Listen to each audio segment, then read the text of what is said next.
just Google Copilot features and skim through it. I don't need to walk you through Copilot features.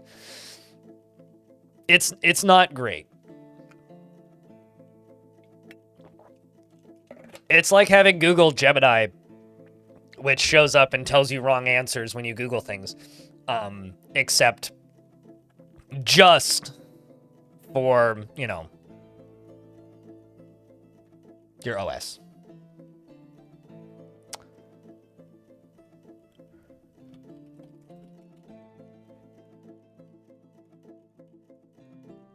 Just click this and click this.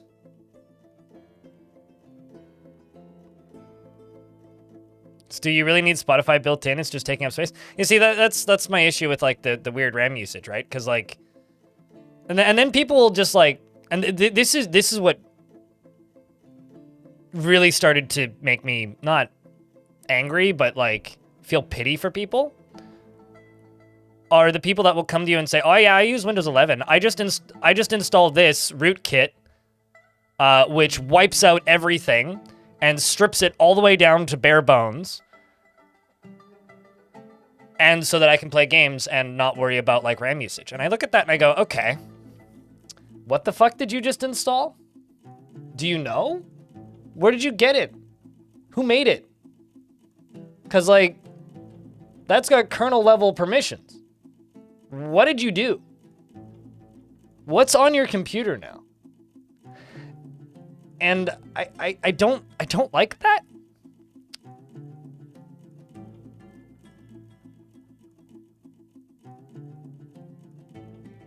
Like I really don't like that. I really don't like that. It's like there's something about that that's just spooky to me. And so now I have an install of Mint, which when it's idling with everything but Steam and Discord disabled, it idles at like 1,500 megabytes of RAM.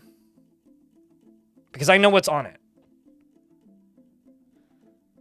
I largely people trust games like Helldivers. That's the thing. Is like that was a thing that people, like if you're saying people, you're talking about a minority of a minority. Vast majority of people do not care about that stuff. Or they care, but they just don't.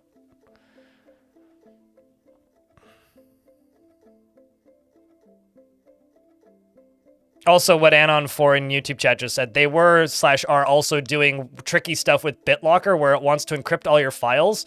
So if Windows ever borks itself, you lose everything.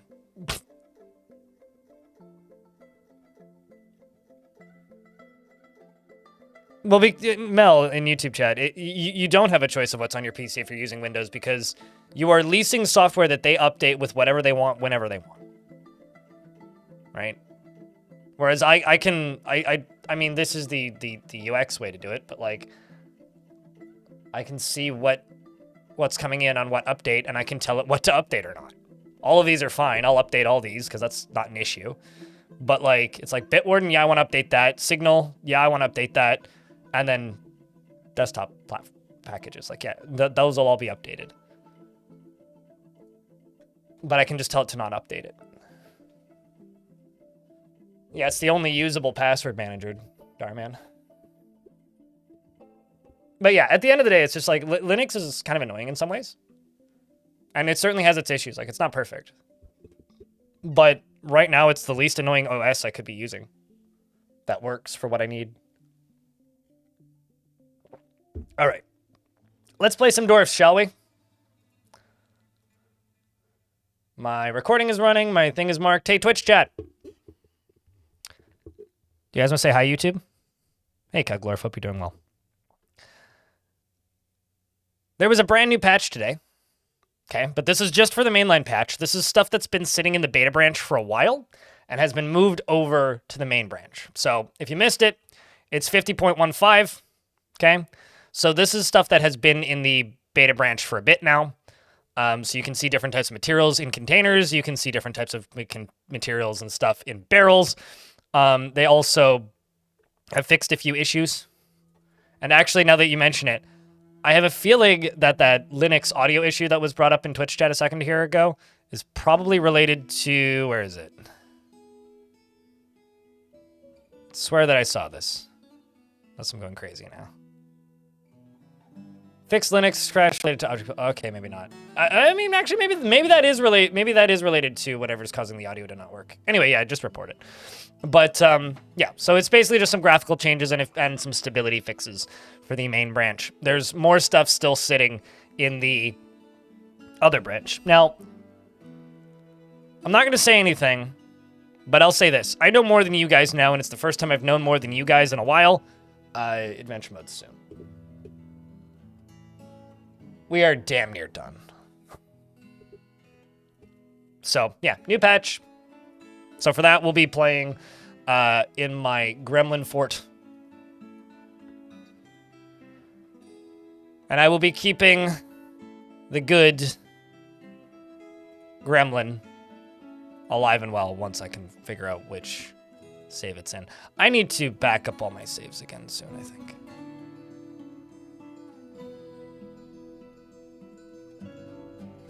Who is Mode and why is he adventuring? You said who is Mode, right? Self-phase.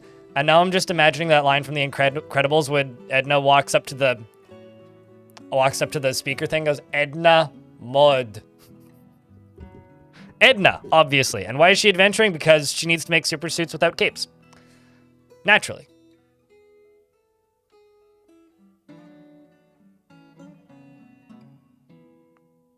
And YouTube chat, don't forget to hit that like button, because that like button's a big deal. You know, and every time you click that like button, YouTube goes, should we show this to more people? Maybe you should.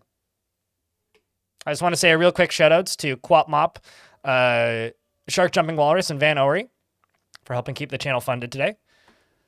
Thanks to your generous tips, the streamer here is trying to buy an apartment and will have purchased an apartment by the end of January. And also, you guys keep me from doing sponsored content. So, thank you very much for helping keep the channel funded and ad-free.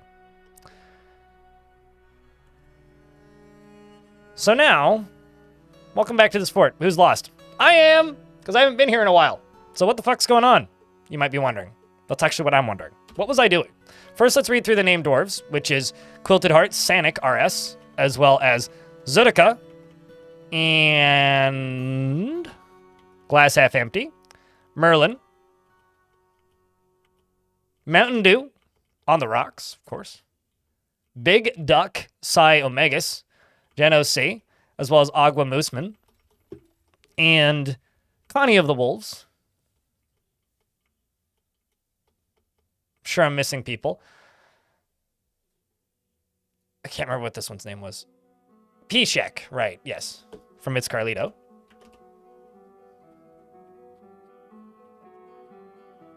I mean, Grog the Adventurer would just need to be a blubberbus, so that would be like if we were to do a Grog or a Glug or something, then that would just be like a walrus man. Probably. Blaff. Tony Sandorf, T. Tanner, Kismo, Amethyst, Stormwolf, Tired Poet, Silver Falcon. Can't remember what your name was because you've got too long of a title. Nasty.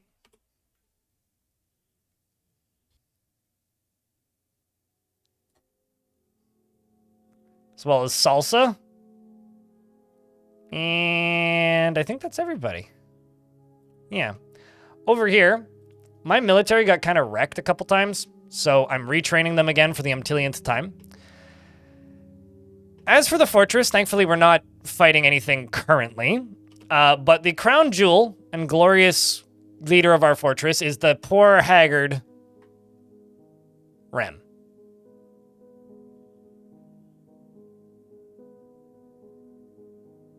You can just imagine. Why do you have to say a real brand? I can't read your message out. You could say like Barf Snark VPN. There you go. You know what I'm talking about. Or Bored VPN, my favorite.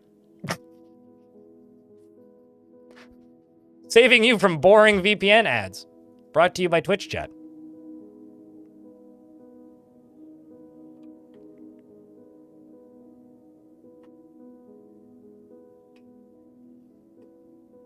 Key fry. What kind of dwarf would you like? So this little laddie, Rem, is my Baron. The reason my Baron is not the happiest is because he, well, doesn't have clothes. I can't make him clothes. Because he's joined Dwarven culture, he's decided he wants clothes. Gremlin clothes doesn't exist. Gremlin clothes in gremlin size doesn't exist. The only way to do it would be to cheat him into existence in DF Hack or mod them into the game. And ironically, I need to make a clothing guild. I'm not going to do that, so I'm trying to compensate, and it worked for a bit, but it's kind of fallen over. He is inflamed by hatred and a very angry individual. He's experienced much trauma and dreams of bathing the world in chaos. He was confined when he first arrived and has, been a member of our fort for quite some time now. And he is deliberately cruel to those unfortunate enough to be subject to his sadism, seeks strong urges and feels strong urges and seeks short-term rewards, is very slow to anger, and finds a chaotic mess preferable to the boredom of harmonious living. And he is sloppy with his living space, and he is very stubborn.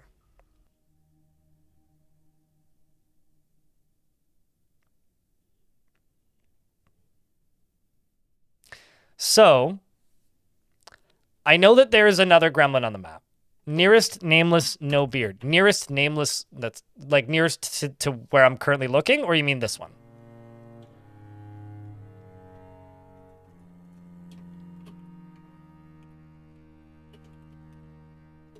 Okay. She tends to not be swayed by emotional appeals, likes to keep things practical without delving too deeply into the abstract, and she is quite polite. She isn't given to flights of fancy, and she tends to make a small mess with her own possessions. And she has a greedy streak, and she is assertive, and she doesn't handle stress well. She occasionally overindulges and tends to be a little wasteful when working on projects. She has little interest in joking around and generally acts with a narrow focus on the current activity. She is comfortable with others that have a different appearance or culture and cracks her knuckles when she's angry and needs alcohol to get through the working day. She dreams of mastering a skill and personally has a negative view of those who exercise power over others and finds the pursuit of knowledge to be a waste of effort. She likes ash glaze and black bronze, as well as red tourmaline and naff fabric, and donkeys for their stubbornness and the words of the scribe of playing and the sound of the gem of silver, and when possible prefers to consume a reindeer from foxtail, mullet beer, and sand pears, and absolutely hates flies. She worships the god of beauty and has no family and is 60 nice years old. She has a lot of things she wants to do in her life. She's perfect for Rem. Well, she's standing next to Rem, but maybe could be friends with Rem, but that's about it. Ironically, another reason Rem's upset is all of Rem's trainers keep dying. Rem keeps bonding with these trainers who are like keeping him tame, and then they die of unfortunate circumstances. So in order for Gremlin here to fall in love, Gremlin needs to find another Gremlin. There is another Gremlin on the map. I have a Gremlin trap, which I have set up down in the second cavern lair. And the Gremlin trap in the second cavern lair, which is down here, way down, is right here. Now, the way this works is it's 4 cage traps right here. Cage trap, cage trap, cage trap, and cage trap. Then there's this pillar with a mechanism in it that is hooked up to this lever, which is hooked up to this pillar. One floor above is this floor and a grate. Now, the grate is how we build the floor, but the grate is not supporting the floor. So if this lever is pulled, this support disappears. All gremlins do is they beeline it to the nearest lever and pull it. When this support disappears, it collapses, which causes the gremlin to get knocked backwards into the trap and fall into the trap, because gremlins are trap avoid. Although this web may be screwing that up. I may need to destroy that web. So that is what we're trying to do here, basically. We're trying to trap a gremlin. I may need to, remove this spider web, actually, because that might be screwing it up. So I might actually just tell my military to go stand right here. Even though it's going to probably get one of them stuck in the trap, it's fine. I can remove them. Now, I didn't come up with this. This is from the wiki, just for reference. This is a strat as old as dwarfs. Now, this fort has a secret. A very grim secret. Do you guys know what it is? Do you happen to be aware of what the Grim secret is?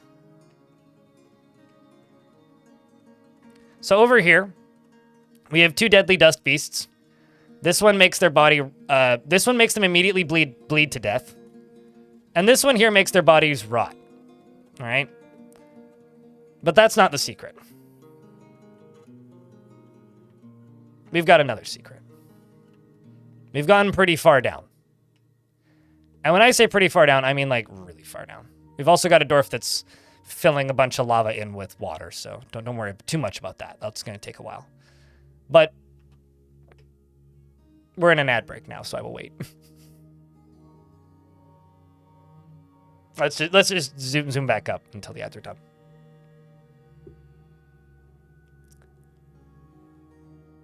Buried on top of an elven burial ground? Isn't that just a forest? I mean, that's where trees come from, right? I'm also going to move my camera slightly because it's a little too far low. There we go. It's a bit better. Van Ori is single-handedly funding the stream today. Holy shit, dude. Thank you so much. Chat room, can I get, like, 20 beers for 20 subs? And if you got caught in that sub bomb, then congratulations. That is a lot of subscriptions. Thank you so much. That really means a lot. Like, truly.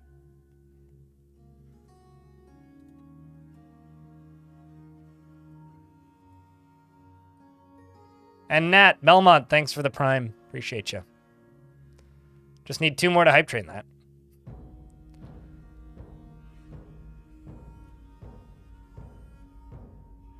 But let's just move down a few more layers. Since we're through the ad break now. So this is all being sealed off pretty quickly. That won't take too long, hopefully. But something happened while I was doing my controlled cave-ins.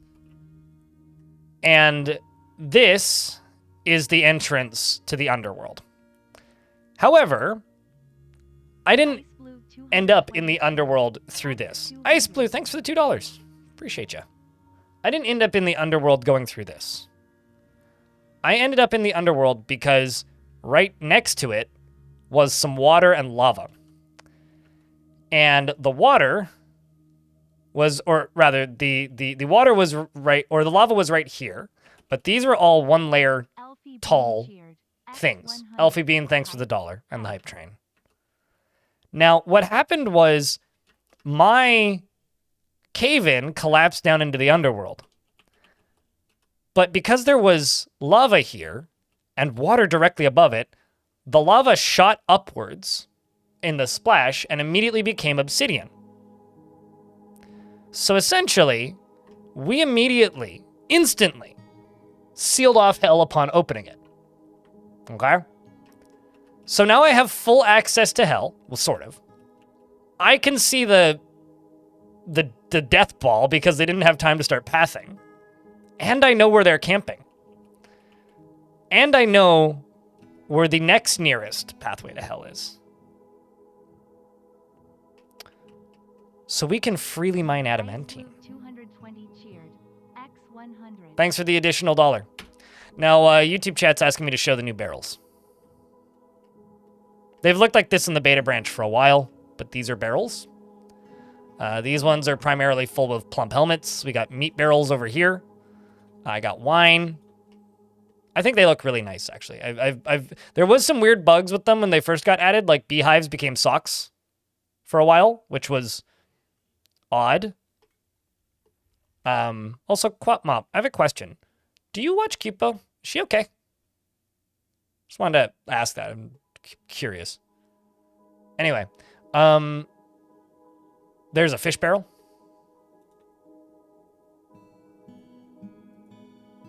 Which is full of pond turtles, apparently. The bee socks. Yeah, I kind of missed the bee socks. And then, like, over there, there's some bins. I think I've got some more bins over here, possibly. Yes, there's some bins. Those are just full of gems. The ones with the lids on them don't have unique sprites. I think there's a arrow bin. Yeah, here's like a archery bin over there and whatnot.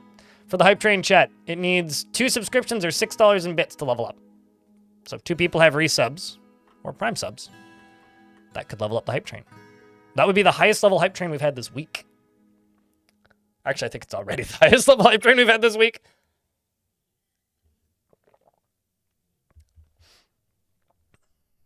But you put bees in the sock instead? But that's mean to the poor bees. The bees did nothing wrong, though. Is there a skull bin? No, because like bodies can't go in there. These are my sock drawers. Darren, thank you very much for chucking out a gift. 1 left. That's all it needs, or $3 in bits at this point probably. But yeah, these are the clothing bins, and that's like a weapons bin. Ice Blue 220 cheered.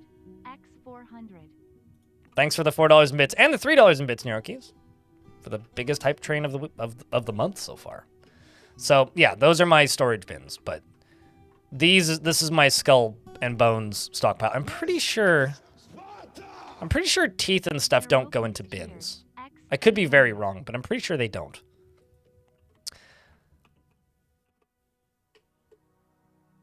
Also, thank you for all the follows, by the way. And Brovik, thank you very much for the Prime sub. Leveling up that hype train again. 9 more subscriptions or $44 in bits to level it up. This is all the dead. We've had a couple. All the way, I've got plenty of extras.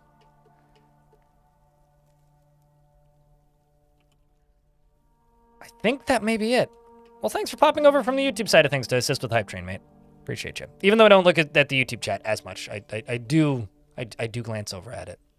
So thank you. So that's the fort. The fort is defended by a lava fountain down here. And I appear to have an infinitely burning giant firefly chitin down here. And I also fill it up with damaged clothing and low-value clothing. So it's a pretty constant run of stuff getting moved down here. Now, as far as the Underworld goes, can never figure out the tomb mechanic. You place this over top of a grave and then click accept. But it needs to have 1 coffin constructed in it. And then 1 dwarf is assigned to 1 zone. That's how it works. You've been getting invested in the game? Hell yeah, dude. Glad to help. But I've got to make more slabs and get things memorialized because we've had a shit ton of ghosts recently in this fort. There's been lots of death. It's been horrifying. It's been terrible. We've got a memorial to whomst? Vukar? So then who are my 2 ghosts currently? Asab, Vukar, and Gishet. So I need Asab and Gishet memorialized. Although I need to remember where my stuff is. There it is.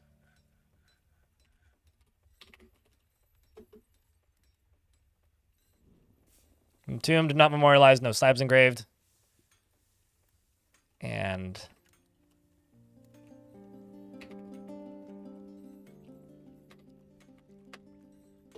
what was your name again? GSH.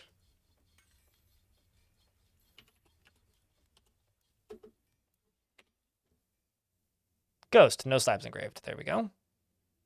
Also, I've already got one for a sob down there, too. Okay, so I don't need to make a second one. Sweet. And I've also already got one there. Wow. I'm ahead of myself from a week ago. Look at that. So the other thing is, as far as the Underworld goes, we can look at their descriptions. We've got quite the fun crew of critters down here. Very large one-eyed sauropods with thin wings of stretched skin, which squirm and fidgets that have clear scales and that are large and overlapping. Beware, it's poison gas. We've got these snow demons which die extremely easily. Purple Izumi, thank you very much for the 17th month? Yeah, damn. Holy shit. 8 more subscriptions are needed to level up the hype train again. Or $39 in bits. Thank you very much for all you've done, chat. Appreciate you. That's huge. It's big for the day. We've got Leech. Leeches composed of snow. These die very quickly and are very easy to kill because all they really do is swear at you. Ceropod Pod Brutes, which I think are different. No, we already read that one. We got a Snow Spirit, which is quadrupeds composed of snow. Darman96, thanks for the gift. Appreciate you. Checking to get a big round of beers for the hype train, because I think it's cooling off now, but it's got 7 subs left. Die immediately? Yeah, I have a very old VOD from before the Steam version of a child punching a snow brute in the face and it exploding, which is pretty great. Like, this would die really, really easily. This one's also composed of snow. It's another snow spirit. What else do we have? Steam Spectre, small one. Oh, did you miss it, Darius? I think you did. Yep, you did. You can't leave it to the last minute, mate. You can't. Appreciate you, though, for the 10-pack. It means a lot.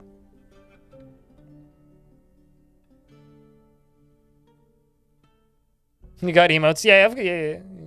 Because I think you participated earlier, didn't you? Yeah, because of the one gift from early no, wait, did you not? How do you get emotes if you didn't take part? Technically, that's kind of funny, huh? Regardless, though, thank you very much for the 10-pack. Greatly appreciate that, mate. You got a consolation prize, I guess. Bug. You got it in as it was ending, so it credited you anyway. I don't know. But thanks for the 10-pack, man. Seriously. So that hype train consisted of, we'll call it 35 subscriptions and 1,100 bits, which, by the way, is more money than I made yesterday streaming cuts. So thank you. A very large quadruped composed of steam. So yeah, we've got some pretty weak ones. This one's got webs, though. The Demon of Flame. What a Demon of Flame? A Demon of Flame is a blob composed of fire. Okay, so it's a fire-breathing fireball. Got it. Ceropod Brute. What else do we have? Snail Fiend? I want to say we killed one of these. Towering hairy snail, thin wings of stretched skin, and it undulates rhythmically. Beware its deadly dust. Yeah, we did kill one of those. Those are pretty mean. Actually, Embers Spectre. An Embers Spectre is a huge theropod composed of ash. These are pretty easy, actually. So I think the plan for today is I'm going to extend this. Okay? Because we never actually started the Hell Invasion, because they're all still sitting right there. Okay, Ghosts has been put to rest. I'm going to seal off as much of this as possible with this water, and we're just going to keep this going, although I may have to wall this off so that this is more feasible, because this is... Yeah, I think I'm going to wall that side off. Let's just tell Dorfus here to stop pumping, and I'm going to basically build a wall along here so that the dwarves down here can, you know, actually fill this up with water and seal all this off. And then what we're going to do is we're just going to dig through this and mine out as much of this adamantine as possible without actually mining into hell. So I'm just going to mine all the way down to here, basically. And while I'm doing that, I'm going to extend my hell tunnel from over here. While I'm doing that, I am going to extend the hell tunnel, but I think what I'm going to do is connect it to about here, probably, and then dig down. Actually, I could just build a bridge across. Let's do a hell bridge. That sounds real cool. Way cooler than it actually is. I'm just going to build over to here and just dig it on this side, because that's way easier. So we can just do that. And we can start digging down into this. And then we'll release them from this side. All the while, we're trying to catch another gremlin.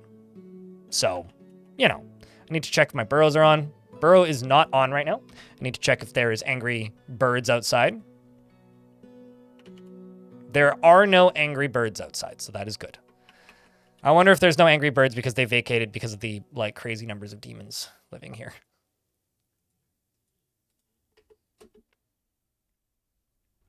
We're building a bridge to hell? Oh, naturally. So the goal of this fort started off as the only weapons I can use are artifacts.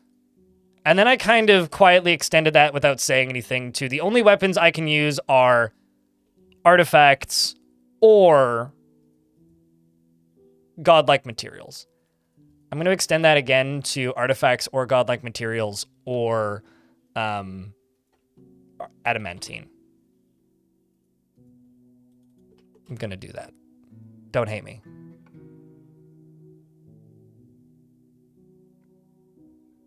No, I'm not going to make the hell pay for the bridge because dwarves don't believe in money. But what I am going to make hell pay do is I'm going to make them donate a portion of land for a tomb and a tavern for my gremlin and for Armok. That's what I am going to do. I am absolutely going to do that. I'm going to force them to donate their land, and we're going to colonize hell. Damn it. Because I haven't colonized hell in a while, and this is too good of an opportunity to pass up. I simply cannot permit hell to exist uncolonized by dwarves for any longer.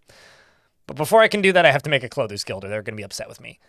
They just need a normal guild hall. So I need to make a Clothers Guild first. Before I can do any of that coolness, I have to make a guild for clothers.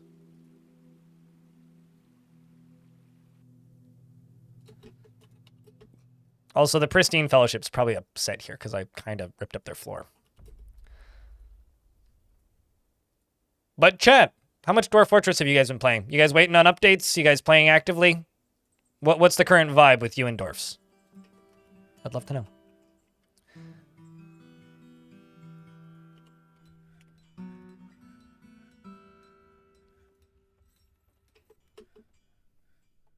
Trying to get these animals put away. Also, I do have a talc slab with the secrets of life and death, but dwarves can't read it. So. Also, I need to check something. Okay. I was slightly worried for a moment. I'm going, do I have were creatures in the fort? I can't remember. I know there's some and they're all locked up, but I can't remember if all of them are. So, might need to think about that in a little bit. Also, as you can see, there was some minor flooding. It's fine. It's all been sorted. Don't worry about it more than you already do. It's okay.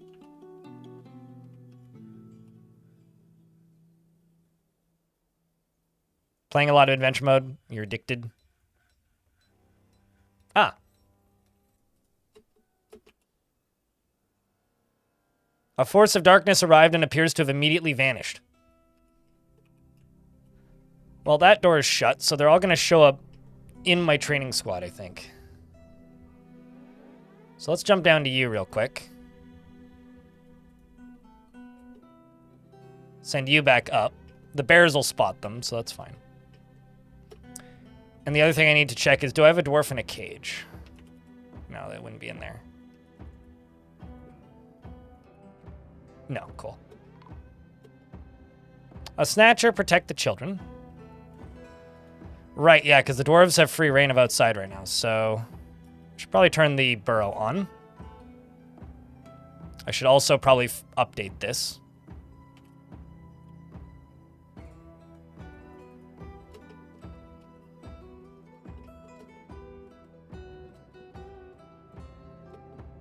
So this is Bosa Lermtell, who's been here never before, and has brought a cape. How kind of you.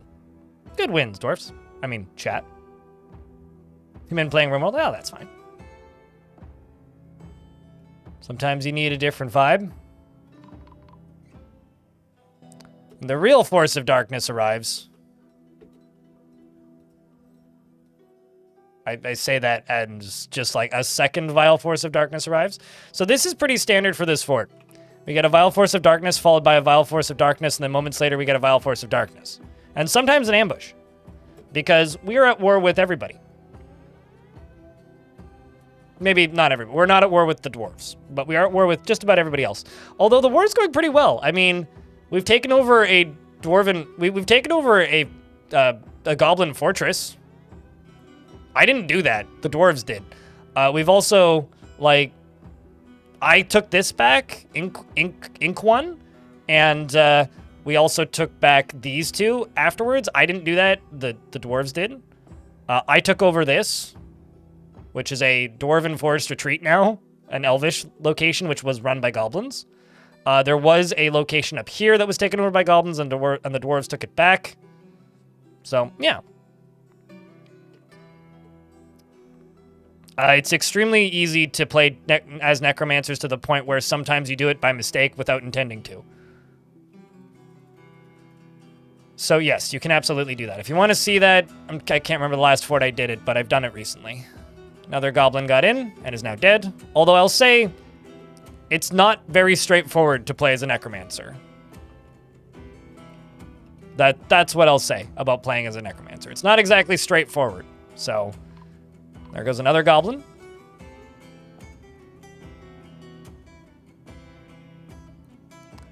Stabs the goblin thief in the head with Odor Dim, and the attack was deflected by the Iron Mask. Wow. And the force bends the neck, tearing apart the spine's nervous tissue. Teach your tissues to be nervous. Seems like another one showed up briefly. There goes another one, and here come the goblin squad, the ones that were actually being told to fight. The Swordmaster slashes the goblin crossbowman in the right upper arm with his named sword, and the severed part sails off in an arc. The dwarves are slicing through the goblins. With absolutely no respect for their lack of ability or armor. Not giving them a chance. Although this dwarf is vomiting. Due to something? Being out in the sun, maybe? Or maybe just from a minor injury. Silver Falcon here, who is wearing a helmet, even though they insist that they're not. The Spearmaster stabs the goblin crossbowman in the head with her named Spear, bruising the muscle and fracturing the skull.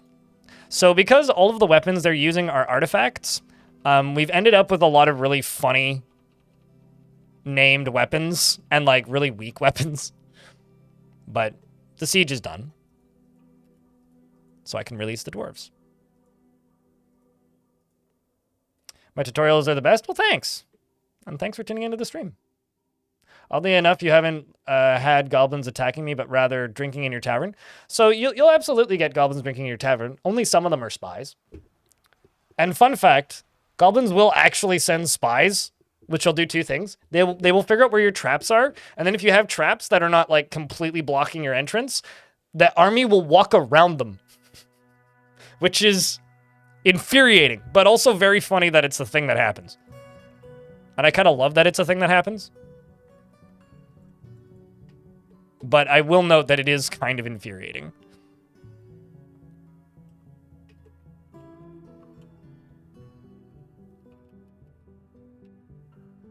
I did see some dwarves running away in fear briefly, but that's okay. I'm just gonna zip over here and say I need a place to put my geese as well. So let's just say geese, goose. Okay, how about gander? No. What's the... Oh, I see, there it is. Gosling is the issue I was running into. God damn it, Ryan. Get into your pasture.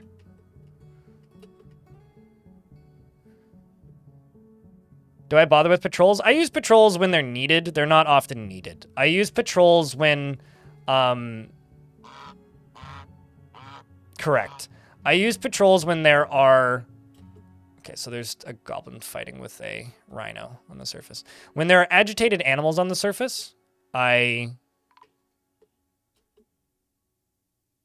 sweet. We actually killed the sieges fast enough that I get to trade. When there are agitated animals on the surface, Okay, where is this goblin? Okay, well, it killed the rhino wherever it is. Oh, there you are. Are you leaving? There's a ghost over here, which I need to deal with. Gorge Death, what a name. Don't you dare stop the wagons, goblin. Okay, well, Swords Dwarf from the traders seems to be doing just fine. Thank you, Aerith. Death is all around us. This is truly horrifying. Horrifying? What am I saying? Horrifying. Hacking apart the leather leggings. Nice. You know, this dwarf just became a legendary individual, probably.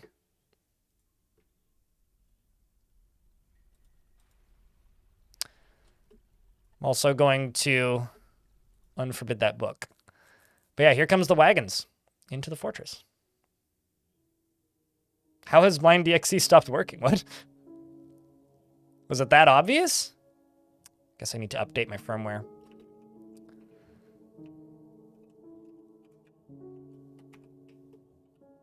But let's see, have those slabs been made? Yep.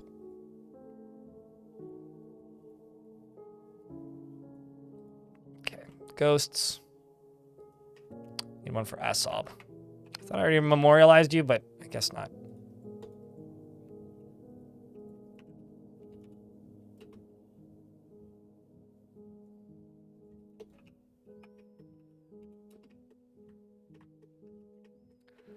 So the wagons are going to come in up this way. I just love watching wagons. I really do. It's one of my favorite things in Dwarf Fort.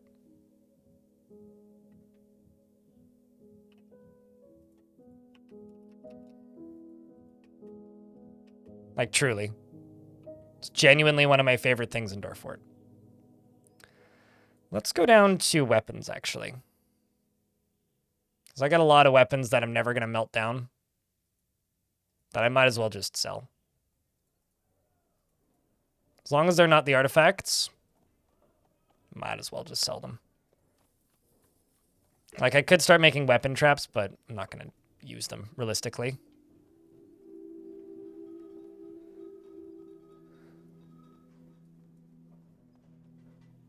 Holy shit. Like, look at all these crossbows from all these goblins. Like, look at them all. It's ridiculous. Same with these bows. These copper bows. Like, ay, ay, ay. All these pikes. Halberds, these two-handed swords.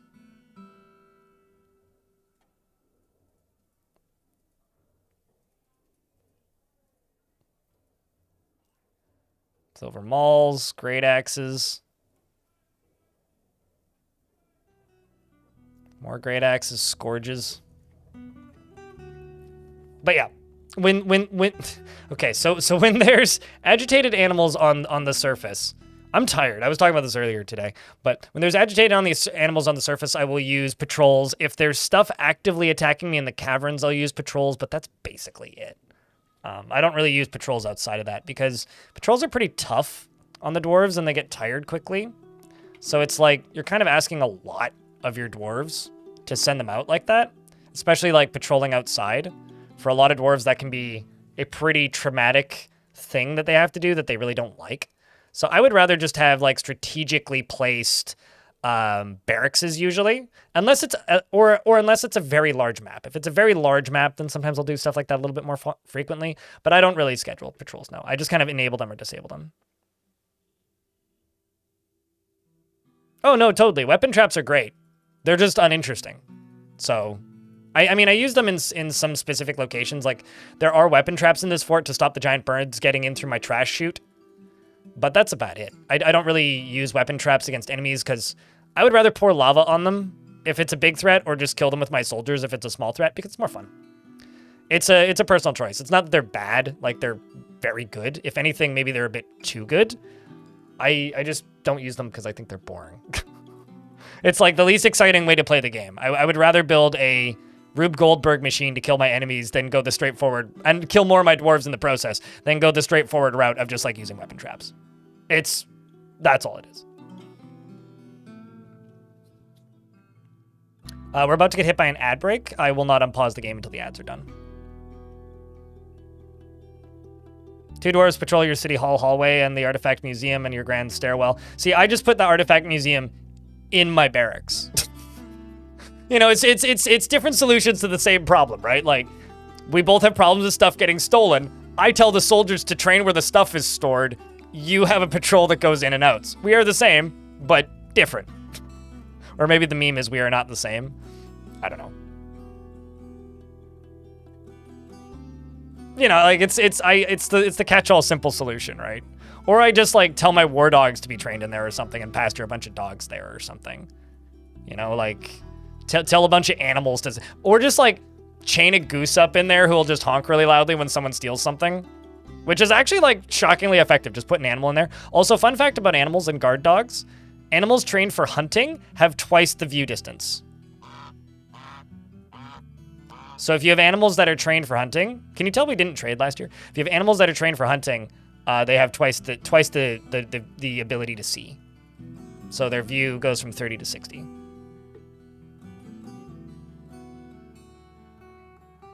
What are those wagons? You don't think you've seen wagons in DF? Wagons come when you are a nobility. So when you have a baron or a or something that's more or higher rank than that, like a king or a queen or a duke or a duchess. But when you're just a baseline fort, yeah, you won't get them. That was a change that was made in version 50 when it came out on Steam. Before version 50, you would always get the wagons. The wagons allow for way more carry capacity and way more trading potential. It's like the incentive to have nobility in your fort. Which is a pretty good incentive, actually.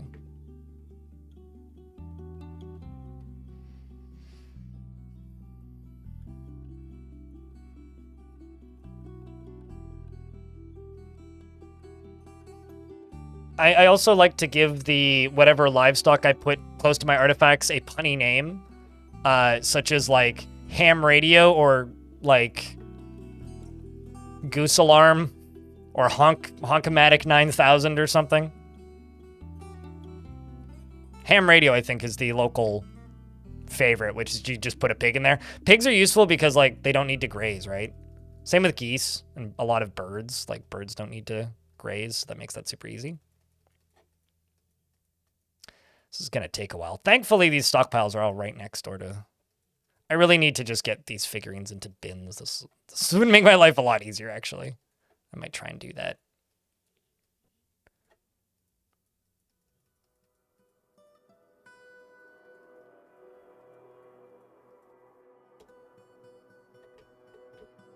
Eh, 2,400. That's not that bad.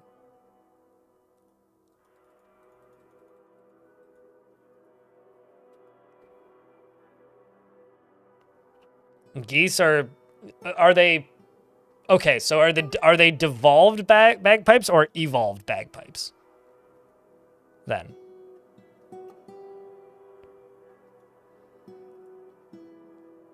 So my glorious Duke, Gremlin McGee, is over here just hanging out. Doesn't feel anything due to inebriation anymore. He doesn't feel anything after leading an exciting life. Well, Grammy, is it time for me to send you out on an adventure again? Grammy, I will send you on an adventure, Grammy. Please, don't fuck up and die, Grammy.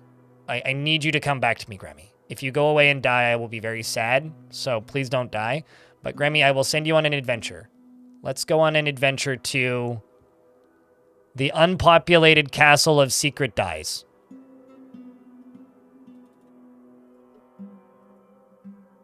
So he's going to go store his items in bins. Oh, also, we gave Grammy a slick metal dagger. Makes him look pretty slick. I'm not going to lie. It's pretty slick. Hi, lazy man. How is you? Evolved, you would say? Okay. Evolved out of sentience. Maybe the smartest thing they ever did.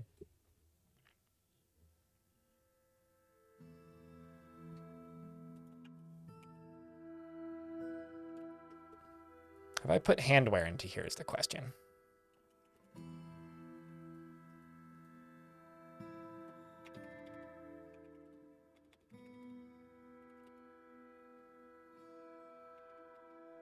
Oh, I see the problem. Caps lock turned on. I have not. Let's just try and do gloves. Save on the gauntlets. So starting here.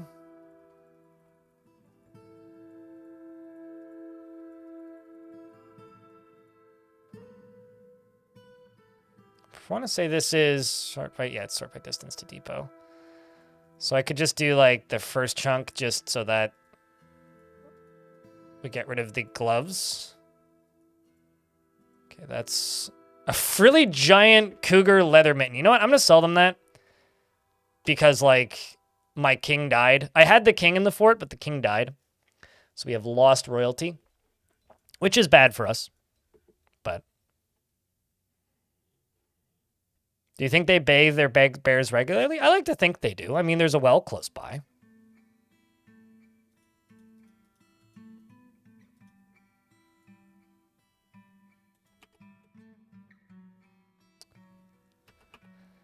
The next thing I got to do is boots.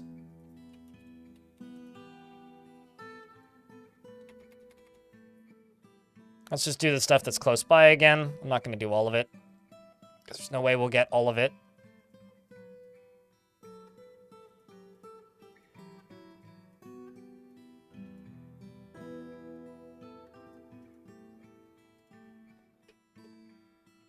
$45 my guy crypt beer. Ezekiel, that's a long time.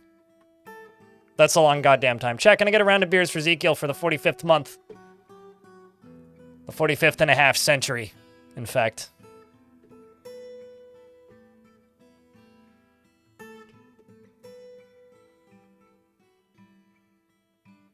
So they will trade until mid-autumn.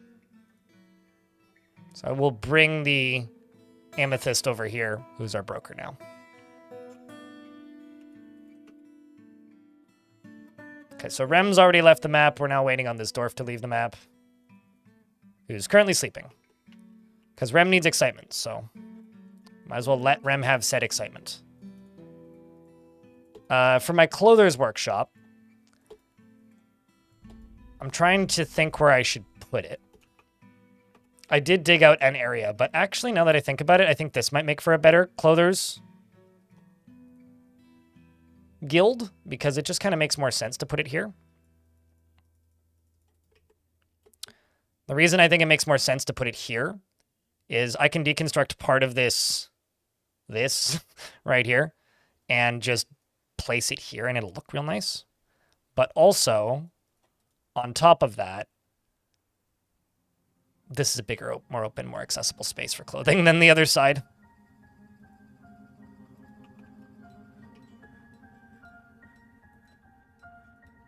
Okay, so let's just start off with training. We'll trade all of the stuff that we have in here right now for that. We're going to do some small trades because if you want to train your broker, do a bunch of small trades instead of big trades.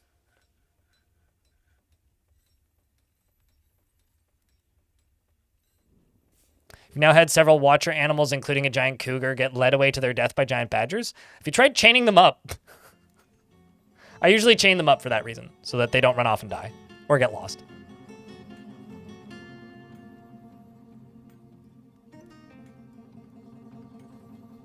You just lost a fortress to hell. You didn't know it was a thing, and you found it with a pop of like 50 with no defenses. Oof.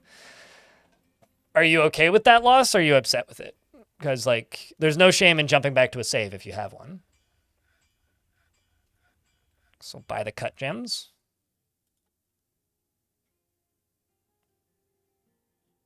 Yeah, it's from YouTube chat that I read that. But I would say, I mean, it's probably not too far off. Oh, I know you're Lake Bear. Don't worry. I remember who your name is, Ezekiel. I have nicknames next to you. I see. Whenever people change their names, I have an extension that allows me to give people in Twitch chat nicknames, which basically is like next to your name in brackets, I put your old username so I can like remember it. And then once I remember who you are, I just delete it eventually. Because it shortens the username and makes them easier to parse.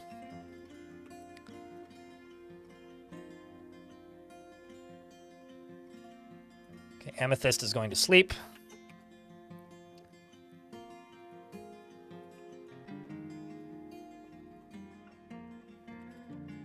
Let's say low boot. And just do the leather ones, because there's just so many on my front door.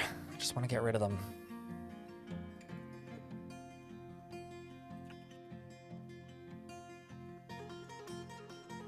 Better. And also, let's do ammo.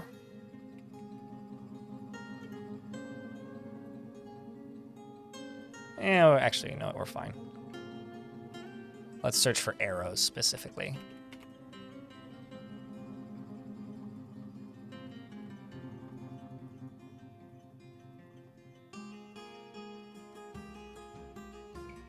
Let's do you. Let's do you. We're not going to get through all these, but I can try.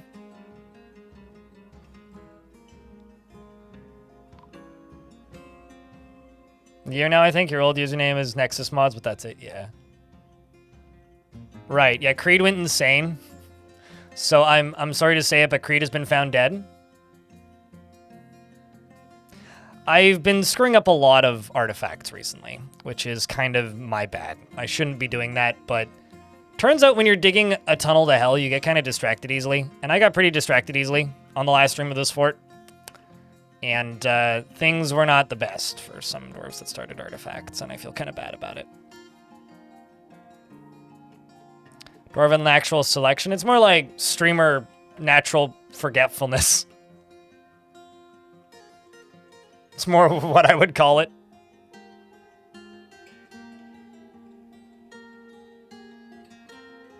Enjoy your work, Ezekiel. Thanks for swinging by as always. And keeping that sub alive. Happy holidays. Farm once for 2 years. You're very happy that I'm moving for a house. Keep up the good work. I'm just, you know what I'm genuinely worried about? Like, I know where I'm going to put the office in the new place, right? I do not know. Oh yeah, also my gremlin here is using a twisting metal spear. A twisting metal spear, which I think is pretty awesome.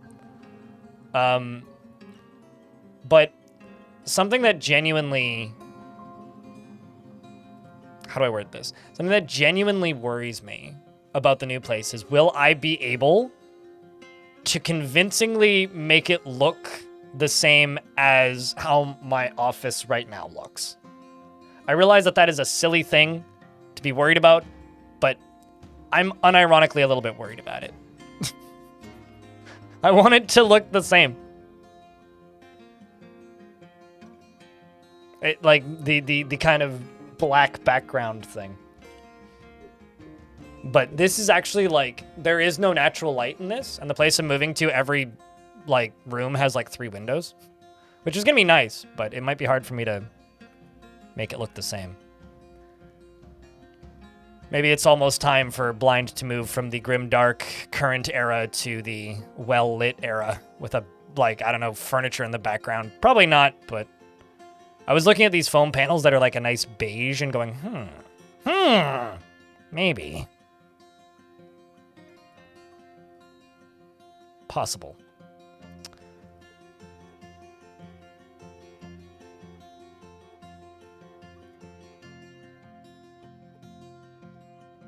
So who knows? Anything's possible. I'm gonna buy these crutches and splints, because why not? Turns out I'm lazy and often forget to make crutches and splints.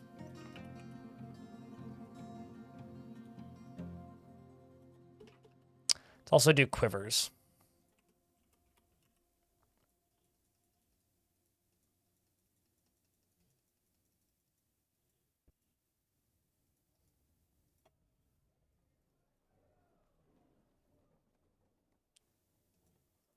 You know, I'm kind of sad there isn't more dwarves I can trade with. Because I need to trade more than once a year. Like, I wish there was still a living neutral human faction or, like, elven faction or something that I could trade with. Like, I just wish. Because being able to trade more shit would be very helpful.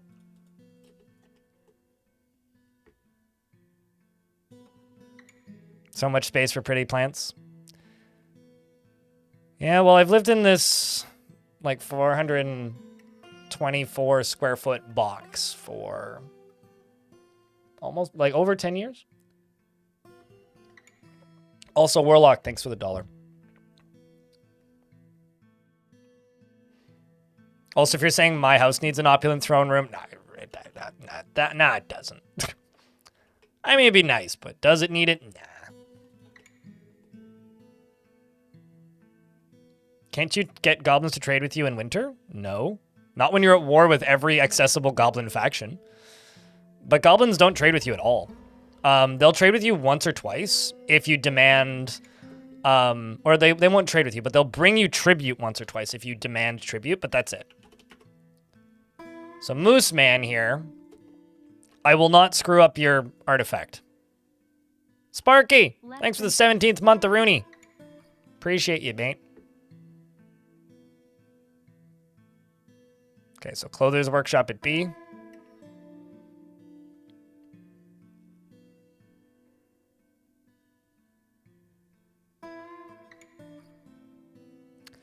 I guess what I need to do if I want to get back to metalsmithing primarily in this fort is I need to be very specific about who's allowed to make clothing.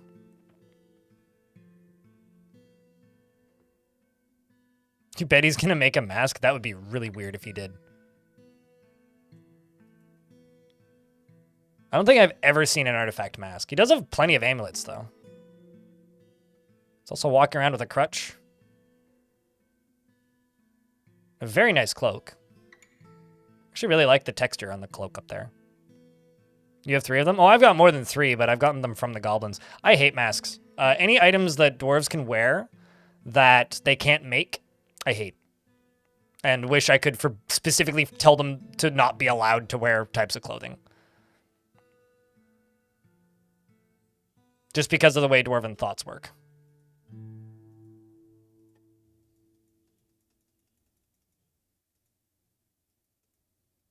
Masks in real life are great, especially on Halloween, though.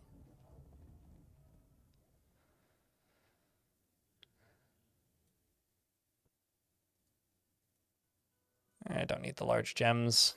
Well, actually, why not? Let's buy the large gems, too. Don't need the anvils. We'll buy the fish. Trade.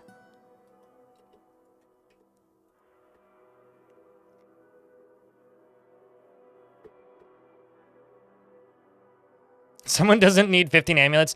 Amulets, yes. Dwarves do need 15 amulets. They absolutely need 15 amulets. Because I can make amulets. So if a dwarf wants 15 amulets, damn it, I got plenty. Although it's really funny when they take 15 gold amulets or like lead amulets or silver or something that's heavy, and then they just can't move. Don't mind the weremoose in that one dwarven house. They're stuck in there and can't get out. The moose. I don't know. I kind of like I love the dwarves that just like really love crowns, and then they just have like 35 crowns on, and it just doesn't make any sense. It's like, I mean, okay, if you insist. It's called bling. Blue cat. Hey, Catamus. It's good to see you.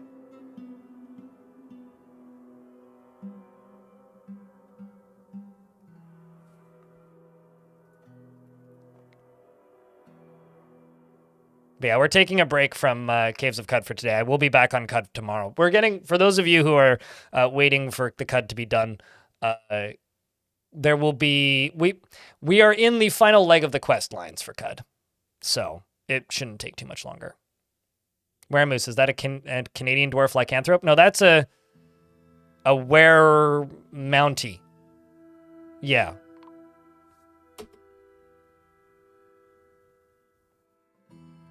Dwarf has been put to rest. Does that mean that they're done? Yeah, okay. Merchants are done trading.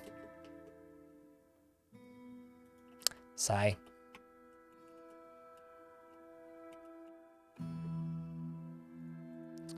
Also going to go up to here and type in bars. Let's see what we actually... Holy shit, I got a lot of iron.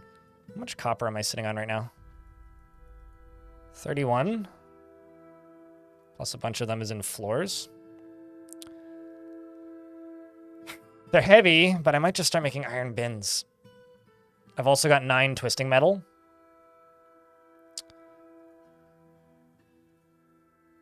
Okay, well, I'm going to make 10 gold statues to just have on hand and 100 iron bins.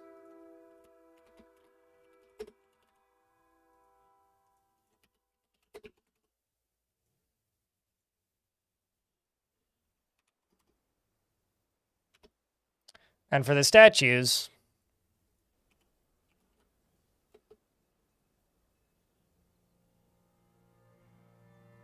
My gremlin is what the statues are going to be of. Ghostly Brewer was put to rest. How many more do we have? Geshud the Ghostly Mace Lord, which I think is already being memorialized. Yes. So let's keep following these strange moves. Actually, let's pause for a second. I go over to here. And I'm going to construct a bunch of stuff. Need 99. So let's say blocks. Do I have enough of? I've got enough diorite, so we'll use diorite. Around the edge here. And I'll go sandstone. Sandstone. Sandstone. Sandstone. And sandstone. But I'm going to put 2 floor pieces into here, which will both be sandstone because I'm building them on sandstone. Actually, I'm going to put more than that. I'm going to also do up to there. And up to there. And we'll just use that center one as the door. Then all the way along this back wall is also going to be sandstone, but I'm going to wait until that's done so they don't get stuck in the corner. Now this right here is going to be my Clother's Guild. And I'm going to move my entire clothing industry over here.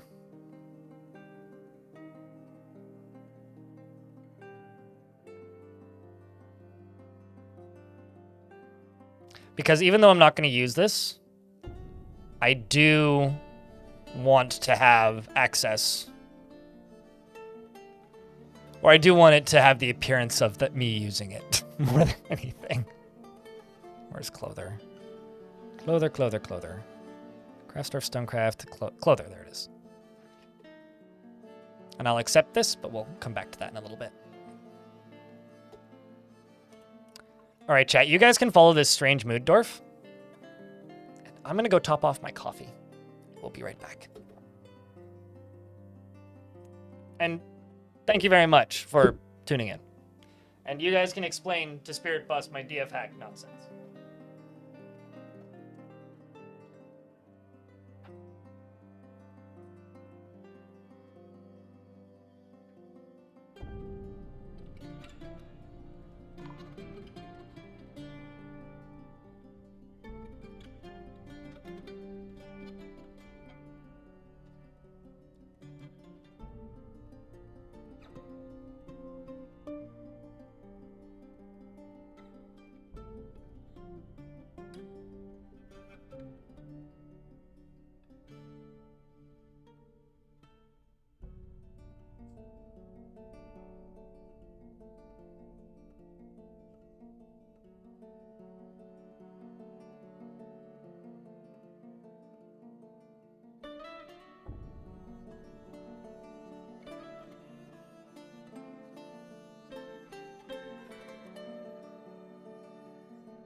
Cheese for everyone!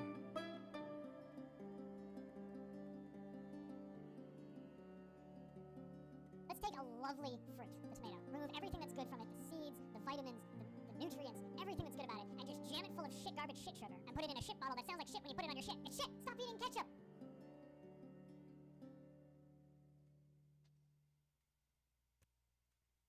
Flobberdobberdoggadoggies?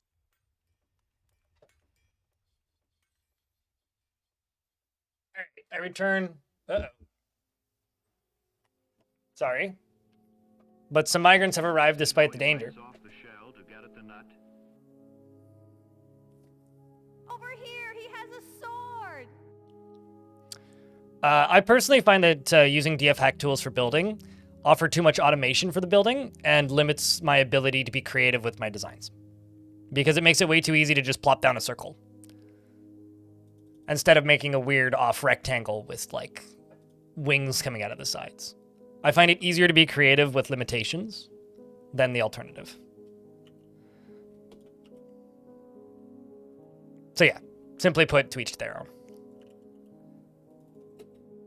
That, and because I'm so widely known as like a tutorial source, if I'm just using DF hack for everything and automating everything, it actually makes it harder for me to tutorialize things because tutorials are usually made in vanilla. And if you're watching somebody who's tutorializing a video game and they're not playing the vanilla game, it's not a tutorial. It's a tutorial for the software that they're using. So that's something that I take pretty seriously.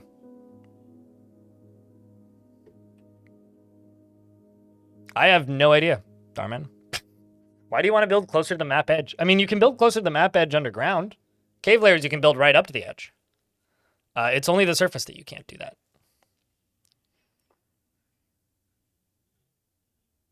Any tips on how to keep your dwarves happy? Read their personalities, read their moods, read their long-term memories and thoughts, and learn to counteract that. Provide them with the bare minimum of what they need, which is something to do, i.e. work, something that they like, food, drink, somewhere to socialize, tavern, and somewhere to, like, learn. So a guild hall, library, and then once you have those, kind of work out from there and see what specific dwarves need. Everybody's going to say, like, mist generators, which, yeah, sure, you can use those. Mist generators are not even remotely necessary. Mist generators are a bandage fix for lack of gameplay knowledge, which isn't a bad thing, but certainly you do not need them. So this dwarf's making an artifact, and they're using square-cut tanzanites, sandstone blocks, sandstone, rectangular pink garnets, cabochons? Okay, there you go. And what else do you have? Lead bars, sandstone, and sandstone. So lots of sandstone. 2 boulders are going into this article of clothing. Whatever it is, it's going to be interesting. Grammy, how we doing? Interested being near a fine door. Not great, I guess. Well,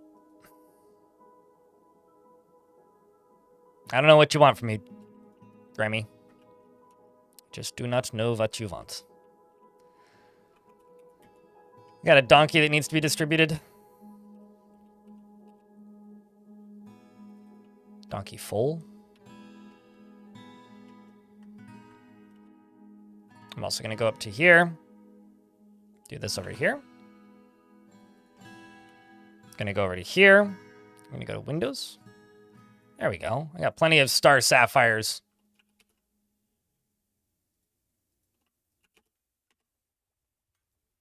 I got a lot of very valuable gems, actually. I should do some more encrusting. Let's just do white opals. White opals. Door. Dolomite. This is going to be a very, very easy to complete guild hall. It's going to be done by the time those windows are installed. Oh, also, iron table. If also, a lot of the iron that I'm working on right now is not actually coming from, like ore. It's coming from goblinite.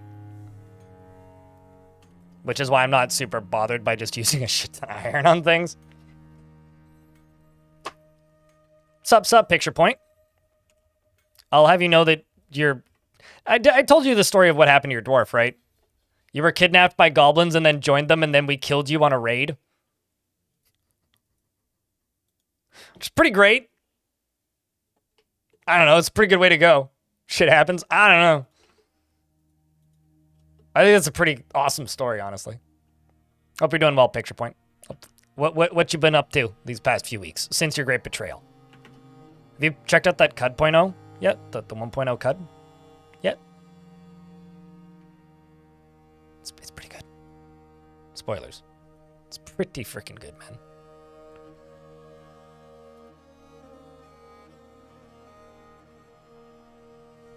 CUD is amazing, and so is PoE too. Busy. Busy.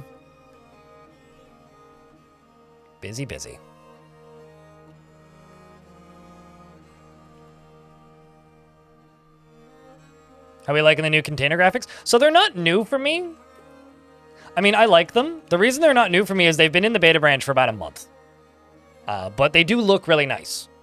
I really like them. I've been playing with them for quite some time.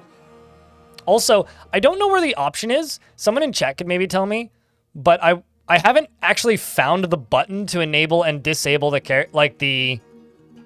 palletized graphics. I don't know where it is. Like, I looked for it and I couldn't find it and kind of gave up. Agua Moose Man, the clother, has created Akumbarush, a cave spider silk loincloth, and claims it as a family heirloom. I mean, sure.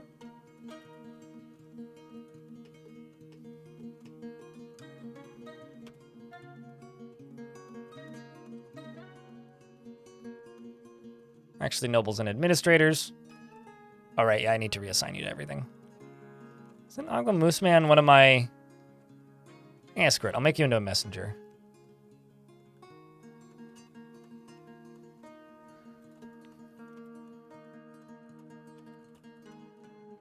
I'll have to go make an iron table.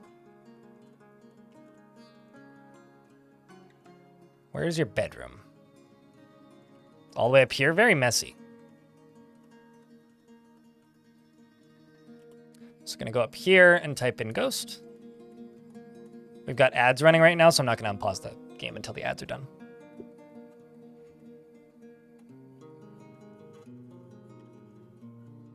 Good content as always. Merry Christmas. Cheers, Aragonus.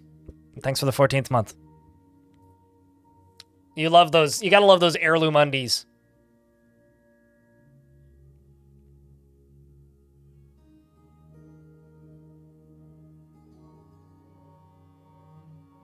All right, the basement should also be dry too, so we should be able to jump down to the basement and work on that. But happy holidays. Hey chat, you doing anything fun for the holidays?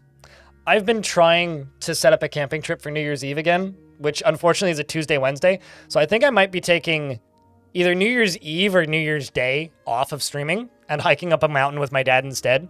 Because everybody that I would go with who owns stoves can't do it because it's a Tuesday. And so instead, me and my dad might just go on a hike that day and go look at the view from the top of a mountain. So it is likely I won't be streaming either New Year's Eve or New Year's Day or doing a late stream that day. Probably not streaming New Year's Eve or New Year's Day, but or one of the two. I don't know which one, but this is a cave spider silk loincloth. All craft store ship is of the highest quality. It is studded with sandstone cabochons, studded with lead, and encircled with bands of marquee cut pink tanzanites. I think these are the special undies for fun nights. I don't think these are, daily drivers. It is made from cave spider silk cloth, and this object menaces with spikes of cave spider silk. On the item is an image of Dangled Musty, the donkey bone amulet in sandstone. I don't like the name of that. On the item is an image of a forgotten beast in sandstone. Dangled Musty, yes. I'm sure that's an artifact we made here. But I do not like the name of that at all. Like, that's horrible. Like, truly. Cackling? I'm glad someone is. All right, now that the funniest joke of all time has been made, let's go start digging into hell, shall we? Let me just check something first. Okay, this is all done. So what I'm going to do is I'm going to build a wall over to here. And I'm going to build a wall over to here. And I'm going to put a door right there. And when that's done, we'll just flood this. So I can dig through this easier. But in the time being, I can dig out that.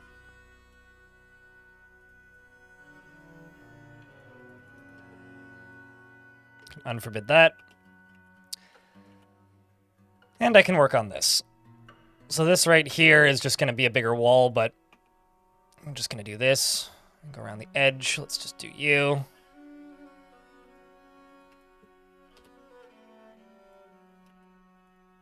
And then down here.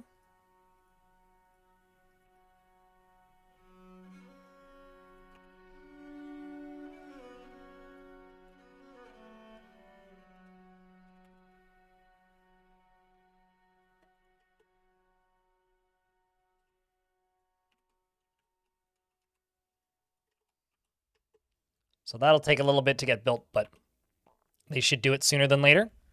I also need to get more wood soon. But, you know, we're making a bunch of iron tables right now, and those are all getting put away. All that other beautiful stuff. And the Boat of Abbeys is very, very, very nice. It has been massively upgraded very quickly. Whereas the Dangerous Assault, the Weaponsmith's Guild, I need to make it citizens and long-term residents only again. Needs an upgrade, I think. As for the clothing industry, like I said, is going to get moved over here. So we're going to slowly work on that.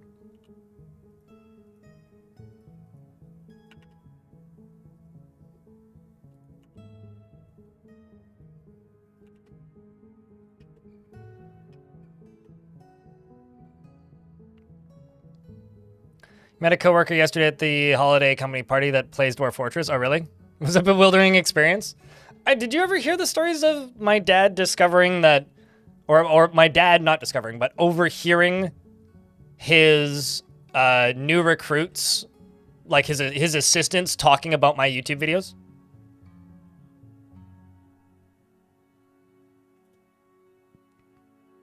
Should have been an artifact weapon. I think it should have been like a wooden scepter.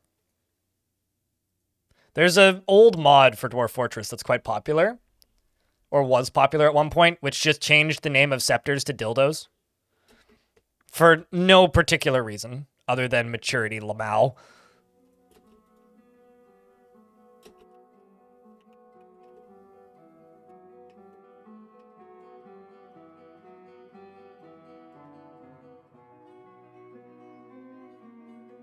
Never heard about it? I remember seeing a few people using it. It was one of those kind of, like, pointless mods. It's like, hey, do you want to laugh at a funny with an eye? Then, okay. The mod.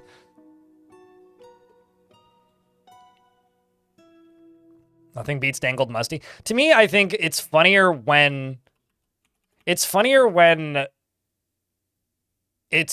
working as intended and not like a mod, right? Like, to me, the funniest thing ever was the Pink Impaler, which was that gem, what's it called? Scepter that I had, right? It was a pink tourmaline scepter. It was called the Pink Impaler. Genuinely one of the funniest items I've ever seen in Dwarf Fort for the least mature reasons. But it's the Pink Impaler. I mean... and the game is like, I'm feeling silly. Exactly. When the game decides it's going to be funny, that's when it's the best. Because then it's like, it's honest, right? It's not like somebody modding something to be potty humor. It's the game just suddenly has potty humor. Are truly the best moments.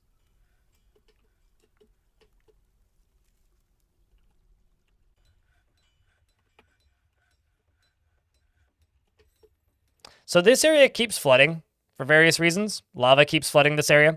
So I need to be cautious to not flood this area with lava. I also need to finish building this up. Because if I finish building this up, then I will be able to, you know, potentially survive the great onslaught of whatever. And actually be able to defend from it. Because if they just escape into the caverns, then, well, we're just SOL from the get-go. That's another thing I feel like I'm having to do today. I'm having to relearn to talk. Because streaming Caves of Cud is a very different, like, skill set than streaming Dwarf Fortress.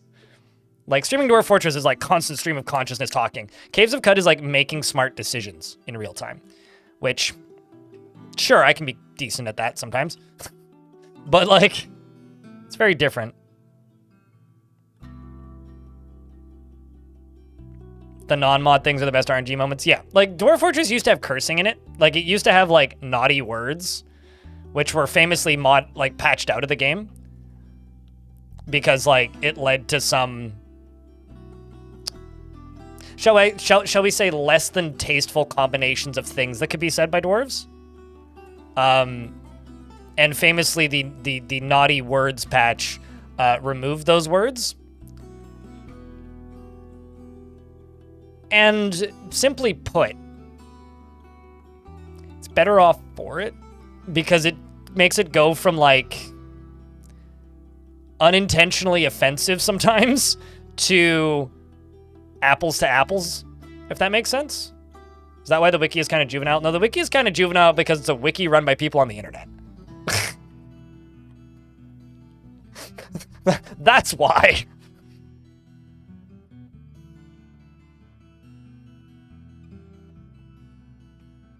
That's why it's kind of juvenile.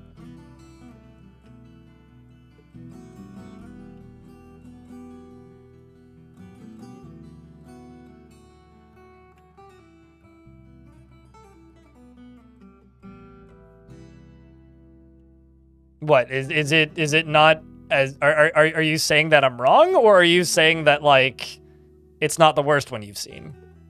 What do you mean? Or is it the worst one you've seen? Because if it's the worst one you've seen, truly, then you haven't seen that many bad wikis. Oopsies. Okay, so that's done. That guild hall's been satisfied tenfold.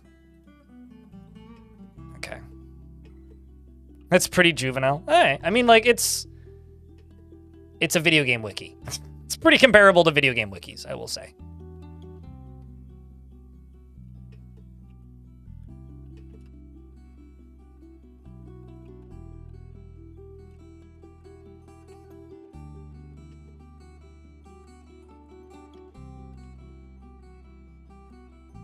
You must live in a sheltered wiki existence.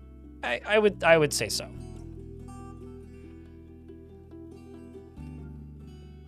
Certainly possible. No, because lava doesn't have the same physics as water. That's a specifically water thing. I've heard of, played of, and people ask me about it almost every day. Die, man. I just got asked about Cataclysm.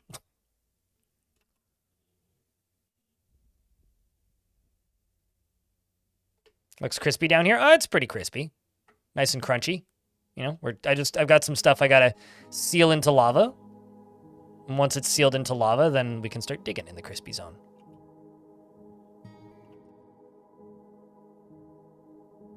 No, that's whose line is it anyway?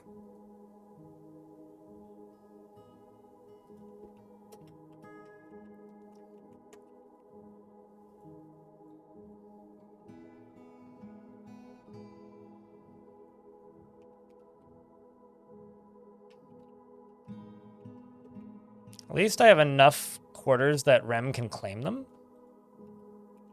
But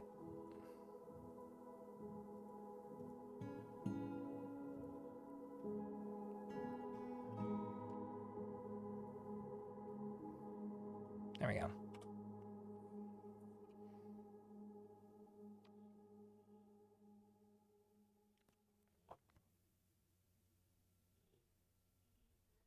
Dieman in YouTube chat says, I just got the game and I kept dying, so I figured I would watch some Let's Plays on it. Gotcha. Yeah, well, if you need help getting into Dwarf Fort, the Twitch chat's more active than the YouTube chat. That's the first thing. Second thing is there's a room on my Discord called DF Help and Questions. You can find that through the YouTube stream description. And people do answer questions in there. Just kind of ask questions as this stuff comes up. And if you're looking for a getting started guide, I recommend my getting started guide over the, like, Weather Mountains Let's Play. But it's just a matter of kind of getting over that initial hump. Dwarves need beds, booze, and beer and biscuits. That's it. And a place to socialize. And then you'll have happy dwarves. Making dwarves happy is pretty trivial once you figure out, like, the kind of baseline needs that dwarves have. BBBBS, yes. Not to be confused with the BBS.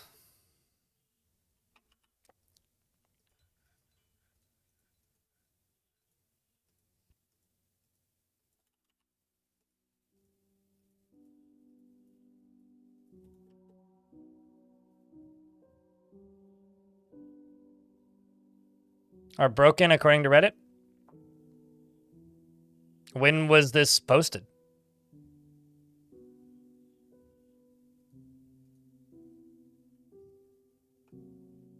Like a few days ago?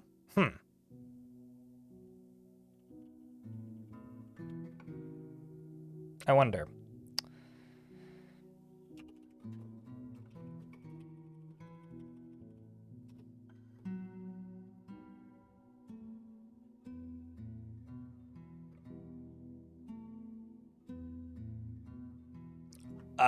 Okay, so the Google Drive link might be broken, but that is it.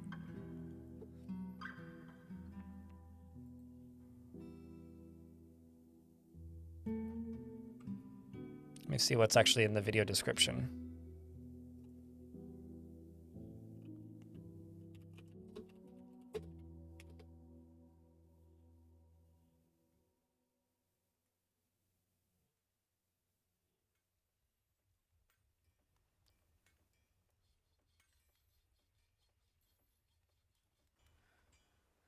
I don't see one in the description even. Where did I put it? It's been a while since I uploaded these videos, turns out. Oh, it's a Discord link, that's why. Here, I'll edit it. That doesn't surprise me too much. All right, well, sorted it.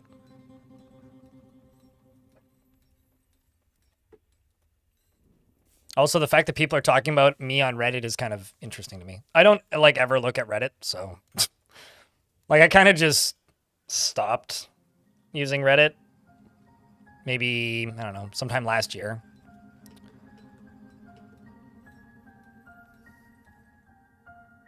Some young folks know what a BBS is. I'll have you know, my library growing up had a BBS. So I either had a cool library, or I had a cheap library that didn't want to upgrade their shit. I think it was the latter. I think it was the latter more than anything. Still have a lot to learn about Dwarf Fortress, and you were curious about Cataclysm. However, I see you were busy with something else. Well, I mean, I'm streaming, right? So streaming is me streaming. I don't play Cataclysm because I don't like it. But we'll see when we see you.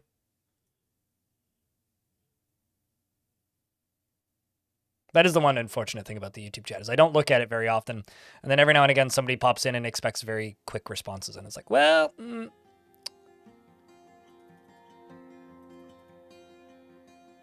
If you want that, you gotta come over to Twitch, unfortunately.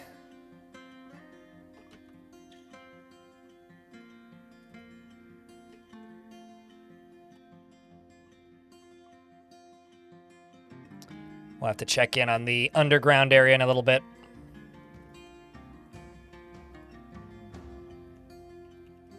See what's going on down in the basement.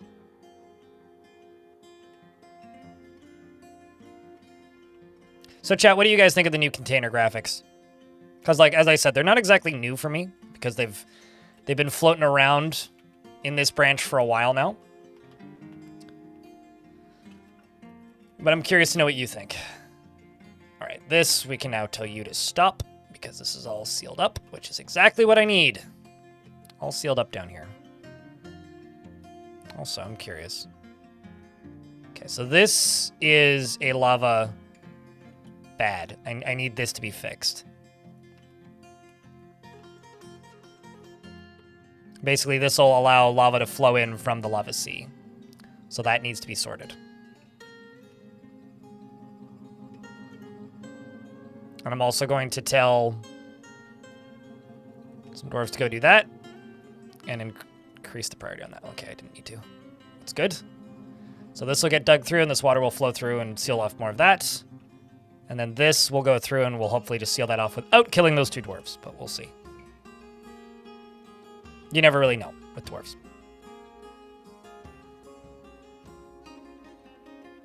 You were pumped seeing them?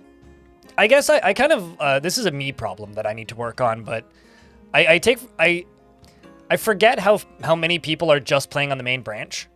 So I play like exclusively on the experimental branches whenever there's new stuff in them. And so it's interesting to me to see people say like, oh yeah, no, waiting on this update or waiting on this thing, but and then there's me where I'm just like, I'm not paying attention to any of that. I got no idea what's going on. So there's a goblin siege that has arrived that is seeking a parlay. I could probably just torch them. We'll see where they end up standing. But I may just let them in and torch them that way.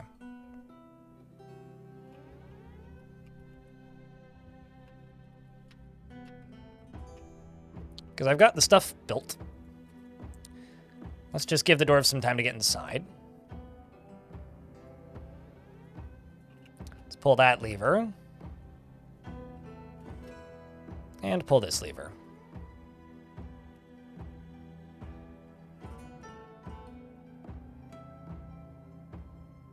Just can't stick around because you work? Okay, fair. Well, have a good day at work, mate. All right.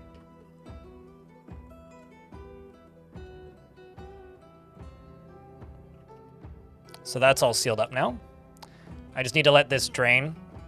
I'm going to remove all of these wall pieces. I'm actually going to check the burrow. Okay, so the burrow covers all of this. I'm going to start channeling into this a little bit, actually, because it's a bit too square for me. I want it to be a bit more interesting on the eyes. This area, this thing here.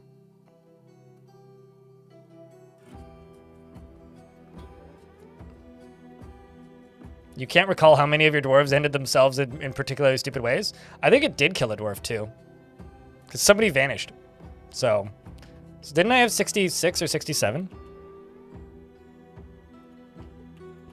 Anyway, let's see how big that siege is. And did they bring anything? Okay, well, a lot of stuff that'll melt.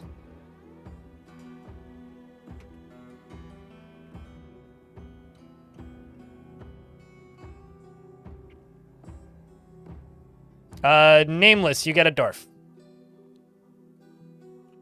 Nameless, what kind of dwarf would you like? Emperor Iron, I wish, instead of doing that next time, just point out loudly in chat that it's up, in case somebody wants it. I'd prefer you did that in the future.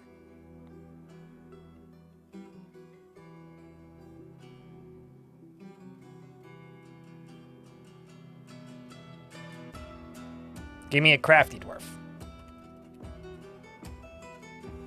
How about Zassit Mebzathurdis? Who's a woodcrafter. Does that work?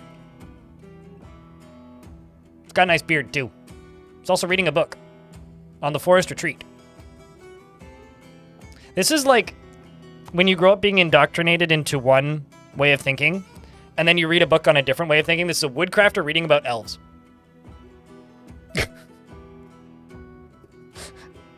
It's like a conservative Christian reading a communist manifesto.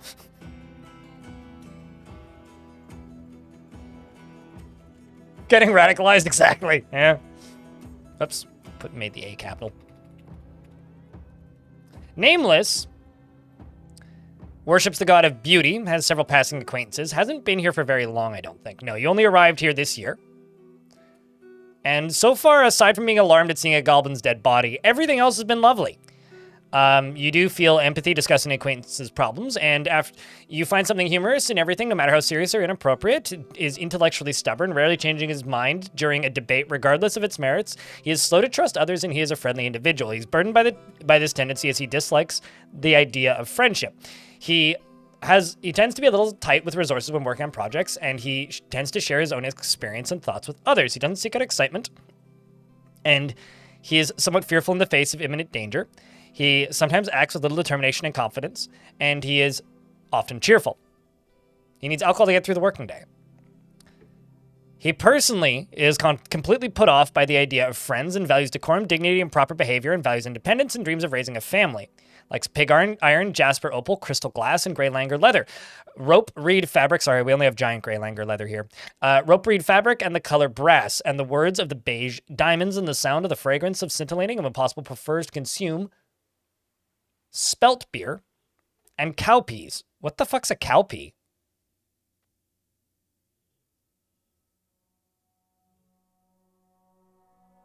I'm assuming it's a type of pea, but like, never heard of a cowpea before. He prefers to eat cowpeas, apparently. And he also hates bark scorpions. He's a member of the Cardinal Denomination, which is a religion, and the Storm of Artifacts, which is our group, and the Craftsdwarfs Guild. Is a cowpea like a chickpea? A chickpea implies the existence of a chicken pea.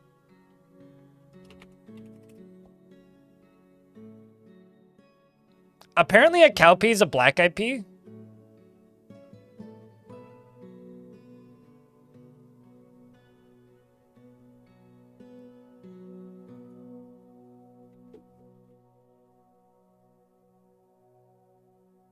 Yeah, it's a black-eyed pea. I guess it's better that the dwarf says that he likes to eat cowpeas than the black-eyed peas. Huh. Shut up, Devilish. I know somebody was going to make the joke. It had to be you. I hope you're feeling better, by the way.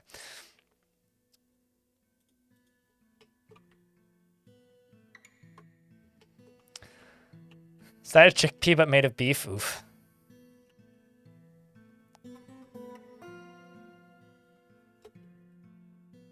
Okay, dwarves are still running inside. This is going to take a little bit.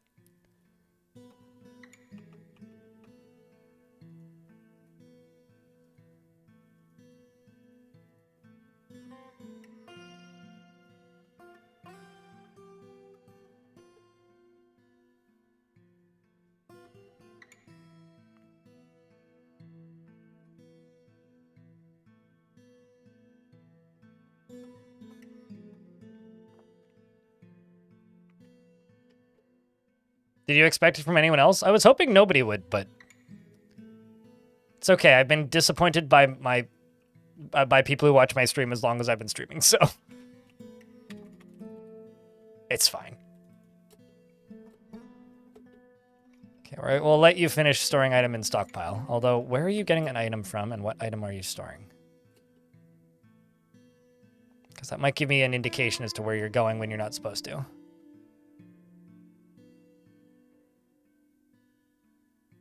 Ah.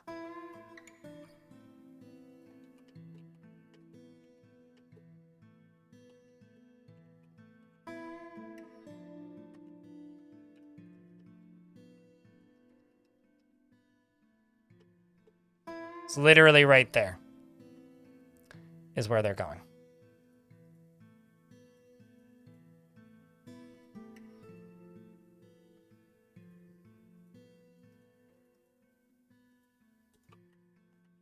Literally right there was where they were going. Okay, so that should be better-ish now. So how's this small group? Come on, you could have brought more goblins. I realize you're stacking a lot, but I'm going to give them a couple more minutes to run inside. A couple more minutes. Because there's still apparently a lot of dwarves outside doing gosh darn knows what. Smoke?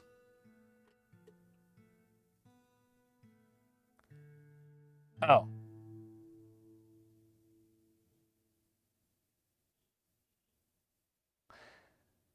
I'm just going to, just for frame rate reasons,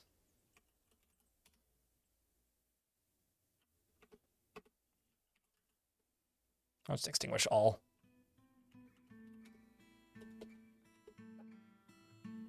Just so that you stop burning. Because that's just going to burn for eternity. All right. When the ads start, I will pause game. But I will give the dwarves up until the ads start for them to get back into the fort.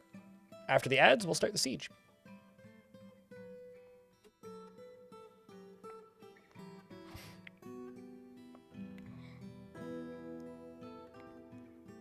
Calupes, and I was like about to explain a mythological creature. No, a cowpea. Cowpea.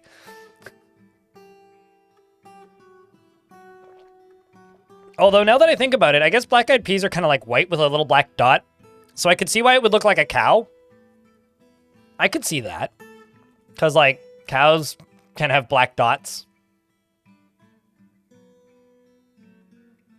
I think. I've seen cows before. Once or twice. Also, thank you to the person who purchased me a lot of coffee, by the way. I see that. So thank you very much. I don't have notifications on the coffees, but thank you. I have to open my email to see them. It's the most incognito way to tip. What embark size do I use? It changes. Because I always look at the embark site, Darian, in the YouTube chat. I always look at the embark site a couple times by like doing an embark and then just exiting without saving. So because I check the embark site 2 or 3 times before I embark there, it varies. It depends on what's there and what I want in the site. Do I want interesting land masses? Do I want a cave? Do I want something? Do I want it to be small? Do I want it to be big? I like basically the bigger you make your map, the harder it is on your PC, right? And you kind of need to go in expecting that. But I wouldn't do 16 by 16 because the game kind of isn't designed to be that big. And anything bigger than like 8 by 8, you start getting pathing errors where dwarves can't actually walk far enough to get items, which will give you some weird, annoying bugs. There's a reason 16 by 16 is disabled by default. It's because it breaks the game in some ways. That being said, I don't know. For me, it's usually somewhere between 4 by 4 and 8 by 8. But I don't usually go 8 by 8 because that's a bit big. People are weird, and I think Twitch chat can probably double up on this, or give opinions on this as well. People are very, very obsessed in Dwarf Fortress with large, as in north, south, east, west, large maps. I don't know why. You have like 200 maps deep. You don't need big, wide map. I mean, I get it. It's cool looking, but you never will need the space you have on the default size. Why do you need to make it bigger? I will never fully understand that obsession because all you're doing is you're willingly making your game run worse. So, like, people complain about Dwarf Fortress running badly. If you're playing on a map that's bigger than 5 by 5, you do not have the right to complain about it running badly because you've done it to yourself.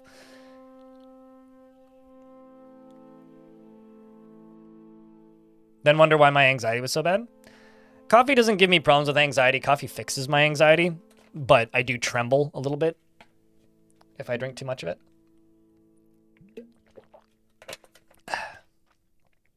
But it's okay. We're going to deny this.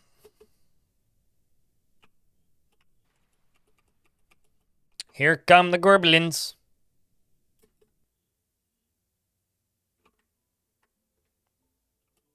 It's time to invite the Great Goblin Army into our lovely house.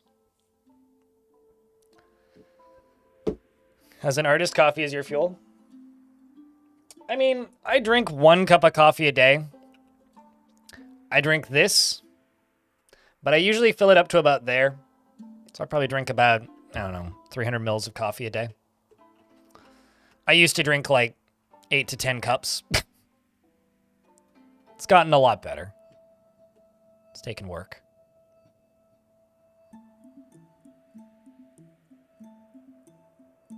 Wait. For the first... You had withdrawals after the first time? I find that fascinating. It took me years of drinking coffee to start getting caffeine withdrawals.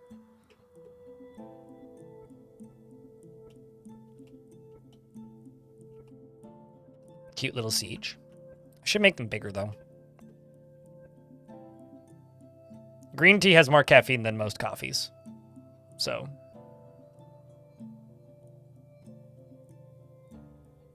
I drink about 1 cup of black coffee per day, yeah. I'm about the same.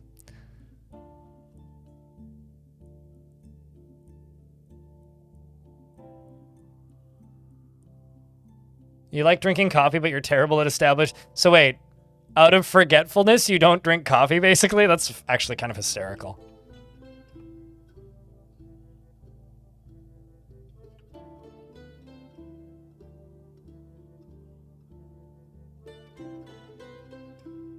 And one of your first jobs was during night shifts? I started drinking coffee in my night shift. Hey, chat, can I get a Vile Force of Darkness and also a bunch of lava emotes, please?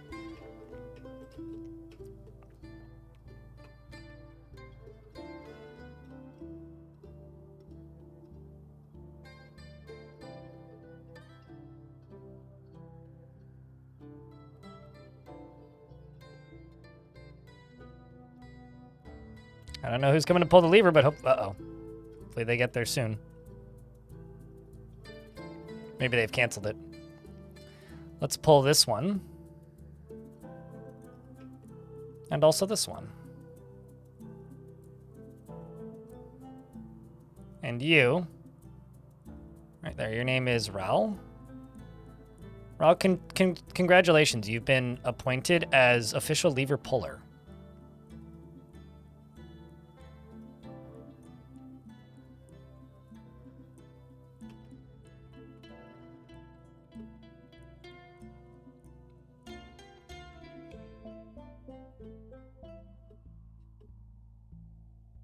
Please go pull that lever.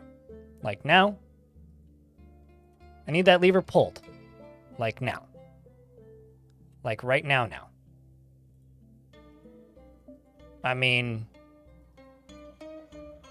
it's in the burrow. There you go. Now you pull it. Excellent. Cutting a little close there, Dwarf. All right, let's erupt some lava into this house, shall we?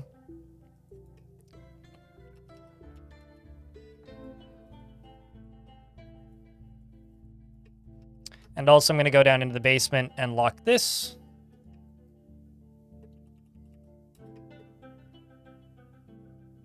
Right under the wire. Yeah, that was pretty close. Oops. That was way faster than I was expecting. I'm just going to unlock these doors for the dwarves.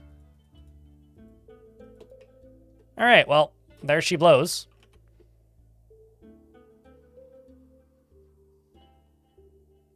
Crave cream and sugar with your coffee, but overnight shifts when you were younger just made you drink it black. Oddly enough, it's kind of similar to me, although the problem was when I worked overnight shifts, I also drank a shit ton of energy drinks. I drank a lot of NOS, I drank a lot of Red Bull, I drank a lot of Monster. Mostly NOS, though. NOS helped me get my kicks.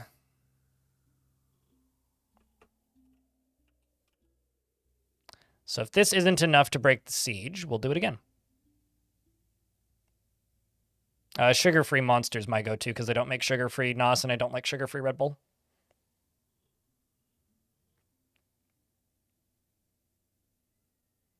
Yeah, no, it's funny when people talk about like coffee drinking problems and they're like, oh, I used to drink like 5-6 cups of coffee a day. I'm like, ha! Wow, casuals. Like, it's not a joke when I say that like I've fucked around with drugs in my life, mostly recreational. The worst withdrawal symptoms I've ever had was coffee and caffeine in general.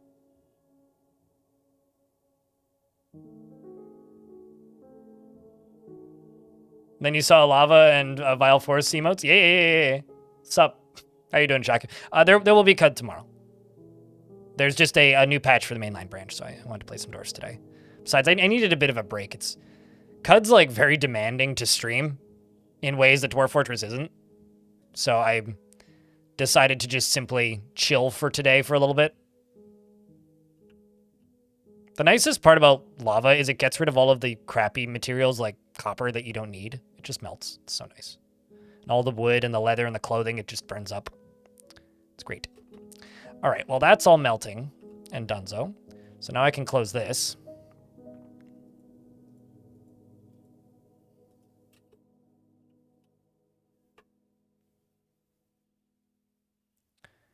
And as soon as that's closed, which is right now, I think. Yep. I can then pull this. I did say I was going to play Cud today, but I also didn't know they were patching dwarfs today.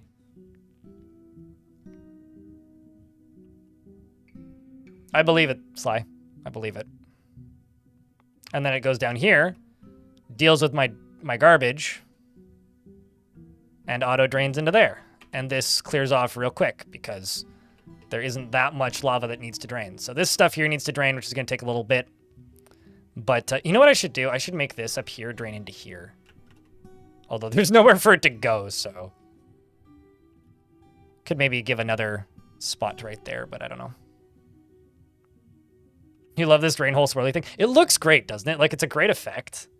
Like, it's a really good effect. I like it. It's also a very effective way of getting rid of a lot of trash all at once. Oh, no.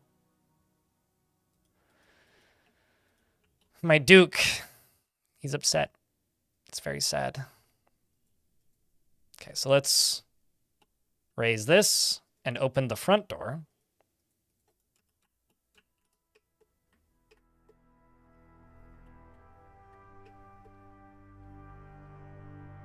So these will close first. And this door will open. There we go. Now this is still going to take a little bit of time to clear, but that's okay. Just going to wait for this to start clearing, and then we'll open up the back door, and then they'll send in the second round. Let's see how the basement constructions are going.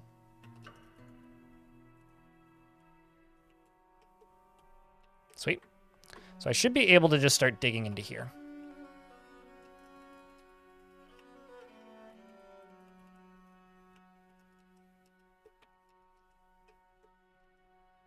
Should be able to.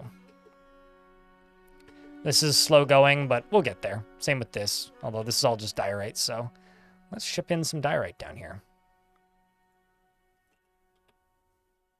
Because I've got tons of that. We're not starving for diorite, that's all right.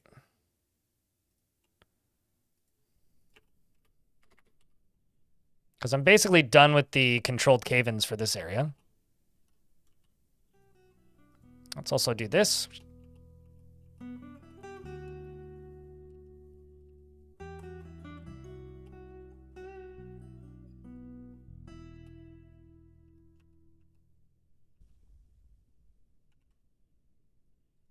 Sandstone all the way up, sandstone all the way down. Speed that up. And let's start channeling.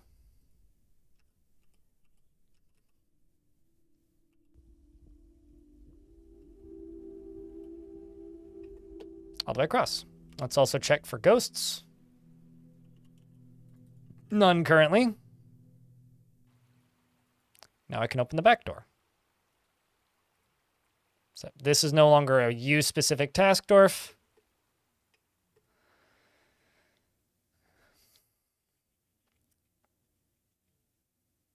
For your current dwarf, you've got a river that runs down a waterfall. You need to get a waterfall fort. Waterfall forts are great. It's also very easy to drown your fort, so make sure that you plug every single possible leak before you open it up properly. Got a dwarf that withdraws from society. A surgeon. Oh, that's exciting. A lot of busy dwarfs down here. Doing a lot of tasks. Okay, now that's open. So as this all clears up, we'll start to see the goblins coming back in. So now I need to stare at this pretty cautiously.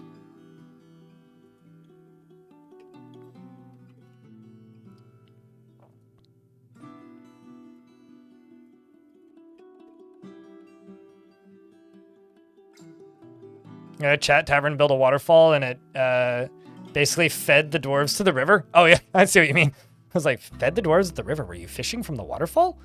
I was very impressed for a second there and then realized what you were referring to.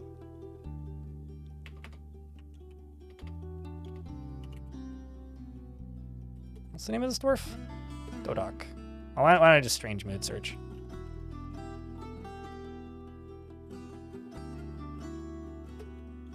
There you are.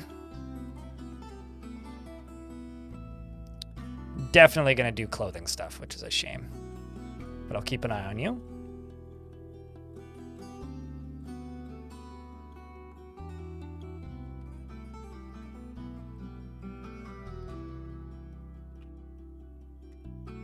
Been running into a problem that needs empty bags in your stockpiles, and they keep ending up with bags with quicklime, dye, seeds, and other random stuff in them. In stockpiles, I'm not sure entirely where the setting is, but let me check. It's not there, so it would be over here.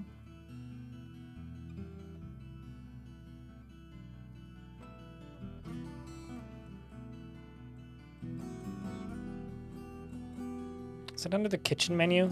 Stone use, work details, standing orders. Automated workshops.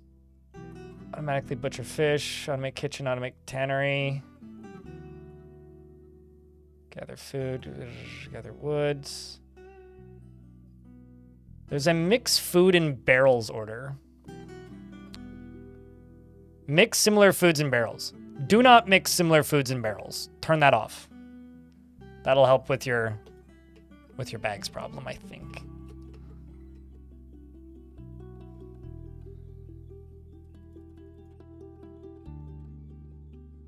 Okay, so as soon as one of these cools off, they can start attacking us. There is an atom bomb in the lava? What? Where? I feel like it would have gone off by now. Unless you mean like an atom bomb symbol or something.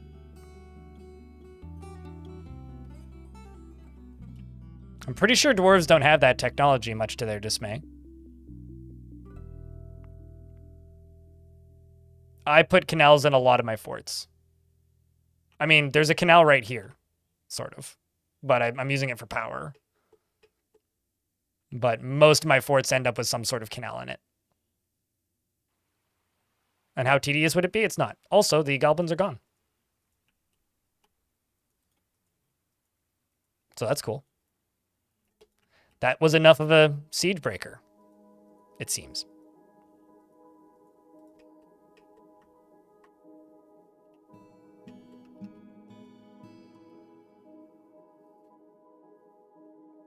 Okay, let's go back down to the bottom.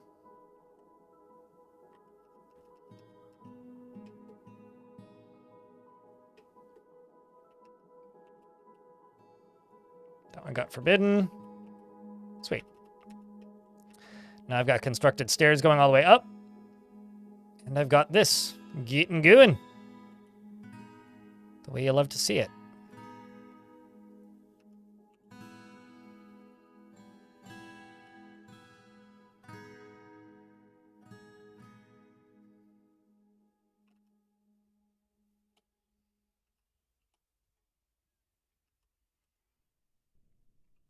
So we can just channel into this. In SS13, there's a nuke that's actually just a beer keg. Is it called a nuke? Does it not do nuke things?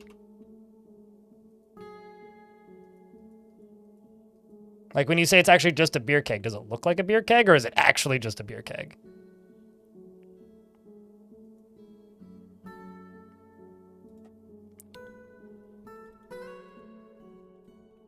I'm going to permit obsidian to be used as stone. I'm also going to check on that strange mood. It's currently sitting here. What do you need? You need skeletons. Okay. Cut gems. All right. Shining metal bars. Okay.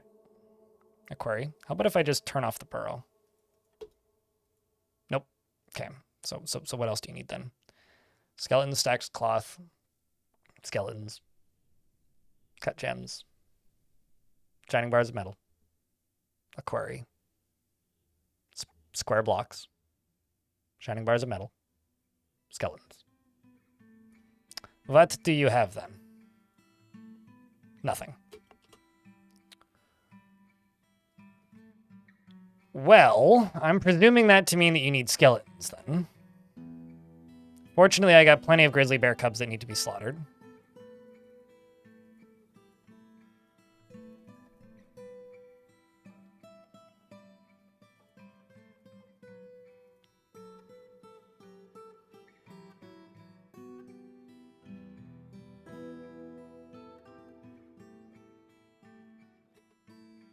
And also, let's check cloth.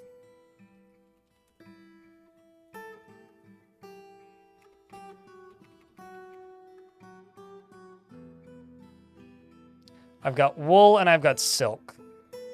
And I've got pigtail. So cloth shouldn't be the issue here. Shouldn't be.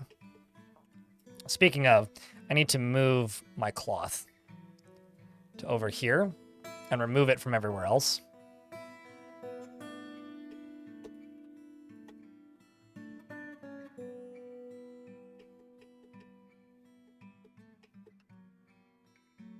Pretty sure, yeah, this has cloth in it.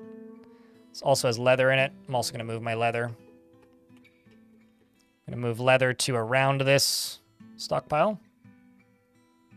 It can go here, here, maybe there. We'll just call that leather. There may be another stockpile that allows them, and I'll have to move that too. But I'm presuming that this dwarf needs corpses. Okay, so this should all get cleared out pretty quick. I'm going to set all of this to be melted.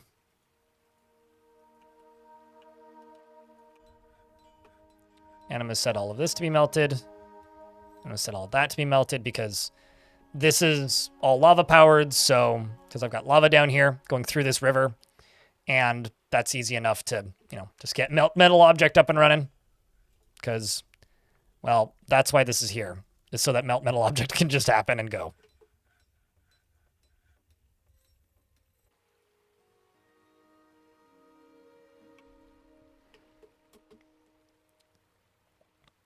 Is there a nice easy way to keep wild animals? You're kind of new to a wonderful fort. If you are new, I recommend against playing on untamed wilds places, which is where wild animals actively attack you. As for keeping animals out, I guess in what sense do you mean? Are you having problems with animals just like wandering into your fort? They're probably trying to get somewhere. Look at where they're trying to go and give them another path. If they're trying to walk through your fort to get across the map because that is the shortest path, well, give them a shorter path. Sort of like highways. Don't make, you know, your local deer population walk across the highway. Just design your highways better. This is kind of at least that's how I live by. Broke through into the caverns, first time elk birds. So elk birds are trying to get to the surface. They're seeing one way to the surface, right? I don't know how that caught fire, but it did. So they're seeing one way to the surface, and that one way to the surface is through your fortress and out to the surface. So either set up cage traps or weapon traps so that they can't get into your fort to get to the surface, or give them a different pathway to the surface. What's up, goat? Long time. How you been? Also, congrats on the 2 years without tobacco, by the way, because your ever fight. I'd almost say round of beers for that, but that's celebrating a problem with another problem. Also, I realize that this channel is very themed after beer, but please drink responsibly. Gosh. It should go without saying, but please drink responsibly. Or, like, not at all if that's how you want to live your life. Both are valid options, frankly. No such thing. I mean, username checks out, Booze Quest. Impossible! It's one of the most appropriate names I've seen for a statement in a while. I always like those. I'd rather have a singular pour of scotch nowadays. I lean that way in some ways. Although we're hitting winter again, so it's stout season. Sober Quest. I mean, that's your arch nemesis, right? Booze Quest and Sober Quest? You were going with cage traps, but you were curious. Another way to do it is, like, set up a squad down in the basement. Also, question. Do you happen to have... have you disabled... cave creatures is the question. Just for query square blocks. Okay, so this outside door ain't open yet. Let's open the outs. Oh, wait, actually, no, not that one. That one is open. What the heck does this dwarf want? We've got those. Shining bars of metal, we got that. Skeletons, okay. We just slaughtered a bear skeleton, so it's not skeletons that you want.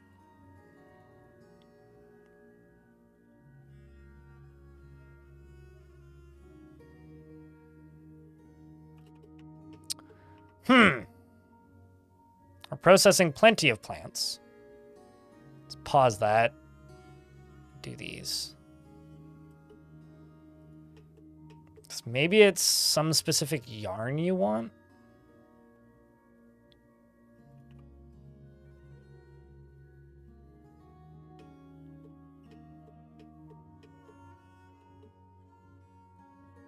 No, I mean, I'm referring to like the cavern invaders, not cave creatures.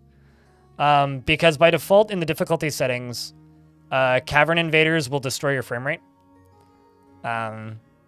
So I have them actually completely turned off. Where are they? Third time's the charm.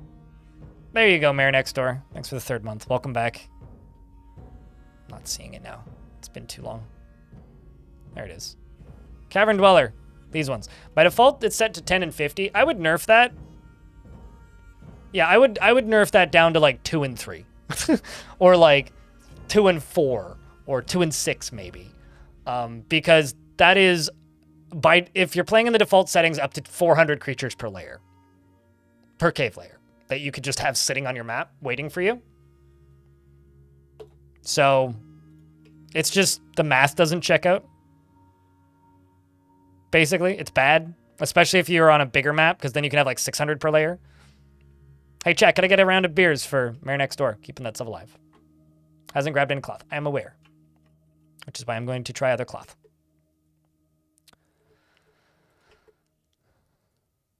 Because, like, it's not these bins. But we are trying to put together some cloth.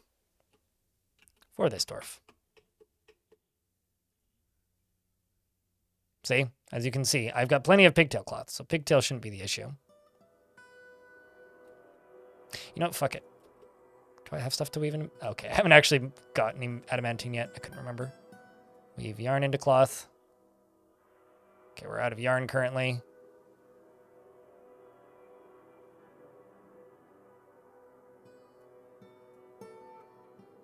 We're also out of silk, apparently. There's no webs to collect. All right, well, I don't want to do it this way, but I guess I'll do it this way.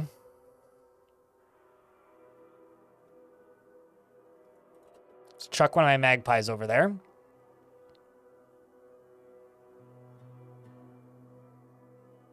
And they keep reviving dead monkeys. They only will do that if they feel threatened. So essentially, what you got to do is you've got to make sure that they never go into combat and they won't revive dead monkeys. But they'll only revive dead monkeys if they're actually getting attacked, if they're actively getting attacked by something. It's like their natural defense mechanism. So if they feel threatened, they will revive dead animals. If they don't feel threatened, they won't. So if you can keep them from feeling threatened, then you won't have problems with them revving stuff. Otherwise, you will have problems with them revving stuff. Revving? Sounds like a car. Bunch of gas monkeys. Revving dead monkeys is pretty cool. Sure, but you know, if they're saying they don't want them to be revving dead monkeys, then I'm offering a solution. Or explaining the cause. Maybe not offering a solution. Dark Schultz, thanks for the 8th month with Prime. Welcome back.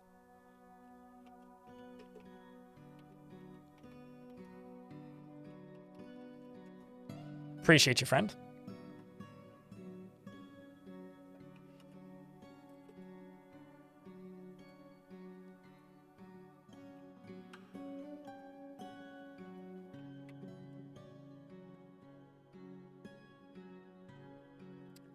I think we're just going to start making an obsidian bridge.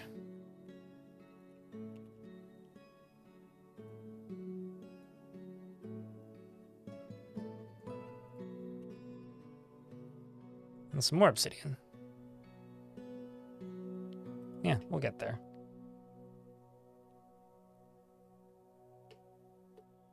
I would highly advise against putting necromancers into squads. Unless, like, you really, really hate having frames per second and like having frames per month or year, then put them in a squad.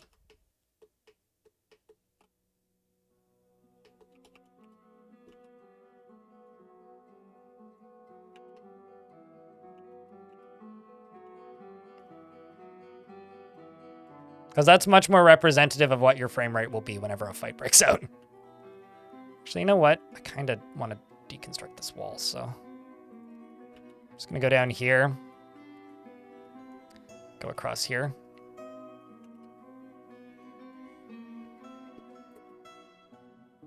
All right, we're in an ad break. I'm just going to pause the game. I'm going to go take a toilet break.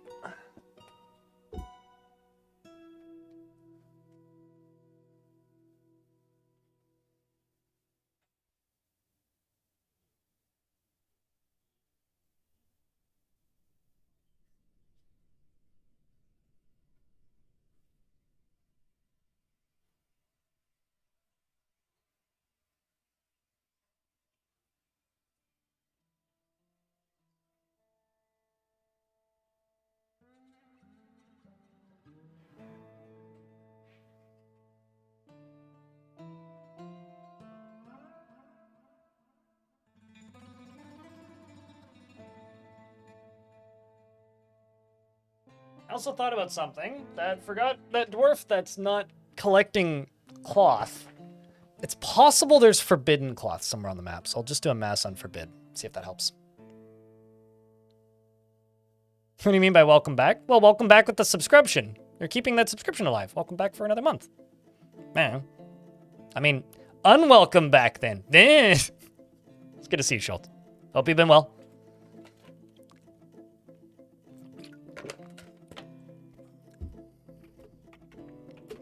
Yeah, for the forbidden cloth, you know, it's like the forbidden slide that you only get to take once off the side of a cliff.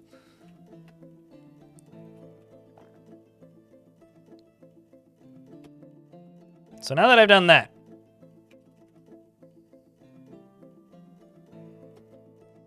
nope, that didn't help.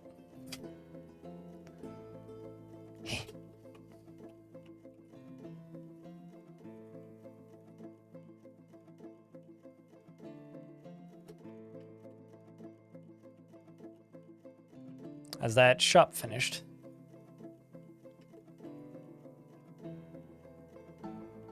Spin through, although it's possible it's just getting hauled. Sheer animal. Spin thread.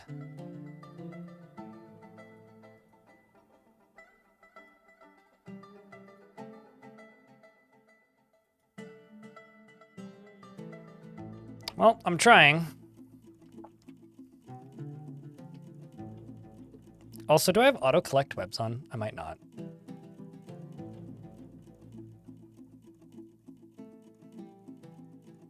I do have automatically collect webs.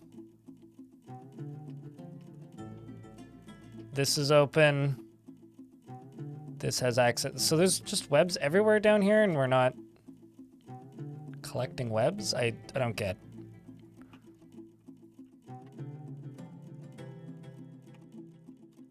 Oh, I know what I did. Highly likely what I did. Are they paused?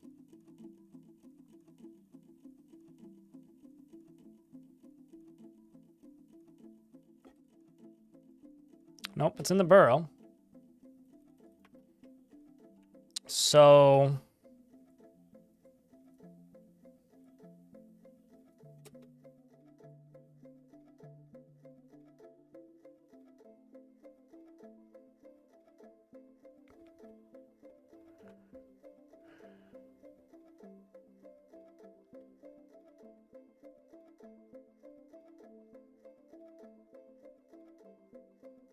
Huh. What the hell's going on then? How's it going? I'm doing all right. I'm doing okay. Fort's going all right too. Stream's going okay. Hopefully you had a good week. I've been playing a lot of Caves of Cud lately. So I'm having to reformat my brain and remember how to dwarf, which turns out pretty easy. screw it. We'll just finish doing this.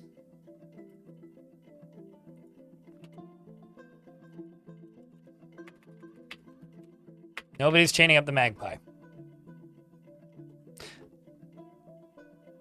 Well, it's not a burrow issue. Okay, how about I do this?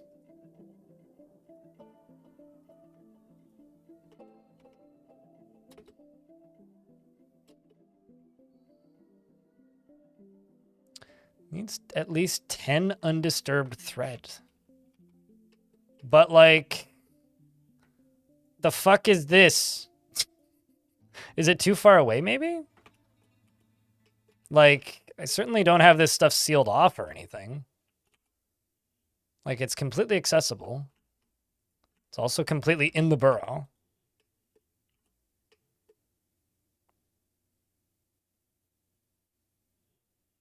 I don't play Deep Rock Galactic at all.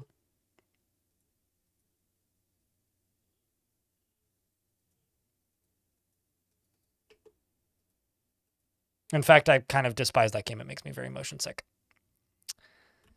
I'm going to just plop one down here and see if it works.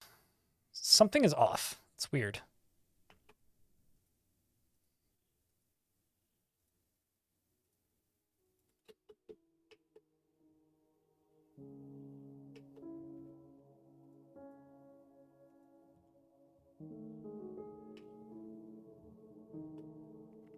Then you've never tried to study for a degree, Jaded Rat.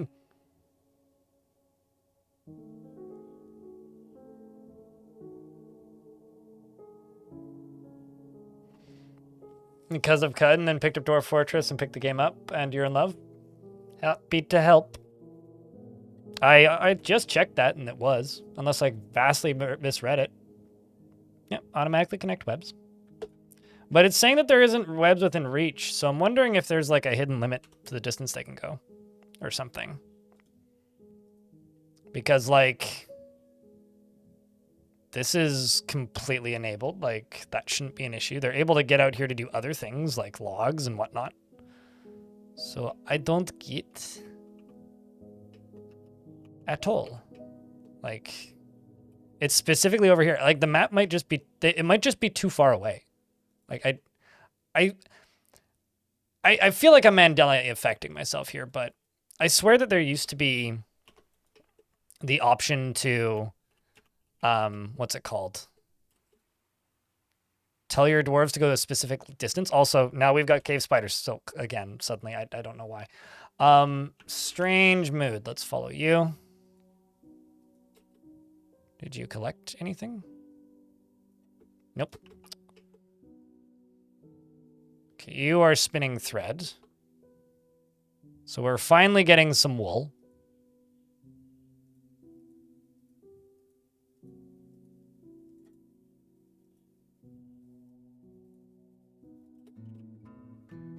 Which means over here, yarn into cloth. There we go. Also, I'm just going to assign specific dwarves to this based on skill. Because I don't want a Weaver's Guild.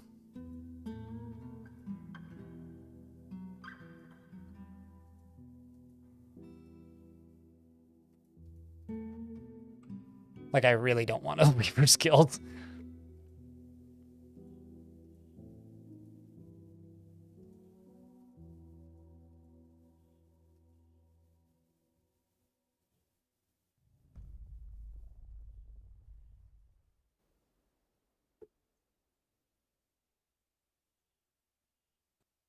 And I realize I have the two in the basement right now, but we'll see if the effect goes away.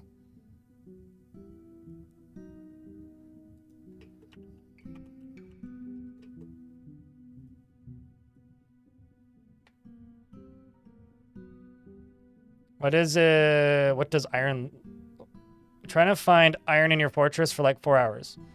Okay, so you're not going to find iron ore. You need to find hematite. You need to find the other ones. Magnetite, that's another one. It's those are the two that pop into my brain off the top of my head. But you need to find an ore of iron, not iron ore. So like magnetite, this is magnetite, ore of iron. Lamanite is one. I always confuse that with lignite. But yeah, you're not going to find something called iron ore in Dwarf Fortress. You'll find magnetite, lignite, limonite, hematite, all that stuff. You have to find actual ores. It's limonite, not lignite. Yes. Lignite is coke, coal. So if you settled somewhere with iron ore, you have to find iron ores. If you look in the, I think it's the stones. Another game that does this actually is Astroneer. Astroneer does this. If you scroll down in this list under stone use and labor, so labor, stone use, you'll see all of your different ores. So ore of iron, magnetite, ore of iron, limonite, malachite is copper, hematite is iron, horn silver is obviously silver, platinum nuggets is platinum, raw adamantine is for adamantine strands, tetrahedrite will give you 20% silver and copper, zinc, obviously, you got your bismuth from Bismuth's Night, you got copper nuggets, which are pretty rare, admittedly, gold nuggets, which are rarer as well, and that'll hopefully be your instruction booklet.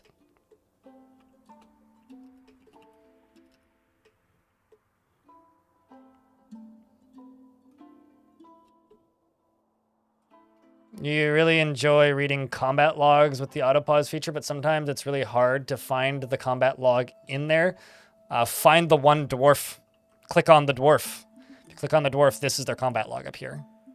So instead of having to scroll through the list or anything, you can just click on a dwarf and click on this. That's the best advice I got. It's something that you just kind of learn with practice.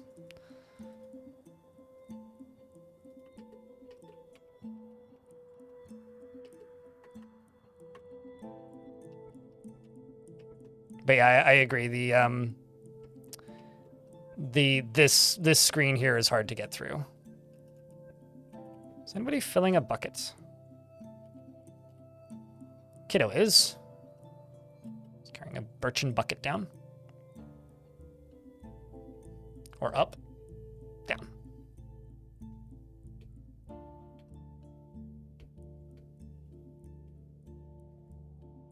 I mean, is it bad that you've been playing and you didn't figure that out? Which thing out? The ore for iron? I mean, Dwarf Fortress is a game that you'll keep on learning, right? Like, I'm still learning stuff, and I've been playing this game for a very long time. No, that won't work. In order to make this work, I'm going to need to not do this, and hope that there isn't a monster right there, because there might be.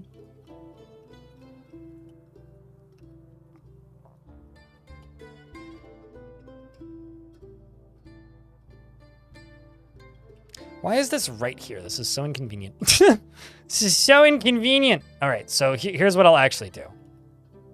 I'm going to...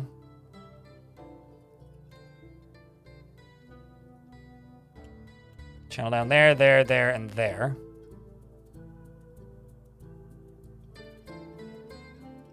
Actually, let's just channel this over here instead of right there. So this will all slide this way, and we're going to try and get all this stuff out of here, because that's a bit of a problem.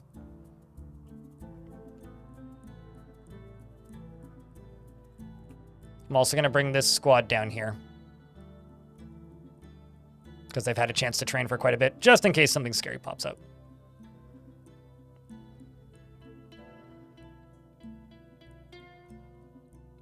Why do I build 4 stairs next to each other?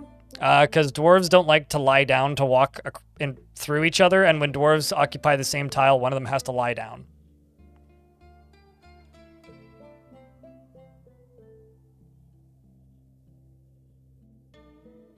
Also, happy to help Eric in the YouTube chat.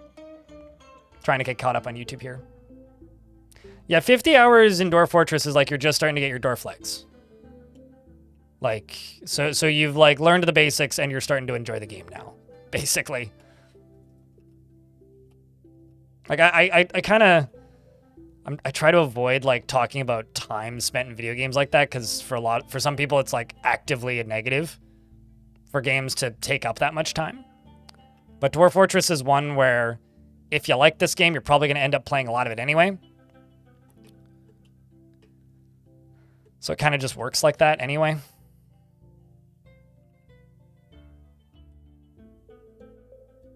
Okay, well, this is okay. I'm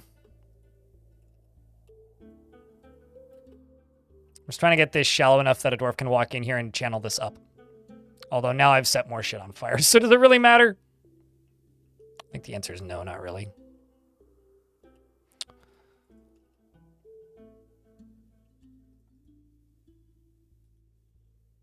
Best part is I don't think this has even killed anybody.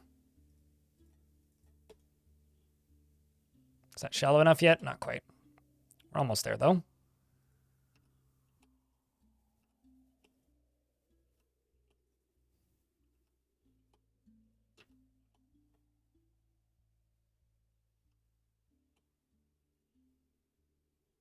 Okay, so all that should be done. Now it should be shallow enough. Channel that up. Let's also bring all of the gems and stuff down into here. And are you okay there, Dwarf? I mean, I realize that's scary. It's a lot of steam, but Dwarf is fine. Ghostly Dwarven child has risen and is haunting the fortress. Oh, excellent. I got ghosts.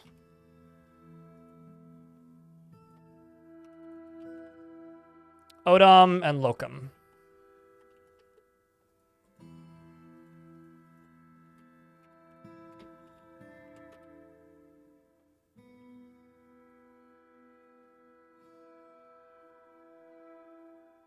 Well, there's two possible Locums it could be, so I will just memorialize both of them.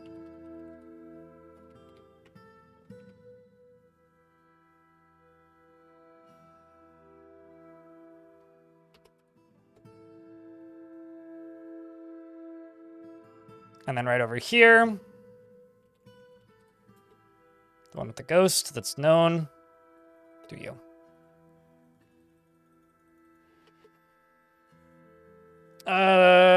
Man, I really wish that you just point it out when it's up instead of gifting them to people, but okay. Like, pick somebody if you're gonna gift a dwarf talent. It makes my life a lot easier, and then we don't end up with doubled up dwarves, because it does happen. It does happen. Regardless, though, Ice Blue, what kind of dwarf would you like? What's your choice? Is this full? Wow, they need another cabinet. You know you've been living somewhere for a while when you need a second dresser. Or you really need to watch Marie Kondo. It's one of the two.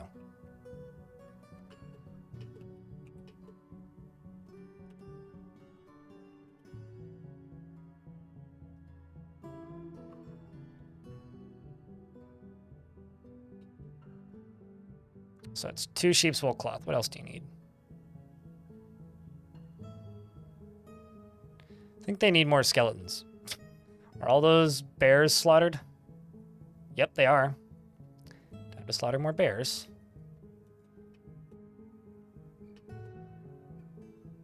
I don't need people running lotteries in my chat because it sometimes makes things difficult, telling though. But Ice Blue, what kind of dwarf would you like? Especially when people are just like completely random about it, because then often what ends up happening is people don't realize they got a dwarf, and then it's like, well, I'm just kind of sitting here now. That's happened a good few times, or people will gift somebody a dwarf who's been out of chat for like hours. That's also happened a good few times. So, you know, pick somebody who can participate in the gimmick is my only real request, but this works. Also, Ice Blue, you have 2 minutes to tell me what kind of dwarf you would like. Would you like a dwarf with a beard, without a beard? Do you have a job that you prefer?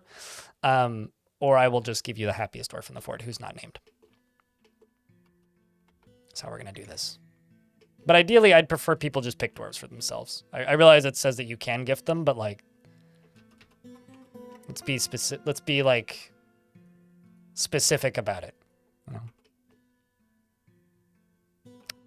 All right, I will give you the happiest dwarf in the fort that isn't named. So you get to be the Sacred Serenity.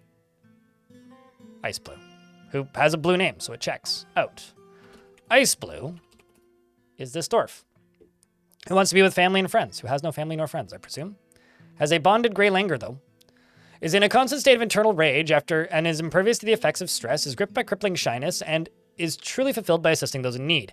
Though she wishes this were not the case, as she considers altruism foolish. I should make you a doctor.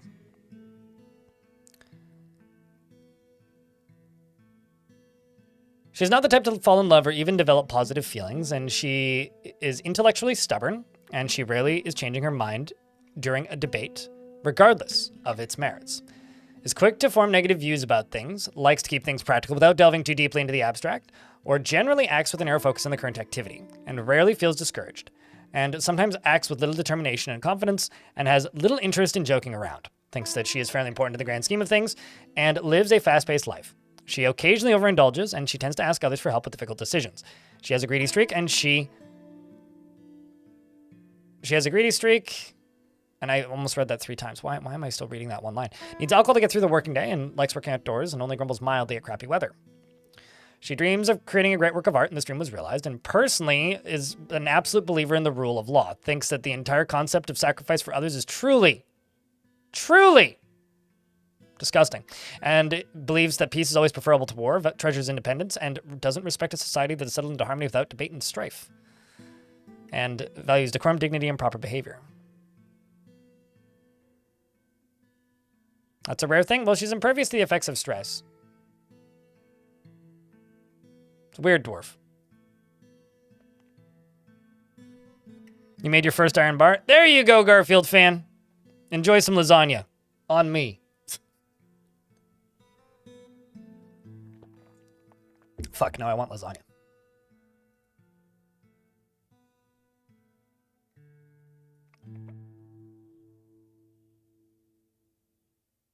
I got 79 hours, I think, before your tutorial vids and was kind of going to refund. How? You can refund a game at 79 hours? You know, it's kind of amazing to me how many people have told me stuff like that, though, where it's just like, was going to refund this game, wasn't sure about it, blah, blah, blah, and then, like, found your tutorials. It's like, is this game really that difficult? I don't know. I feel like I've also seen a good number of people, like, just start playing and then start to learn advanced stuff from some of my tutorials, but I don't know.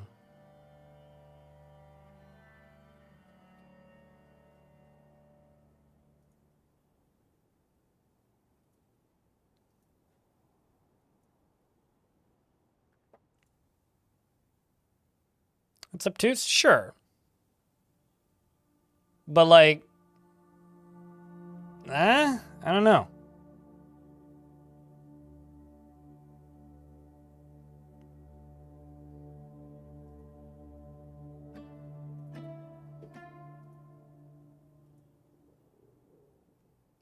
I need to figure out how to disable commenting on Steam profiles.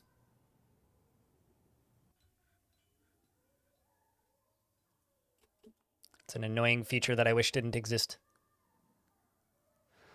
Rotterdam is haunting the fortress, so it's that one. All right, Dwarf.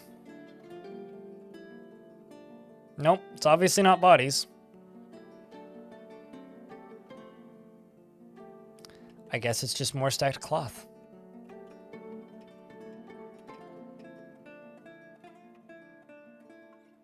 Presuming I don't have any yarn. Yep. Well, let's go do more of this.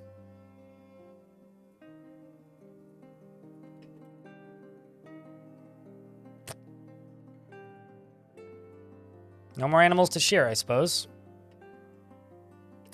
Well.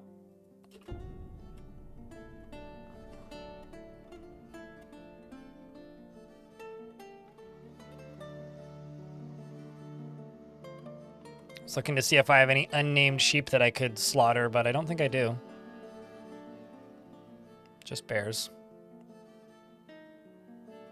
I don't think goats are shearable. Pretty sure goats are not shearable. So yeah, I don't know. I'll just have to wait on that. See what happens.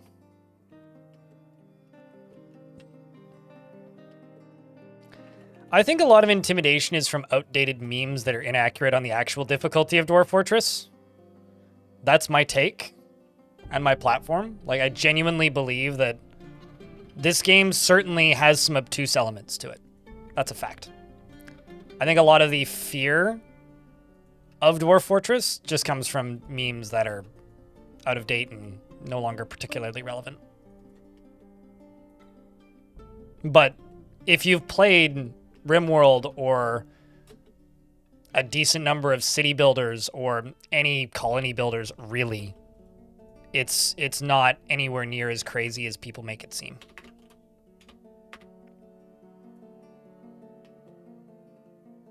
Because it's an obtuse genre, but I think that that's something that happens to all games in the genre, regardless of if it's, you know, Dwarf Fortress, RimWorld, No Moria, Stranded, Alien Dawn, or I don't know, I'm trying to think of other ones. Regardless of which one it is, they all kind of have that to a degree. And I think that the audience at large kind of does Dwarf Fortress a disservice by making it seem like all of that is entirely accurate still these days. It's not entirely unique to Dwarf Fortress. There are other games at Z levels, but yeah, I think it's the camera angle more than anything. Personally, I find games like Going Medieval harder to parse visually than Dwarf Fortress because they're on a 3D view. I find 3D games with levels and this kind of building to be way harder to control.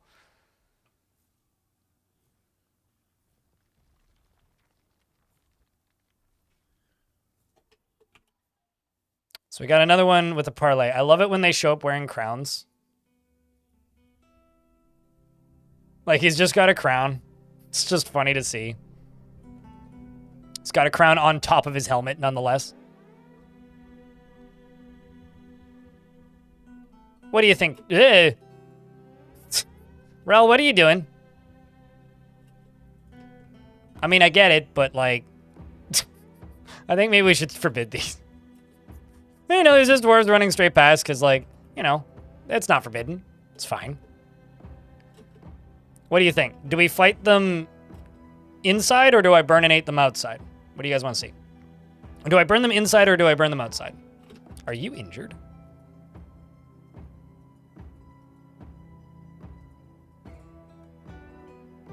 This goblin was here 2 years ago.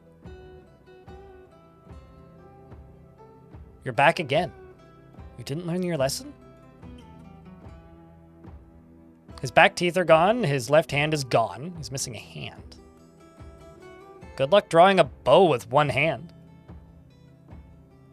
The trees die of old age. I don't think so. I've never seen a tree die of old age. I've never seen a tree die of natural causes. I'll put it that way. So I'm going to presume no.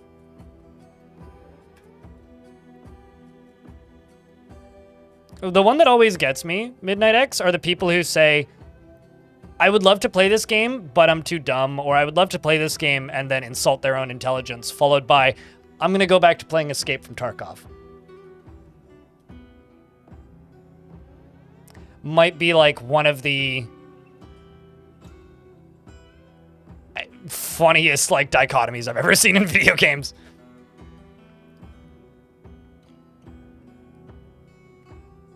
I'm presuming he has strong teeth.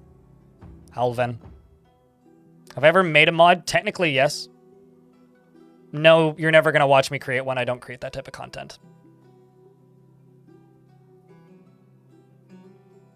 I have no interest in doing any kind of modding streams or videos. It's not what I'm good at, not what I like doing.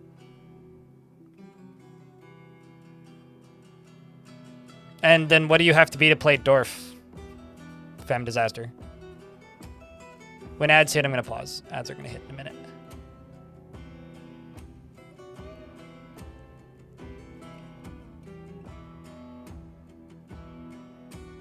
Are they bringing dragons this time? Oh, they might be. There's definitely beak dogs in there. Okay, let's lock the dwarves inside.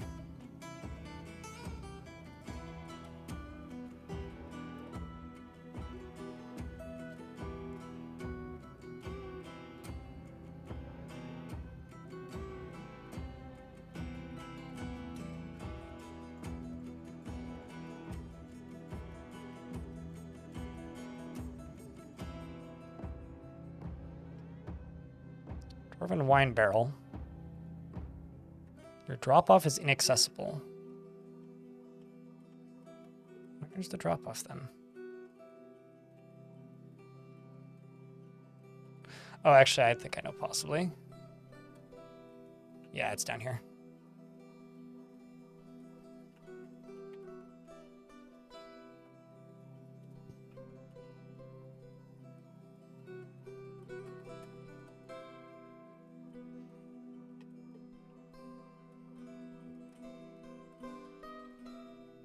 They have a human dude with them as a recruit. Yeah, that'll happen. What's funny is you can tell when goblins start to run out of soldiers in their faction because every faction has a limited number of soldiers, right? When they start to run out, they start sending bards and they have books. I've been getting attacked by elves in this fort for a couple of years now that send recruits wielding books. Books and musical instruments. Also mounted on giant animals, but, you know.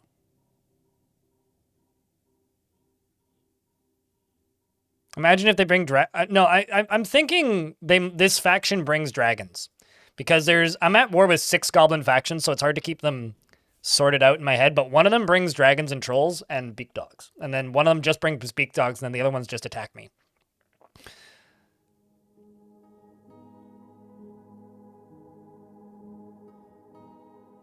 I think computers are for computer enthusiasts. Somebody can be a nerd about anything.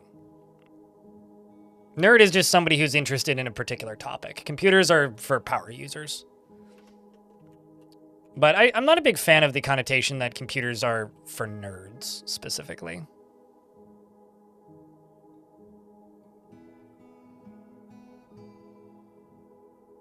You know what's ironic is this game is like the anti-spreadsheet simulator.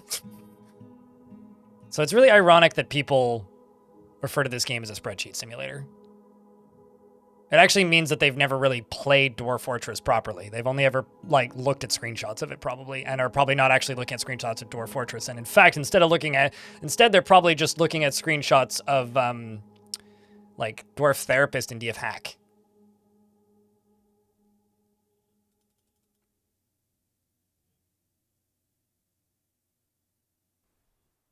Eventually, yeah, Kage Jetty. Although some people say, oh, yeah, no, this is the one that brings the weird animals. We've got Mineras.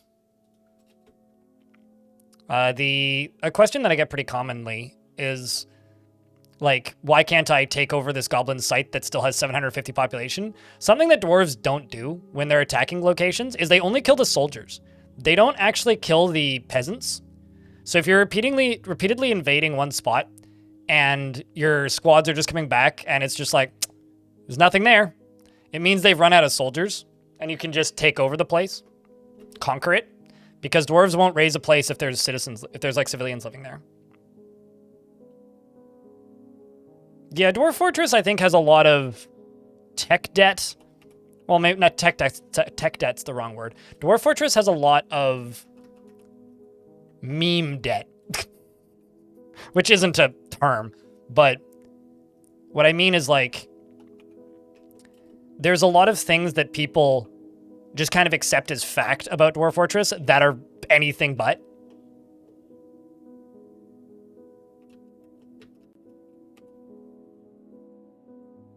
And they're just kind of like widely presumed correct, which is fair, I guess. But the unfortunate result of that is you get people repeating information that scares people away from trying a game that isn't as crazy as people make it out to be.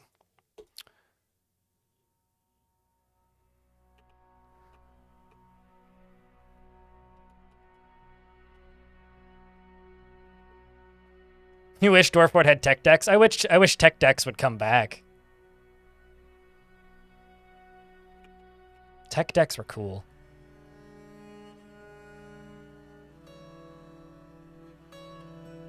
Although I got mine very, very used and mostly broken from the thrift store because I was a broke kid. You saw tech decks at Costco again? I wonder who bought the brand because I thought they went out, like went under, or like the original owners did. Somebody must have bought the brand then.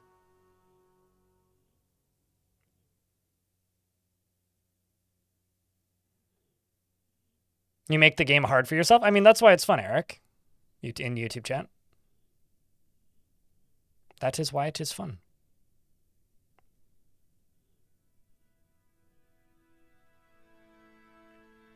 You have 20 soldiers?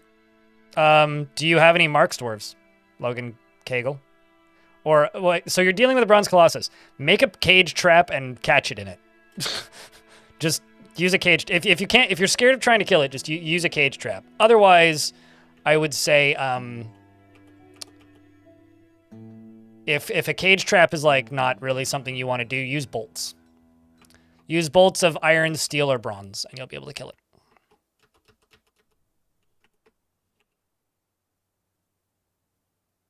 And many knockoffs? Yeah, I had knockoffs too. Okay, may have to... Ooh. May have to do this in 2 separate waves. Because these beak dogs are pretty spread out. Maybe they'll wait. Hey chat, can I get a Vile Force of Darkness and some lava? You know what's up. I'm taking a day off of Caves of Cud because Dwarf Fortress updated. Dwarf Fortress has been in development longer than Caves of Cud and still gets updates. It's on Steam. It's a game about running a colony of dwarves and watching them fall to pieces under your incompetent rule.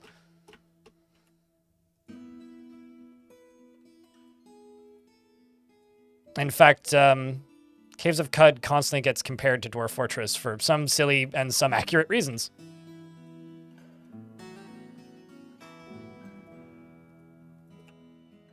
And if you're a psycho like me, it's a similar appeal.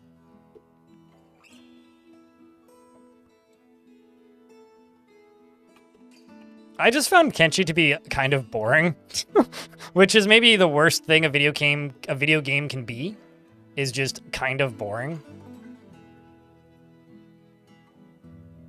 You know, actually, I'm gonna do this one. I may end up fighting a little bit. No, I will end up fighting a little bit if we go with that one. Maybe not, actually. Because this will be faster if I do it this way. Because the front gate's now shut. Just need the back gate to shut quickly. Come on, close the gate. Anytime. There you go. But no, this is the granddaddy of RimWorld's part of the inspiration for Oxygen Not Included. The reason the genre of colony builders exists largely is this game. So this is very much one of video games' granddads. And also, as far as I know, one of the first, if not the first, crowdfunded indie game. You can quit anytime I want. Well, you should take breaks. You don't need to quit, just take some breaks every now and again, you know?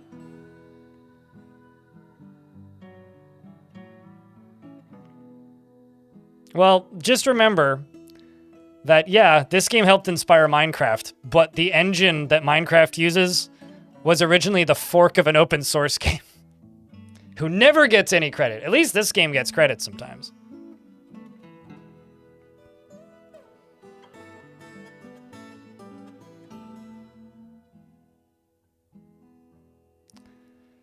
I have, like, silly beef with Kenshi that I shouldn't have. I've talked about this before, but I bought a copy of it a billion years ago on Desura when it went into early pre-release. And then Desura ceased existing and I never got a Steam key for it. Either they didn't give them out or I just missed the email.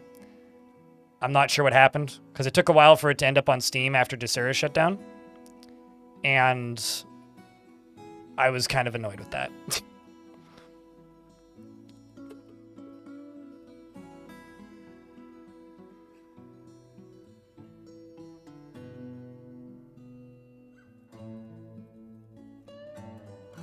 My gremlin is stumbling around obliviously again. That's a damn shame.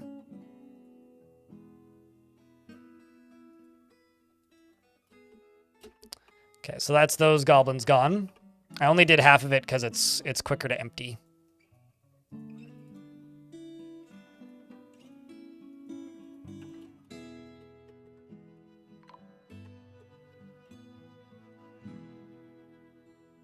Ghostly Dwarven Child's been put to rest. So this will all drain pretty quick, or should drain pretty quick. Once the lever gets pulled anyway. Actually, hold on. Just gotta make sure there's no dwarves down here. Not currently. Well, that's good. Let's lock that door.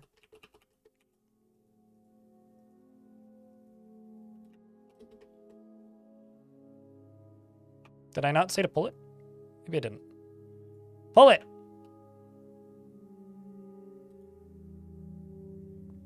Yeah, I didn't like Timberborn at all. I should go back to it because they removed one of the biggest annoyances I had, which was the limited, like, regions. But playing Timberborn just kind of, at least in the early access state that I played it in, it just made me miss features that Dwarf Fortress has. Like, a problem that I personally have with a lot of colony sims, it's a me problem, it's not a problem with the games. Like, these games are fine, right? A lot of these games are great, even. The problem that I have is, like, I just see them as, like, shadows of a game that I already know how to play that I like a lot more. Okay, so somehow you managed to finally get everything you needed. What in the hell? Iron bars, Kesserite, sandstone, copper. I have no idea what you were even waiting on. Well, that dwarf figured out what he needed, so that's good.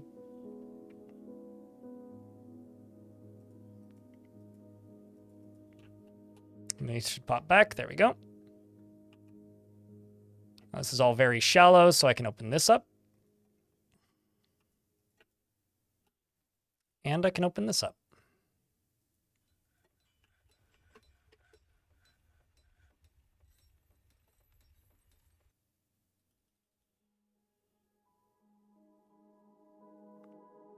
Oh, man. Referring to Timberborn as TB. I could never do that. Anything that invokes the name of Total Biscuit just makes my brain go in different directions. But fair enough. What do I make my floors out of? Whatever's available in large amounts. This fort, it's largely sandstone because it's available in large amounts. So the second this... Okay, they should be able to get in now because they can go this way.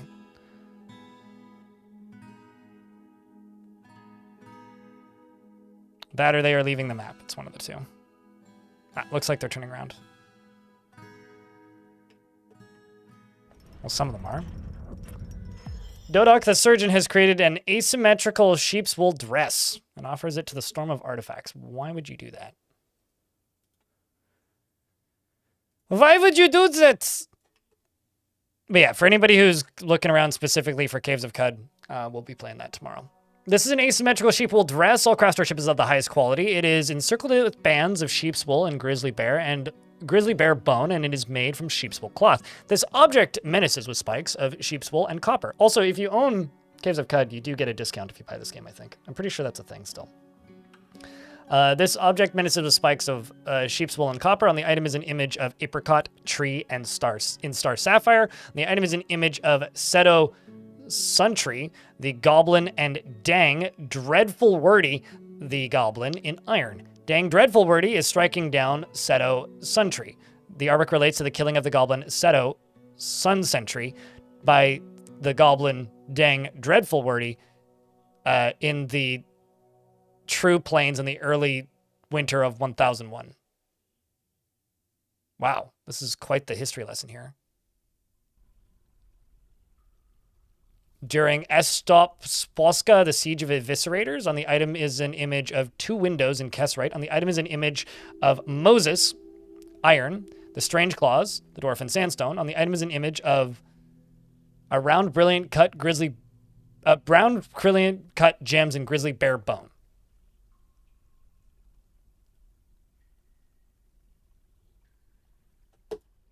The only reason I say why would you do that is it doesn't have a sprite. It is kind of neat, though.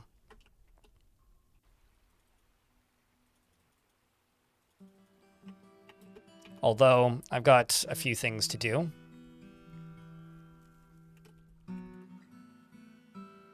You can go onto that, and you can go here.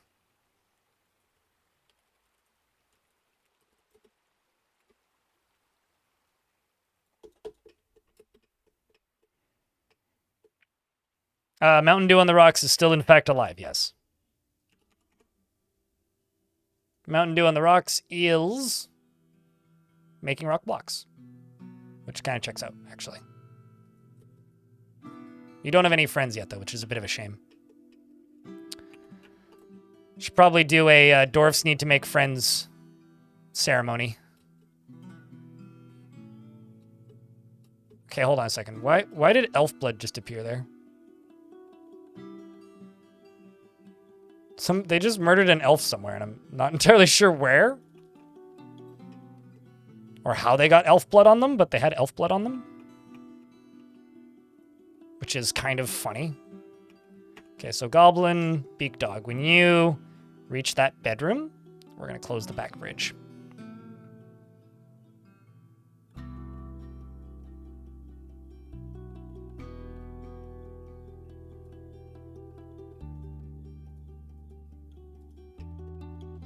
Although they may, yep, they see the Beak Dog, so I have to go this way. Which isn't too bad. They can walk around the back.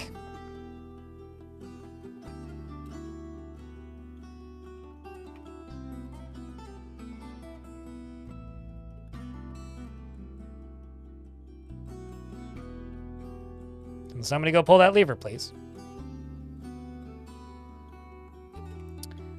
Well, we're going to have to... never mind. I didn't have to tell the dwarves to do anything because it seems that Godin, the hammer dwarf, found this little Beak Dog hanging out right there and is now just whacking it repeatedly with their hammer. Bashing the Beak Dog in the right lower leg with their hammer, chipping the bone. Scratching the Beak Dog in the left upper leg. Tearing the fat and bruising the bone. And shredding their way through this Beak Dog. The hammer dwarf scratches him again. Misses. The Beak Dog misses. The hammer dwarf then punches the Beak Dog in the upper body with their right hand, bruising the muscle and the upper spine's bone. Bashes the Beak Dog once again with their hammer. Their hammer's also not that strong, if I'm not mistaken, because it's an artifact, but it's made out of pig iron, which isn't great. I mean, it's not bad. It could be a lot worse, but Dwarf is continuing to fight and is now running directly into the goblin forces, which I'm just going to say, pretty bluntly, not the smartest thing you could be doing here, Dwarf. The dwarf is now flying to pieces and is now no longer alive with us. I think that door just got shut, though. Yes, it did. So now we're going to shut this back door.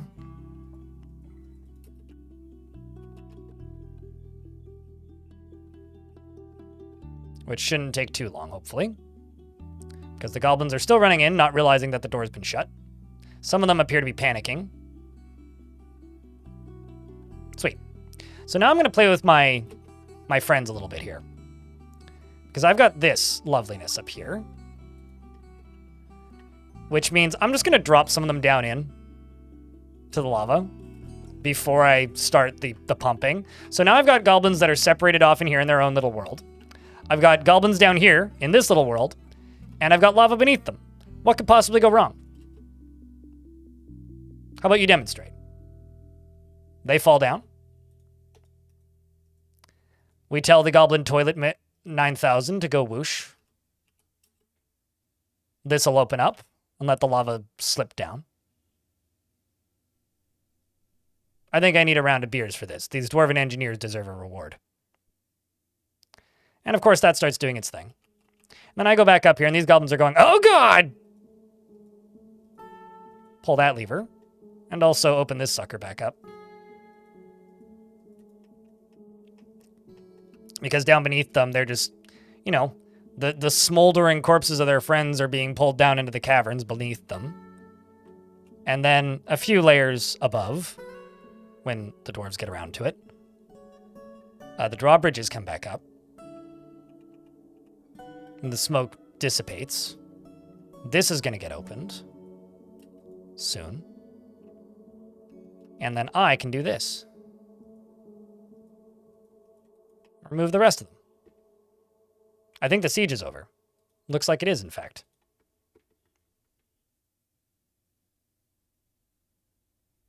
That all of the iron trash just gets melted? All of the non-iron trash just gets melted? Yeah. I love the fact that everything that isn't iron, when you play too much Dwarf Fortress, is just trash. It's just like, oh yeah, no, that's trash. We don't need that. I do want to say goodbye to Goden, though. Sorry about this. I would have loved to memorialize you, but I can't. You, unfortunately made a grave mistake here. I hope this doesn't catch fire or melt.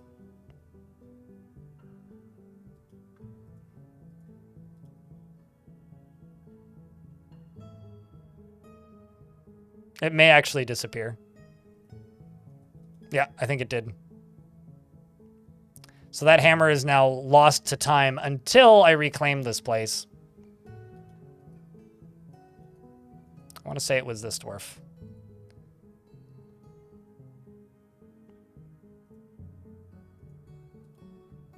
I don't know if you'll like the military, but frankly, I don't care.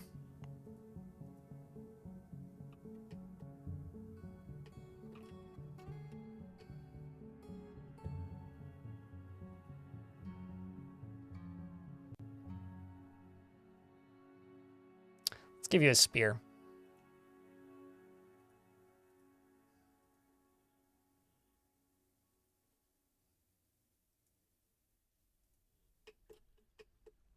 Presuming it's accessible. May or may not be this one.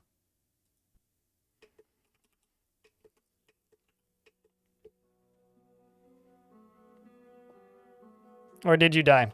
You may very well have died. It's been a while. You do not currently have a dwarf. So if you had one, you definitely died. But we've lost, like, more dwarves than my current population. So there is that. Let's just open this. Wait for the rest of the well, actually, rather than waiting for the goblins to burn, I feel like I should just do this. Let's just drop them.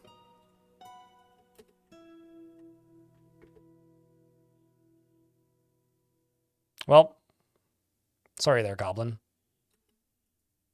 Thankfully, you don't have a family that we know about to feel bad for.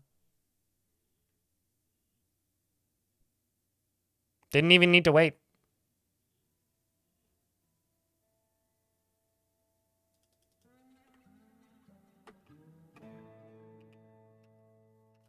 And now I can go down here. I can close this up.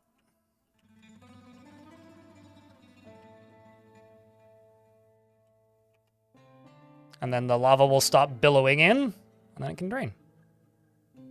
Drop it like it's hot. Oh, damn right. Conan cemented in the fortress. Yeah, you know, honestly, Godin was a brave dwarf. Defended us valiantly, and also died in stupidity.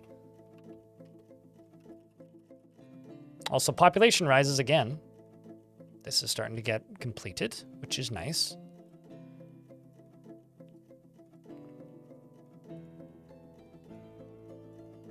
Let's get down here and start working on this.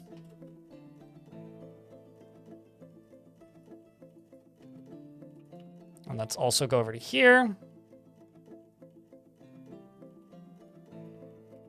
Obsidian. And of course, obsidian down in the great depths of the mines.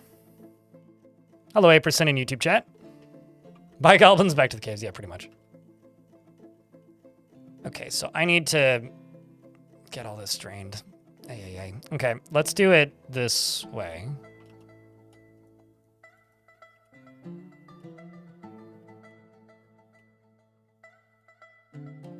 Because I'm going to need to drain this out so that I can put out the fire that those diamonds have set. Which is in a very inconvenient spot, I'd like to note.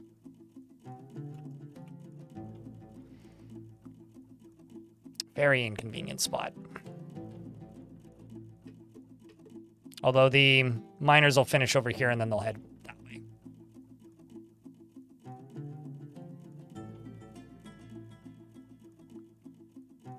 Also, chat room investments are open if you're interested in investing your tickets, if you care about pointless chat minigames that don't matter.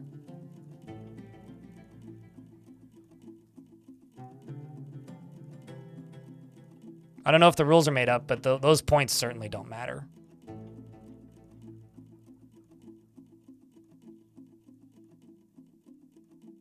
Did I just lose a dwarf? Okay, no, I didn't. Somebody just dropped a glove in there at some point. I don't know when, but at some point somebody dropped a glove in there.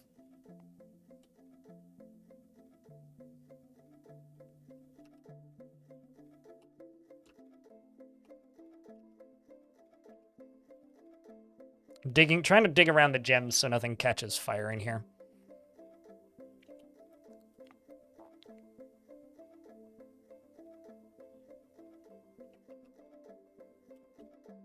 There goes the diamonds. But we're also getting our raw adamantine, which is exactly what we want. Oh, that's it. Those are gems, aren't they? So are these. Tisk. Breaking my own rules, look at me.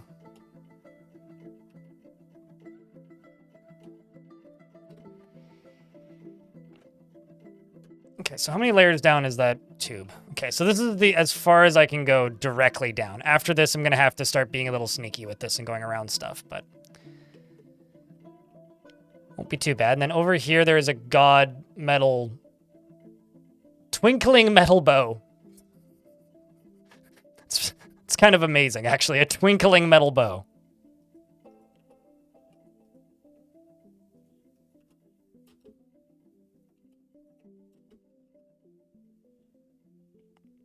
Okay, so I can go there and I can go there. I'm trying to only mine out obsidian and then metals because those don't catch fire. The stuff that does catch fire is kind of annoying to deal with. Because you have to do this to put them out. Send dwarves to put buckets on things. How is dwarves? Pretty okay. We've burned several goblin sieges. My gremlin isn't doing well, but isn't dead yet. I have a Crundle in a cage, though, apparently. Also, plenty of caged invaders. Which, I'm going to do this now because I can.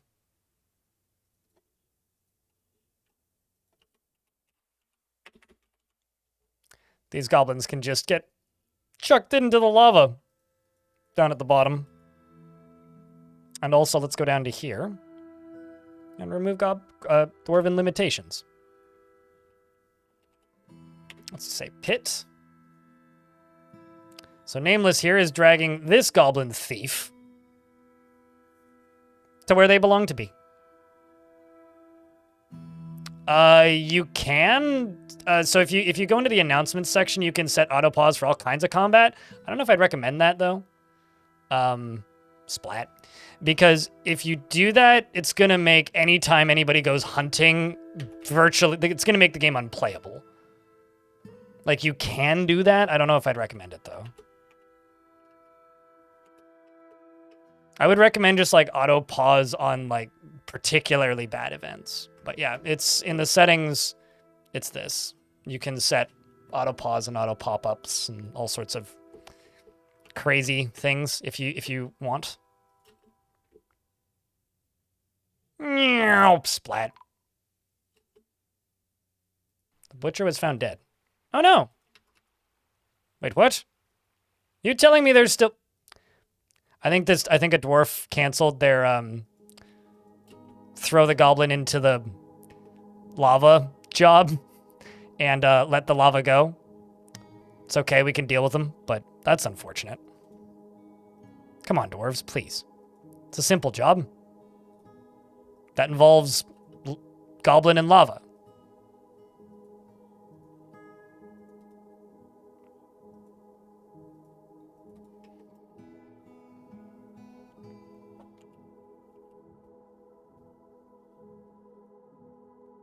Well, rest in peace, Zulban.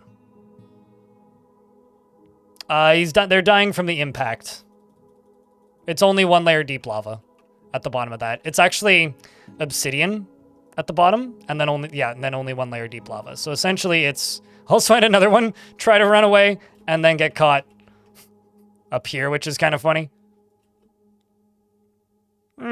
So what happens, I think they'll have combat logs.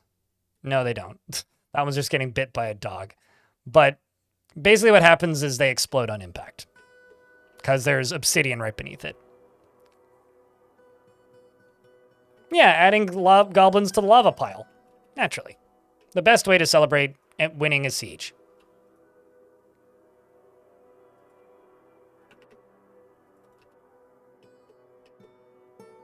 I think I'm going to do this.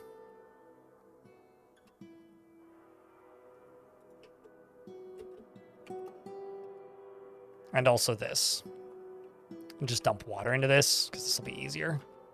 It'll be much quicker to do it this way. We're just going to pour water onto this.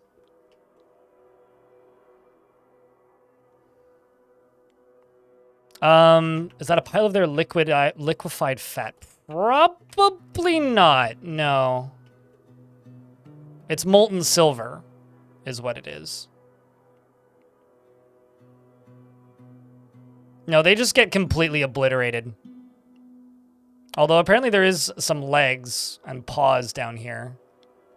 Although I'm not sure whose legs and paws those are. I think that's an animal of some sort. I'm not sure. Separate your damn birds is how you do it.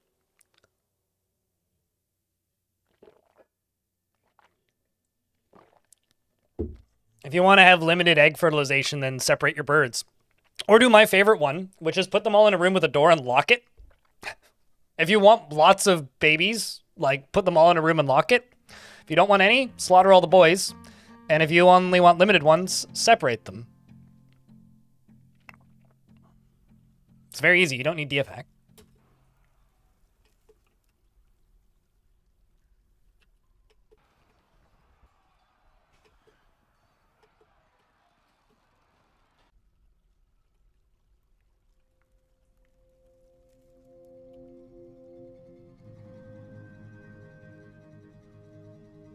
Hearing combat sounds probably from that goblin. Oh boy.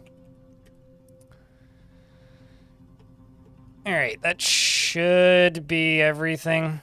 Although, there's more over here that I need to dig up around.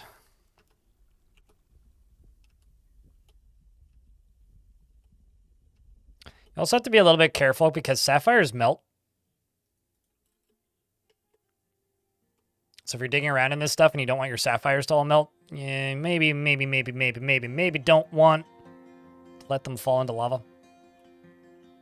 Probably not good for them.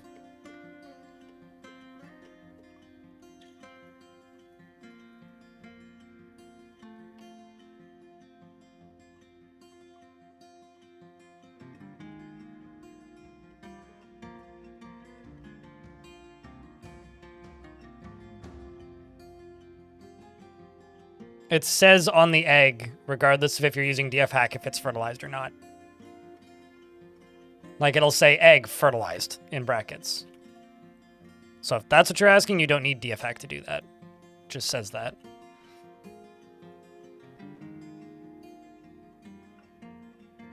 But you can't control if it's fertilized or not. I don't even think you can do that in DF hack. I guess I don't understand the problem then, because like it'll just tell you next to the egg, like, see? Also, I should sell my eggs because I've got way too fucking many. Got way too many.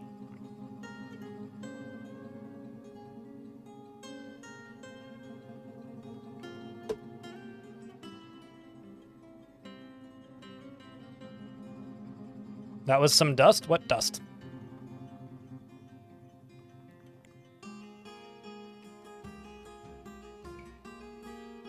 I don't know what dust you're talking about. You mean the smoke?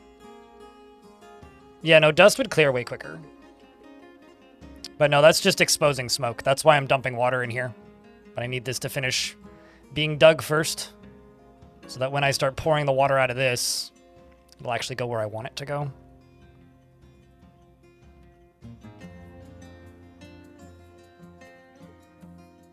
Also, there's a godly large shining metal skirt.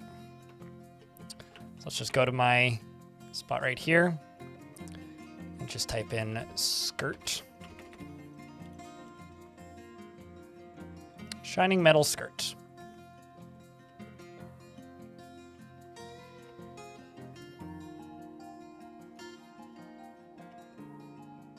Sucks to be that forgotten beast that's perpetually rotting.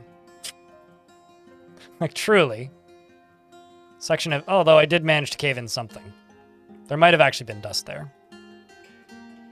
But it's fine. Can they actually get there? No, they can. They can get there from down there. There you go. Go operate that pump there, Dwarf. See if this will end up where I want it to. Or start flooding things. No, it's fine. Perfect. Perfect. Although this will be dangerous for a moment, but it'll get less dangerous momentarily. Specifically, once the lava starts to flow into here, it'll get less dangerous. Like, are you cleaning? Dwarf, this is... You're really playing with water and lava here, which is a danger combination. But, like, you know, if you insist on cleaning and you think that is the most important thing to be done right now, then more power to you. I can't keep you away from that. I mean, I could try, but I'm not going to, because that's no fun. I just want these fires to be put out more than anything. And these to be sealed, because that's convenient.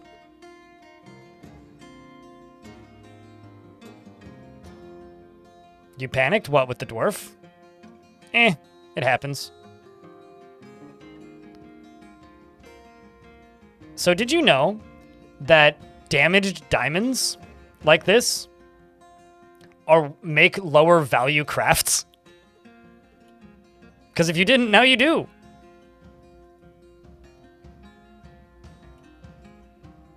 Also, damaged diamonds is my new breakup equivalent of Pandora charms. It's Pandora charms, but just for breakup jewelry. So if you want to go dump somebody,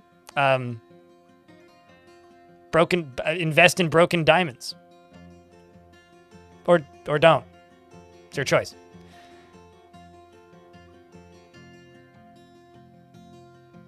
Yeah, there's a lot of features in DF Hack that there would be no point for them to exist in the first place. To me, that's actually the biggest problem with DF Hack, is that people try to over-automate the game. It's like, well, there's no game left if you just automate everything, all of the stuff out of it. I realize that's just my opinion, but, like, come on.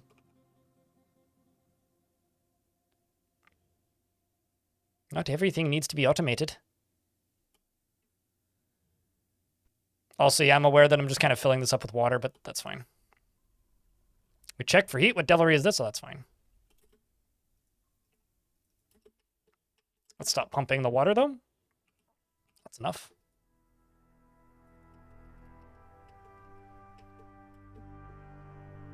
Got everything obsidianed that I need.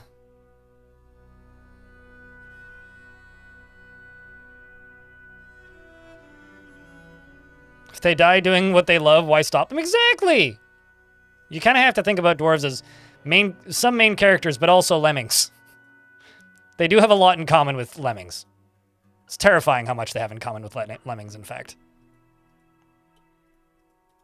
From the people who brought you Grand Theft Auto, lemmings. There's so many items down in here that I need to get out. Ugh.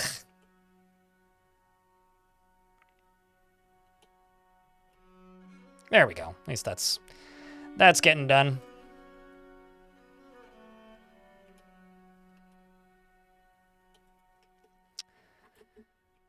Well, okay, so this I need to leave.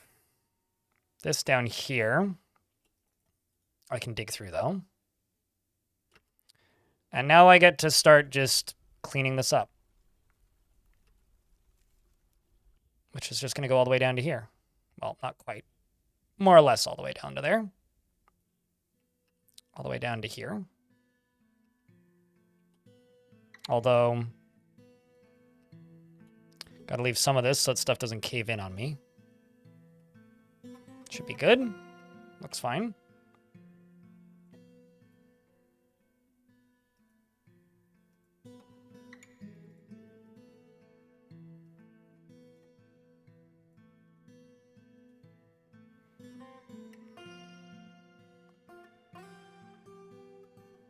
Also, Sanjora, hello. And welcome back, Iceblue. I'm not sure if you know, but I did give you a dwarf. You did get dwarfed. Just because you didn't respond at the time, just double checking that you're aware. All right, well, mining gets going. And now I can go into here and enable strands, which I don't think I have in jobs yet. I have so many rock mechanisms jobs.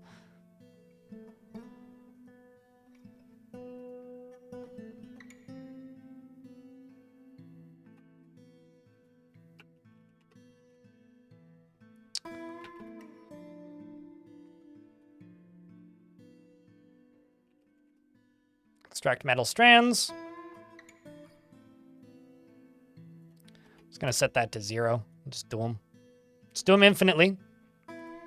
And then make adamantine wafers. And we'll just set that to 0 as well.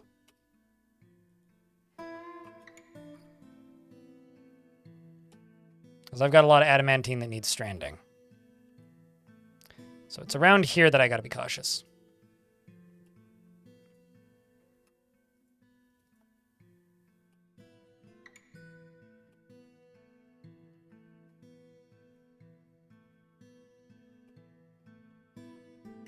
Dwarf there is knocking himself down. Got Dwarfs going around the edge too. This will be fine. Can do this all the way down to here. All the way down to there. Remove all that. Remove that. So I don't dig into the lava. I was curious about the melting sapphire thing, so I was poking around and ran across a comment about melting gems, which seemed amusing, which is with one gem in particular, you get a spectacular fail because if you tried this with diamond, you'd burn it before you melt it. The thing about burning diamonds in Dwarf Fortress is like, yeah, you can burn them, but you kind of don't want to because it takes them over a year to finish burning. Like I've actually had them burn out before. Megas has been missing for a week. Did I obsidian somebody? Sorry, Megas. My bad. That wasn't intentional. Although when is it? I can think of one dwarf I killed intentionally in this fort. 2, actually. 2 dwarves. 3? 3 dwarves, my bad. I intentionally killed 3 dwarves in this fort. The rest were all oopsies. Either very fortunate or otherwise.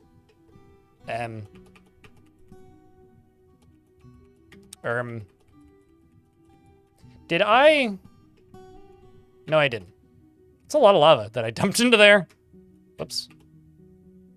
Oh yeah, also this is all of the iron that probably should be melted.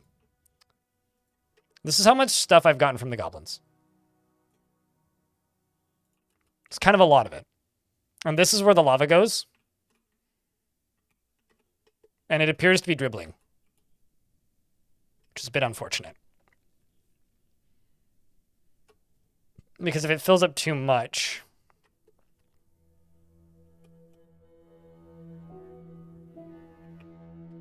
then it could end up in there. Well, I feel like it would have to fill up quite a bit to end up in there. It should be fine. It's only if it starts to bubble out of here that it becomes a problem. So, need somewhere for that lava to go. Am I still filling my reservoirs?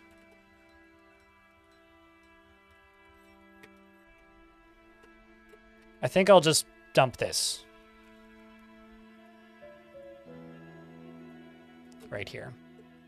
Time to vent some lava out. Well, I mean, this'll sort the problem out. It's just simply pump it into the river. turn on the lava waterfall. The lava fall? The lava fall. Yes. Which upon getting pulled, which may take a minute, once the dwarf gets over here, then it'll start overflowing down into here. And I'll be able to pump the water out of the reservoir faster. Or lava out of the reservoir faster, because it'll just be pumped into the river. Okay, where the hell is this dwarf? You've got one very simple job here, Quilted Heart. Pull the lever. Ah, there you are. And then it goes there. Just like this. See? Ain't that pretty? Who doesn't love that? Will it eventually turn my entire, like, all of the surface into a burning mass of particles? Probably. But that's okay, because it looks pretty. It'll also flow off the map here somewhere, usually. Although I have had it, like, bubbling up on top of this before, so we got to be a little bit cautious. So now as far as the basement goes, this is where it's being pumped out of. So it should drain this faster than filling it. Should. It's going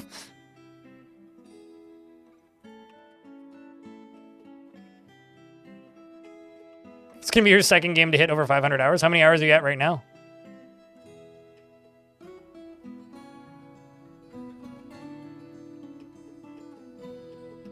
Also, what was the first?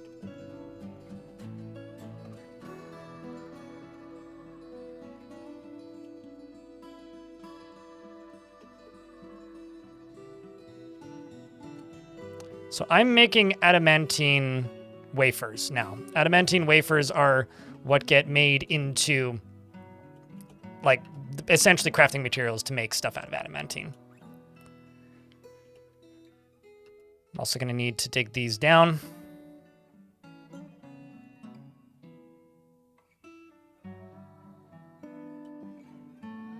Also going to channel down into this right here. Actually, I think I'll do that first, maybe. And I'll do it after. So if I channel some water down into here, it should turn this obsidian and all these diamonds into no longer burning diamonds, hopefully, and instead into not burning diamonds that can be collected. Well, first obsidian. Payday 2 is first? Oh, that makes sense. Hey, chat, what's your most played game on Steam?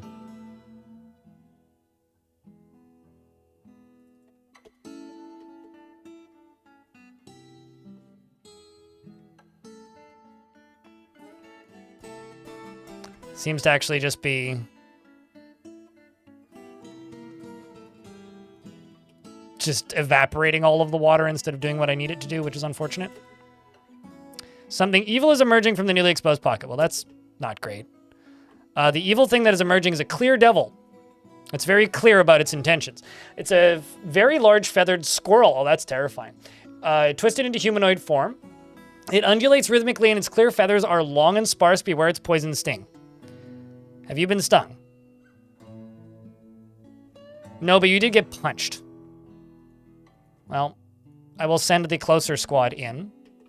The other thing I'm going to do here is I'm going to set a channel right there and right there. Now, let's watch what this critter does. It jumps forwards and is now suddenly bleeding.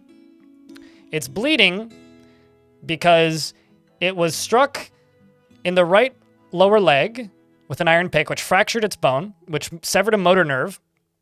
And then, because at the time it was also grabbing a miner by the shoe, trying to wrestle with it, and loses hold of the shoe. And then the Clear Devil takes down the Metalsmith by their first toe because it grabbed their first toe on their leg, and then kind of performed like a wrestling maneuver.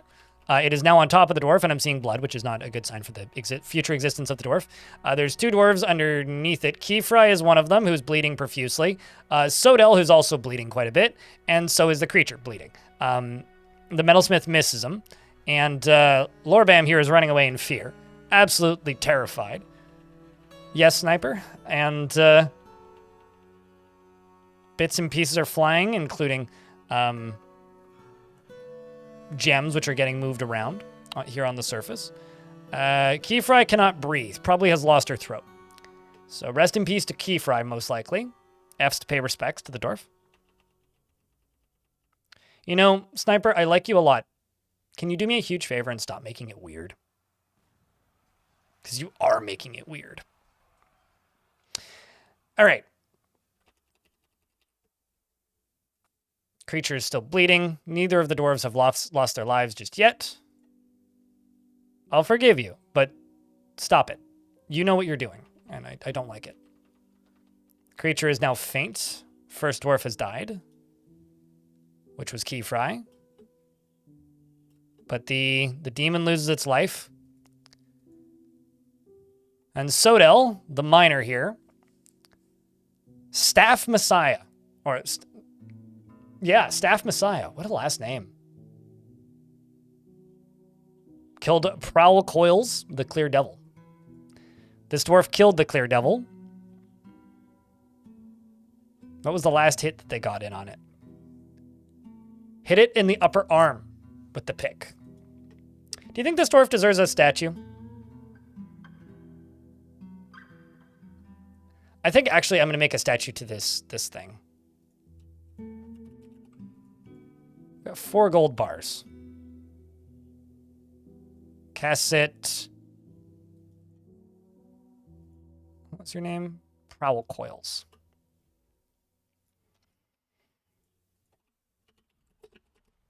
Let's make a singular gold statue.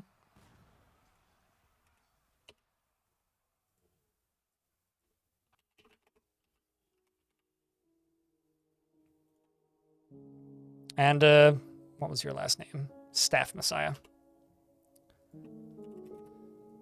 Actually, Staff Messiah, do you have a favorite metal? Because you're going to die in a moment, and I won't be able to check afterwards. Brass. I don't think I have any brass. I have 2 brass bars. That's not enough.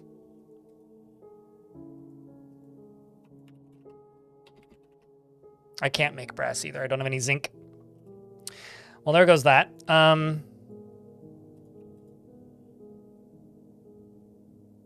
Let's do black bronze.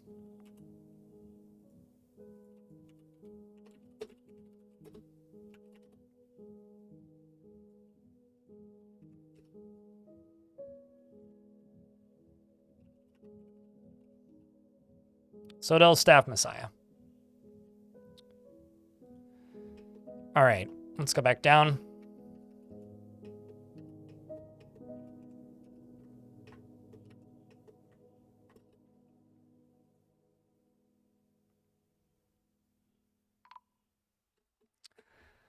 So you asked which game you played most on Steam earlier. That would be Star Trek Online with 4,550. You know, for a while there, I knew a lot of people who played a lot of Star Trek Online. Dota 2, still CSGO. Factorio checks out. Dota 2, unfortunately.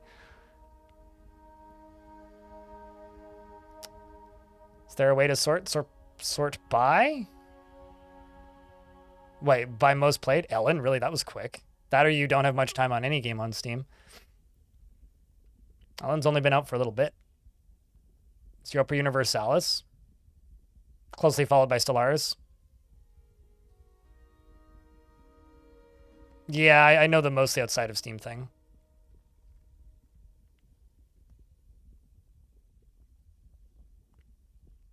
Space Engineers with 1,286. Damn.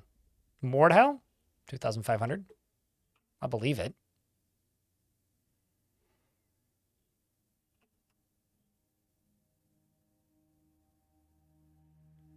Trying to just get this lava here to drain.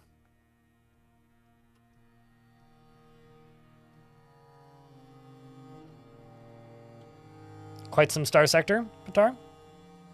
I wonder when does Star Sector have like a plan for ever coming to Steam? Because I know that like Vintage Story does. But like Star Sector and Vintage Story, and I guess like Star Citizen, I guess at this point are the, and probably Tarkov would be the other one. Are the like biggest non-Steam games that I'm aware of. Once it's 1.0. It's cool that games can do that, you know? It's cool that we live in a world where you can exist outside of the monopoly.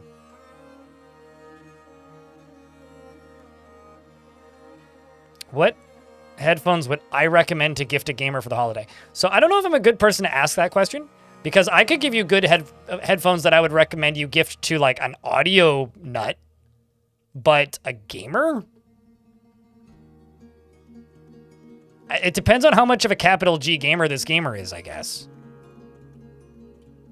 Because I personally wouldn't use like a Logitech or like a Razer headset, but many people swear by them and love them.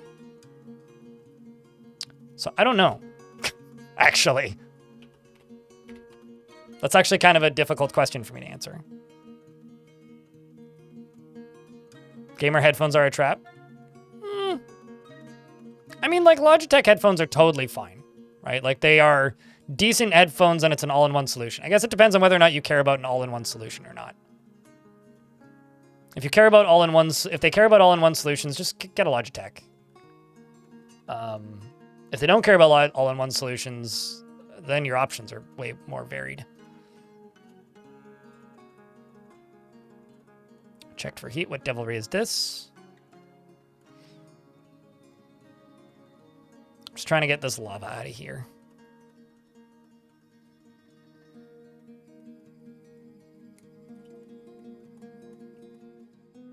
Dwarf got an unexpected shower.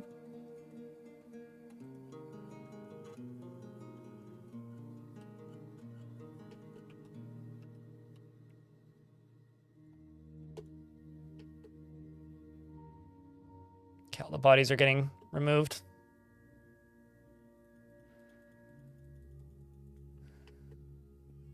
Audio Technicas are good. Yeah, I really like... I'm personally partial to Sennheiser. And Sennheiser makes a lot of headphones that are more in the budget range, but they're not gaming headphones, right? You need a separate microphone. But I don't know. What do kids use these days? Are kids buying all-in-one headsets like, your Logitechs or your Turtle Beaches? Or are kids asking for and wanting like an all-in-one streamer setup, even if they don't stream, to have like the cheap mic arm and cheaper like USB mic, and then also headphones? Because I don't actually know what people want these days. Like, my generation was always Razer. Get your Razer or whatever. But that's certainly not me. Another vile force of vile darkness has arrived and is vilely seeking a vile parley. Grumble. This one, I think I'm just going to burn. We'll do that one the easy way. I'm going to go down into here. And I'm going to plop those statues down here. No, they're not ready yet. Well, I'll put one of my Baron in here then. AKG headphone for gaming? I don't know what AKG is. Never even heard of that. You see, I am like fervorously anti-AirPod. I cannot stand AirPods with any fiber of my being.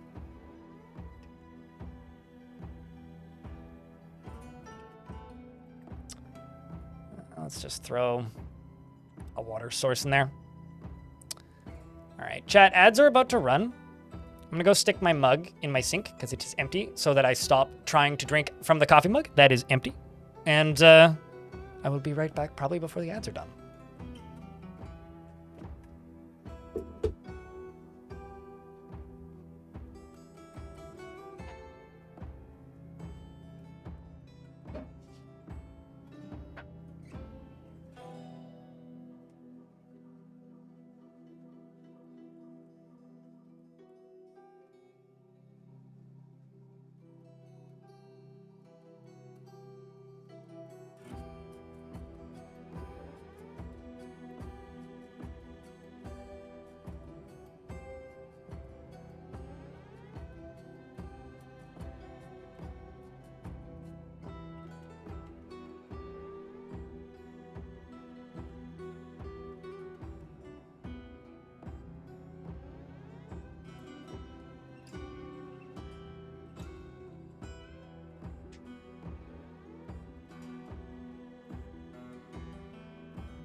Yeah, AirPods are the devil. Your wife has like 5 pairs.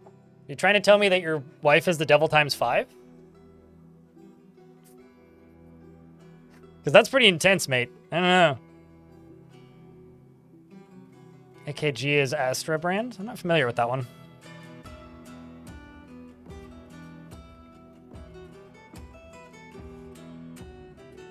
So remember how I said that this would just fill up with lava? There it goes. Let's just close this.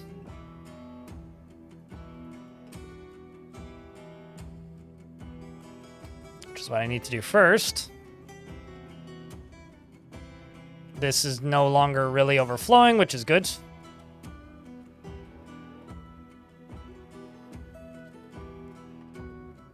Down in here, I think I'm going to leave that pillar there because I think it looks nice.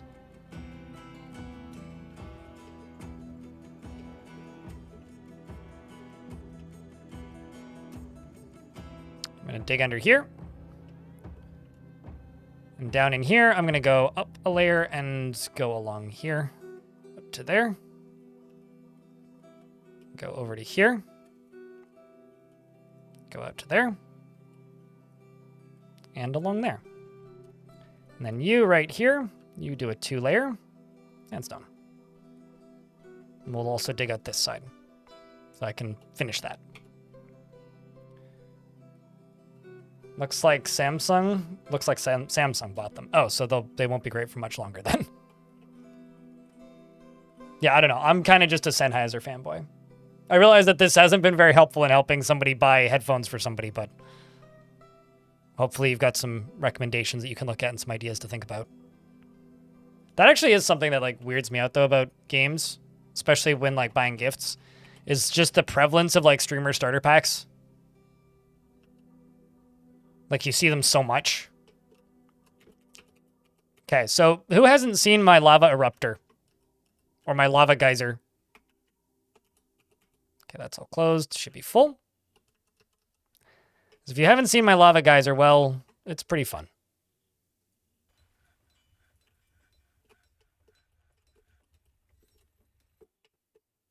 These are the goblins.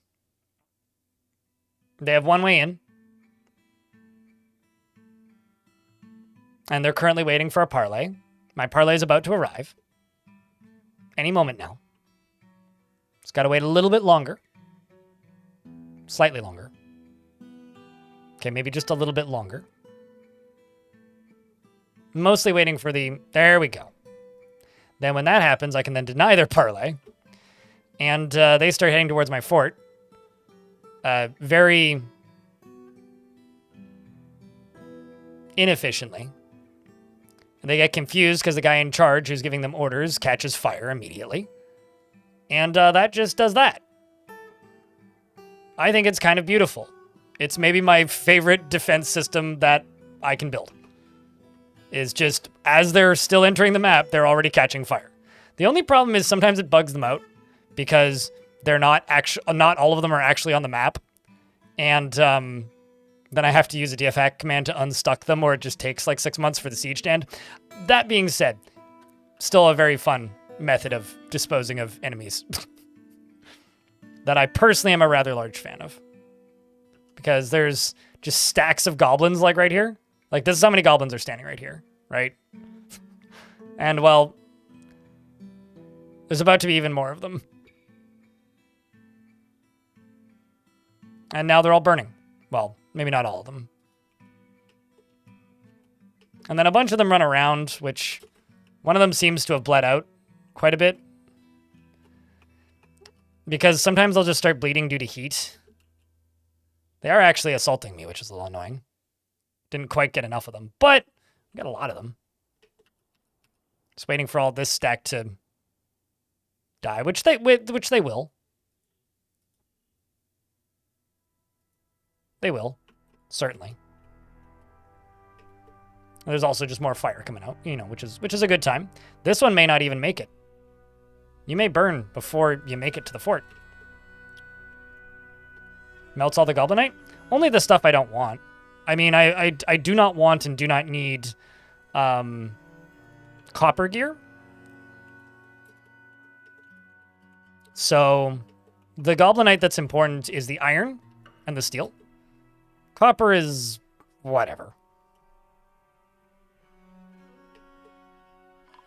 Trash Mac, thank you much for the raid. How was your stream today? I'm making these goblins run from a forest fire. Have those goblins all died? Yes. Yes, they have. All right, so let's double check that I've pulled that lever. No. Gotta pull it the other way. If you don't know Trash Mac, they stream Dwarf Fort. So if you're looking for more dwarfs to witness with your eyeballs, it's maybe a good place to look. Oh, did we win? Look at that, we won. They're leaving. Even this injured one.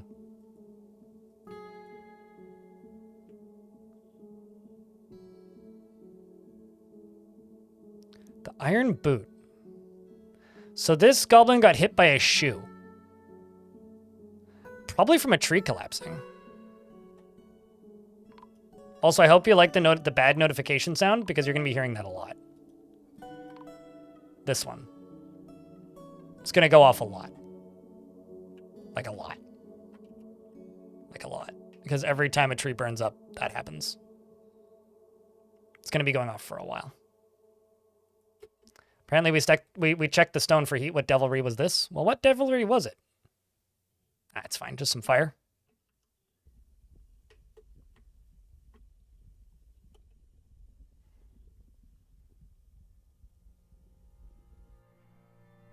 I've certainly done that. I kind of don't want the extra random crap in my fort, which is kind of the thing that's stopping me from doing that. You okay there? Ugh! Quilted Heart, you good? I mean, that knocked you unconscious. I'm sure you'll be fine. I need some more miners. So fortunately, I got some extra peasants to forcibly recruit. How about farmers? How about actually weavers? Clother maybe? Yeah, we'll recruit some of these clothers.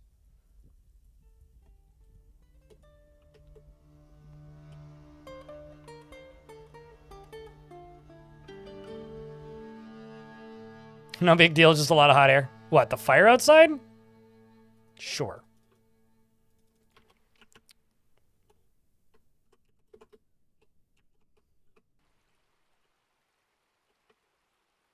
I'm just trying to find these. But hey, mods, can I get a shout out for Trash Mac and chat? Can I get a round of beers? For the very generous raiders. It's always proper to welcome raiders.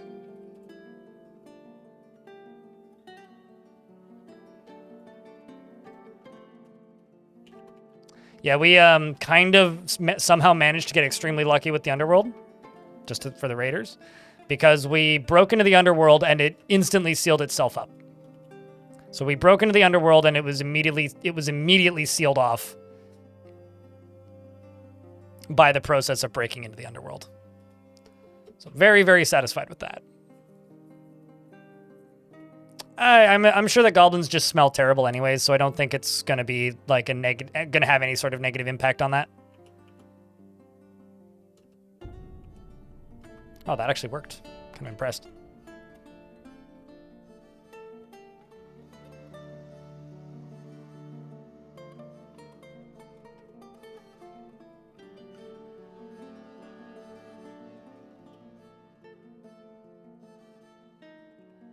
And that's over top of lava, so I can get rid of this. This here, however, can still get done out to there. I didn't mean to de-job those. I realize that's not a word, but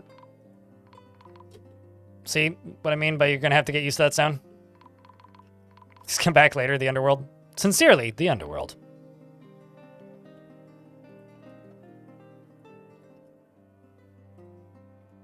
But yeah, no, I'm very proud of the fact that we were able to seal that up instantly. Instantaneously.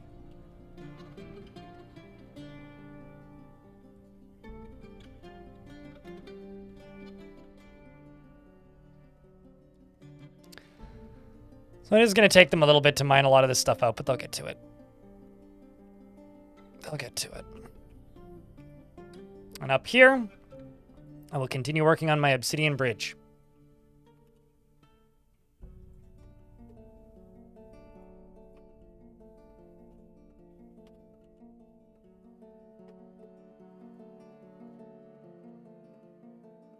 That's cobaltite, not obsidian.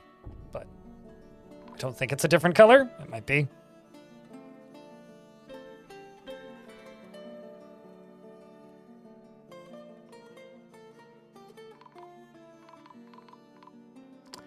And stuff keeps caving in. That's just going to keep happening until it rains.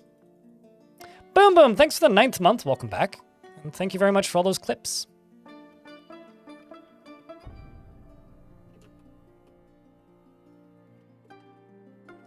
Like, seriously. Thank you so much for all of the clips.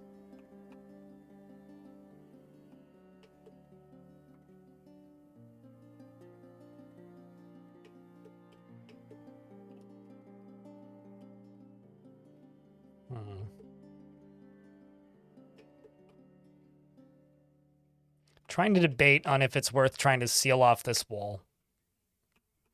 It might be.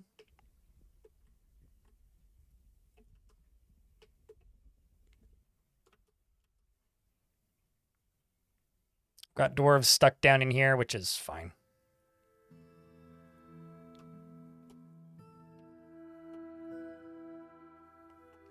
And then up top on this, I'm going to fill this up with probably dolomite, I guess. An ancient horror was encased here until now. Well, whoops. An axe dwarf, please.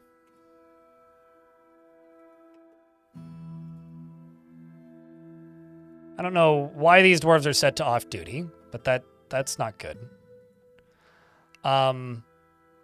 Great. Well, I'll give you an axe dwarf Viking after fighting is over. I also cannot guarantee I have an axe dwarf to give you. But I will give you a military dwarf. Would you like a military dwarf with a beard or without a beard? Okay, so the ancient horror is this thing, which is murderous steam. Esteemed murder. Murderous steam may or may not actually be friendly. Let's see.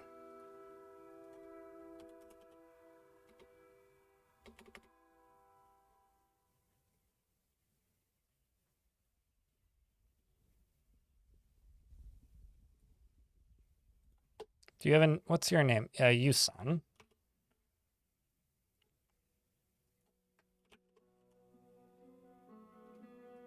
You're an Ember Spectre. Already killed a dwarf. Okay, never mind. You're definitely not friendly. Jumps up immediately and is chasing Deller a second time. Okay, then I can almost guarantee you I don't have an axe dwarf. But let's see.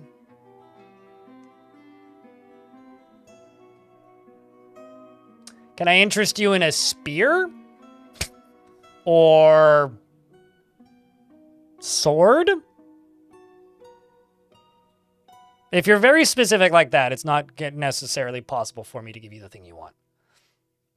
So.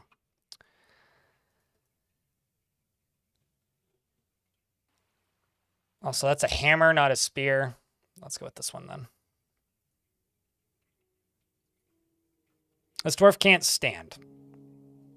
Well, I'm not going to give you that dwarf. I'm going to give you a hammer. Well, yeah, I'll give you a hammer dwarf. We'll give you the dwarf with the gold hammer. One, because that's pretty badass, and two, because I don't care about your requests that much, honestly. But it is the, you can Viking rage at me, I suppose, if you don't like it. This dwarf with a big hammer never acts without prolonged deliberation, even to his own detriment and the harm of those around him. He dislikes helping others and is often sad and dejected because he dislikes helping others, probably. And it has a strong, chat, can I get a round of beers, by the way, for that resub from Boom Boom for a 9th month? Appreciate you. He generally finds himself to be quite hopeful about the future. He can occasionally overindulge. He doesn't handle stress well, and he is not particularly interested in what others think of him. He has a greedy streak, and he generally acts with a narrow focus on the current activity and interrupts others during conversations when he's angry. He needs alcohol to get through the working day and doesn't really care about anything anymore. Dreams of mastering a skill. Personally, views loyalty unfavorably and does not care about friendship and does not care about family one way or another. All right, well, get ready to dive into the meat grinder because that's your next task. Although this mace dwarf is up at the front with a bismuth bronze mace. So what the fuck are we up against down here?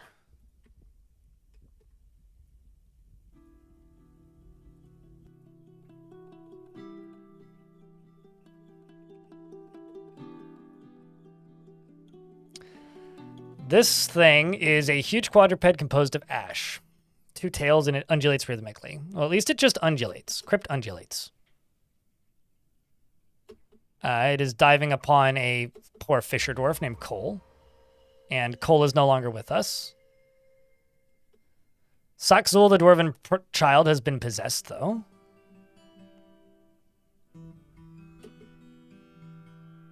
It's currently tussling with Kosoth, the woodcutter. And this dwarf down here has been chucked by the creature and is skidding along the ground, or skidded along the ground. Kosoth, the dwarf up top, is now dead. The dwarf is now moving, or the creature is now moving up and chasing this siege engineer. Deep within this place, we've uncovered what must be a treasure of the gods. Well, I'm going to get distracted for a second and go have a peek at what that treasure is. It is a curved, translucent metal shield. Oh, that's pretty dope. I don't think dwarves can use that, but that is pretty dope. Anyways, meanwhile, in the hallway above, the creature seems to have got some analysis paralysis on who it should murder next. So is deciding instead to turn around and kill this thresher, probably. Punched it and killed it, and then murdered the pig as well for good measure. Meanwhile, a bunch of dwarves are coming running in, much to my dismay. Could I remove them? Possibly. Am I going to? No. Dives on top of a pile of dwarves, and they all cease existing. Spontaneously. Why are you going the least convenient route? Creature. Okay. Then one military dwarf runs up to it and slashes it in the lower body with a twisting metal short sword, and the severed part sails off in an arc. This is what happens when you don't have your military set up in the right spot. That was what? 20 dwarves? The good news is, I do have a lot, and I do mean a lot, of coffins. So they'll get cleaned up pretty quickly, I think. It's unfortunate what had to happen, but we found another treasure of the gods. This is a slick metal battle axe. All craftsmanship is of the highest quality. I think I can make one of my dwarves use that, so. Viking. I got a new toy for you. What was the name of that one? Bifalalia? Okay, sure. Although it may be getting hauled right now. That or it's... Oh, it's thin. You might not be able to use it anyway. If you can use it, I'll let you use it, but if you can't, you can't. Yeah, you can't use it. Well, that's a shame. Oh well, never mind then. I was trying to give you an axe.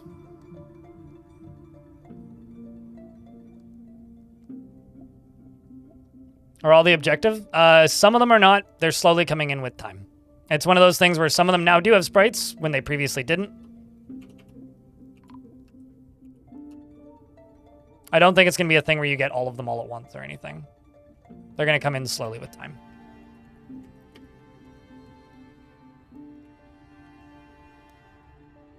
Let me just double check my tomb count.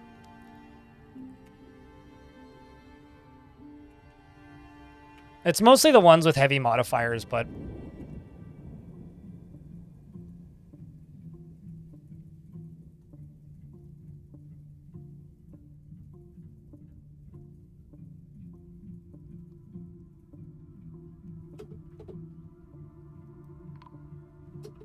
Yeah, okay. Yeah. I'm gonna need to make more tombs. Fortunately, I got 46, so... You guys are about to witness one of the few DF hack commands I do actually use.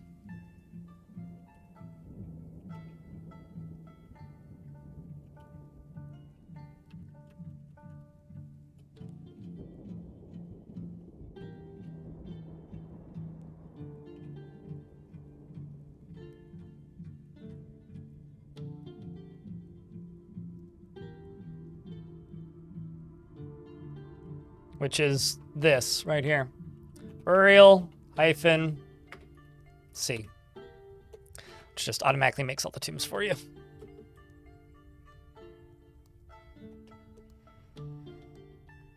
You use it to bash things? Is that a weird way to write sledgehammer?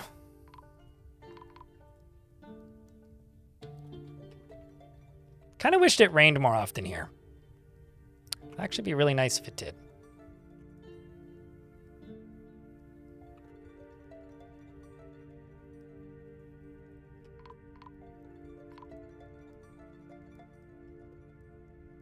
That got forbidden. That still needs to be constructed.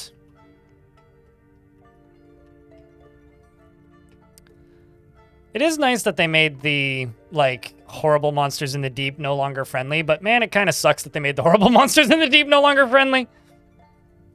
Let's also go up to here and say, why are we still under siege?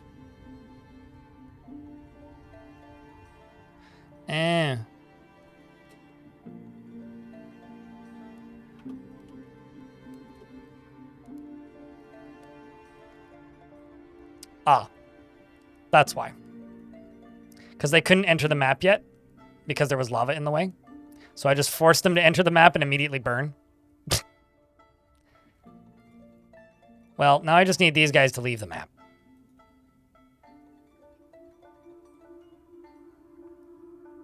Unfortunately, y'all just missed it. Celesty and Shark Jumping Walrus. And nobody won. So rip to those of you who attempted it.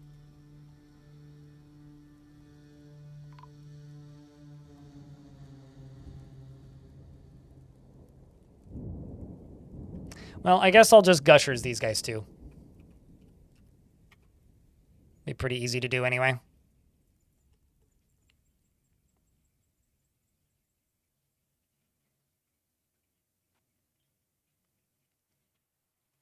Saved by the second too slow. Totally. What's the patch? It's a bunch of stuff for the mainline branch that's been in the beta branch for a while, so it's a lot of art and bug fixes.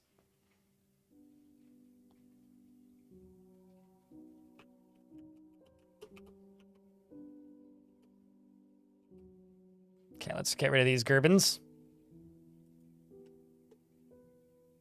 I would chop all of the trees on this hill, but I don't want to get attacked by agitated birds again. The birds are stopping me from just, like, chopping these trees down, although I probably should just do that.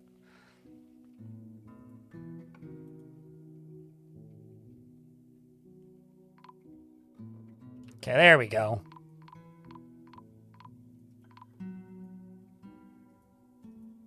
Although none of them are actually on fire, which is a little odd. Okay, now they're on fire. There we go. That should finish the siege up, hopefully.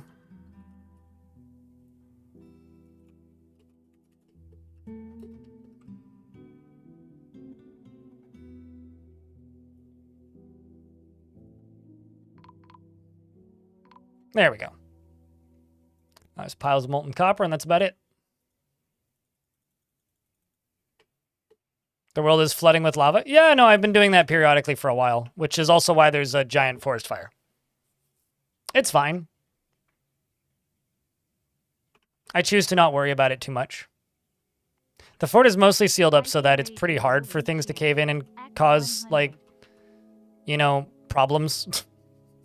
It's pretty hard for that to happen, but it still does sometimes. Viking Rage, thanks for the $1. Appreciate you.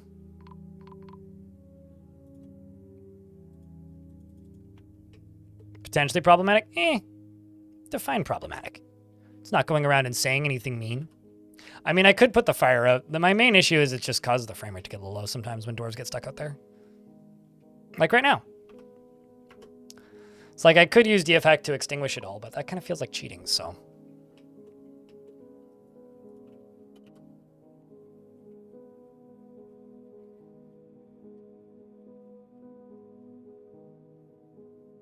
Like, this is the stupidity of my own dumbness, and the only person to blame is myself, so gotta just wait it out, you know?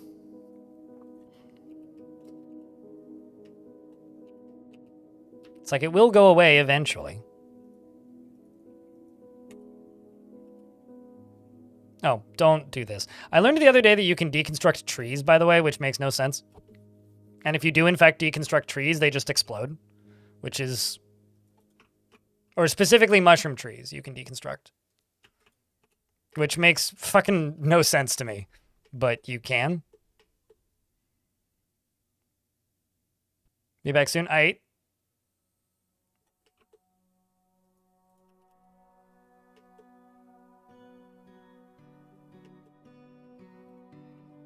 What are dwarves trying to do?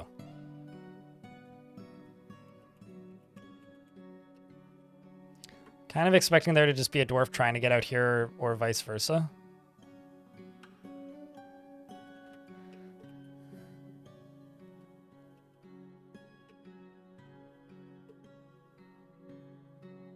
Probably is what's happening. Eh. It's fine. Won't take too much longer to burn. It's almost a third of the way done. Yeah, I'm always very... Whenever I do this, I'm always very tempted to, like, just put the fires out. Or, like, pave a big chunk of it. Like, the dwarf will be in peril. Like, they rupture and burst. Like, it's pretty violent, the explosion.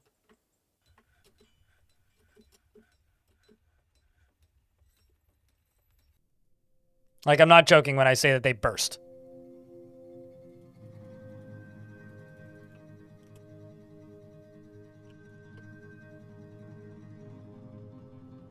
Okay, what do you need, kiddo? Got raw adamantine, okay. Cloth thread, all right. Tree life, sure. Gem shining, 8. A lot of gems shining.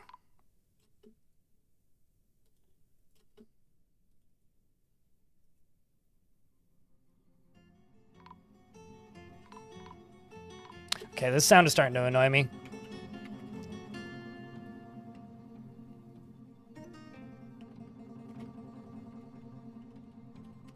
Just go away. Stop crying wolf game.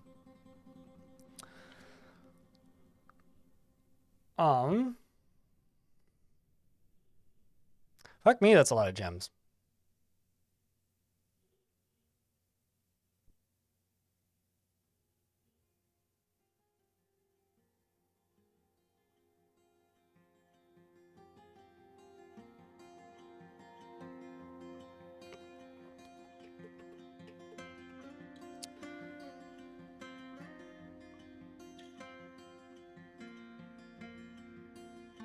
They've probably been in Dwarf Fortress longer and just nobody's noticed. Stravenoid.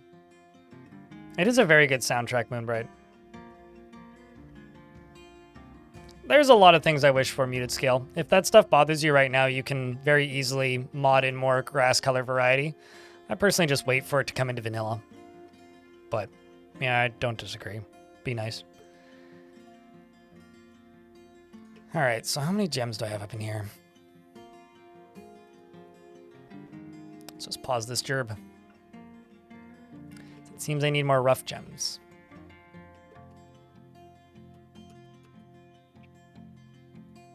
There are rough gems down here. And also rough gems that are not currently being used for other things. So I'm not sure.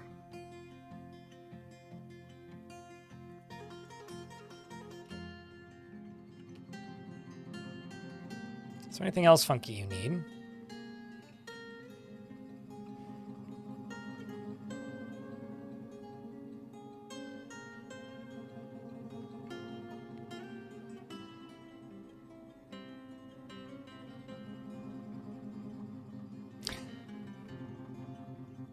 Maybe wood?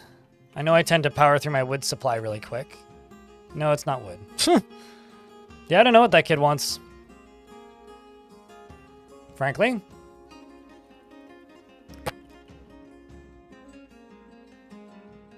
I kind of have no idea. Well, if they go nuts, they go nuts. I'm not going to worry about it. If they don't go nuts, they don't go nuts, and that's cool. Because I'm pretty sure...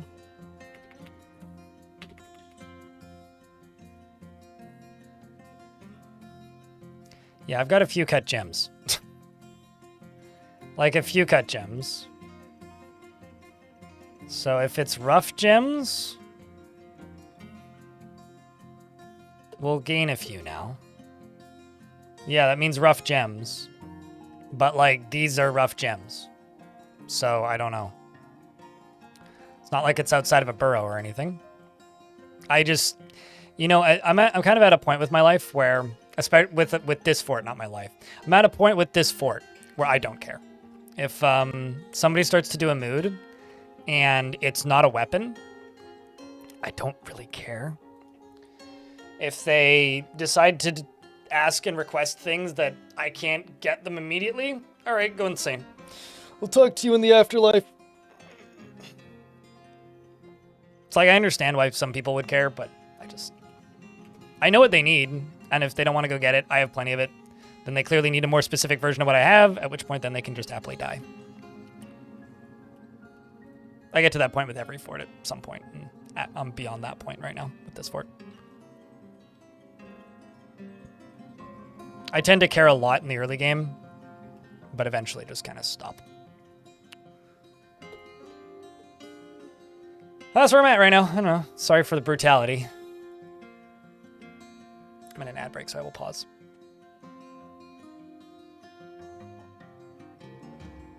No, it's not that it's too much to keep up with. I just don't care. I could keep up with it. I could obsess over it and figure it out. I just don't care. Unless there's specific types of, like, artifacts that I want. Is this for an upcoming video? Sure, in 2 years. The thing that people need to realize is since the last video, and during the production of the last video, and by last video, I mean, like, the last Fortress mode video, I played, like, 6 forts. That might be an exaggeration. I played the Ghost Fort. I played 3 forts. 3.5. And they all could be made into videos. I'm going to have to just accept that a lot of these aren't. Because I physically cannot do that. Like, I'm working on my October fort, which skipped 2 forts. There's one before that that has a thing that I want to make into a video. There's one after that that has a thing that I want to make into a video. This one has a thing that I want to make into a video. I've got 2 adventure mode runs that could potentially both be videos, and I'm trying to record all of Caves of Cud to make that entire, like, storyline playthrough into a video. So unless you guys want to double my salary so that I can afford an editor, it ain't gonna get any faster.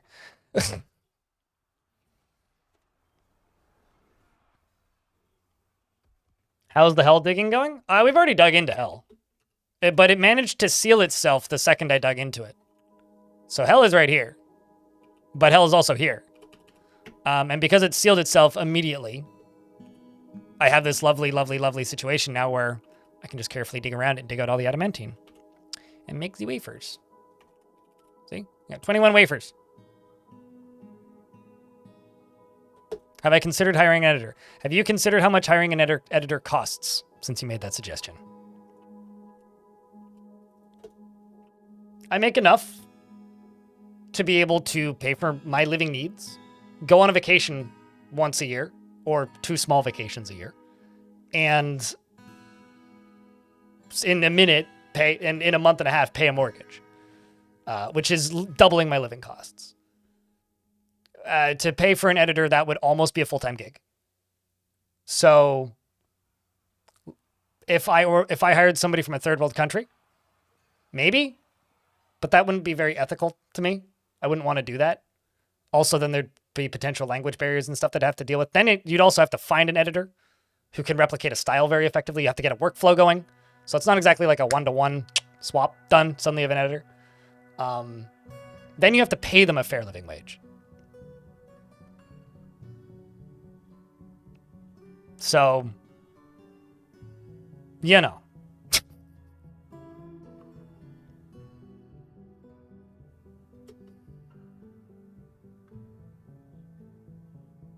It's never as simple as just hire an editor.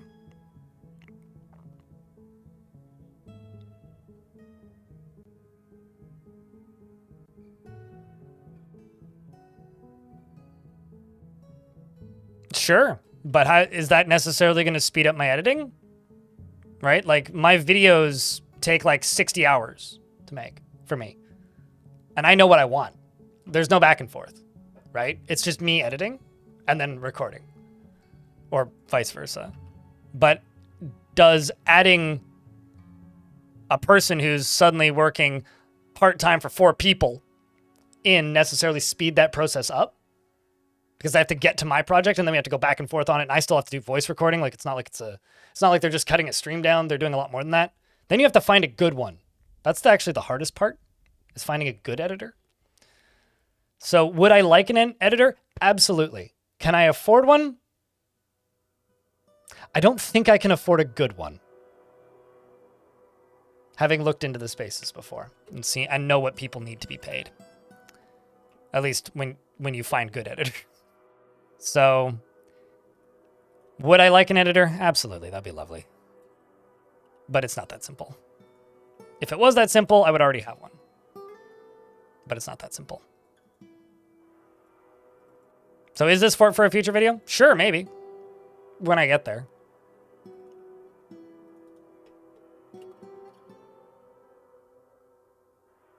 But probably not. Because I don't know. Depends on when I get there. Depends on when I get there.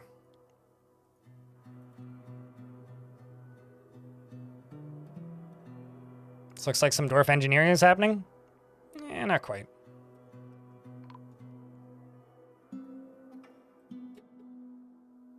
Eh. Some dwarf died here and I don't know how. Did you jump off the edge burning to death? Oh, that's dark.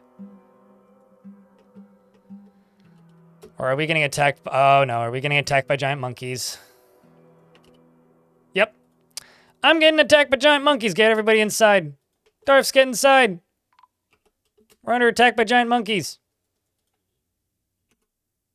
And you guys go patrol. I think it's patrol route 2, I think.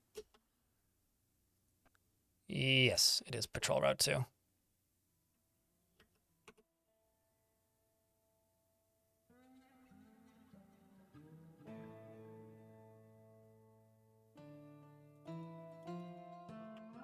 No, the giant monkeys definitely did it. Irrelevant. Thank you very much. Appreciate you.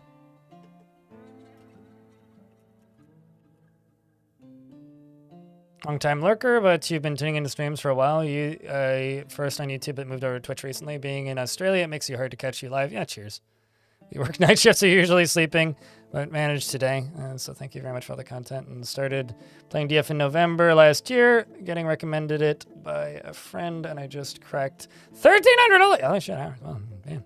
Making up the use of your free time outside of the job, that's for sure. Well, happy to help, mate.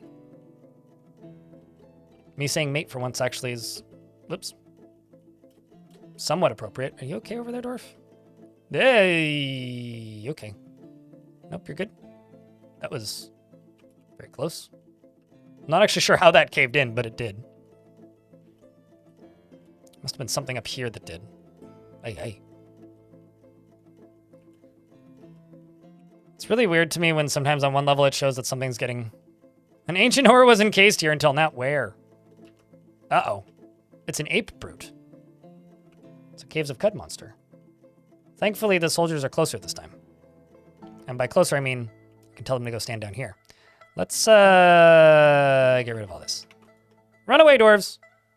This dwarf has been in, like, 3 of these creature invasions. So what are you?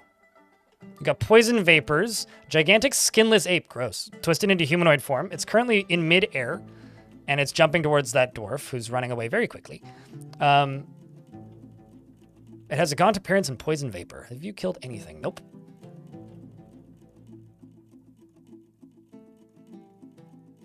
How do I decide which one will actually get one? I don't know. I'll let you know when I figure that out. Because I like, the thing that you need to realize, the style of videos that people are asking me about right now, this is new to me. I was a content mill up until this point. The way I made content is I would just put out extremely quick and easy to edit highlights at the end of every stream. I would upload content daily. this is a very different approach to what I'm doing now. So you're asking me for methodology that I haven't developed yet. So apologies, but I don't actually have an answer for you. Okay, so here comes first dwarf who's wielding an axe. As well as this dwarf who's wielding a rather large sword. Iron longsword. They're getting punted away pretty quickly. The creature is bleeding, though. It is taking hits. The minor ape brute scratches the minor scratches the ape brute in the head with an iron pick, fracturing the skull. Got dwarves hacking at it and getting. You good over there? Oof! Oh no, it's giving them a fever. Oh, that sucks. The dwarf Lorbam, who survived a whole bunch of them, has now fallen too. Fever is brutal, man. Fever is truly brutal.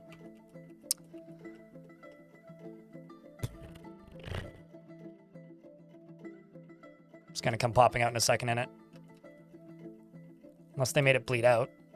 Which maybe they did, because it is still bleeding. Okay, it's going after Bomrek now. The creature's still bleeding, which does give me hope that it can bleed out. Everyone seems to like the result. I mean, this is partially just a me problem, but I've been doing this for 10 years, man. 11 years now. I just kind of... There is definitely some stuck in your ways bullshit with me.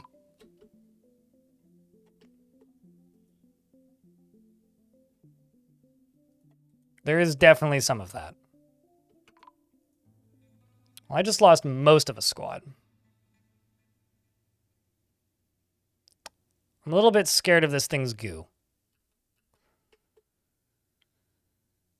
And it's ape brute extract.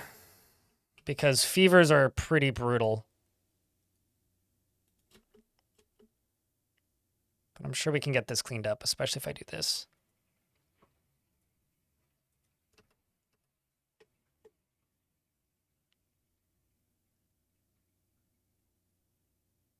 Because at the end of the day, the first video I did in this style was Godly Tombs, which was that I played the worst like map in Dwarf Fortress video. That is the first video I did like this. So this, like, people actually watching my stuff on YouTube is kind of a new experience for me. Which might sound kind of silly, but it's true. It is true.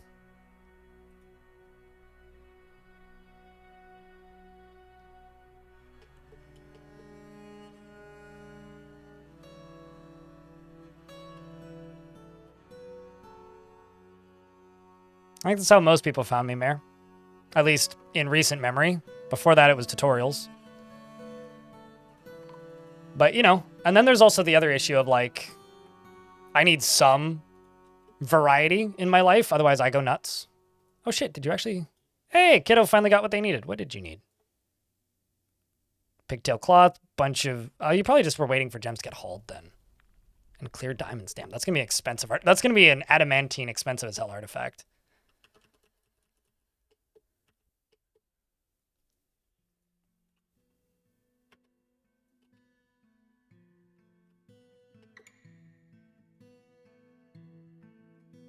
Well, there's still open coffins, which is a good thing. So that means that dwarves can get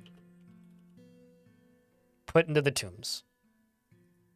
Oh, shit. Well, I just canceled that job. My bad. Sorry, dwarf. Anyway, I was trying to click the other button.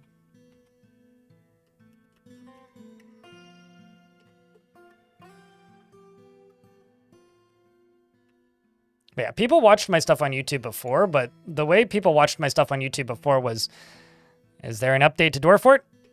If yes, then watch video. Is it a tutorial? Some people will watch it. But the reason I started making videos like this one is, or like those ones, is I was starting to run into problems of, yo, there's not really anybody looking for Dwarf Fort tutorials anymore at a scale that it's worth making them consistently.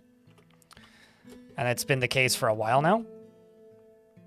But I'm not a machine that can crank these out. And because I need a little bit of variety in my life, it seems that people like and look for the really big videos, which I understand, I would too. but I put out a smaller adventure mode one, which is not done great. Like, it's done okay, but like I haven't made enough off of that video yet to have even made minimum wage for the hours I put into it. So I put about 20 or so hours into that video, not counting the time that I've spent recording it. And it's like, I think that video's made me $45 or something Canadian, and that's before taxes. So it's like, it's this weird kind of dichotomy of like, well, okay, how do I balance time to make a video worth it? Did I get enough subscribers? No, I got like none from that video. Okay, so that wasn't worth doing. The Caves of Cud one hasn't made the money back that I put into it for time that I spent on it, but it got a lot of subscribers. So it's like, okay, that one's kind of doing okay now. Is sadly really below minimum wage. I wonder why.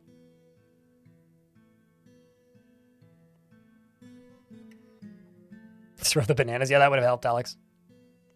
So, I'm just kind of rambling now. It's on the mind. It's the way I'd put it. Let's deconstruct that. Let's also go down a layer. Do this. Hopefully I can seal all this up. But also seal it up by doing this. Cut through that.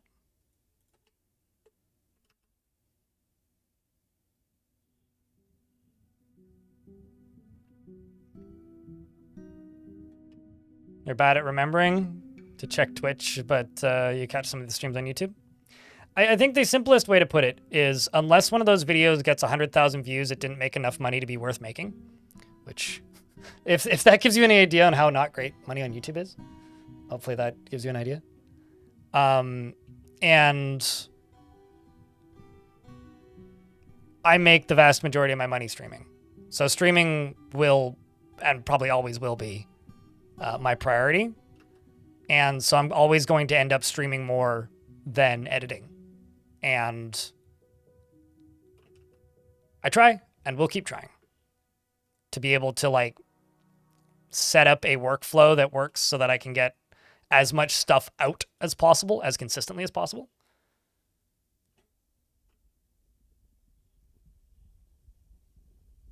It is what it is. Well, I will get stuff out when I can.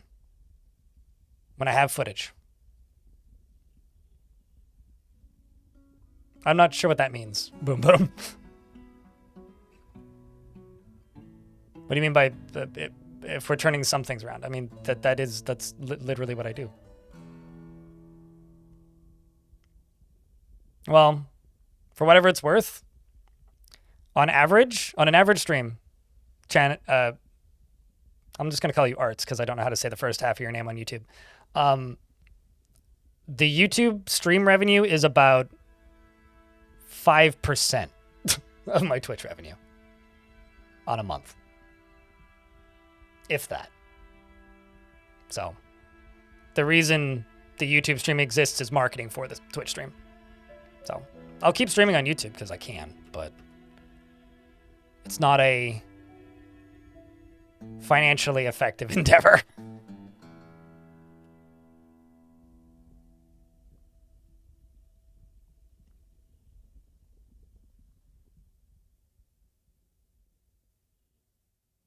I've never once covered the roguelike celebration, and I have zero intent to. If they want to cover the roguelike celebration, sure. If they ever make it an in-person event where I could attend and talk to people in person, maybe. But I think the roguelike celebration does a good job covering the roguelike celebration. I also don't do many interviews anymore, you may have noticed. Because, frankly, I don't play many games enough to be able to do competent interviews. And trying to grind and play a bunch of a small game to then interview a developer for the sake of that doesn't have an audience. It's something I've had to pull back on doing, which makes me sad because I miss it. I like it a lot, but it's just the matter of a fact.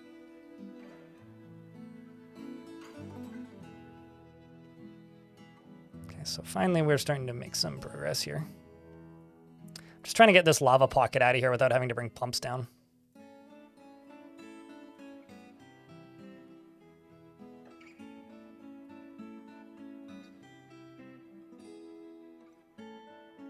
But anyway, my rambling aside, thanks for watching, chat. You know, at the end of the day, the videos and the streams wouldn't exist if people didn't watch. So thanks for watching.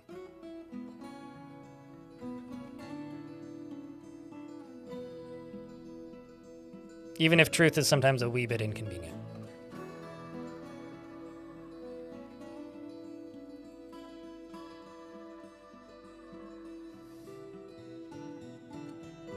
Why are we going to this time?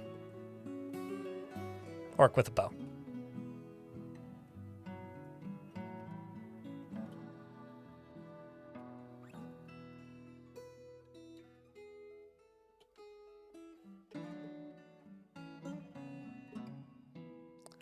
There's a dwarf that is throwing a tantrum because they are possessed by a ghost.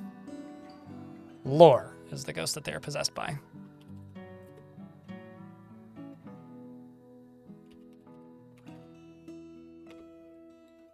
Oh, I see. What other ghosts do I have currently? No more? Okay. You showed up, so you're gonna wow. I think that's the first time I've seen you wow in my chat, but anyway, wow away.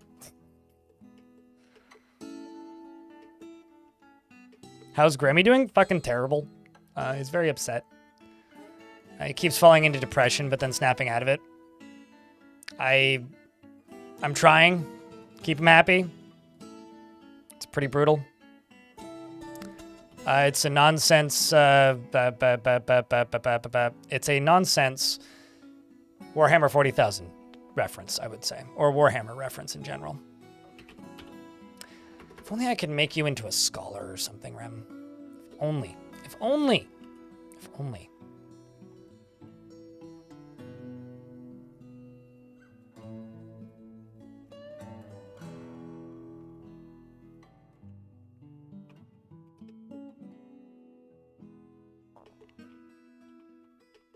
Yes. Yutter.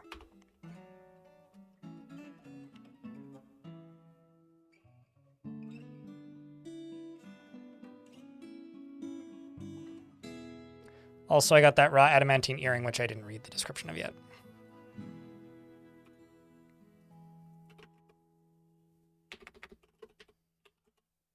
There it is.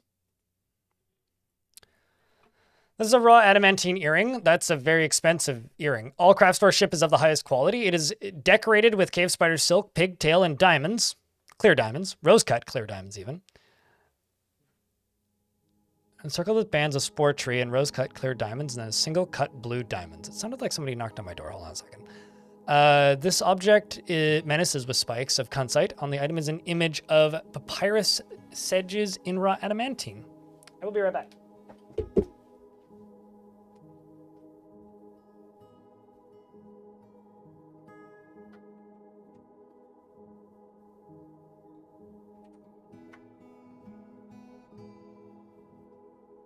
No, I'm just hearing things about problems. But Barudev, thank you very much for gifting a subscription as well. Appreciate you. I'm just gonna bop that because I don't find that joke even remotely funny. Bert, grow a sense of humor before you open your mouth. Oh, you want a tin statue in your tomb and a tin door. Well, that's interesting. I do have tins.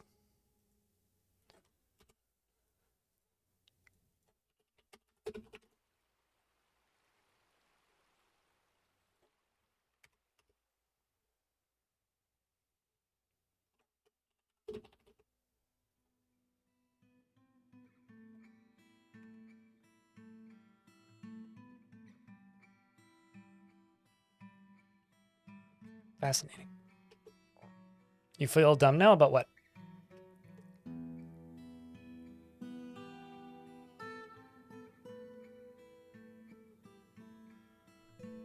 You clicked, you paid, you think you messed up? You gifted a subscription. You did not subscribe, essentially. So there's two things that can happen here. Here, I'll fix it for you for the month, though. Essentially, what happened is you sent out a random gift instead of subscribing directly, but now you are subscribed.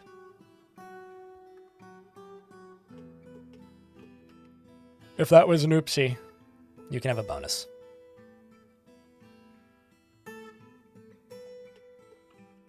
It's all good, though. Don't feel dumb.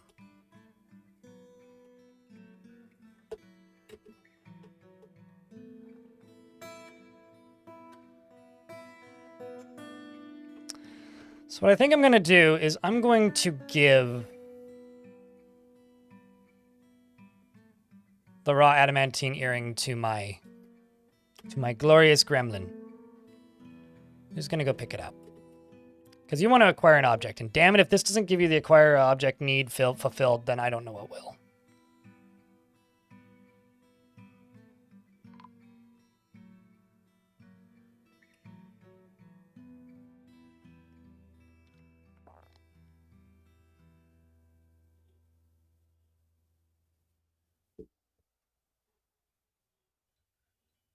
And another dwarf was found dead. That's fun. Killed by a giant ostrich, turns out. And also, for full clarity here, I do make above minimum wage. It just turns out that editors are expensive, which was the base of this entire discussion.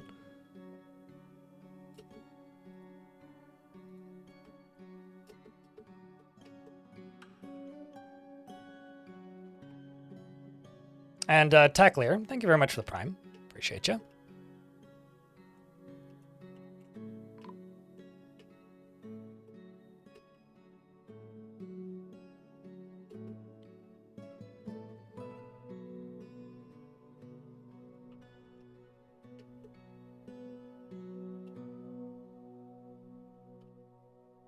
If I made minimum wage, there'd be no way in hell that I'd be able to get a mortgage and buy an apartment. Just for clarity there.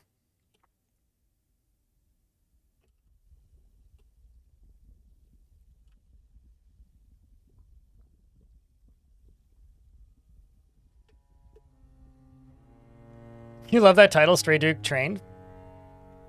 It's like a normal Duke, but married.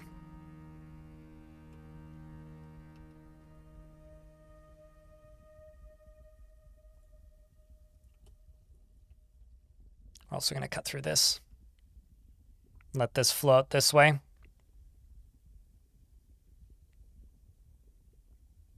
It's actually unreal. Well, I don't live in the US. I live in Canada, and I currently live in one of the most expensive, well, not the most expensive. I live in a suburb of the most expensive. Not quite a suburb. I live in the city next to one of the most expensive cities in Canada. It's just a city that nobody knows exists outside of Canada, so it doesn't really matter. But I'm moving somewhere that's a bit cheaper for reasons.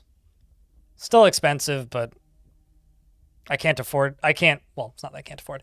I wouldn't be able to live in the cheaper cities in Canada because the cheaper cities in Canada don't have public transit and kind of require being able to live in the middle of nowhere, which I can't do.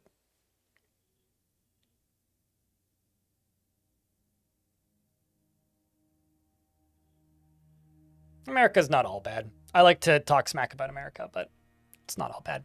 Hey, chat, we got some new subs that have popped in the last minute. Can I get a round of beers for that Prime sub, please? Please and thank you. Doesn't need to be a lot.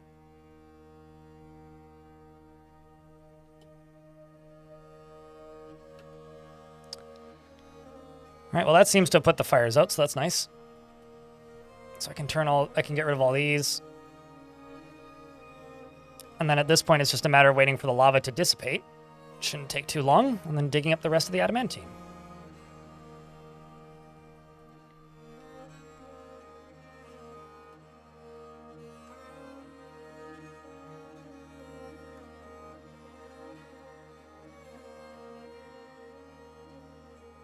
Of course, more lava appears. It's a good thing we went top down instead of the other way around. And now more diamonds are on fire. Lovely. Just when I thought I was through it, more fire.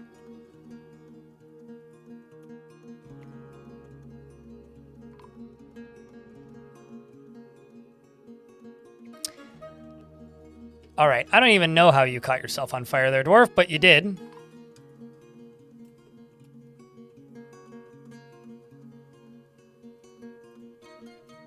Multiples of them did, even.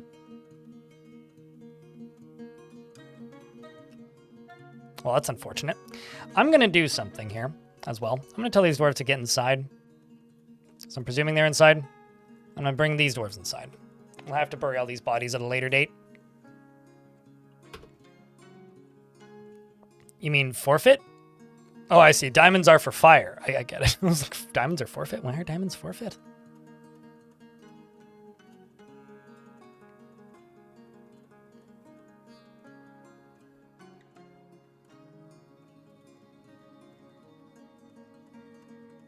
But yeah, no, at the end of the day, I think to kind of cap off the thought that I've had with this editing discussion, I am a successful streamer and content creator. I'm not one of the wildly successful ones. I'm successful enough to be able to make the equivalent wage of somebody who has like done 4 years of trade school, but not enough to like be well off, if that makes sense. Like, I get decently enough above minimum wage to be able to afford living. But that's it, really. I don't live lavishly. The only reason I can afford as much as I do is because I don't drive.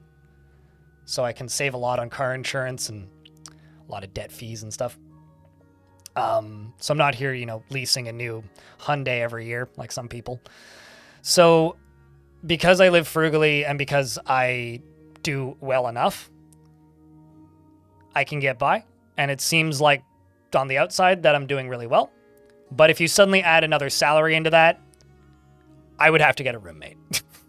I would have to think twice about getting a mortgage in the next, you know, year, right? I would have to be very cautious about my income, period. And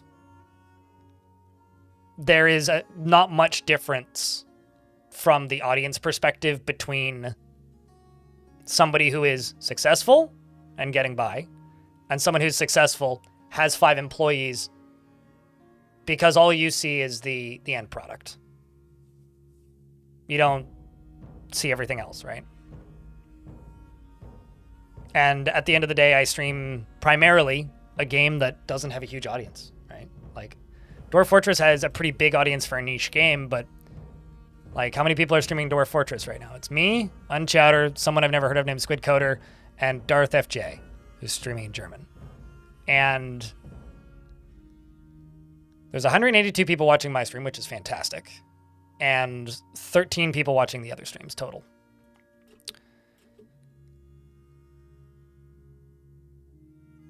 That is a very, very, very, very, very small audience. I'm extraordinarily lucky to be able to do this at all. And so thus I'm very cautious with how I spend anything ever, period.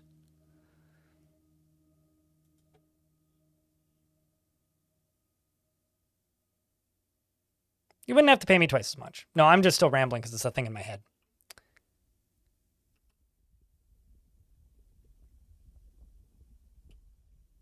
You wouldn't have to pay me twice as much.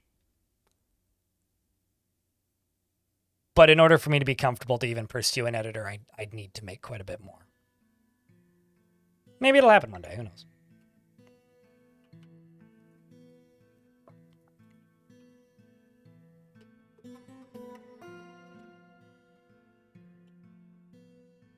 It's more of an education to me at this point, Arcmaster, or more of an education thing to me at this point, Arcmaster, because like,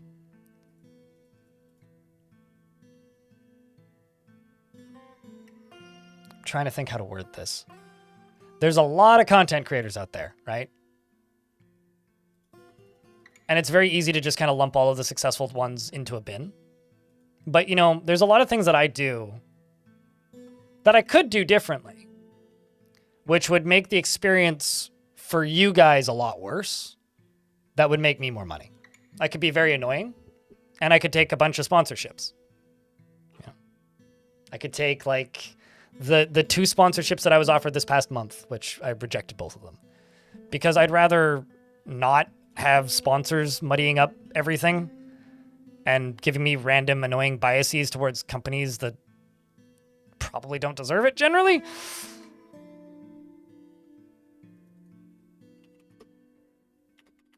Because I don't like selling my audience. It just feels wrong. Like, you guys pay me to stream a video game for you. I don't need you guys to pay me so that I can go seek out people to pay me so that I can stream a video game for you.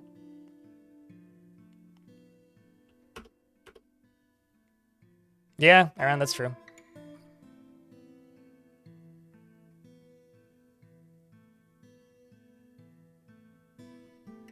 Well, I mean, the kind of funny thing is, like, if you don't take sponsorships, on average, you end up with more subscribers than people who do. So it's kind of a, like, what do you want to depend on? Do you want to depend on an audience, or do you want to depend on a corporate conglomerates that may or may not decide to sponsor you next month? Like, that's kind of your decision there.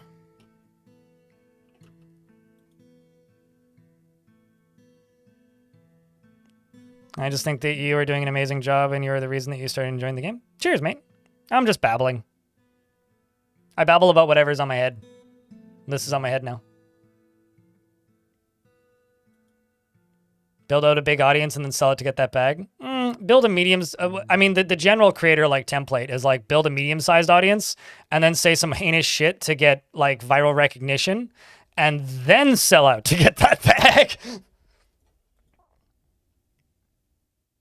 I've seen it too many times.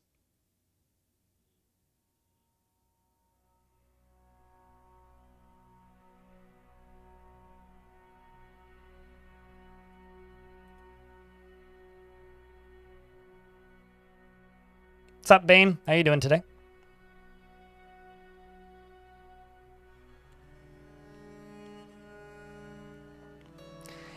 I have a question. Have you ever thought making arbitrary changes to your ethics is acceptable because it happens to fit you at that day and time?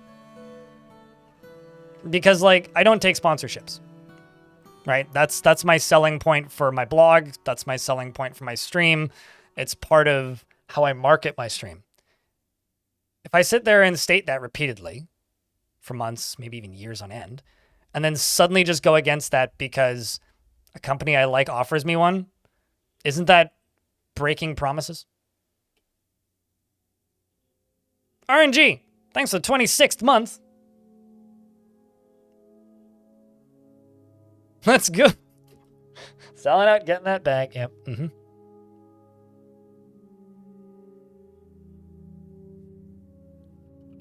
Like, it becomes a question of ethics at a point, and like pride as well, I suppose. And I'm nothing if not exceptionally prideful. So this will all dump in through here if I dig into this.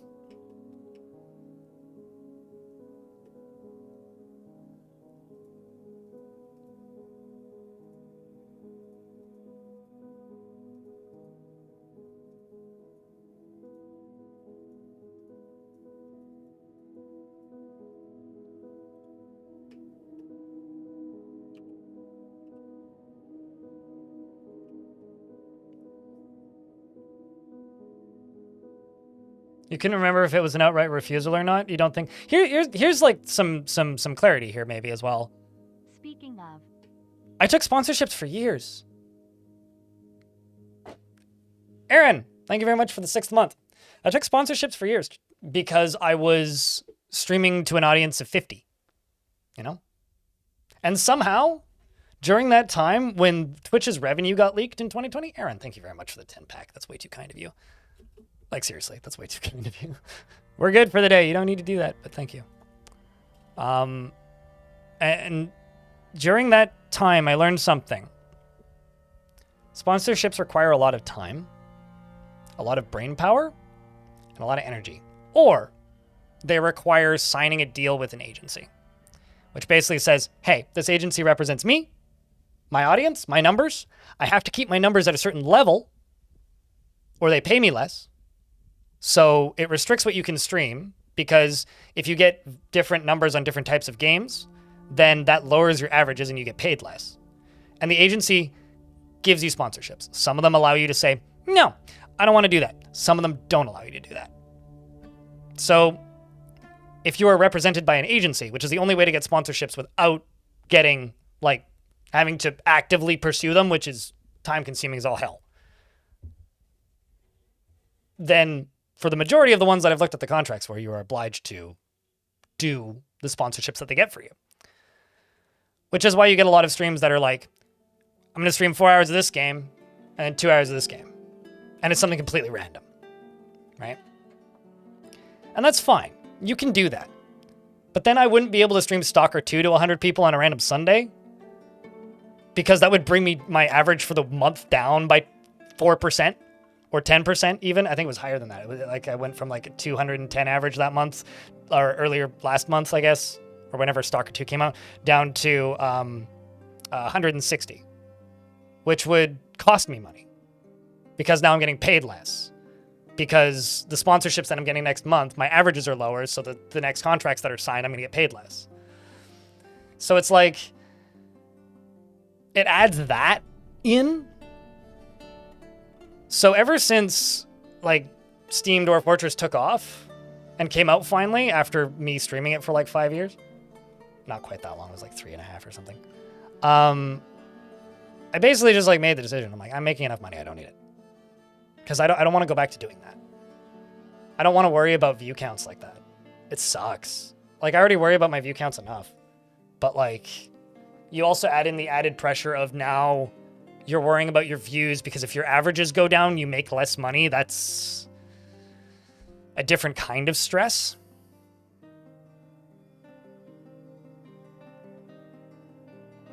Yeah, but you don't do this for a living, RNG. I know that's like a condescending, mean thing to say, but it's true. This isn't your full-time gig on all levels. You're not thinking about 6 months down the line of how many subs you're gonna have and how much money you're gonna be making. Like, something kind of scary happened recently, right? A bunch of people that I know who depend pretty heavily on subscriptions and sponsorships to make a living doing this. When everybody started laying everybody off in the games industry, it was like at the beginning of last year, sponsorships just dried up. And there was a good while where I was seeing a lot of chatter of people being like, yo, like, we're fucked. And a bunch of people quit. I know people who went and got jobs. I know that sounds bad, but like, I know people who stopped streaming full-time and went and got jobs. Or stopped making YouTube content and got jobs because they couldn't get enough sponsors. And would I be making a lot more money right now? Absolutely. If I took sponsors. Could I afford an editor? Probably. But I'd rather be able to feel good about the ethics that I stream with. Not just stream games that I don't want to play or have as much interest in because they're paying me to do it. I don't want to be that YouTuber or that streamer who gets an email from a developer for a game that I am interested in, and they say, hey, here's a key for the game. And I say, all right, my rate's this. Like, that's the industry standard now. It's like somebody reaches out to you and says, hey, I want you to play. Are you interested in playing? Can I send you a key for my video game that I've been working on? All right, this is how much you got to pay me. I don't like doing that. I don't want to do that. Never want to be in a position where I have to do that. Heck, I'd rather buy it. Give the developer money while I'm at it. Same reason I don't really... I used to have a Humble Bundle link, but like... I think I've left that officially now. I'm not sure. I need to check again. But like... I don't want to cut. I want to be able to promote cool art and make money doing it. So... Deep within this strange place, we've uncovered what must be a treasure of the gods. A dark metal battle axe. Well, that's a keeper. That's pretty rad. What are you using as a weapon? Do you have arm problems? Oh, man. Motor nerve in this dwarf's arm has been severed.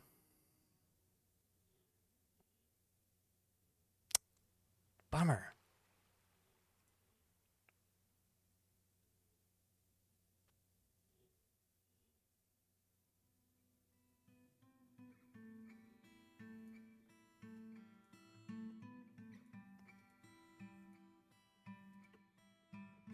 just going to swap that dwarf out. But what I'm going to do is I'm going to find somebody else. Somebody else who has an axe. It's going to be somebody else. Like you, maybe? What are you using? That's a bismuth bronze mace. Let's get you that axe.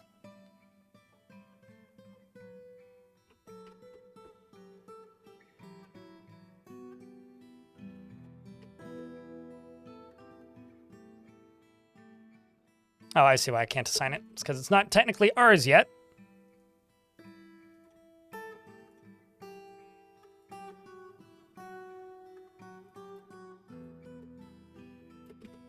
Now it should be ours. We'll just give it to this dwarf. The dwarf in charge of this.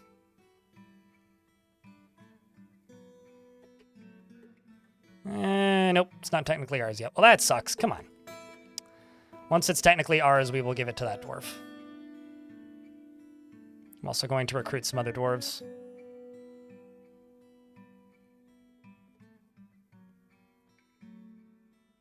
Big Duck will chuck in, and you will chuck in.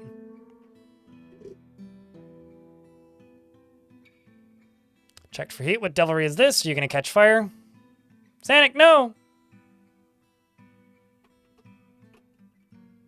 Just going to extinguish this dwarf.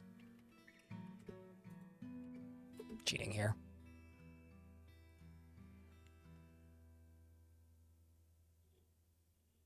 You did in fact miss it. Also, do you have that many tickets, MMXC? It's a lot, if you do. Oh wow, you do. Jeez.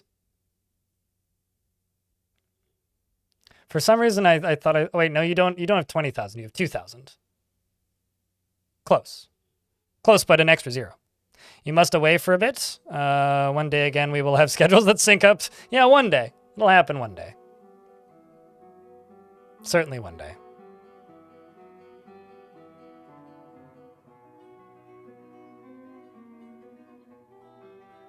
Sounds ignorant. Isn't this your job?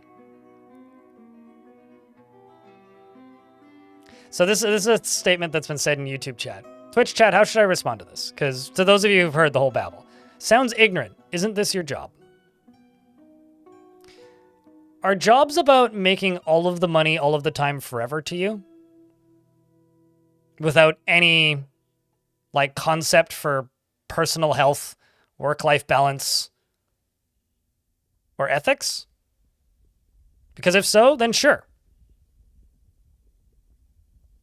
But if you'd listened to what I've been saying for the last bit, I'm making enough money for me without doing things that I hate, without doing things that make me feel like shite, without promoting things I don't want to, without having to hope corporate structures continue deciding to give people like me money. And I enjoy what I do. It's like, sure, could I make more money? Absolutely. So am I ignorant or are you ignorant? Like, what?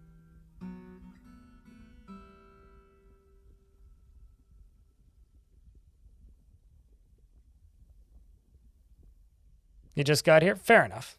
Hey, Locust Trees.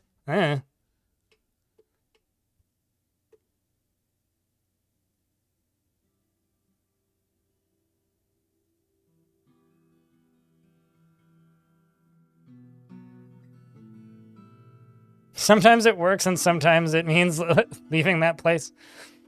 Yeah, I don't know.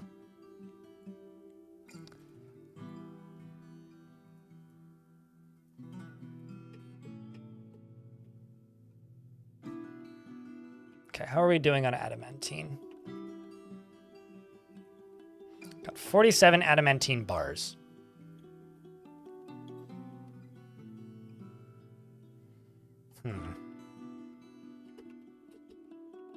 Mayor, or the Baron wants some tin furniture, both in his tomb. Which is over here.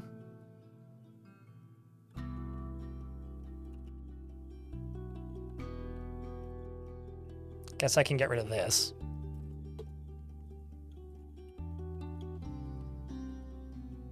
What? Did you not make that door yet?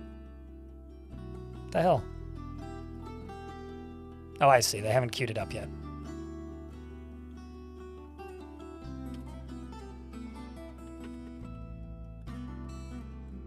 Because for some reason my manager is putting a grizzly bear into a pen instead of doing their managerial duties, and now you're planting seed. I don't need you planting seeds. A snatcher, protect the child. Uh-oh. Multiple snatchers. Many, many snatchers. 3 of them. It's not that many, but plenty of snatchers. It's okay, they won't make it past this wall. They'll try, but they won't. 6, 7? Oh, they're straight up his children on the surface too. Well, that's rare. These children may actually be at threat. God damn it, kiddo. Also, why are you fighting with him? He's punching you. That's not okay. To help this kiddo. Come on. Get up here, dwarves. Kidnapping is happening. Actively in progress. There you go. That's 1 goblin down. They certainly got more than 1. There's a lot of thieves out of nowhere.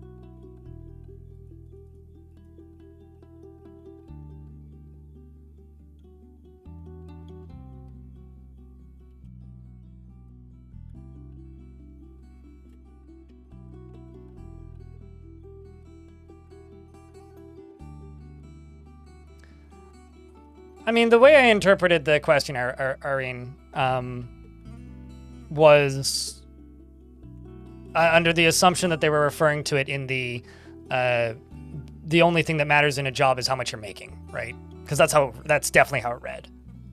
But their statement was, I cut trees as my job, so maybe not relevant. Didn't listen to your last bit and just got here. And then they talk about a type of tree that they hate and cut them down anyways because it's part of their job, which totally fair. I am in a very fortunate position of being able to run my own business the way I want to. And if that means not doing something in exchange for making less money, but enjoying what I do because of that, I will do that. And that has been how I've run my business since 2022. And frankly, I'm going to keep running it that way. Even though, you know, if I were to go to business school or something, you know, I'm clearly doing things wrong when it comes to optimizing maximum income. And frankly, I don't give a shit. But it does also mean that I can wrap back around to the very beginning of this entire conversation of, yeah, videos take time to make.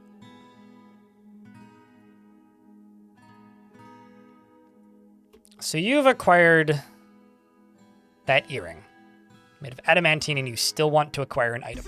My guy. So it seems that my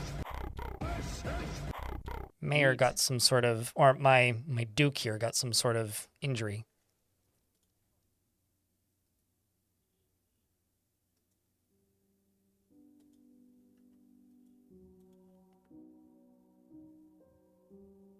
New rap and weeb? Uh-oh. What is that? What does that even mean? Also, hi, Hobo. How are you? Blaff was found dead. Got eaten by a giant crocodile? Well, that's unfortunate. Or a cave crocodile, not a giant crocodile. Sanic is dueling with it with a pickaxe. This does happen occasionally. It's unfortunate. But it does. Run away there.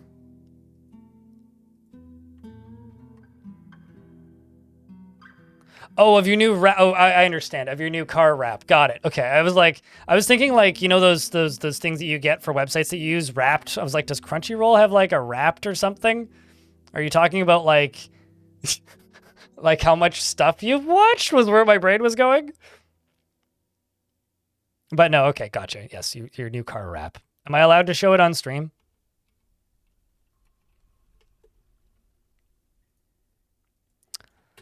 And Blaff is unfortunately no longer with us, and my Duke is stumbling around obliviously. Check this. Tin statue or tin door? Come on, dwarves.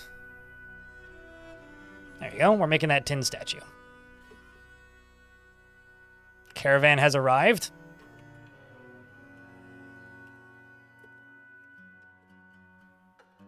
Can also open this up.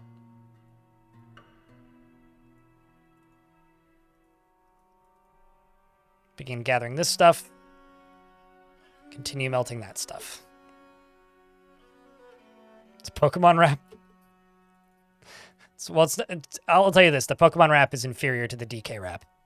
All right, let's open up Discord and have a peek.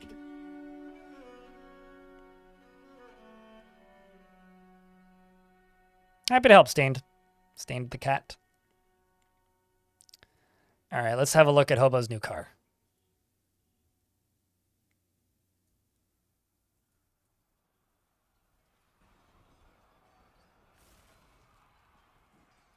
Chat, you guys want to see some weeby nonsense?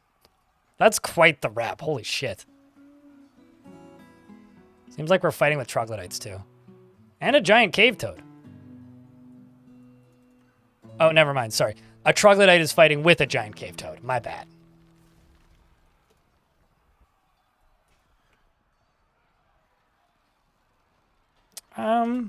Did you have it? I thought you had a dwarf. Yeah, you currently have a dwarf. You're the mayor. Would you like to gift a dwarf to somebody in the chat? Just select somebody. Or we can refund it. It's up to you.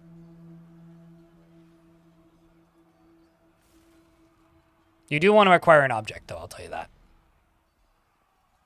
Currently trying to make silk loincloths. So this is Hobo's car.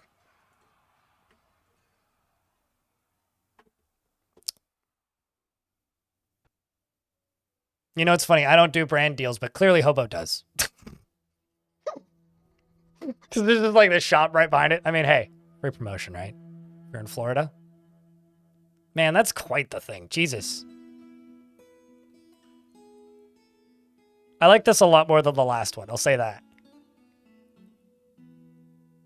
That's actually pretty dope. Like I generally like ironically enjoy this stuff, but that's actually pretty dope.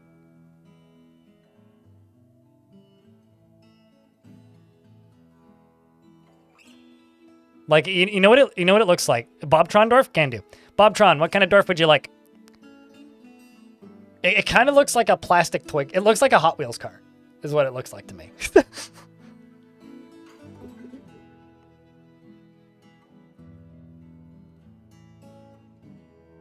I don't even know what that is, Alex, but okay.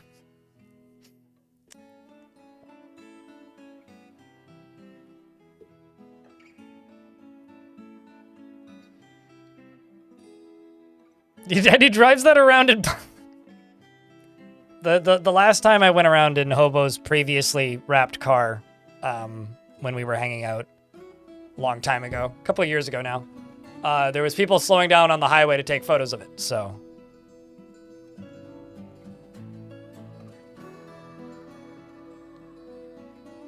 It's more all-encompassing than the last one, that's for sure. Is there a tinkerer kind of guy? Do I have a mechanic? How about a mechanic? It's kind of tinkering.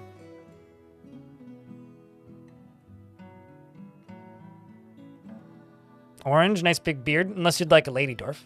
Sure, works for you. You might be about to get hit by ads, so I'm going to wait for the ads to end. But I will do the naming. Okay. Fair enough, Alex. Yeah, I know nothing about Naruto. Someone in YouTube chat's coworker has a Naruto rap, but in bikinis. Gotta drive home, drive safe.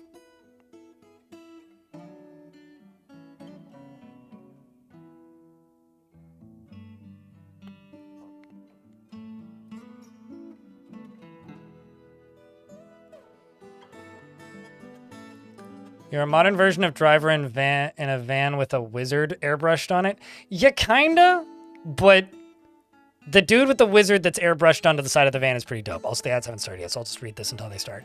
He's incredibly calm demeanor, and he finds helping others to be emotionally rewarding. And now, there they go. Would I recommend trying out CUD or Dwarf Fortress Adventure Mode? CUD, because it's finished. Adventure Mode is, like, doesn't have all of its tutorial stuff in yet. But it depends on which one you own. If you own both, then I don't know, which one do you feel like playing today? If you're saying which one should you buy, right now I would say it probably Caves of Cud because it's finished. Like it's a 1.0 game, right? That's what I would say, Wheedler.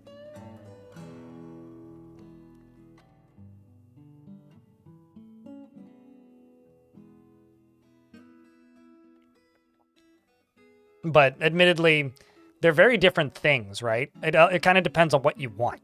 Like, Caves of Cud is closer to something like... It's nothing like this game, but I'm just going to make some examples to give you an analogy. Playing Adventure Mode is like playing Rust in single player, or playing DayZ by yourself, or Ark Survival Evolved, sort of. Whereas Caves of Cud is like playing Baldur's Gate. One's an RPG, and the other one is a sandbox. So they're pretty different experiences. But at the same time, a lot of enjoyment can be got out of either. Maybe for a different kind of person in some cases. Maybe from similar people. But it depends on what you feel like playing, I guess, is the biggest asterisk on that. But Caves of Cud is a finished product. So Adventure Mode is like an additional product to Fortress Mode. That's what I would say. He has an incredibly calm demeanor and finds helping others to be emotionally rewarding. He can get caught up in internal deliberations when action is necessary, and he has strong emotional bonds with others, and at times to his detriment. He can be very single-minded, and he is grateful when others help him out, and he tries to return favors. He lives a fast-paced life, and he doesn't seek excitement. Okay, who died now? Fath was found dead? God damn it. He doesn't seek out excitement, and he doesn't try to get things done perfectly, and has an active sense of humor, and generally is quite confident in his abilities when undertaking specific ventures. He is currently more rude, and currently more fearless, and currently more shameless, and he is currently less private. And exhales sharply when he's angry and needs alcohol to get through the working day. Dreams of crafting a masterwork someday. Crafting? What the fuck did I say there? Personally respects commerce and those that engage in trade and sees life as unfair and doesn't mind it that way. And doesn't care if others take the time to master skills. He likes calcite, trifle pewter, jasper opal, giant muskox hoof, bat ray tooth, and llama wool. The color lavender, battle axes, and oats for their beer. And when possible, prefers to consume spirits, river spirits, and chestnuts, and absolutely hates rats. You're like the weird uncle that likes to just hang out at the bar and drink Bud Light and eat peanuts. And, you dined in a legendary dining room, and that makes you happy. You haven't been here that long, but you've only got happy thoughts since getting here.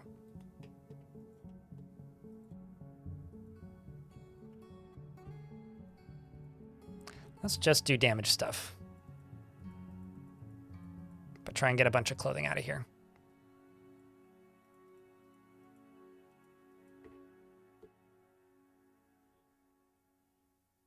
Lava Wolf? I don't think I said Lava Wolf. I'm also not sure what you could have misheard as Lava Wolf. I like Meow Wolf, but that's a very different thing.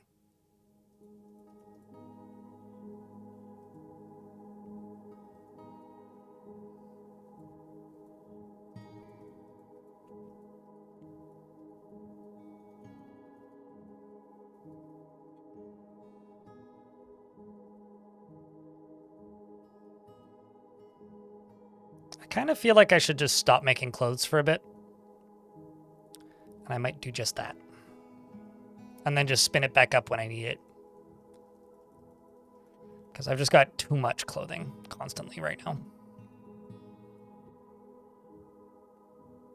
now. Set a wolf on fire with lava. Would probably do it. Or mods? Question mark. Either of those would probably do it. Be like a fire snakes. Like a fire snakes. Yeah, like a plural. English me, please.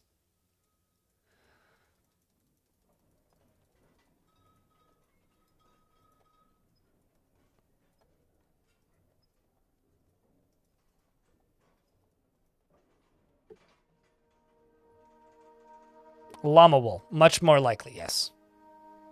Very likely that's actually what I said.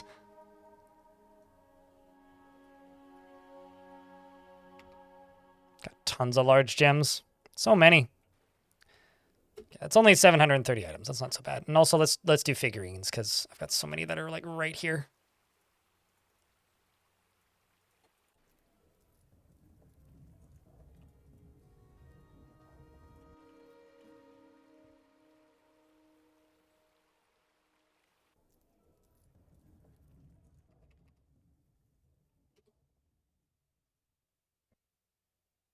So that's by highest value. This is by closest distance.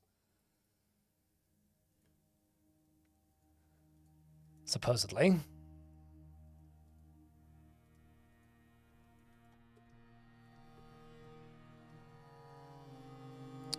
The other thing I'm going to do is I'm going to check this. Go to this and type in Ag. So there's an agitated peregrine falcon, which is currently fighting with a horse.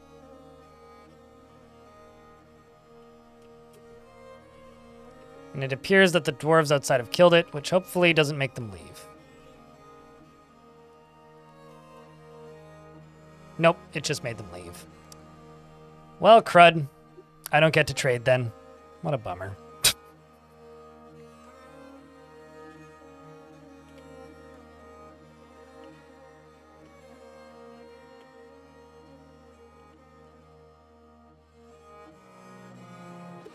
Yeah, well, unfortunately, it's part of dwarf life.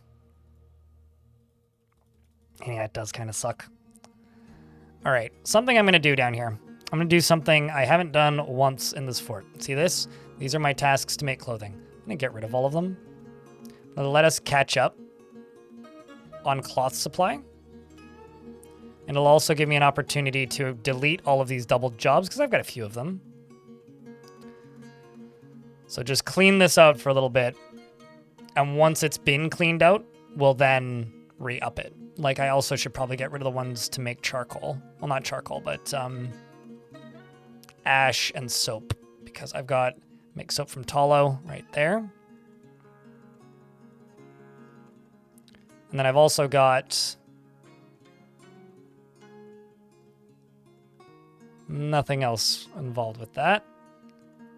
That's a tin statue. We'll get that done. There we go. You're loving my content, even though you usually just watch you on your YouTube videos. I mean, watch wherever you want to watch. It doesn't really change how I work. Where you watch, just watch where it's convenient for you when it's convenient for you in ways that fit into your life comfortably. That's the most important thing to me.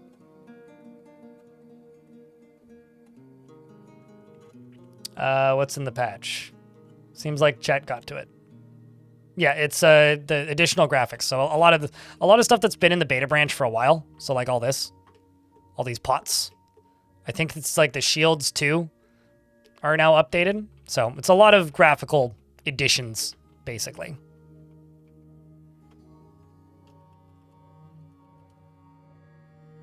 I got you excited to play DF when you get off work? Hell yeah. Happy to help with the excitement, if nothing else. Okay, so I should be able to use that. Come on, you.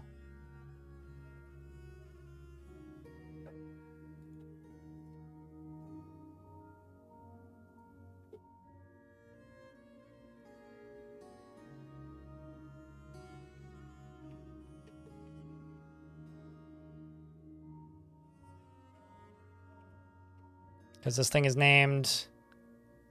starts with an A. Come on, there's no way that this is the most valuable thing. All right, well, I'll just demolish this stockpile, and then once it gets moved, we'll see. Should get moved pretty quick, probably.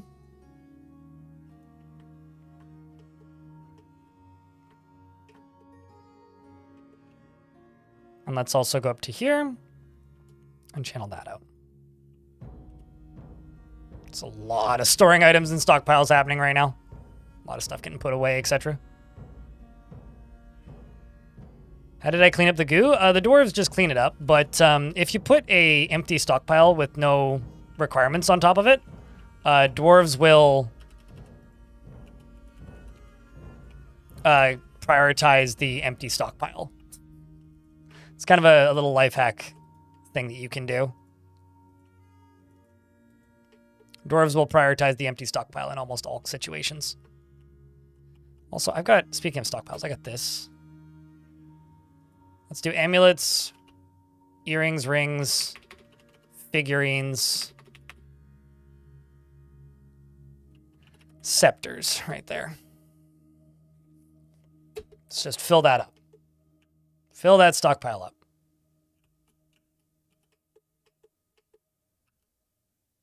I'll get stuff moved around after the fact. I don't have any totems can't be claimed. I think I already have bracelets sitting there, but let's double check bracelets. There you go. Totems can't be claimed by individual dwarves in the same way. I mean, they can, but I also don't have a surplus of them.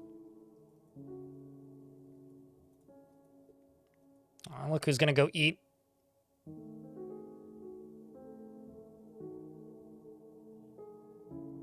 Uh-oh, shit, you're semi-wild? Okay, hold on. What's going on here?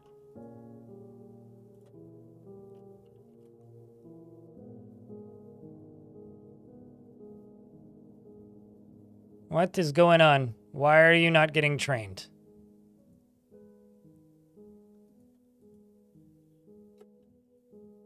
Okay, so you're trying to train him right now. So, Rem, why are you not going to your training? It's very simple, Rem.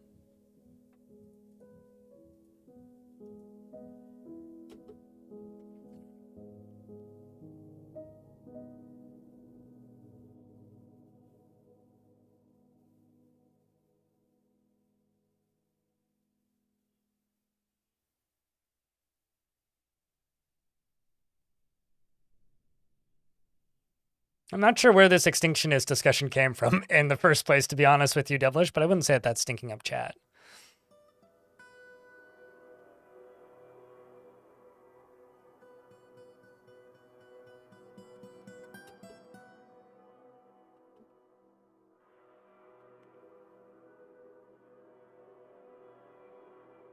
Well, the reason I'm doing... Well, I'm not doing it for encrusting. I'm doing it so that dwarves can claim them.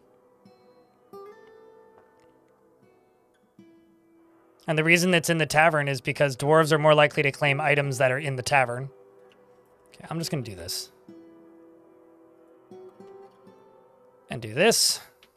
And let's move it out here. And then make a dining room. And get confused about the fact that there's a reindeer in my fort.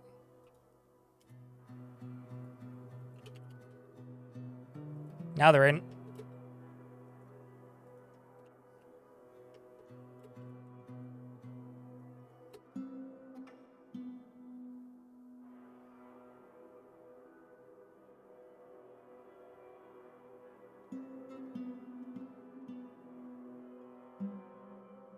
Before suddenly comes like 30 dwarves. Is there any way to make it more smoother and gradual, or is that just how the game is? It's kind of just how the game is. You get less dwarves if you trade less. You get more dwarves if you trade more. But largely, that is just kind of how the game is. If you want to have like way less dwarves coming in, then you can set a hard population cap. But I wouldn't necessarily recommend that.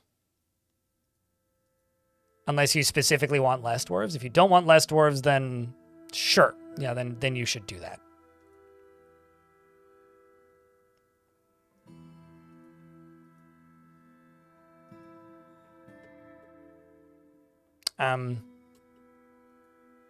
Okay, so now you've been trained. That's good. Don't want my noble to get untrained. That'd be bad. But yeah, often I think... waves of dwarves come in when they're available and when they like the place that you've built. And that's kind of just is how it is.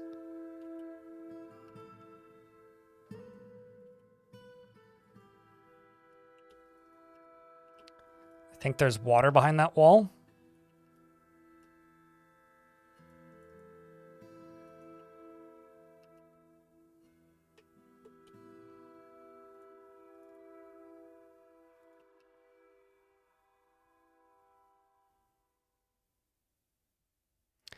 And also easy, don't listen to anything that Darkson says because they're just giving you information that is not particularly helpful.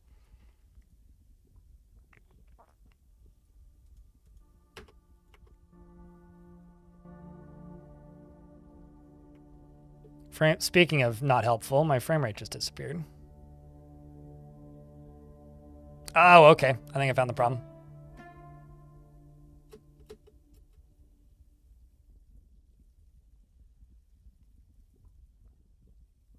Fire Imp is fighting.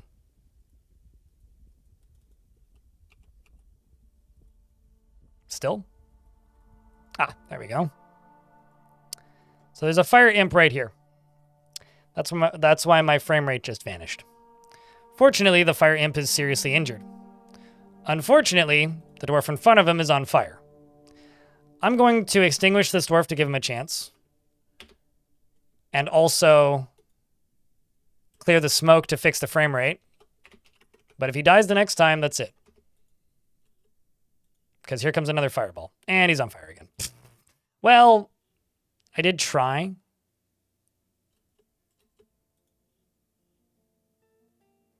There's a chicken burning. Well, nothing of value was lost there.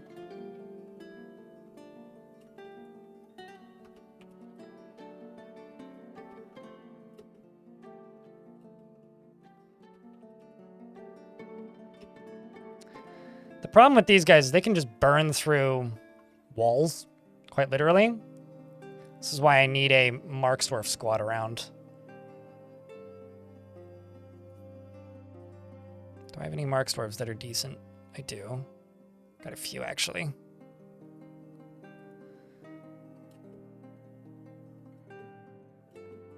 Once it gets into the stairs, I can send my squads down here. Let's actually lock this.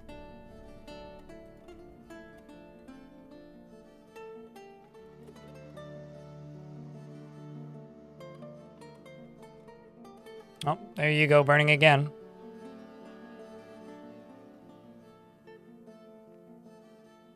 There you go.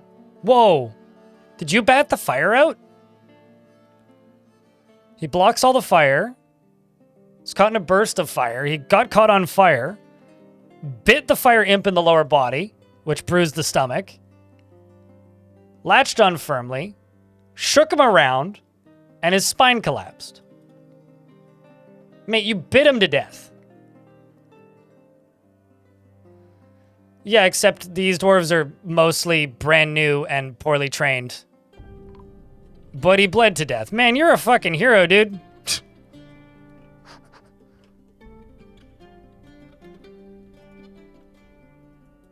Hot damn.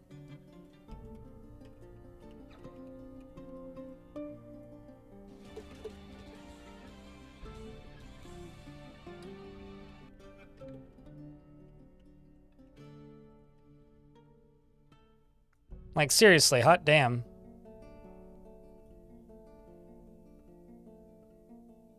What was his name? Avuz Zontemob.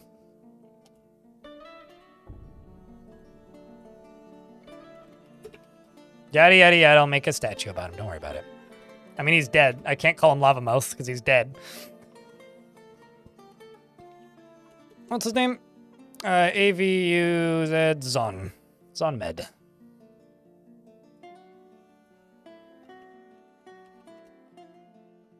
Helm blockades.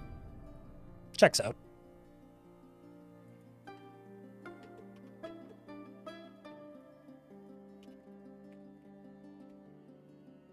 Also apparently have native gold ore so I can get that other statue done.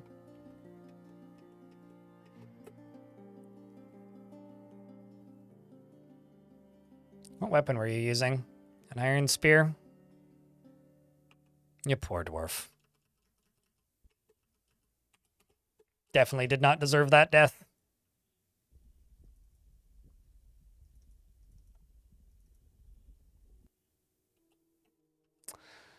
Man, this is going to be annoying to dig. I think I'm going to let them dig over to here, and then I'm just going to start channeling down. Probably around there. Well, a dwarf is... okay. The maximum size for a dwarf, I'm just going to read this off the thing so I don't say it wrong, is 60,000 centimeters cubed. And a fire imp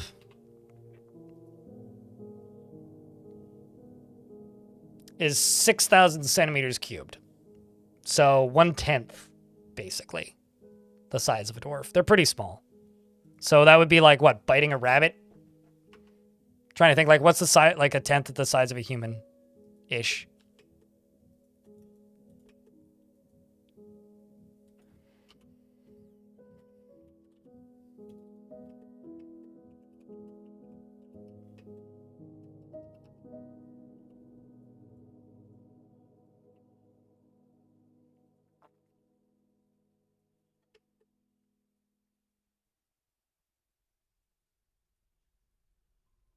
Biting a rabbit that's on fire. Yeah, also that specification. It has to also be on fire in order for it to be an accurate representation.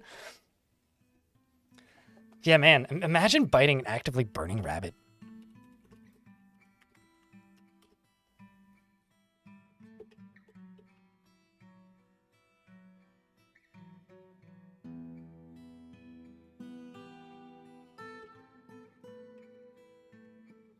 Or an actively burning anything, for that matter.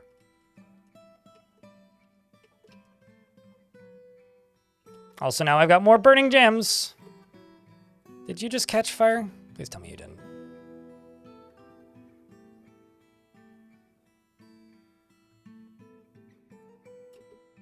Dwarf, please just walk away. It's not worth it. I assure you.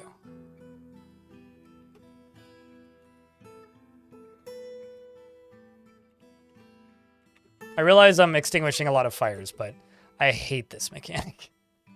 This is such a not great mechanic. You may just be dead here.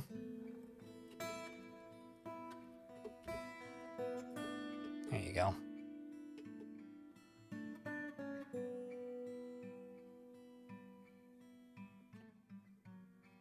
Okay, so I think that right there can be dug down.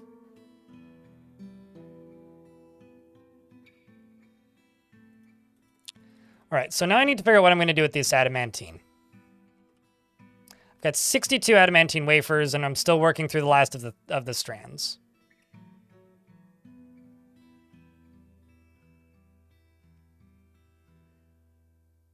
You've never thought of using teeth.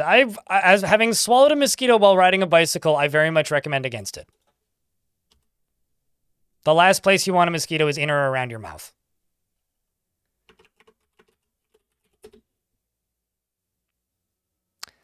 Let's say adamantine battle axe.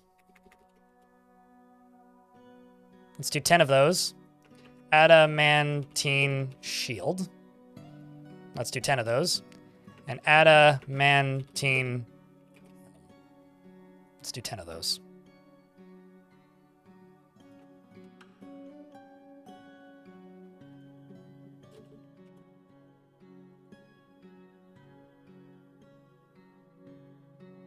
Looks like I made a tin door. That or it just got canceled. One of the two. Did I? Oopsies. Yeah, I did. Baron should be satisfied. Once that gets constructed, anyway. Although he is stumbling around obliviously, so... I don't have vampire dwellings. I do, however, have were-creature dwellings, which might be what you spotted. Oh, run away, dwarf! It's fine. The glove burned up, though.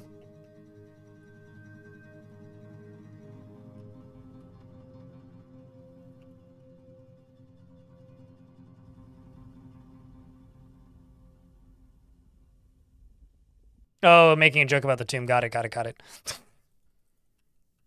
I kind of wish that vampires slept in tombs. It would be really funny if, like, they did have to sleep, but instead of sleeping, you know, normally, like a normal creature would, they slept in tombs. There's something that would just be very funny. A way to spot a vampire for the first time is like, wait a second, what are you doing, Dwarf? You're sleeping? I'd be okay with that. It's going all right, Meso. Yourself? The same season, I satisfied your Baron. He got carried away and then dropped by... carried away and then dropped by a giant wren. Yeah. Yeah, no, that'll stop your... your progression through that tech tree very quick. Might sound unfortunate, but it turns out Barons need their heads to be able to survive.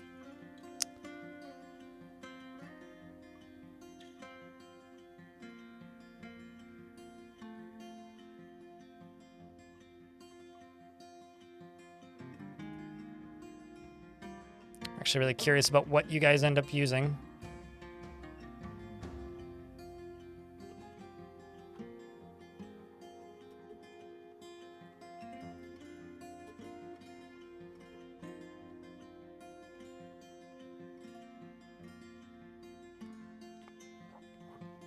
Headless Barons need shorter beds, though.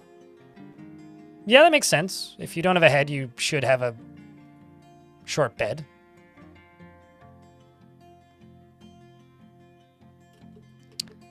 Also this, nope, not that. This down here, which currently is very limited, can also have adamantine. And also, sure.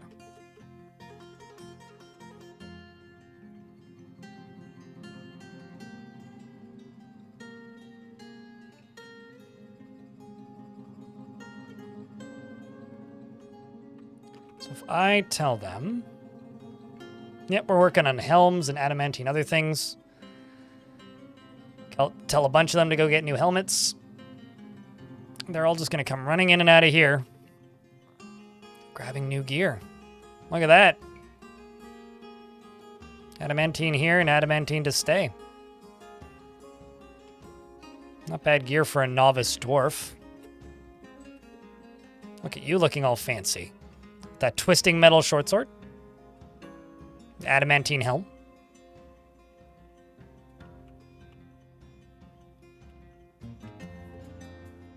Just to achieve popcorn perfection. Every kernel popped and not a single burnt one. What was your method to achieve popcorn perfection? Why is something burning here? More importantly, why was something burning here? What caused some... Oh, a magma crab. Great. Did you set somebody on fire? I think a child killed a magma crab. I'm pretty sure a child killed a magma crab. That's something.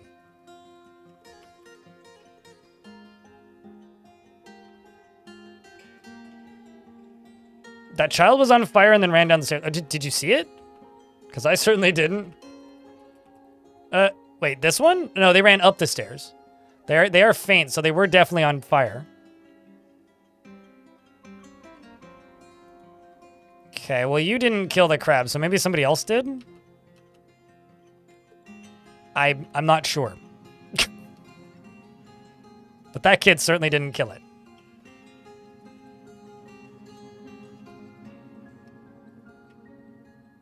Well.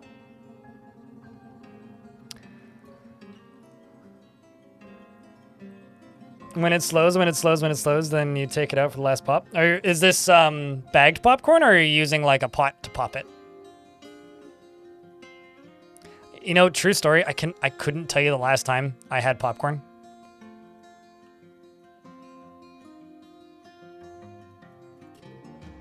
Like, genuinely. I have no idea when I last had popcorn.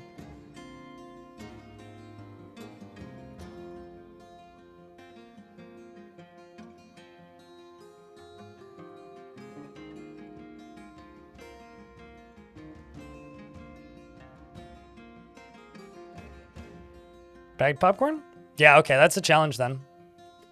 We used to have a popcorn maker growing up, which would like, it's kind of looked like a rice cooker with like a tube on top. You'd put the popcorn in and it would spin and heat it up, and it would pop out and it would slowly speed up as there was less weight in it. So it would slowly speed up, which would cause them to ricochet out. And it almost always had a very, very, very high rate to popped to not popped popcorn. I miss that thing. Since then, I tried both the stovetop popping method and also like Jiffy Pops and microwave popcorn, but because I'm so spoiled from that, I've never, you know, been able to like compete with that or match it, and it sucks.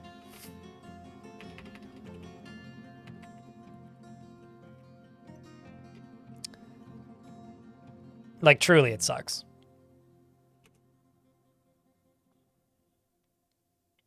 It's nice for a light snack. It is a good light snack. Now you require popcorn. You know what? Honestly, me too. The last time I had popcorn, I think I'm pretty sure the last time I had popcorn was actually at the movie theater. I went and saw Cocaine Bear. So whenever that was in theaters, that was a fun movie, by the way. I recommend that movie. My nostalgia for my nostalgia for popcorn is very much limiting my options for future popcorn. Very much so.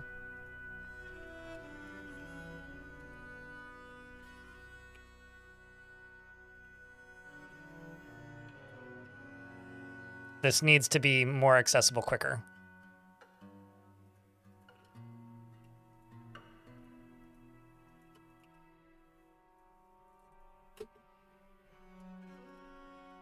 That'll allow us to be able to access these coffins sooner and slow down the amount of work it takes to build those. They look cool, but my god, they take forever. You don't think you've ever had popcorn outside of a movie theater? Whenever there was a family movie night growing up, there was popcorn involved.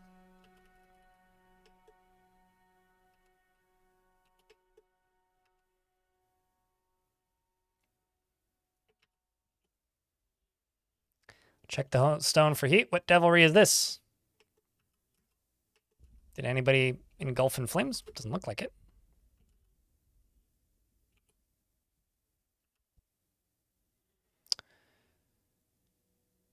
Well, this is gonna all seize up and start melting. That's a now flaming diamond.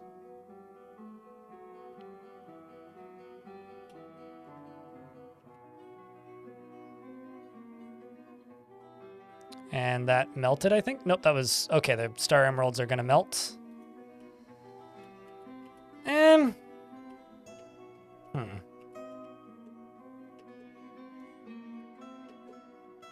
Just going to build a wall along here. Out of whatever's close. And this... I'm going to pump some water down here. Some migrants have arrived despite the danger. I wouldn't. I would run away fast, probably.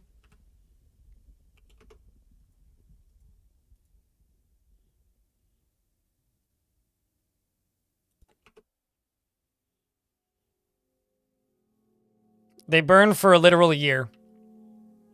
An entire year is how long they burn for. So if it seems like ages, yeah. Yeah, it is.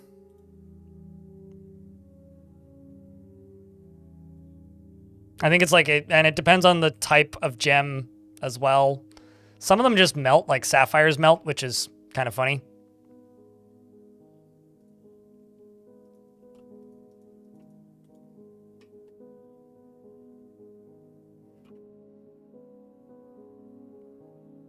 Yeah.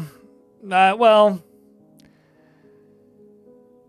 the way I feel about the current tubes is put lava in them, put water in them, or put gems in them, but please don't put all three. That's the way I feel about it.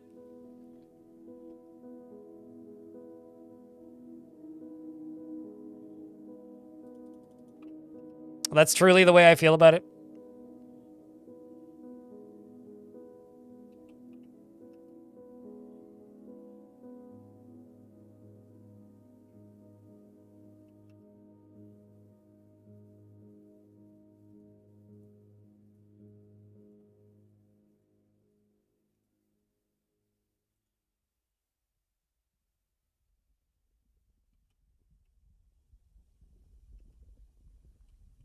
Okay, how's that wall coming along? Pretty nice.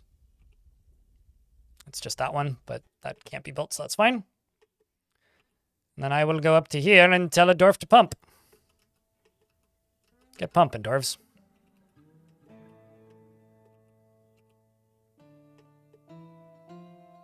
You gonna come do it? Looks like it. Just blood everywhere. Here, I'll show you how to clean blood up real quick. Just do that. And just watch and witness how quickly this gets cleaned up. Watch nobody come do it. But this is now the highest priority area to clean up. Just gotta keep an eye on this so that this doesn't get, you know, completely full of water. Water coming down.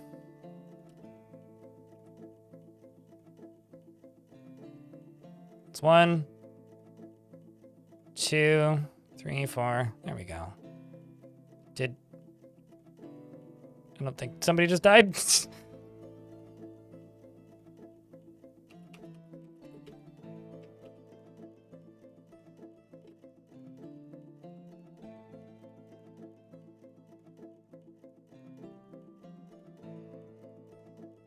Designation for damp stone located. You don't fucking say. Here they come. Ruby smoke flavor. I feel like that would just be like noxious chemicals.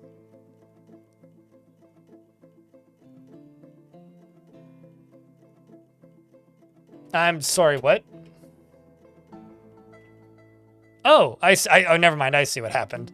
That finally got chucked into the lava by my cleaning. I love how we cleaned around everything except for the area that I told them to clean. Anyway, essentially, they prioritize cleaning stockpiles sooner, but I guess there's just too much work going on. All right, well, this is pretty good down here. Let's get that dug out, this dug out, these dug out, that dug out. All this dug out, potentially. Then keep digging that. Auto dig that, although I don't think they can, because there's water beneath this. What's a little cadmium between friends? Well, I don't have many friends, so I can't say I can speak to a little cadmium between friends. I think I need more friends to find out. I've also never had a child, or never had a friend of any sort offer me cadmium, so maybe one day I'll be able to speak to that experience, but not currently.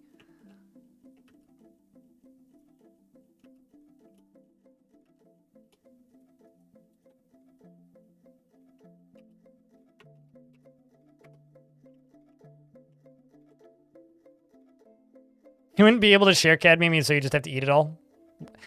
Not to be specific here, but wouldn't you have to inhale it? Not trying to be pedantic here, but...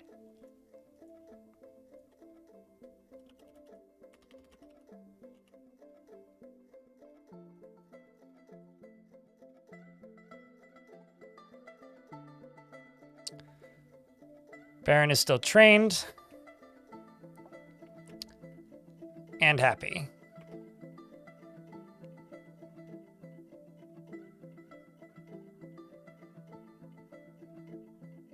I know there's like that one electronic artist that's kind of underwhelmingly bad, named Chromium something. Can't remember the second half of their name. Shows how much I pay attention and how memorable their name is. Chromio, that's what I was thinking of.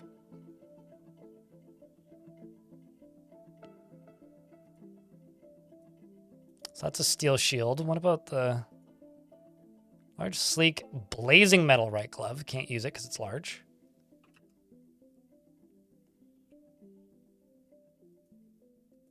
That's the other glove.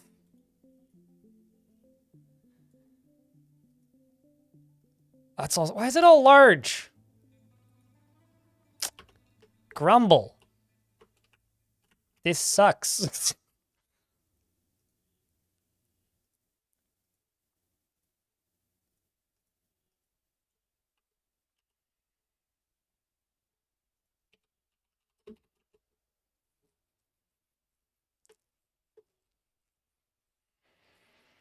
I think they spell it with an E, not an I, but joke acknowledged.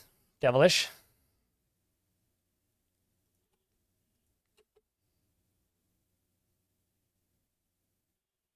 They're seeing a goblin's dead body. Something that's been odd about this fort is they've kind of refused to haul bodies. Like, well, not bodies, but bodies that have been set to be dumped, which is weird. Because all of my settings are set up in a way so that they should work, but they just don't. For one reason or another, and I'm a little bit at a loss as to why.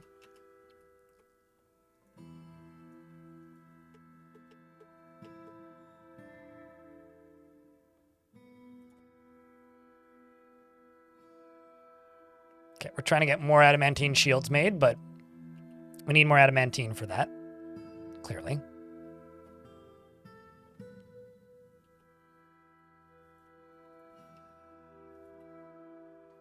Oh, no, trying to do this.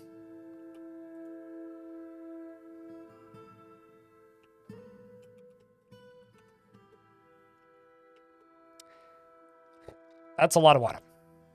Makes sense why there was a threat of water beneath us.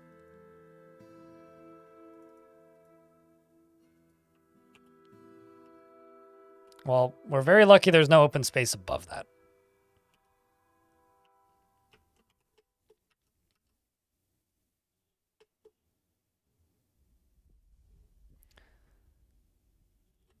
Although, actually, maybe the way to do this would be something like this. Although I'd need to actually use one that was lava safe. So dolomite's fine, iron is fine, and iron is fine. Although that'll take 10 years for them to build it. Then what I can do is I can channel above all of this, basically. And just fill this sucker up with lava.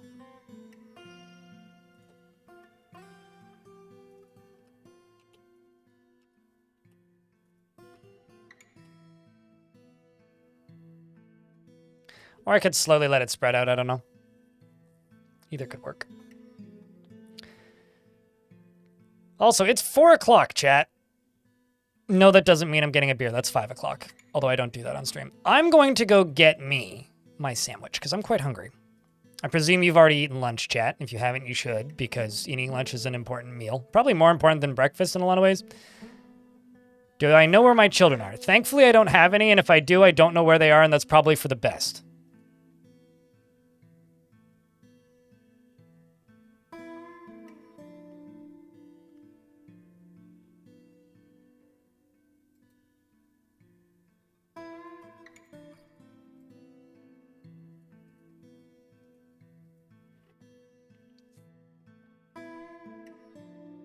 Oh shit, you should have access to that. That should have played Sandwich. Why did that not play Sandwich? And if it did, I didn't hear it. Why did I not hear it?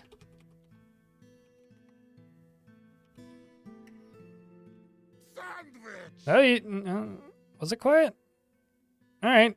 I guess it must have played and I just didn't hear it. All right. Anyway, I will be back in like a few minutes because we must have uncovered what must be a treasure of the gods. Burb. Hey, chat, can I get a round of beers? Don't go anywhere too quickly unless you really need to. Can you hear them well, though? Should I turn them up? I'll think about today's lunch in a few hours. That's fair. I hope you ate lunch yesterday, though.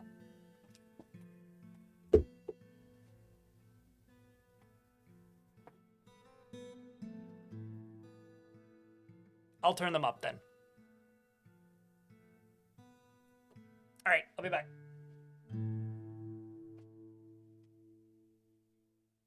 Woo!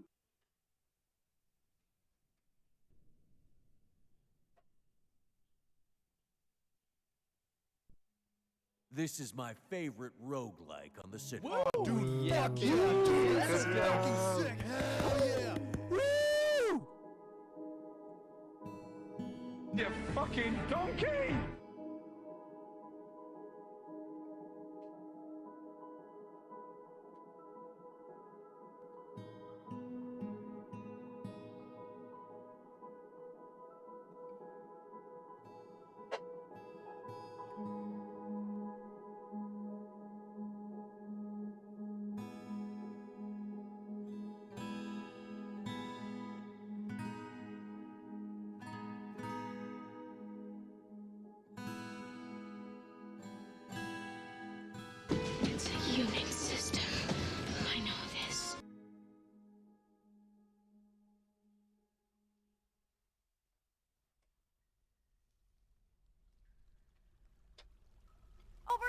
has a sword!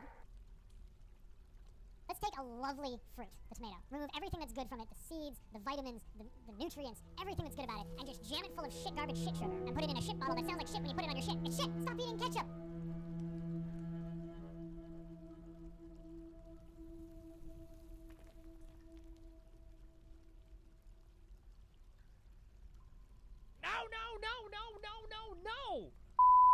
No! No!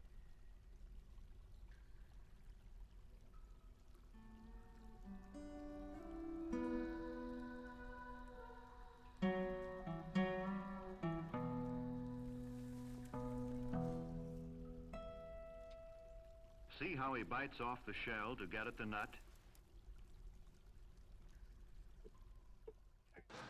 Nuclear vessel. Still a lot of popcorn kernels left. You don't know how you didn't see them when you poured them into the bowl. No! Next time. I'm sorry about your popcorn. Just like... Oh, and an ancient horror was encased here. What?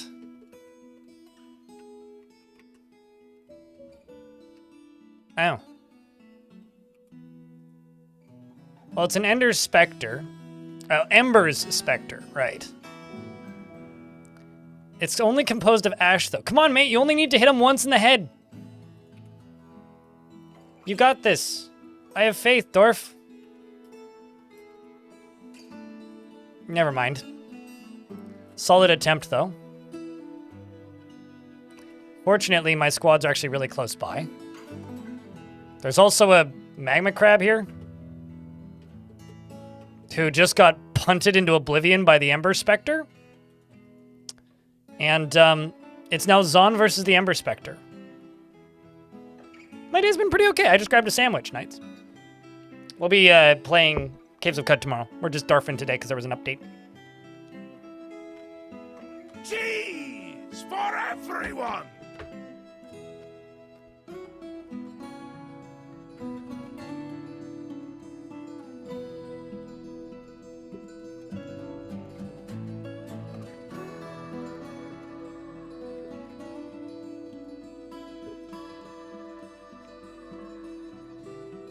I read their name as Wonder Urns initially, but it's Wondered Urns. Okay, so they haven't hit him yet. Dwarf moves forward. And I see bits flying. It seems like it's already lost a leg. The dwarf here, accurate, stabs the Ember Spectre in the left upper leg with an iron spear, and the severed part sails off in an arc. The Ember Spectre attacks the dwarf, but they jump away. The Ember Spectre claims to be healthy, even though it's no longer able to stand.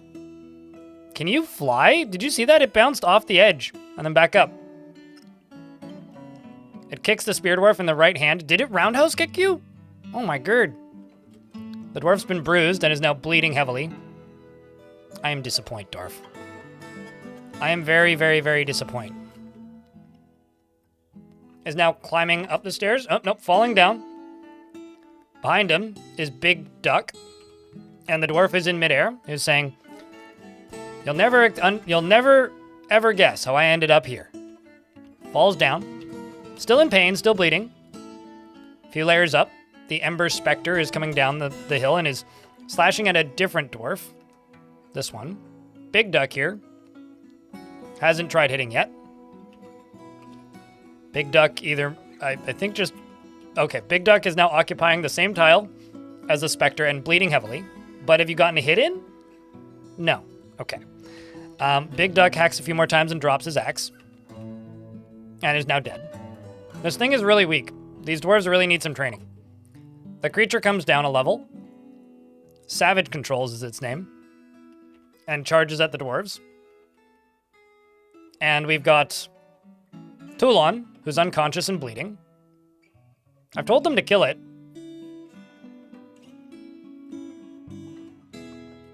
And it seems to just be handing my dwarves in pieces. This thing is really weak. I'm going to send a second squad down because I think they need help. This child might punch it to death at this rate, though. Manom the Hammer Dwarf here is also dying to it. Although, I'm shocked they haven't managed to kill it.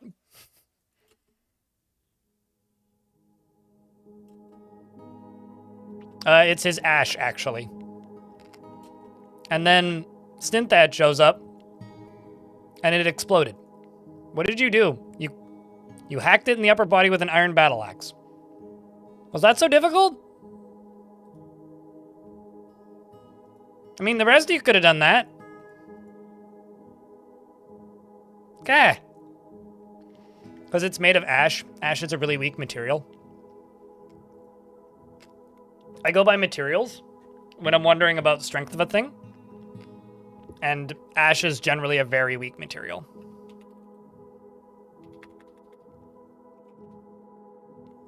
In comparison to a lot of materials, it's really weak.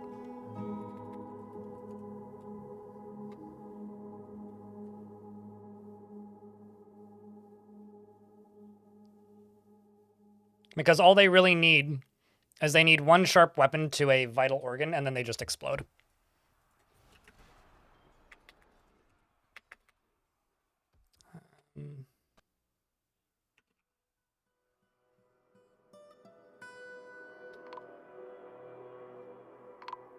But oh well. Another bunch bite the dust, I suppose.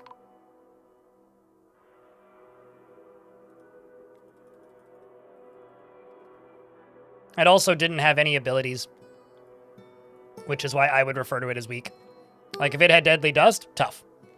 But that's a pretty weak one. Down here I have a shining metal amulet. All Craftstor ship is of the highest quality. Could I, by chance, give that to you? Yes, I can. My Gremlin Duke, aside from being thirsty, drowsy, and haggard, is going to get a new toy soon. Eventually.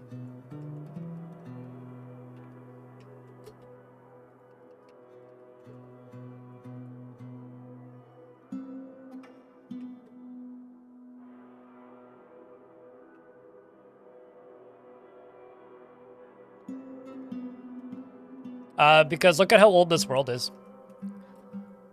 Most Forgotten Beasts are a couple years older than the world.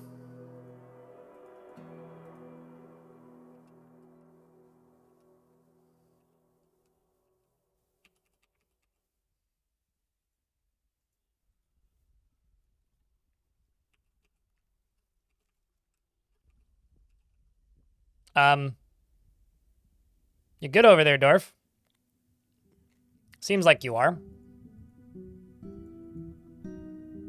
We'll just put you to work. Sure, that's fine.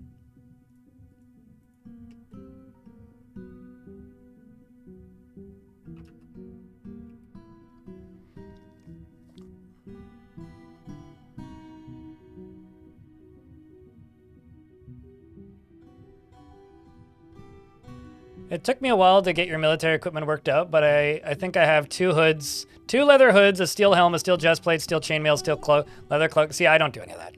Yeah, that's silly. You don't need to worry about that. I mean, you can. I don't.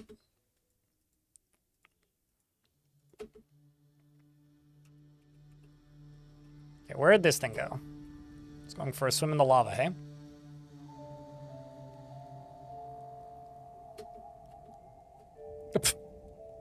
There goes the rest of my swords, dwarves. I don't even know what this is. Clear Devil, who killed Yuvesh. It's a very large feathered squirrel. Right, the poison sting squirrels. Very Caves of Cud.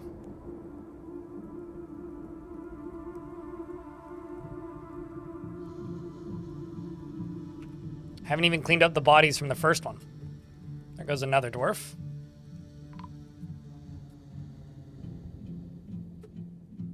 This is the dwarf who got the last one.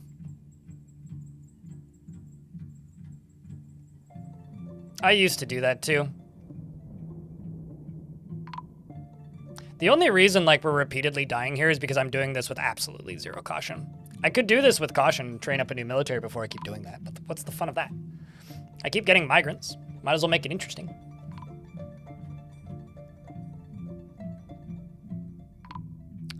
You also need to remember a bunch of dwarves just died too. Okay, so creature is now bleeding because it's taking hits from the twisting metal spears, and the spearmaster stabs the devil with the twisting metal spear, tearing the thing. You know what I might actually do?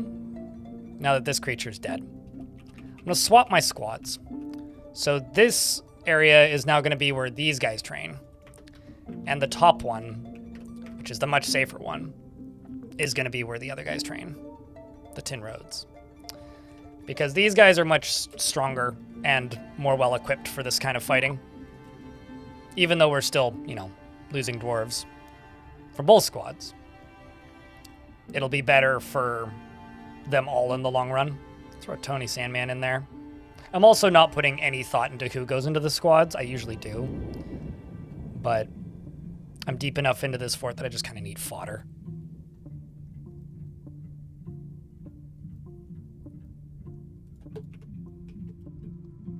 But yeah, they killed it. They took it out. Took some time, but they got it.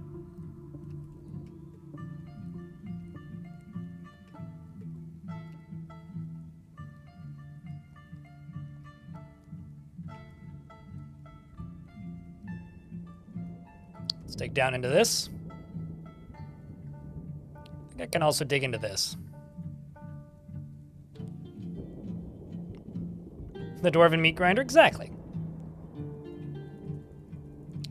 Besides, we must access more adamantine. How else am I going to finish decking out my main squad with all the holly? Fa la la la la la la la.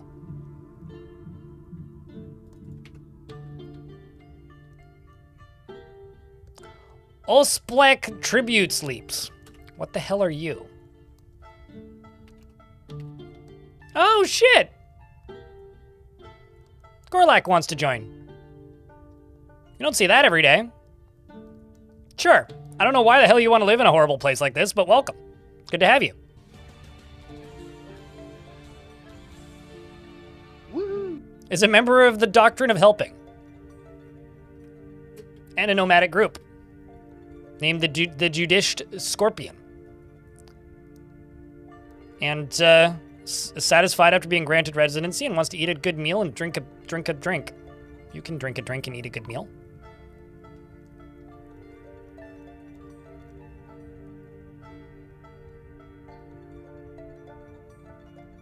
Oh, Splek is kind of hot. It's got very focused eyes, let me tell you. She feels empathy already after discussing the acquaintance's problems. Well, Uvesh has been missing for a week. Well, you did catch fire, so that's probably why.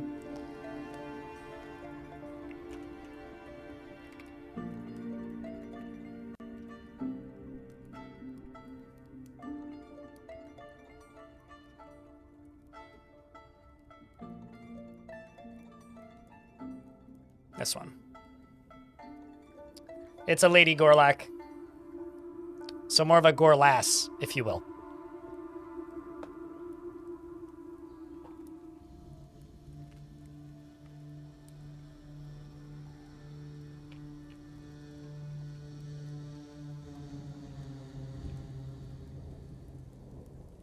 Well, chat, we now know what Knight's fetish is. I look forward to reading your steamy fanfic. Not.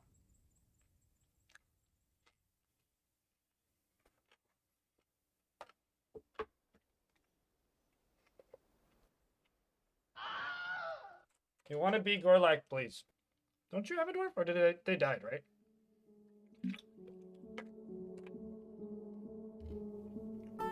One turn.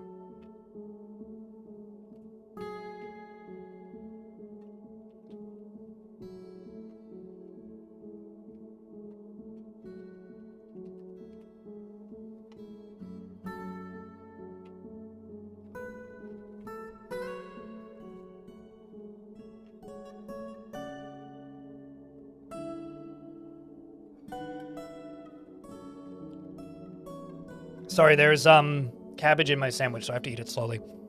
She is very polite and observes appropriate rules of decorum when possible. And she is inattentive to detail in her own work and very slow to anger. She occasionally overindulges and tends to assume that the worst of two outcomes will be the one that comes to pass. She's not particularly interested in what others think of her. She is quite comfortable with others that have a different appearance or culture. And she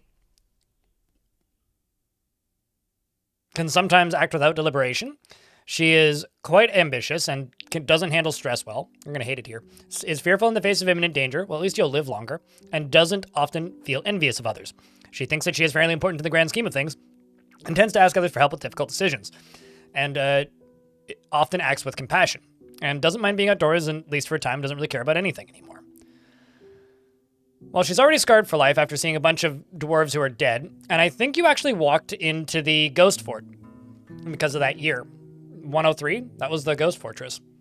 You got caught in the rain in 103 too, and because of that, she personally believes that those who sacrifice for others should be deeply respected, has a deep respect for animals, plants, and the natural world, and disdains the law, and sees no value in holding back complaints and concealing emotions. She likes coal, platinum, and fire agate, as well as pecan wood and crystal glass, parakeet leather, and hamster tooth, jute fabric, rope reed paper, low boots, and querns, scepters, and animal traps, horseshoe crab men for their ability to hide in the sand, and the sound of the gem of silver, and when possible prefers to consume date wine, and hates snails. She has some passing acquaintances, that's it, and welcome to the fort. I think everybody likes Gorlax.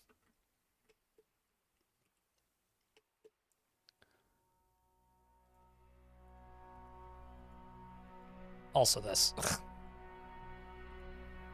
Yay, man. Oh shit, there's ibexes.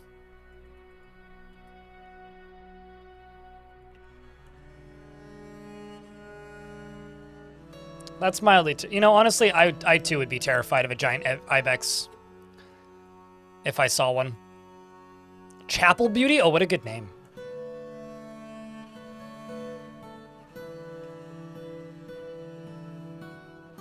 Is it... it's certainly the goat.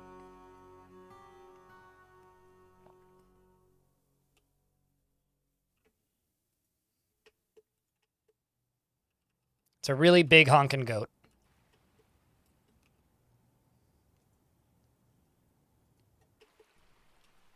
And I'm currently waiting for my soldiers to get upstairs to go be able to fight it. Although you're going to go out here and die, probably. Let's also send the better squad.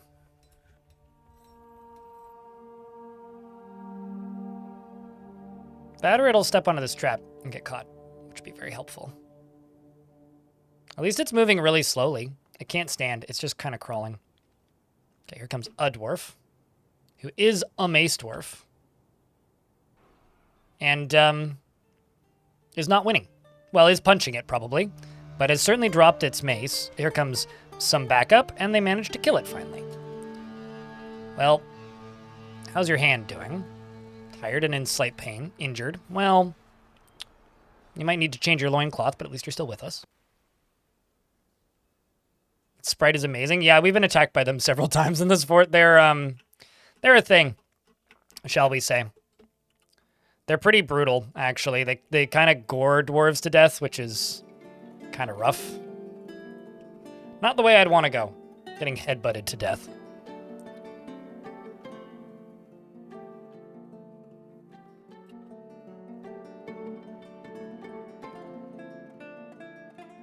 I think this gremlin really needs to go back upstairs. Just stay up there. Running up and downstairs is taking too long.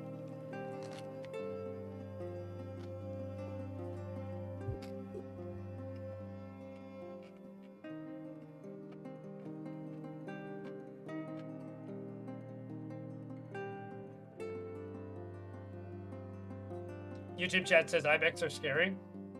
The scariest, like, hoofed creature for me are, elk, because they scream. The screams that they make are terrifying. Hearing that in the forest is the worst sound I've ever heard in my life.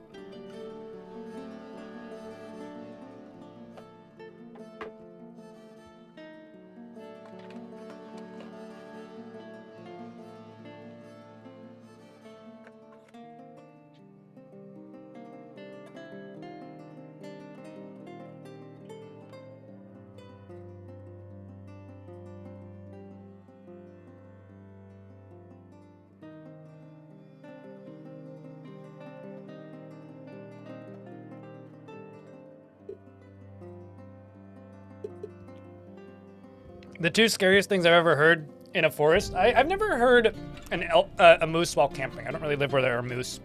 But the two scariest things I've ever heard in horses, or in forests. I was typing in the word horse, so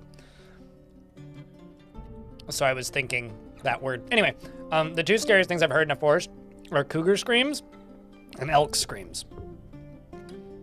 Cougars sound horrifying. Like it's like halfway a hiss. It's awful.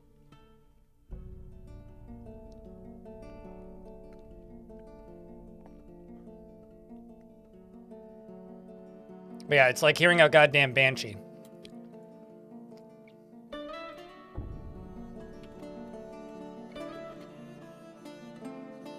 At least with at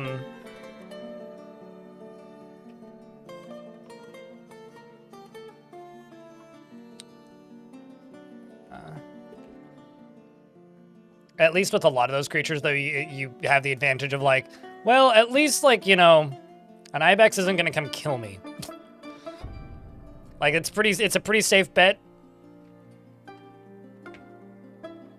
Yeah, the ibex are the closest thing in real life we have to like a literal screaming banshee.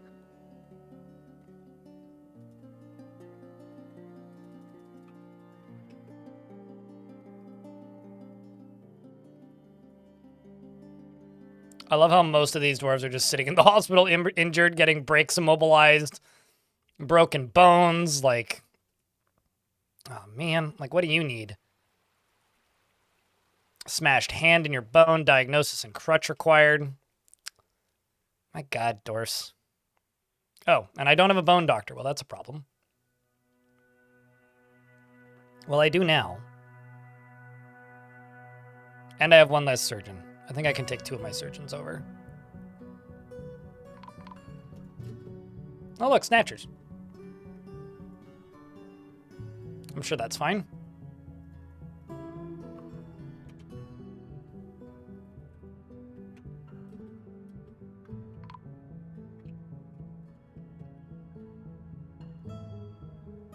Thing really did a lot of injuries, let me tell you.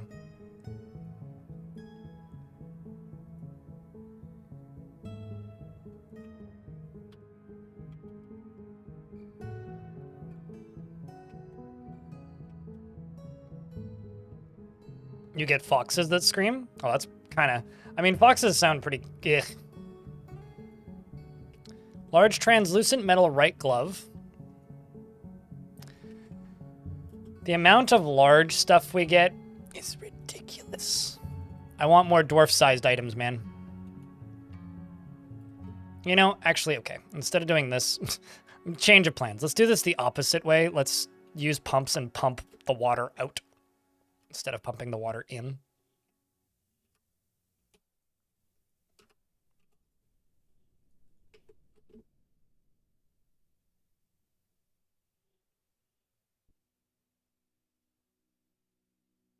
Is that dwarf blue? Yeah, because they're wearing a mask and their clothing is paletted as blue.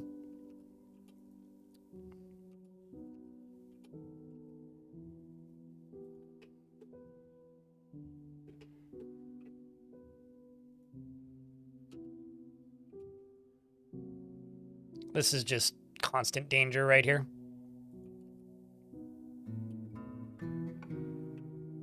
Constant danger. All right, down in here. Well, at the very least, it does seem like this stuff has... Uh-oh. So, about me being ready to fight things. I got bad news, chat. There's elves walking in my front door. Maybe that's good news, I don't know. But we've got elves walking in the front door. So it's time to close that. And open this. And close this. I'd hope not all my dwarves get stuck outside. But you thought that my military was in a bad spot a minute ago. Well, how about after giant animals come running in and my dwarves go running out? Like right now. So this is my squad running outside. Fortunately, they just sent book holders. Hey, chat, can I get a Vile Force of Darkness? This one is missing a nose now. But this elf showed up wielding... concerning the food chain, unabridged classification, and the knowledge of animals and the climate. Sounds like an interesting one, actually.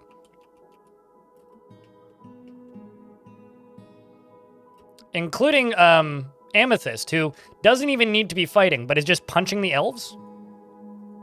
And, do you even want to do this for a living? You didn't seem like you did. You do dream of mastering a skill, and that dream was realized.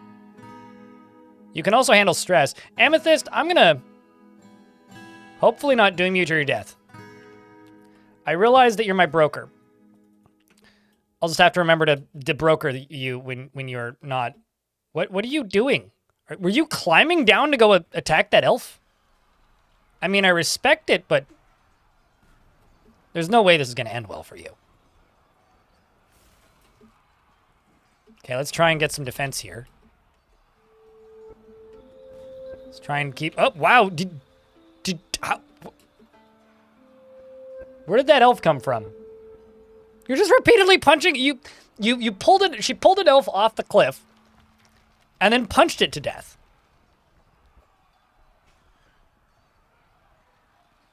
Desocon, thank you very much for the 7th month. Check, can I get some beers for that?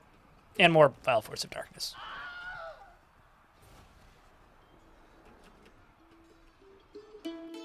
So now they're all locked outside, but that's okay. I can let them back inside.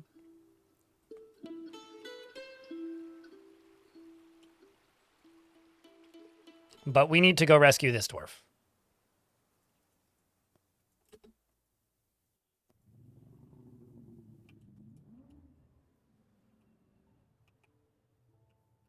I'm presuming there's more elves somewhere.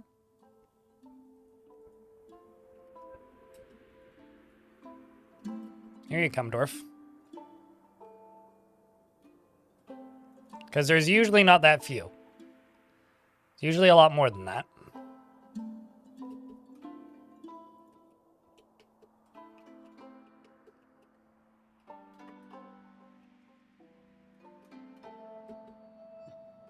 Okay, well, I'm just gonna go plunk, I don't know, a duck there.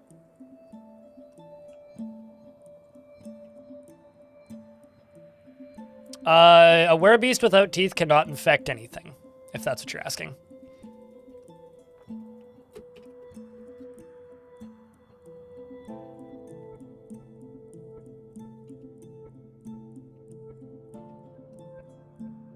I don't know what you're going to go get, but good luck.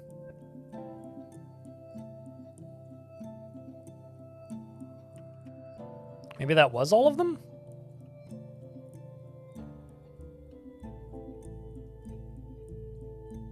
Diagnosis required. Who's my diagnosers? Tanner and Thob.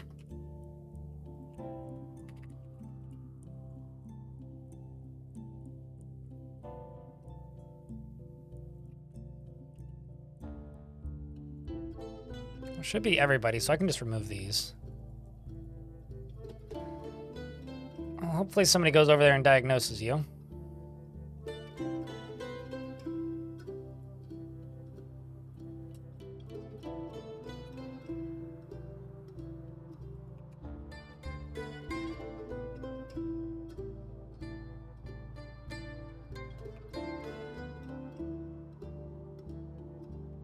Teeth of a wearable spread around the entrance. If it says in their description, his teeth is gone, then it's not a concern anymore.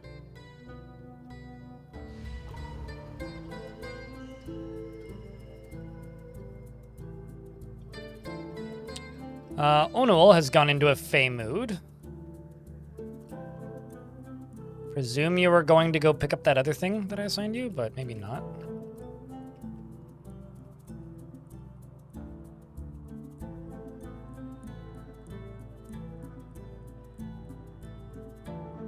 Am I just out of miners, maybe?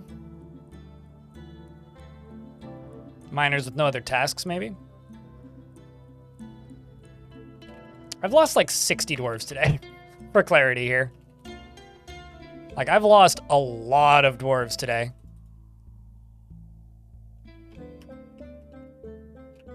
Like, a lot of dwarves.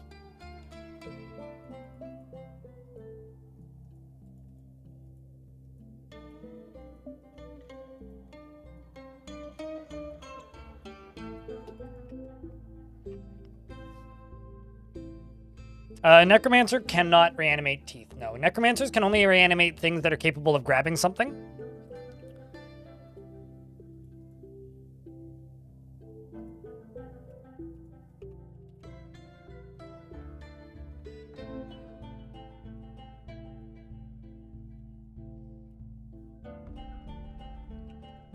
And teeth are a bone. Bones cannot be reanimated. It's like pretty open what they can make, but also at the same time it is decently limited.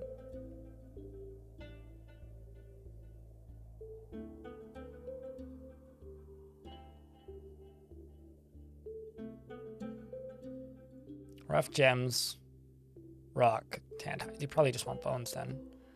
Plant cloth specifically, we should have that. Let's just butcher something.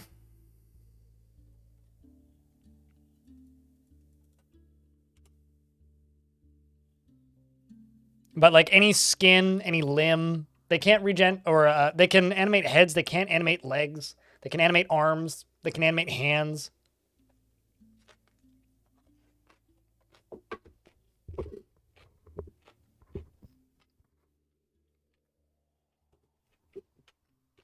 Skeletons that are complete.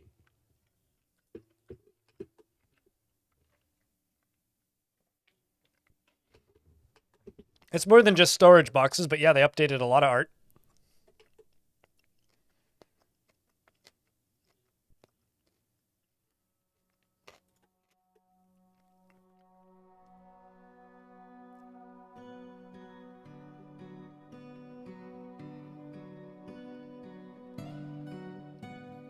Yeah, the problem is like the player has no control over what they animate and when they animate it and how often they animate it. So you're kind of leaving a lot up to chance and gambling with the safety and long-term preservation of your fort if you do that. But, you know, hey. We all make our own decisions. Yeah, the wearable being bit by your dwarves is fine. If it was in reverse, not so much.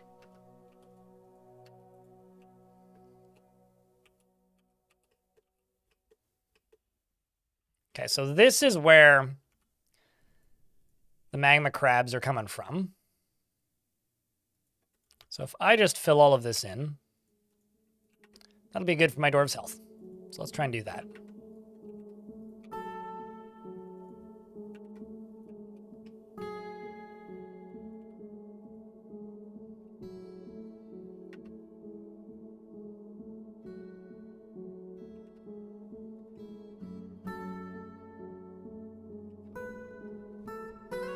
Also, there's some diamonds there burning, which I should be able to just dig underneath, I think. Maybe? Maybe? Maybe not.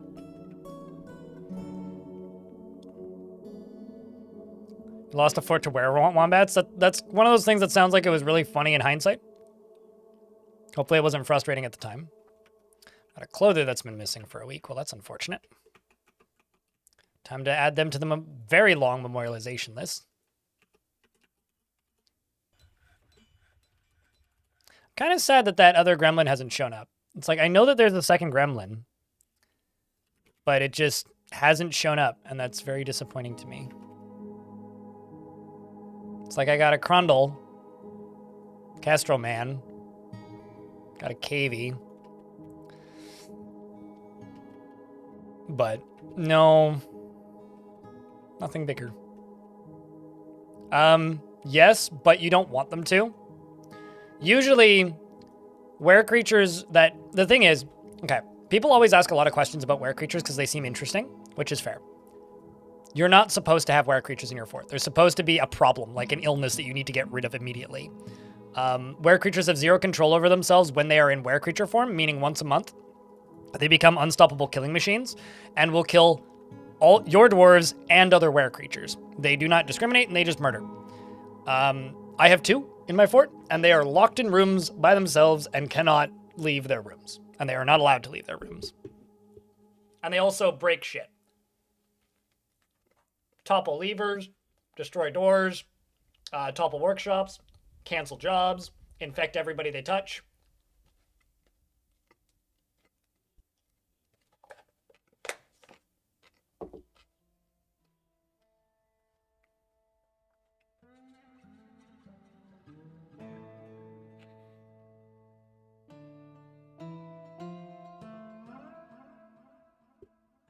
Simple answer is no, filthy peasant.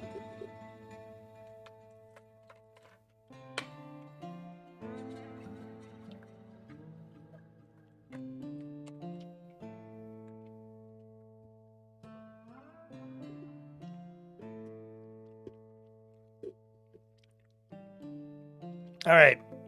You can retry that question with more tact and sanity attached to it, Orc with a bow, and I'll consider answering it. Otherwise, I won't.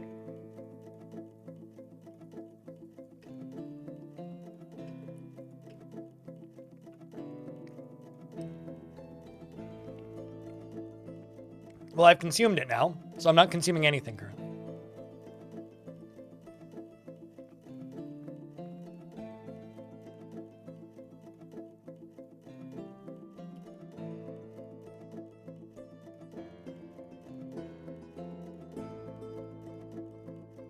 First creature, you had infected 3 of your dwarves. 1 died of injuries, then the other 2, I looked away, and next full moon, they attacked each other, and the only one was left. Yeah, sounds about right.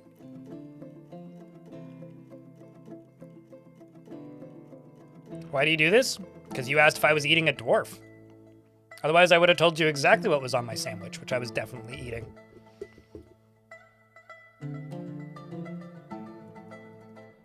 If you offend me, I shun ye.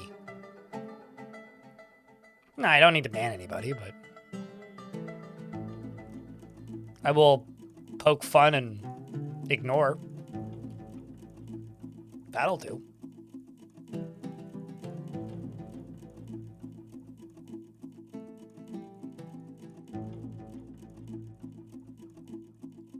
I will time people up for this. Like, don't dogpile onto this, Knights. This is like my biggest no-no in my chat. If you start talking loosely about cannibalism or joking about it, it's a phobia for me, or the closest thing I have to a phobia. And that kind of discussion is a very fast-tracked way to get timed out.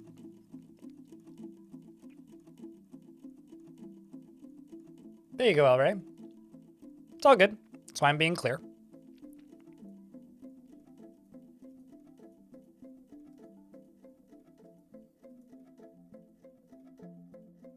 Some ancient horror was encased here. Another one? Really? Oh, it's a snow spirit. Well, hopefully somebody hits it. Although it did manage to kick a clother in the upper body with its right foot, and the dwarf was propelled away by the blow, who is now flying and hitting a rock. But it seems to just go up a level. Now it's going back down. Oh, no. It's... Okay, now it's on top of the dwarf. And the dwarf is dead. Great.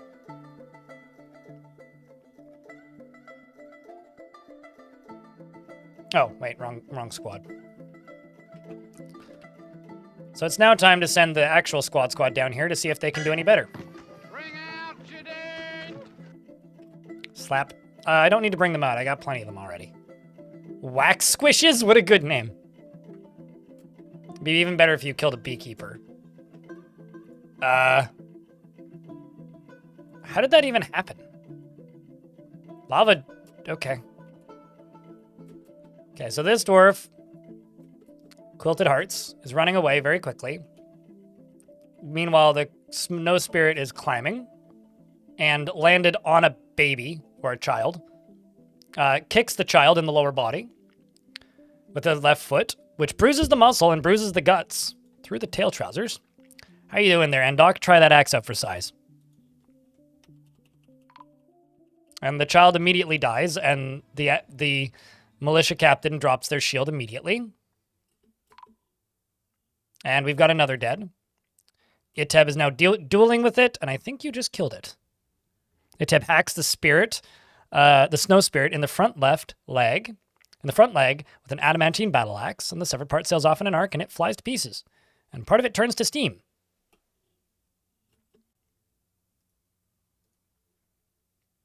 But unfortunately, we lost some dwarves in the process, which is a real shame.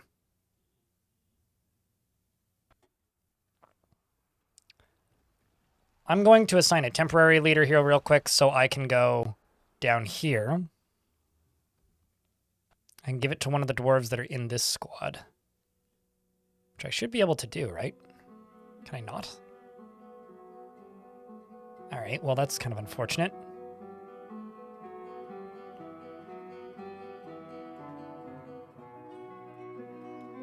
I think maybe then I'll have to go into here because it's probably my militia commander, right? All right, there you are.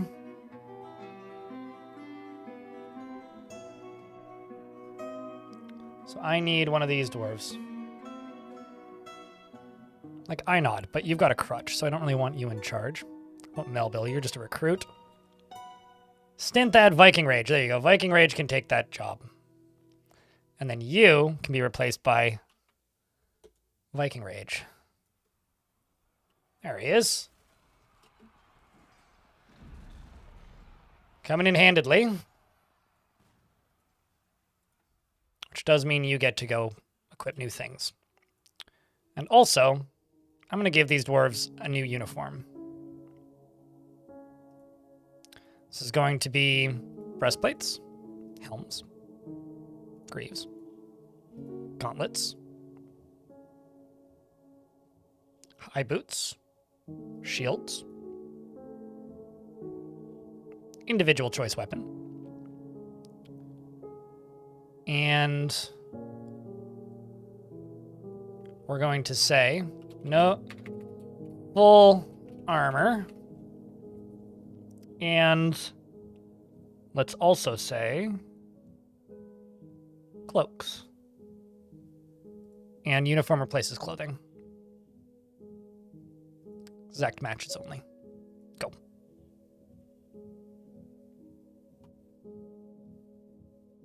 As long as I don't get bored is how long they generally last. My mom is typing me. My mom, so I said dang in response to something my mom said to me, and she asked if that was good or not and said, you kids and your slang. And I'm like, kids slang is more like, that's the Riz for real. And my mom just responds with, I don't even know what that means or what that is. I'm not even going to ask what that's supposed to mean. Shoutouts to my mom. Hold on, I'm now going to read the text she actually sent.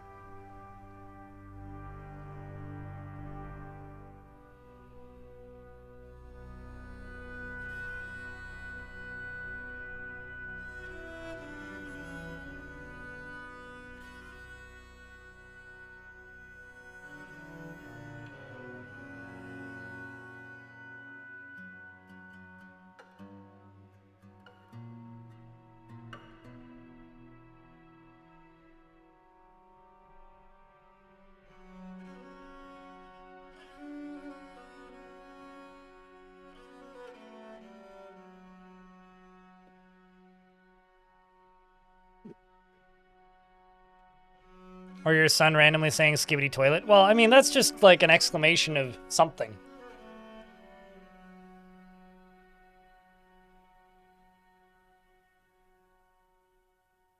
Some Rizza's goofy owl, bro. Yeah, no, totally. You're not wrong. Oh, bro would say while putting the frost. Oh, boy. What's sad is, like, I can read and comprehend and understand what kids are saying when they're doing that, and I know what they're referencing most of the time, even. It just hurts. That's the actual issue. It just kind of hurts.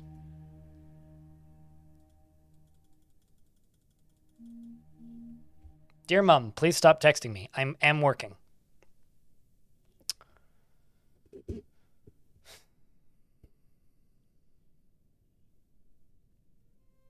You've learned some facts about bobcat training? It means that your dwarves have been training bobcats and they're getting better at it. So they can train them more effectively.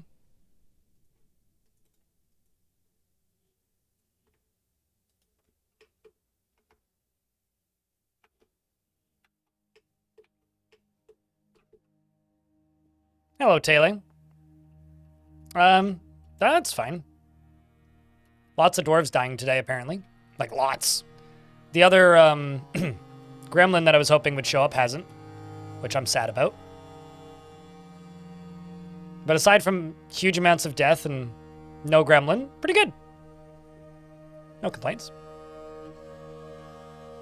Hey, I'll have you know, if you think that, like, Gen Alpha slang is killing you, just realize, okay, you may not be in this generation, but the generation before, and the generation before that even, was highly infected with leet speak and, like, slang from machinima stuff. So, honestly, let him have it. Let him enjoy it. I'd rather, like, you know, hear that. The problem with Haktua is Haktua's ruined itself completely by becoming a shitty cryptocurrency. Like, that thing was funny for a bit, but now it's just kind of gross.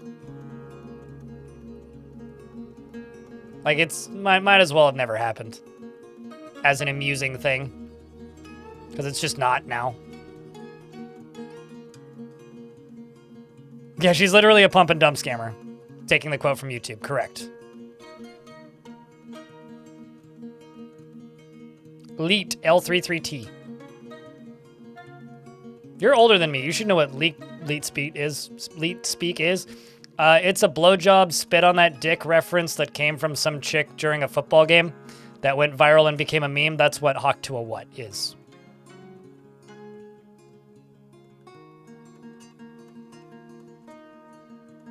Dwarf Coin 2025? Uh-huh. I mean, nobody's stopping you. Get on it, Mylan. And we'll all sit back and make fun of you.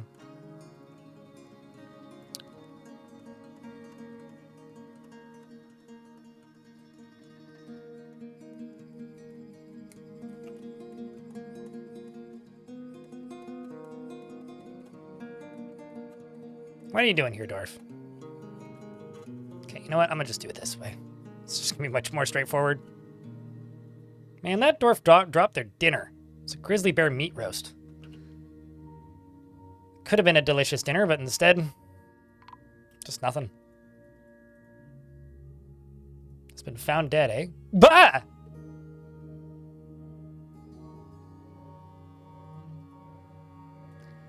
That's a giant rhino.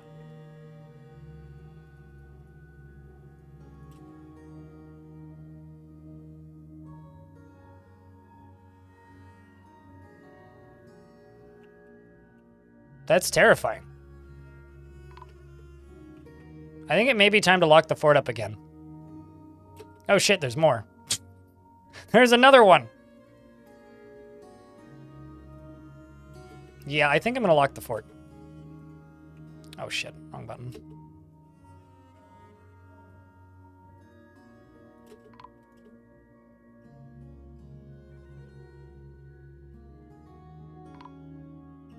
Well, they've got that one dead now, I think. So let's go get... Okay, they got that one already. Well, everything is horrible.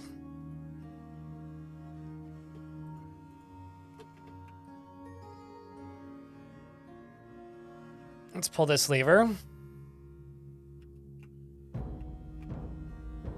That's already closed. Dwarves are still locked inside. So not much has changed.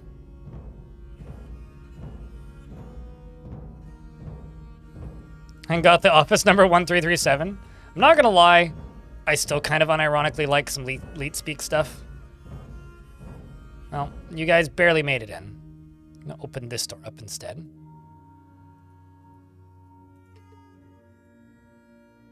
That's a very large rhino.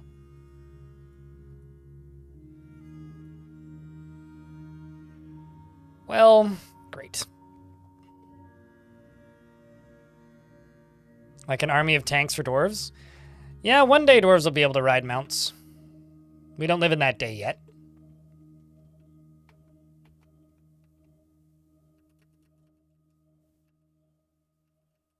One day. One day, sure.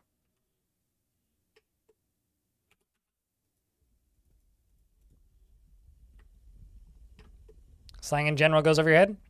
Slang requires a certain level of awareness and interest. And if you don't have those two things, then yeah, no, you'll never catch up or follow it. Yeah, that was... Don't make me look up what year the Numa Numa song came out, because that'll make everybody feel old.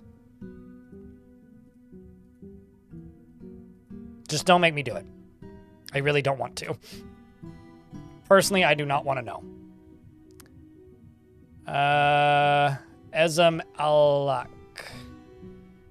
Ace Rough.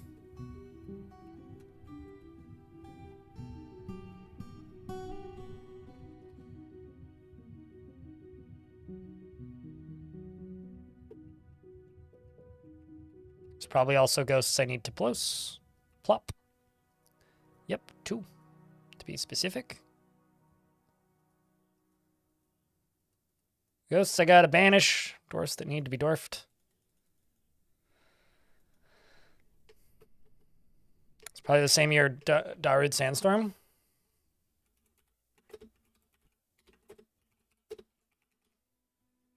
(2004).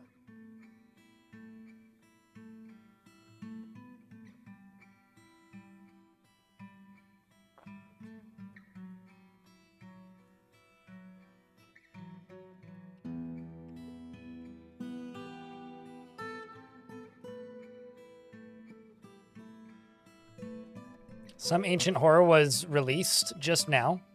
Yet another one. Another Ember's Spectre.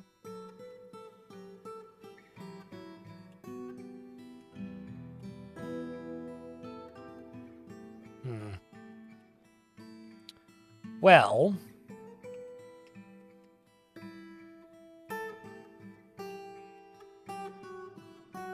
You know, I'll be honest. I don't remember there being this many of them. Let's follow the creature. Who's now fighting with Solon. Treaty Sculpted, who's now Splat. Dead Sculpted. Right next to Zul'Ban. And they play the music again. I think I should stop, like, borderline intentionally killing the whole fort. Although I am going to send the squads down here to go kill this thing. And I am also going to jump up to the surface. Pull this lever. Presuming everybody's inside. They may not be, but I'm just going to presume they are. These doors are all close, which is helpful.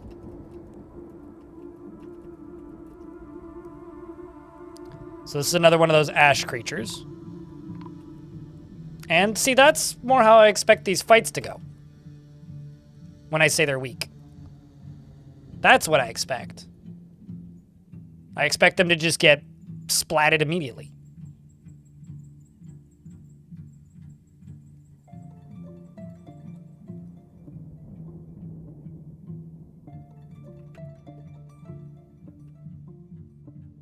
And it's playing the music again.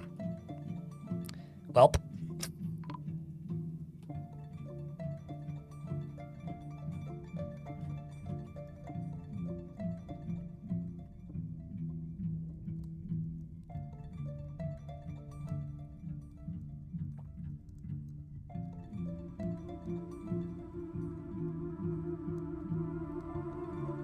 But the Numa Numa guy who turned the Numa Numa song into a meme was 2004.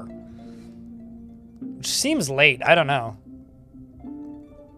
Oh, deep within this place, we've uncovered a slick metal mall. Cool.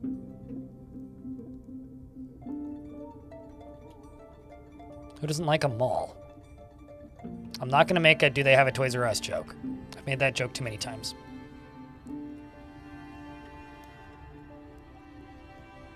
Speaking of jokes, though.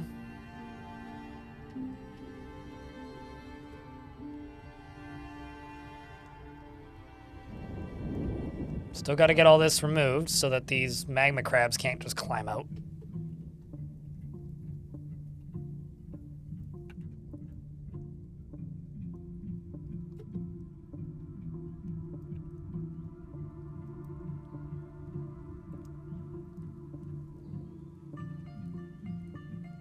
All right, that'll help.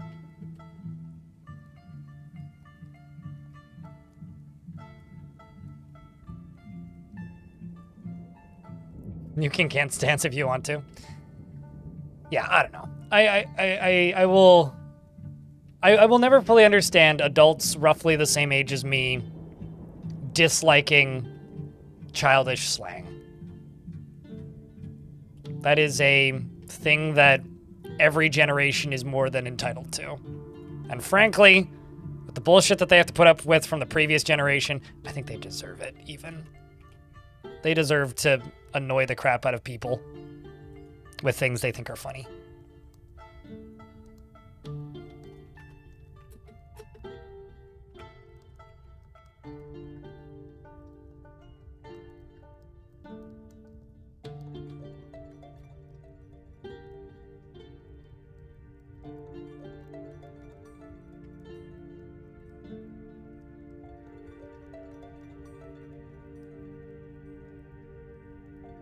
It's a mix of lol and sad. I know it said that was me once. I hate Haktua purely because of what Haktua is. And the person that came up with it. And Skibbidy's totally fine. Skibbidy's just like young kids, red versus blue. That being said, I understand why parents would be annoyed by it, because it certainly seems like an annoying thing to have constantly repeated in the same kind of vein as like... Same sort of vein as a, how do I word that?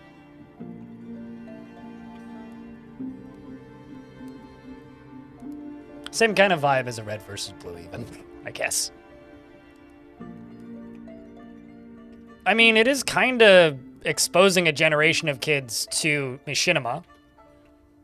So if you don't like it, go make better machinima. There's clearly a market for it.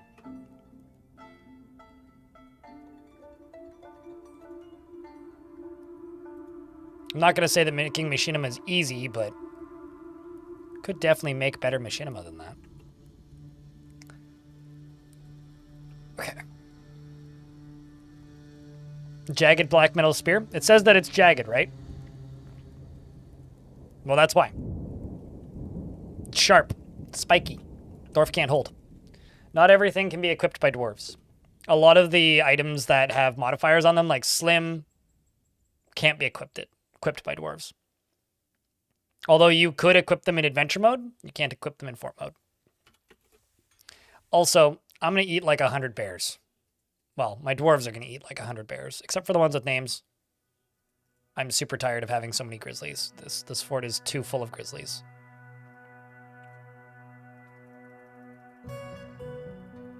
It's just time to do a big old population cull. Actually, you know what? No, I'm not even going to eat them. Because look at how much meat I have. I got one better. Hey, bears, sorry for your lives. I'm gonna be a bad animal custodian. We'll slaughter one, that's fine. Just gonna go up here real quick. Bear!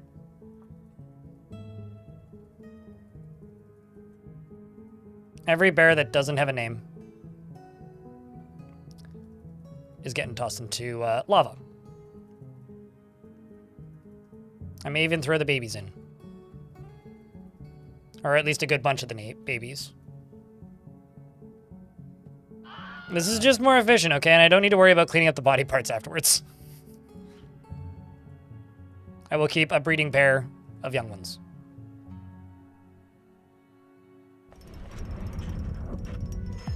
Meanwhile, Onal seems to get the point and is has created Insternalis, a pigtail rope, and claims it as a family heirloom. I will take it and toss it in the prison. I thank you for your generous contribution. Well, rather, not in the prison, rather. Where did I put the prison? Did I not make a bigger prison? I thought I did, but I guess I didn't. I suppose I didn't. Well, shite. Oh, no, I did. Wait, no, I didn't.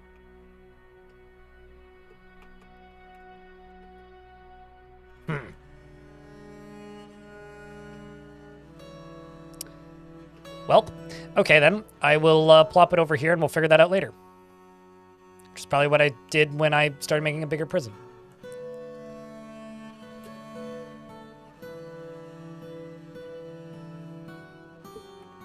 It's not originally Romanian. It is in Romanian. Most of the lyrics in that song, if not all of them, I think, are Romanian.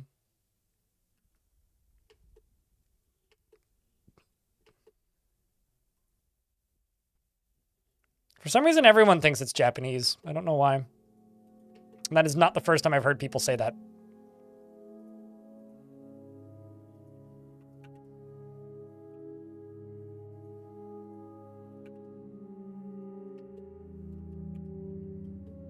Oh, also, I was going to queue up some wood. Wood. Cork. Wood.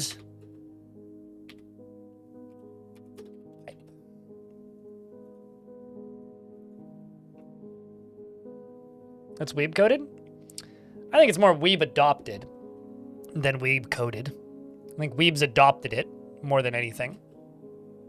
But that's just my gathering of what happened with that meme. Because it kind of, you know, ritualistic bear sacrifice. You know, actually, now that you calling it a ritualistic bear sacrifice makes me feel a lot better about this. Thank you. Okay, thanks. That's not. I thought that was a agitated giant rat. I was like, oh no, we're all gonna die during the ritualistic bear sacrifice. But no. Instead, you will simply witness the ritual of the bear sacrifice.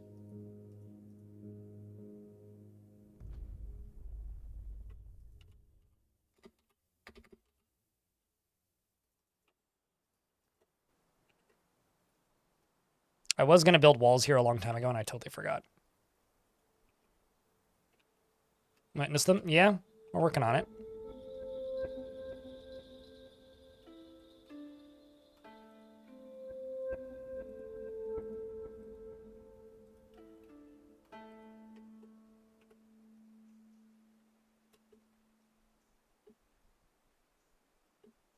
I also need to make cloaks. Let's do leather cloaks.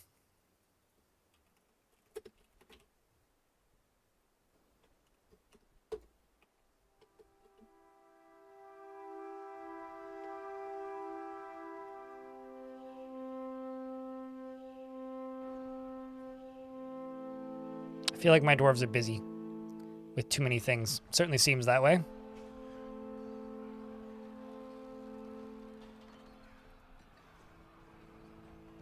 We're fighting with a Crundle. Well, ain't that great.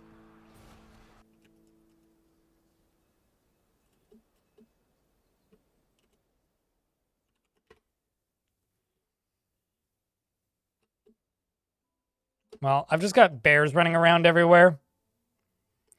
Because that's what they do. Before they, you know, get thrown into lava or something, is they just kind of run around. Because they're now all unassigned from where they're supposed to be. Which is kind of funny. Meanwhile, my noble down here is sunk into depression once again. So sorry, Gremlin. I don't even know why you're down here, man. Folk Crypt Wave, thanks for the good time blind and chat crypt beer. Okay, just gonna go drink. Go drink.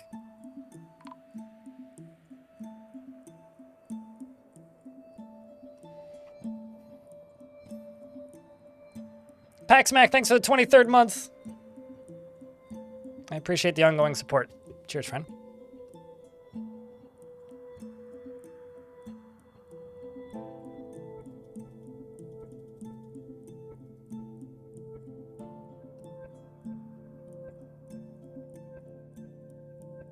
Let's grab prepared giant magpie food.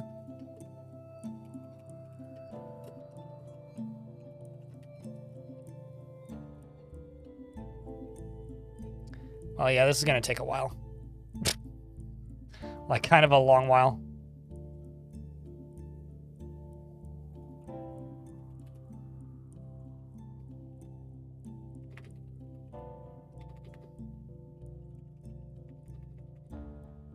I think I've just got too many stockpile jobs.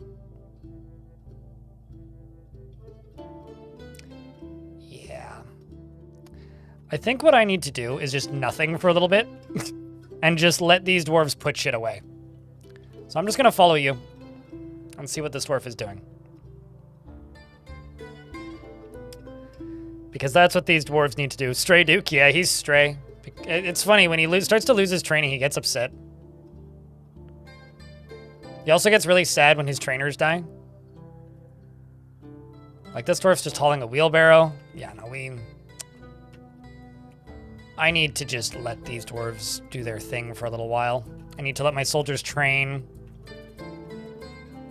I need to let tasks play out and get finished and completed. I need to put a pump here, pump out the water that's there.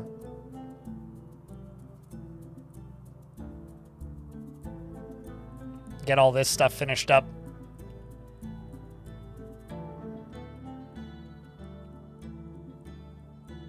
Get a hole put there. Gotta allow dwarves to do more tasks. It's kind of a lot right now, to be honest.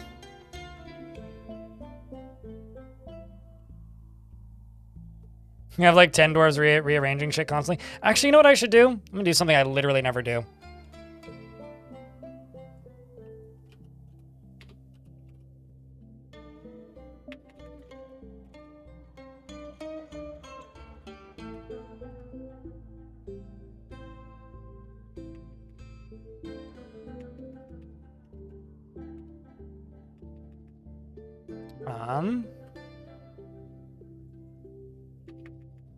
Trying to think, what are other lower priority tasks?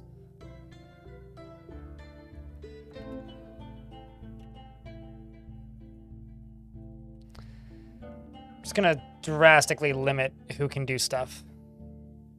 Dear Mom, I'm working.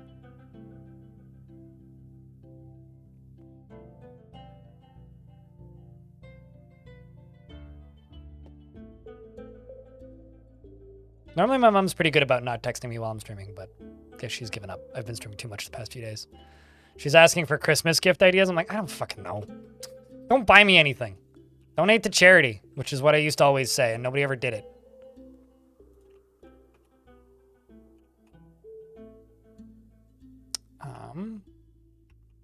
What was I going to do? Not sure. You're going to go attend a meeting. What's that?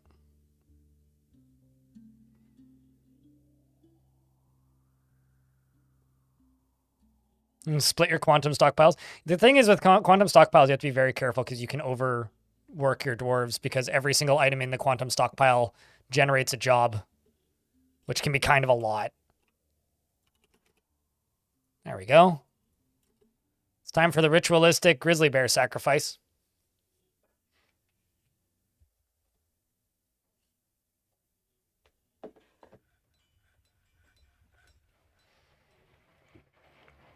But yeah, I don't know. I have like 8 different infinite stockpiles in this fort.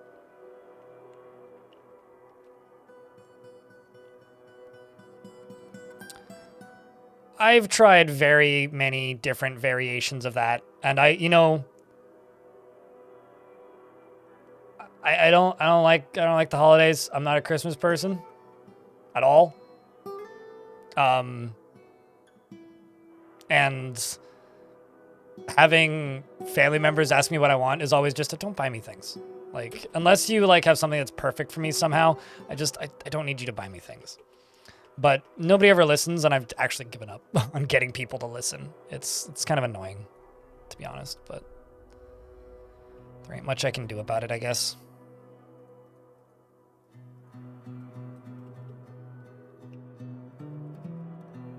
Get stuck in storage and not doing jobs? Yeah, every single item that's in a quantum... Well, not every single item, but...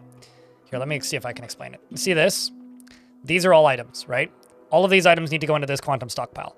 Every single one of these items is a to-do job for a dwarf, because all of these items need to be moved into here. So it's very easy, if you overdo quantum stockpiles, to make them significantly less efficient than they would be otherwise. Like, extraordinarily easy.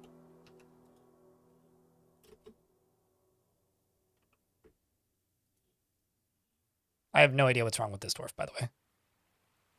You have advanced rot in your hand. You need surgery and diagnosis. So what you're telling me is I have no diagnosers, basically.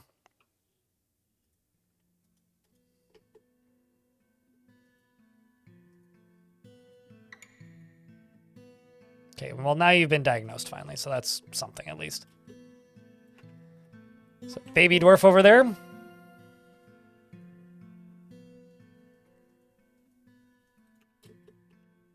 Should probably get done quicker now, hopefully. Maybe.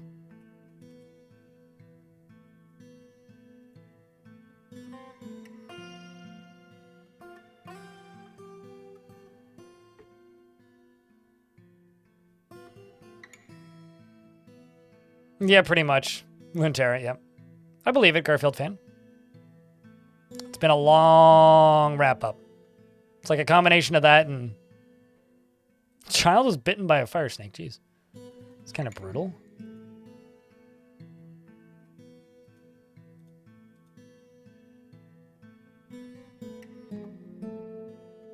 Oh, trust me, there's plenty of certified Moria moments in Dwarf Fort.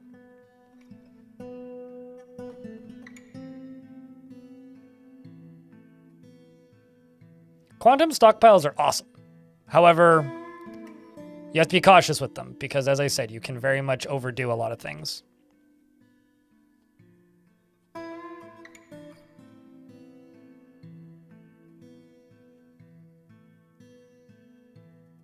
Hunt for a small creature.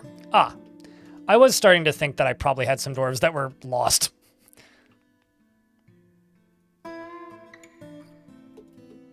Let's let them back inside, maybe?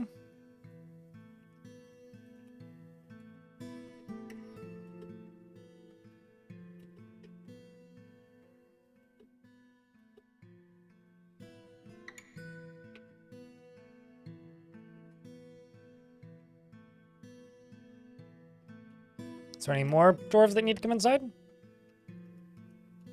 No? Okay. Just going to make this into a meeting area, and if I see any dwarves show up there, then clearly we need more. Child was laid to rest, and another ghost pops up.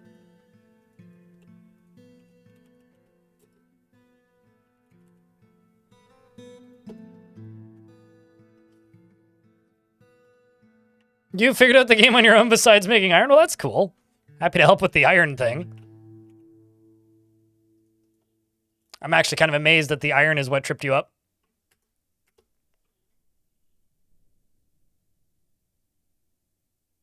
You were Nox Luna. Nope, totally missed that one. Can add you to my nicknames, though. I should have figured that out, but definitely was unaware of that name change. So thanks for reminding me. Presuming that was a reminder, not the first time you've told me.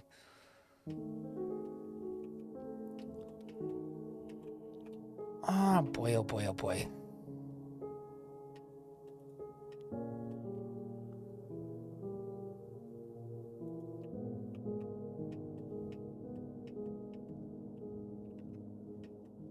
But I should be good now that I've seen that, so shouldn't have to tell me twice, hopefully.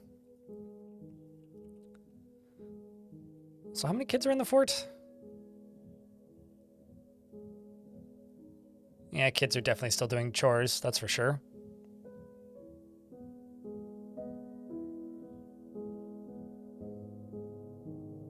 Happened a week or two ago? Gotcha. Yeah, no, I've definitely seen you, I think, like, earlier this week, so...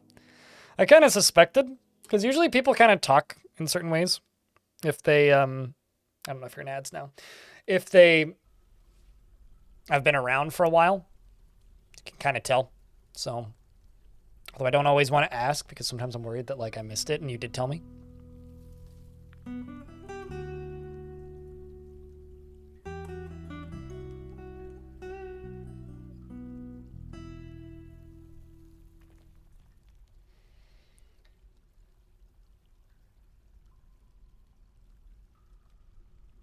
Also, chat room, I gotta say thank you for today so far, because today is the best day I've had since November. Numbers-wise, so thank you. Well, money-wise. I don't know about numbers-wise.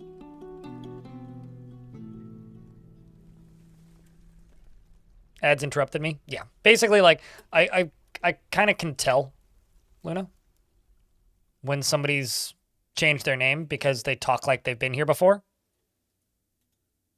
But, you know, is what it is. Ads interrupt me multiple times a day, every day. It is what it is.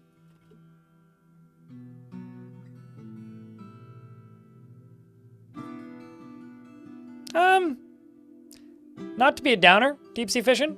Money's been real bad since the American election. But like, it's fine. We're getting by. By real bad, I mean lower than normal, but not like bad. It wasn't just that Lord of the Rings got you in and inspired you to get into black metal? Really? I'm trying to think, like, what was the first black metal I listened to? You know, I think seeing a recording of Dimmu Borgir play at Wacken on YouTube got me into black metal. Black metal was kind of an enigma to me for a while, but I like me some black metal. Black metal's fun.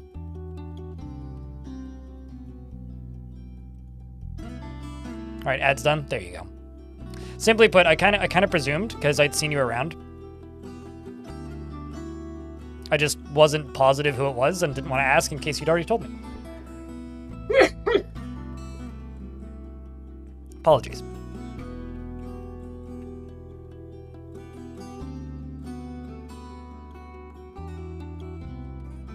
But thanks for giving me the heads up.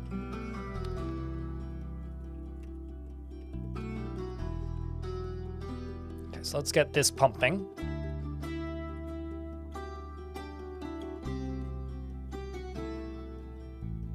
Called In Flames. Ah. I've been listening to In Flames longer than I can remember. And I've seen them live 6 times? Something like that? They're the band I've seen most aside from just Gary Holt. Because he's in so many bands. Also, Pax Mac. Thanks for Pax Smacking the chat with a pack of 10 gift subs. Appreciate you, mate. It's very kind of you.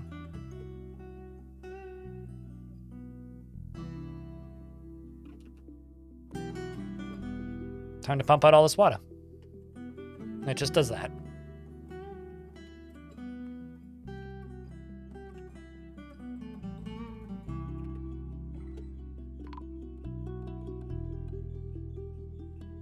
They will cave in occasionally too.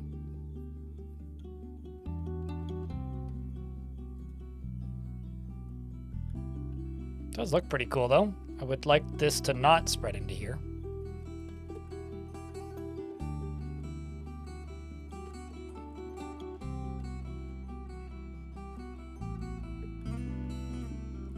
I'm also going to dig down into here with this.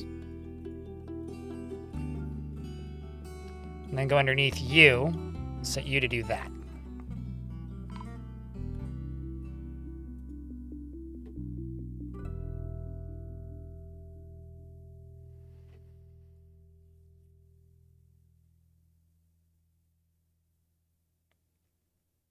Artifacts of the Black Rain and it goes hard. I believe it. We're doing chores and listening. I saw a 2-year-old dwarf child admiring warriors. Admiring warriors, like just standing there in our dog.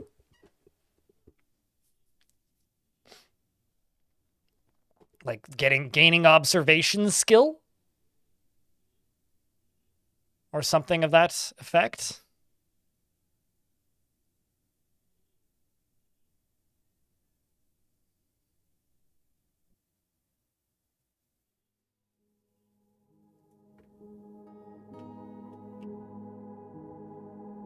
Your civ is odd. You can order nickel silver, but not nickel or garnerite?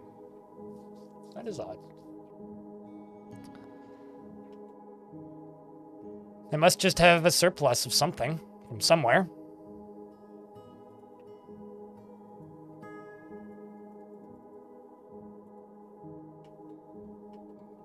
Dwarves coming down here to construct things. Dwarves turning into were creatures once again. We're going to go dig down through that, I presume. And then dig up through this, I also presume.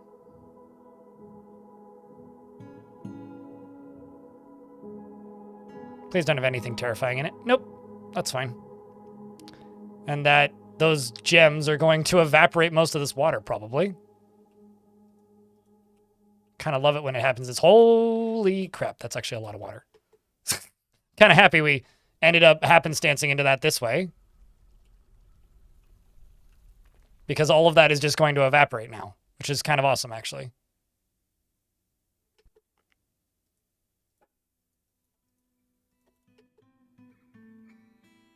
I mean, look at that. It's all just evaporating. Can probably set this as a pit pond and evaporate it this way with buckets, but...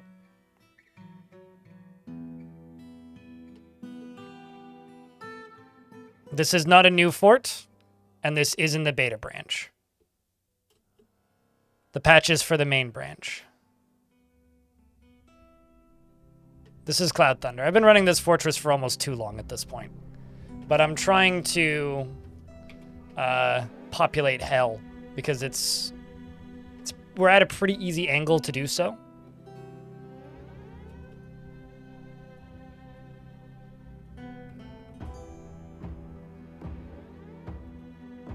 Hold on.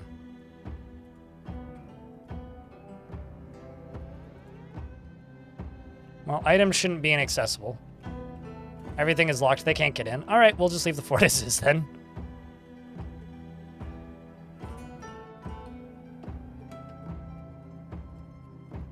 But yeah, at some point, not at some point, I should finish this fort. But I'm just kind of having a hard time doing that because there's some things about this fort that I'm kind of really attached to.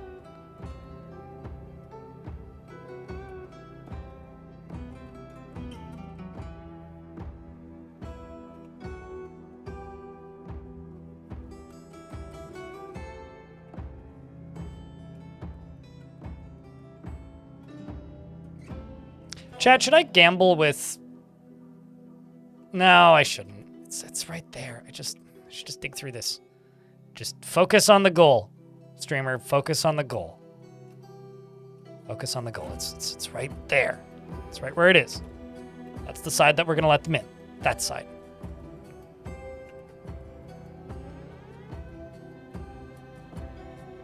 I mean, you get the raid music, but we don't have to deal with a raid. You doubt they have a surplus? Your fort consists of one fort, not fortress, and your place? That's probably why it's weird, then. You're probably finding gaps in the economy code.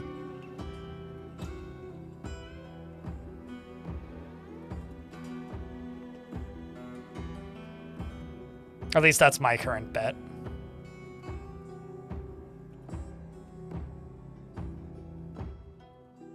Let's see what we hit if I do that.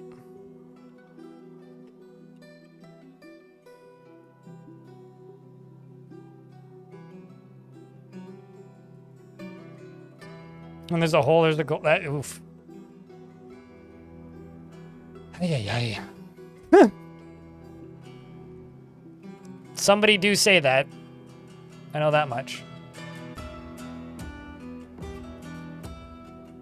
I have unlimited bears. So no, not beasts. Very few of the forgotten beasts I've gotten are even butcherable. Most of them have just been like, you know, can't butcher this. It's made of something that's unbutcherable type deal.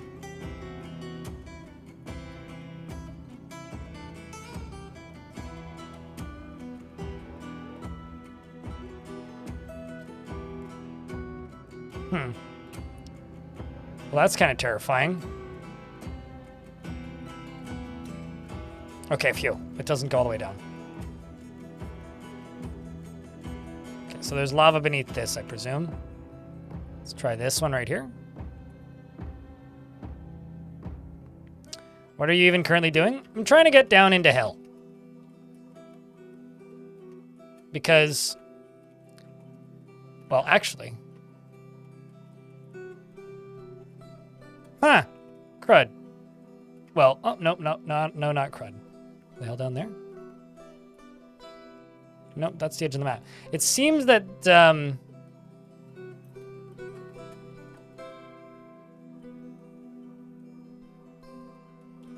it seems that hell has kind of dispersed. Should be able to mine out this layer. Not positive, but I should be. I'm mining adamantine. And also the artifact weapons thing is kind of a no-go at this point. That was a goal originally. That has been essentially removed from the goal list at this point.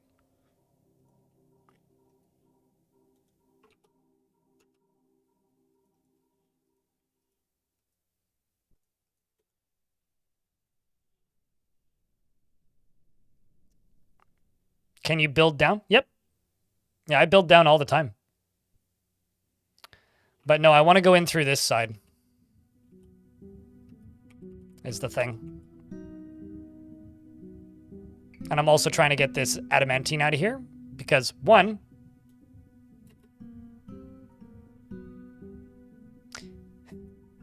I hate this mechanic so much, chat.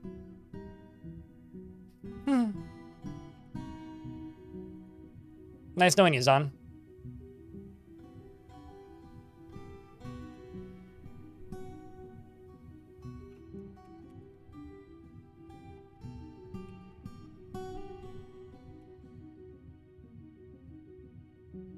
Truly.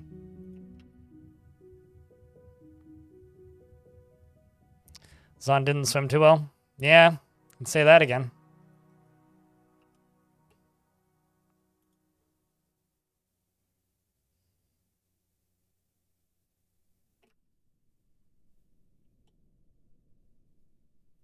You can say that again. Oh, is that why half my audience left, Armor? Oh, gotcha. Not gonna lie, like, the numbers tanked around 3 o'clock, which actually explains a lot. A lot of people tuned out around the time the Game Awards started.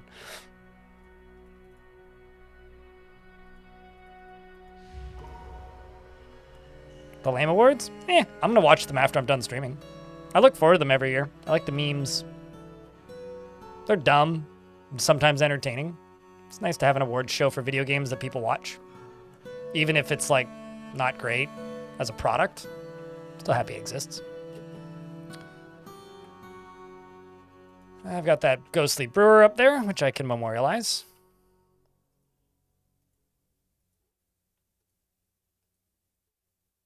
People love to hate on the Game Awards, and the reality is, like, there are plenty of phenomenal Game Awards shows out there that do exactly what people claim that they want from the Game Awards, and nobody fucking watches them. Like, at all. So it's like, well, if you wanted actual awards shows like you claim you do, then you should watch DICE Awards, and you should watch the GDC Awards.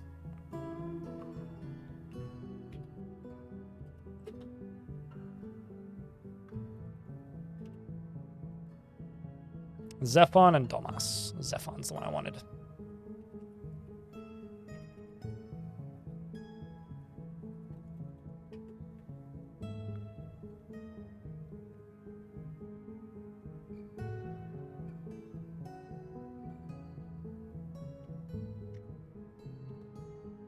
Yeah, no, that's fair. Deep sea fishing.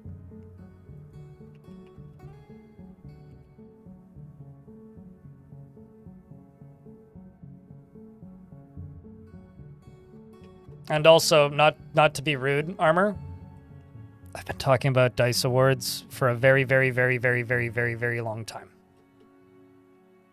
And I also watch them. And I'm pretty positive nobody knows what you're talking about. Nothing against an aging podcast that I still listen to for some reason. But sometimes I wish they wouldn't talk about certain things because Pat gets things wrong. But I digress. I also don't like randomly talking about podcasts that I listen to. So I will not.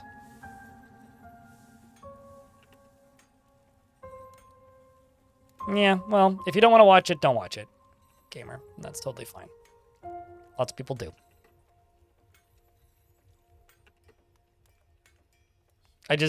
There is a contingency of people who play video games who just talk shit about the Game Awards for some reason.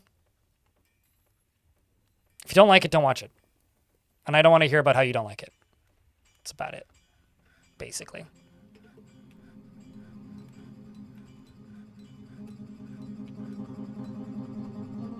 Because just talking shit about it is pointless. Doesn't help anybody or anything. What happened? Yes. Several very large monsters came out of the gems, and we got attacked by giant rhinoceroses. I'm going to start a new fort because you learned a lot since your last one. There you go. Sounds like a good use of your time, mate.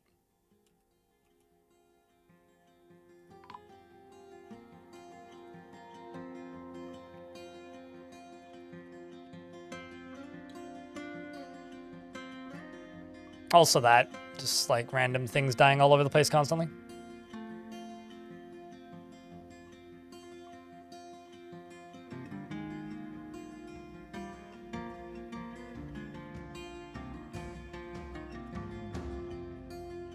Somehow my noble's still alive though. The noblest of gremlins.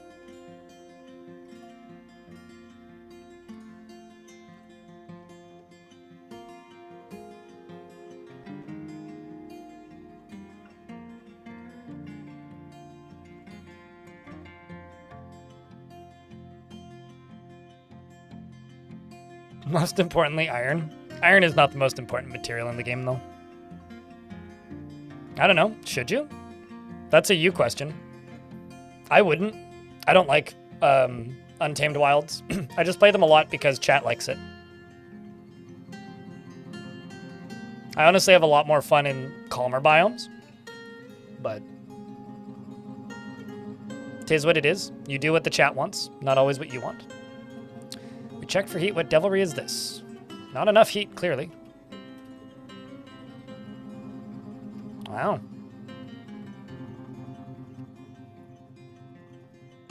Check for heat. What devilry is this? Well, that's some pretty good lottery winning, if I do say so myself. Digging directly through multiple terrifying things that could very easily have killed me.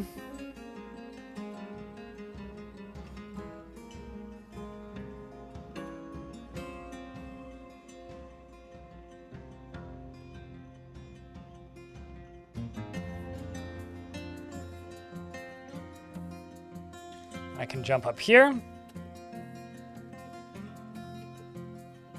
Go over to this. And do that. Let's get Zephon memorialized. It's just the one ghost currently.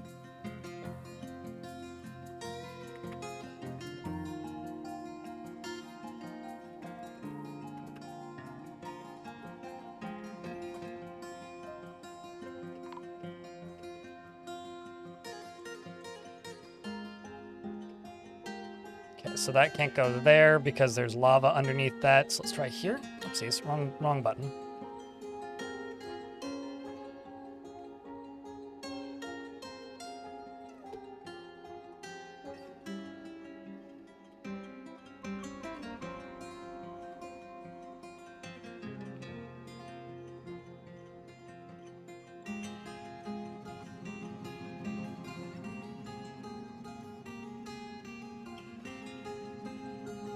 You also got to figure out steel. Yeah, you need to figure out what a flux stone is.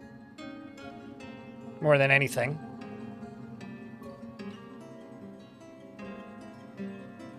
It's only cheating. The only things that are cheating, LDM, is what you consider to be cheating. I don't consider quantum stockpiles to be cheating because the developers have acknowledged that it's a mechanic in the video game that will not be removed. So thus, it is not cheating. Item duping, that's cheating.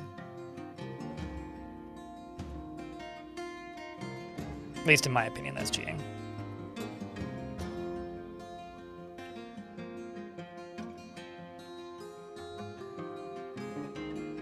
Grr. Let's try this one.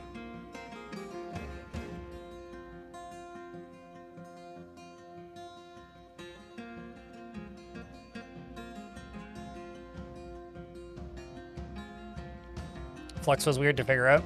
It's especially weird to figure out when you didn't have graphics to differentiate them easily. Let's just dig through this, so I can see what's underneath it. Watch it just flood this thing with lava.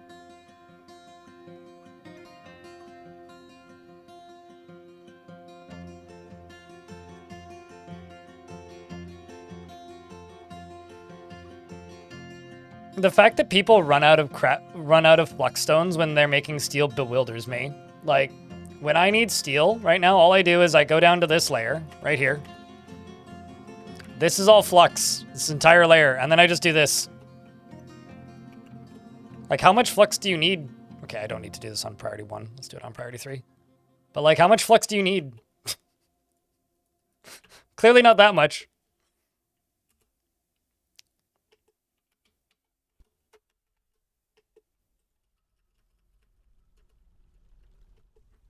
It's like adamantine, yeah, okay. You're working with a really limited supply there. Flux? Really?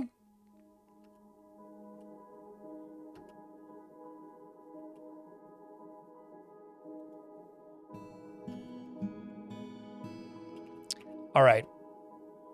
I'm gonna get kind of ballsy.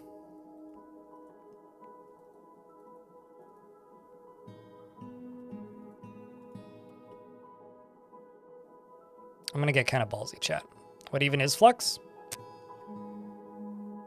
It's types of stone that are, when mixed with steel, become...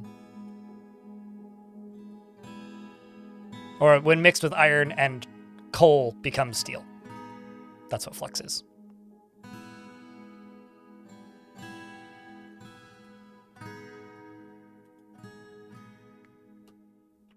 So now we're just waiting for a dwarf to come down here and dig this.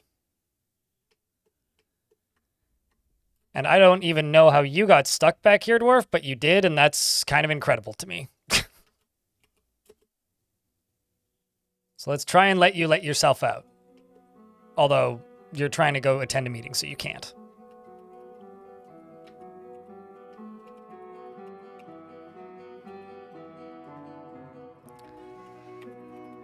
So now we're just simply waiting for a dwarf to show up with a pickaxe.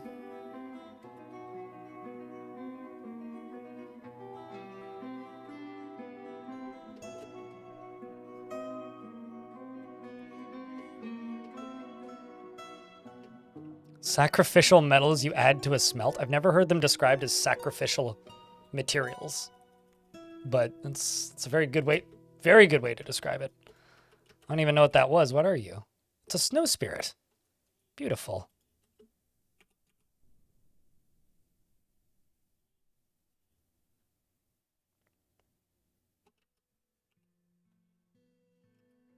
You know, I used to have an antioxidants, and she was lovely. She used to bring good cookies around for the holidays.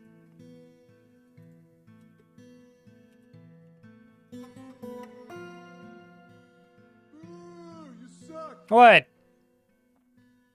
What are you judging me for here? You can't possibly feel that I'm the only one with a sense of humor like this.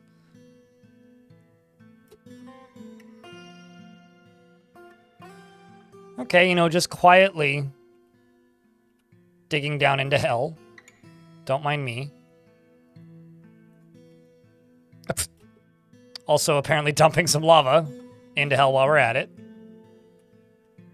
I don't think they noticed. It's fine.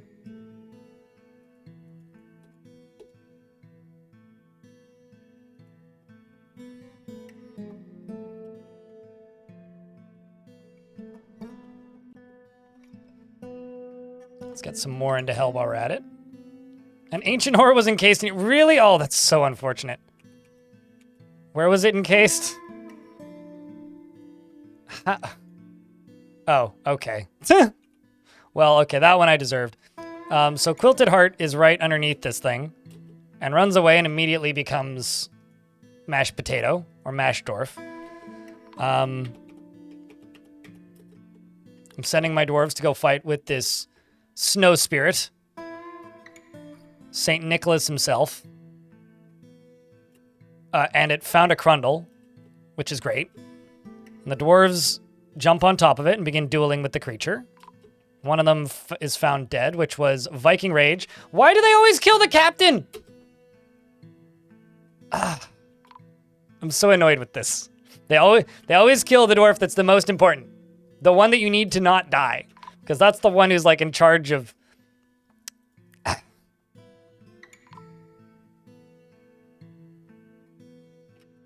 Thank you, Silver Falcon.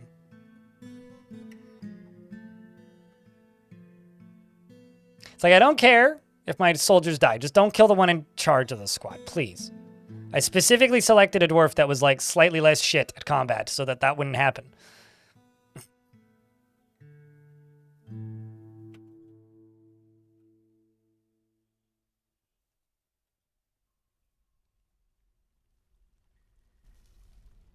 Someone got punted? Yeah, well, I mean, the Crundle got punted. The better question is, where'd the Crundles come from? That's kind of amusing. It's funny, because there's like an open hole into hell right now. And us digging in the wall is what released a demon. Hey,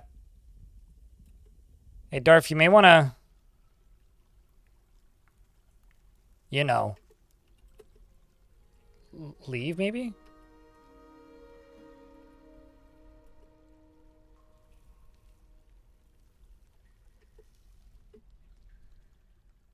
All right, well, let's just auto-mine this to a degree. Well, let's not auto-mine it. Let's just carve out this.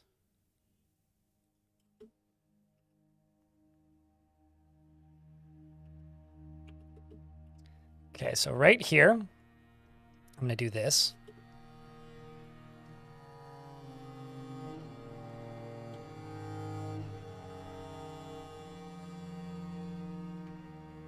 This is exactly the kind of environment for the mood right now. What? Watching a Dwarf Fortress stream or digging into hell? I'll say, hey, Ice King.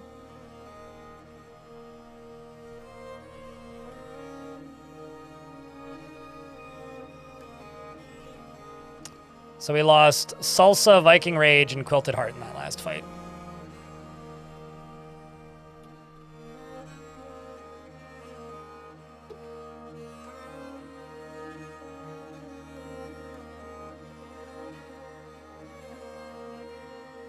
And half of them don't have pants.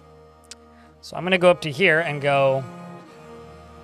Adamantine Greaves.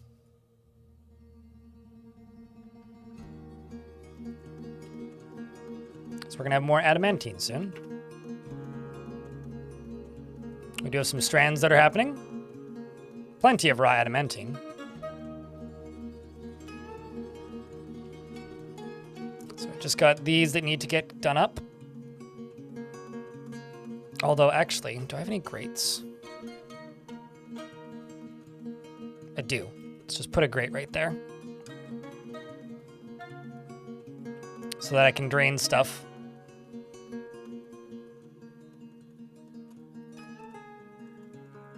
That might take a while to get constructed. Oh, no, I know where that is. That's going to take a while. Let's do floor bars instead and just do iron bars because I got tons.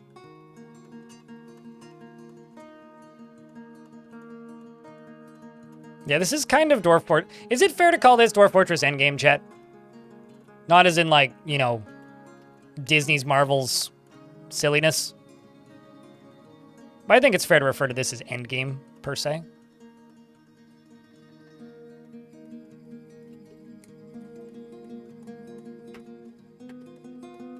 Disney's Marvel's soap opera.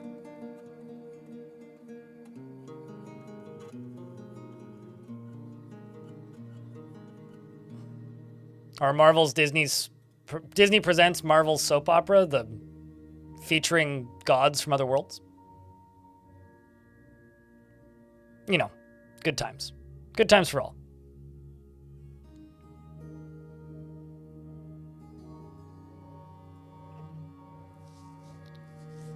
There's just stuff that you have not solved. Oh, there's plenty of stuff I've solved. There's something-ish more to do. Yeah. You know, honestly, what usually makes me end my forts is if chat gets bored of it. Or if I get bored of it. That's usually what makes me end the fort one way or another.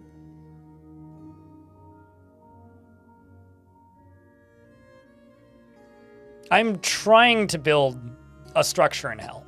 That is my goal right now, is to build a structure in hell. Because we have an insane duke running us who also happens to be a gremlin, who wants to see the world bathed in chaos. So what would a gremlin want then? What would be chaos? Well, let's see.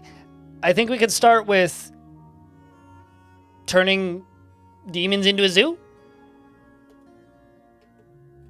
Seems like a good place to start. Levers, right. Right. What's this? Sauropod brute. Has poison gas. Has wings of stretched skin. Squirms and fidgets. And I don't have properly equipped military. At all. Let's see if they can even have a chance. Some migrants have arrived. Hallelujah, cannon fodder. I mean, hallelujah, dwarfs.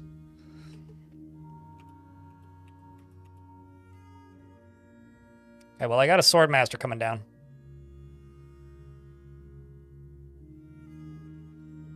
I can't see what they're fighting with.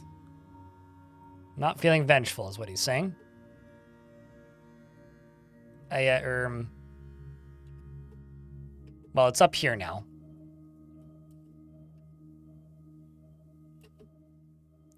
I got Nasty, who comes running at it with a crutch. Fortunately, he's got packed lunch. May be here for a while. Strikes the brute in the wing with a wooden crutch, which bruises its muscle. Well, you get him, Nasty!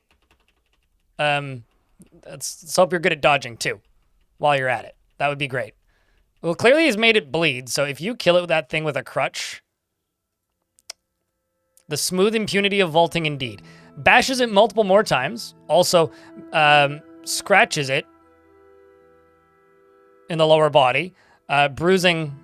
Or strikes it in the lower body with your shield, I presume? Yes, with his shield. Now he's bleeding.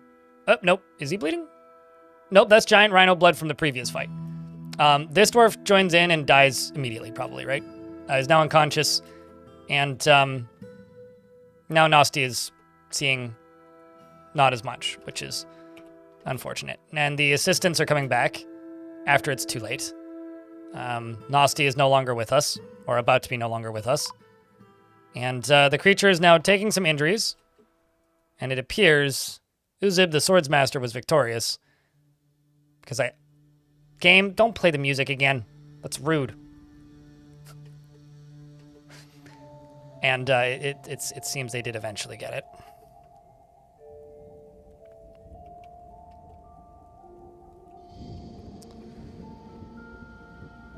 Fortunately, we got new migrants for the meat grinders, so we can open the side door.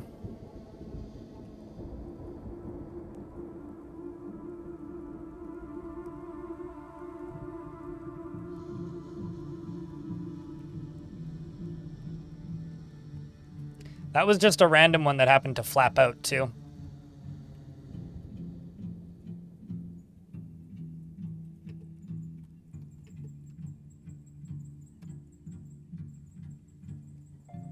Because down in here, still working at it.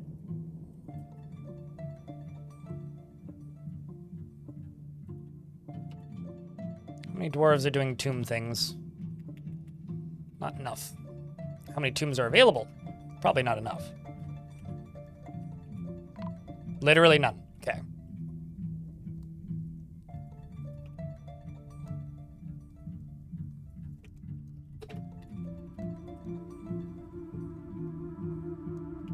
Let's just do 80.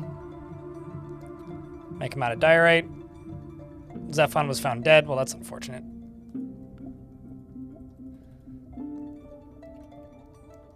And we can fly down here. Thankfully, that time my commander didn't die, so that's nice. It's one of the first few nice things that have happened in this fort in a while. Boyer's been found dead.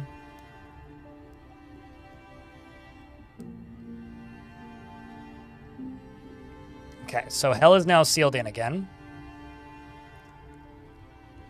I'm gonna dig through these.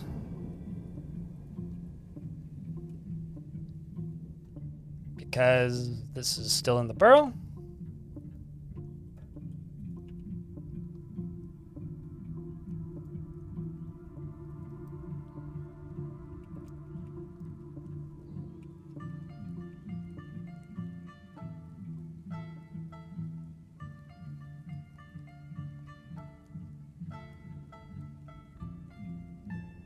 There we go, and everything's getting queued up.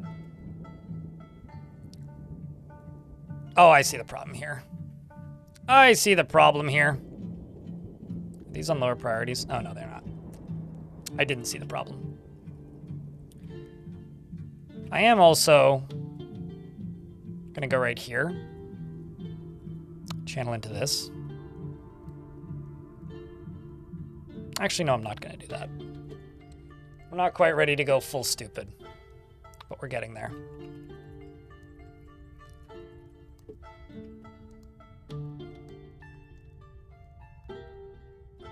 We're not quite ready to go full stupid, but we're definitely getting there. Let's also mine this out. Let's basically mine all of this. Because there's lava around this somewhere, probably on the other side of it, but possibly above it. Wall off the whole thing? No, I'm not that ambitious. No, I just want to have a functional tavern and maybe a prison down there. Maybe some offices. I'm not going to put the whole fort down there, no. No, the thing is, I need to move on from this fort. So I'm just trying to build up to a satisfying ending to this fort for me. That's it. And we're getting pretty close to that. Okay, so this can all just flow down into here. Oh man, are you gonna make obsidian? Oh, that'd be so useful. Oh, hell yeah. That's very, very, very useful, actually. Because now I just need to dig to right here. I have a question. Weren't you just playing a world? Why are you generating a new world? Why don't you play the same world again? You get more out of it if you play the same world multiple times. That's actually something that I very much recommend is like, do not skip out on playing the same world. Do not just play the same world, or do not play a new world every time. Also, Zodica is my mayor. I guess my mayor died.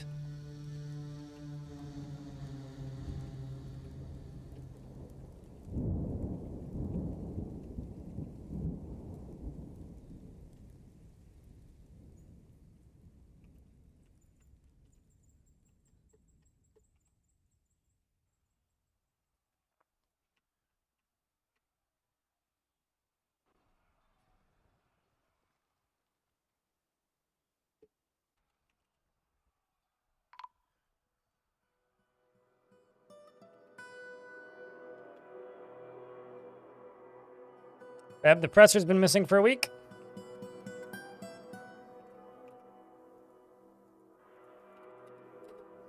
What's your last name? Zephon's ready to be memorialized.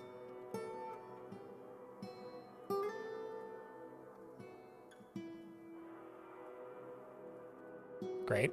Did I not memorialize you already? Thought I did.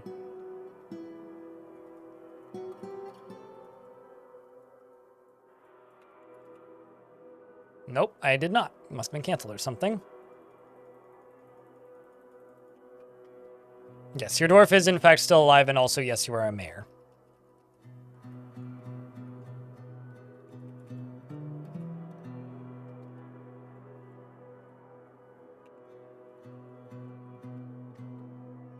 All right, this is now more or less sealed off.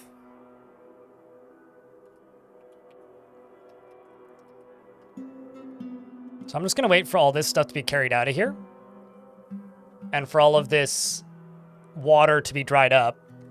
And then I'm going to dump all of this in by channeling down through here. Which is going to let a bunch of stuff flow in. And then I'm going to find some water and let that flow in. And I'm going to hopefully use that as a method of building up basically like a little pile of obsidian down here.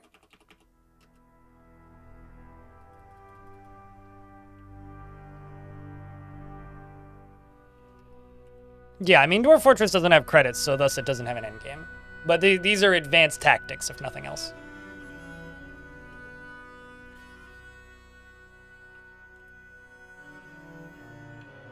Just kind of waiting until most of the dwarves are socializing, and then I will increase the number of haulers. It's a sapphire. That's obsidian. I'm just going to forbid everything down here. Giant magpie bone mask. Okay, I need to know, can you equip that? You probably can't. But I'd love to know if you can.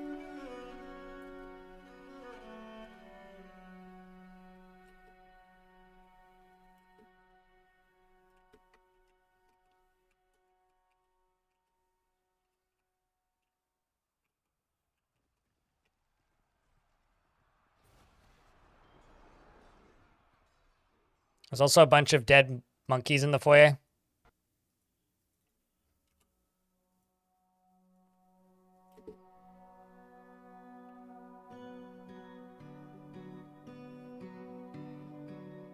Good night, Bastet.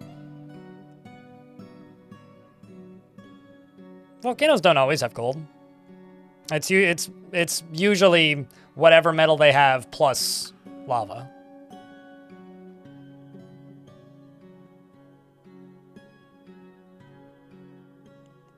They're saying that some World Gen events are no longer happen. There's plenty of World Gen events that no longer happen. But there's also plenty that do still happen. Like, as an example, new locations aren't founded with the exception of minor locations. So, like, forts and, what's the word? Like, forts as well as, why am I blanking on this completely? I hate this. Helixes and not towns, hamlets, still get founded. But major locations like Necromancer Towers, cities, and fortresses do not. But they can get reclaimed. Non-your fort entities can't dig too deep as well, I don't think.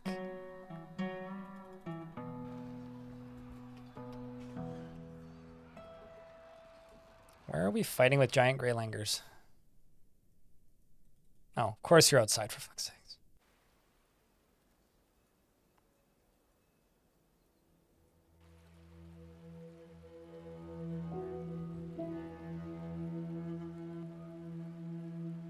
You know what? Screw it. I don't care. Kids with masks on look funny. They look like Crundles. It's like, oh, look, he's dressed up as a Crundle for Halloween.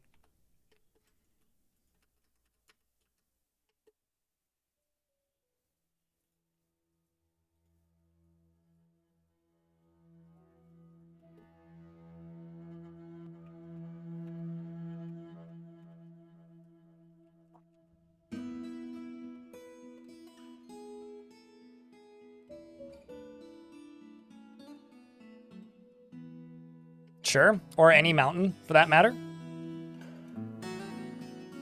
Volcanoes definitely have exposed stone on the surface, but that's true of any mountain. It's not unique to volcanoes. Basically what I'm saying is you're not wrong, but you're also leaving out a lot of information, I guess.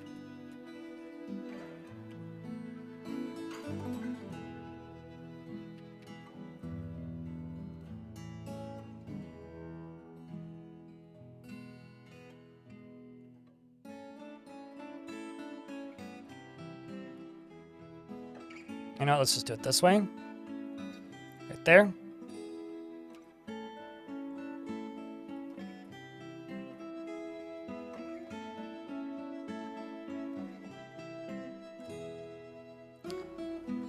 Can we become an inverse type 1 civilization where even the energy of the circus is harnessed by the dwarves?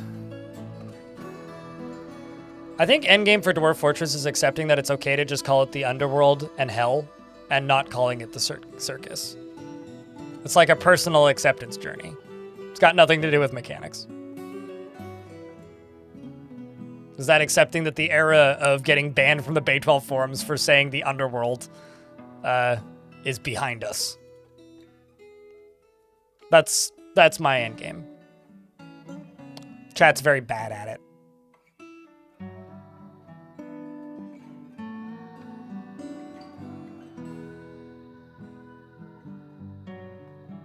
But you might, I never thought about it like that, but you might be right. Yeah, there you go. At least I'm right about something.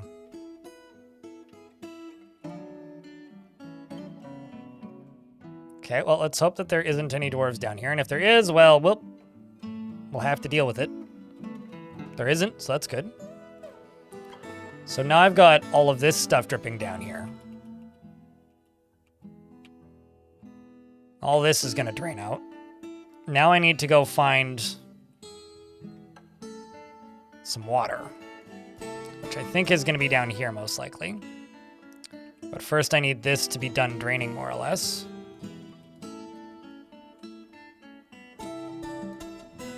Which we're getting there.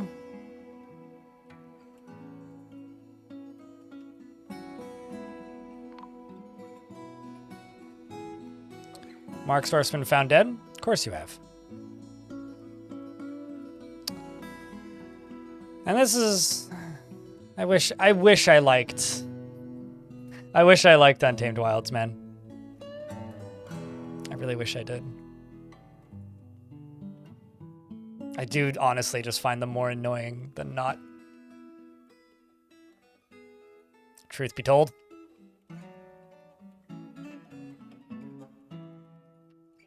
Well, I mean, all military dwarves have to go grab all the gear that they want, right? And it's inevitable that it's going to end up outside.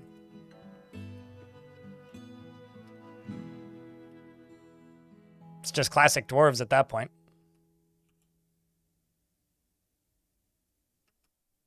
How did I end up with... Oh, I see how I ended up with this here. How did I dig to hell? Last week. But with a pickaxe. I dug to hell over here initially. Long time ago. Last week. And then I'm doing it a second time over here. But if the question is how do you get there? Find the mysterious walls studded with gems and successfully dig through them. That's how you get to hell.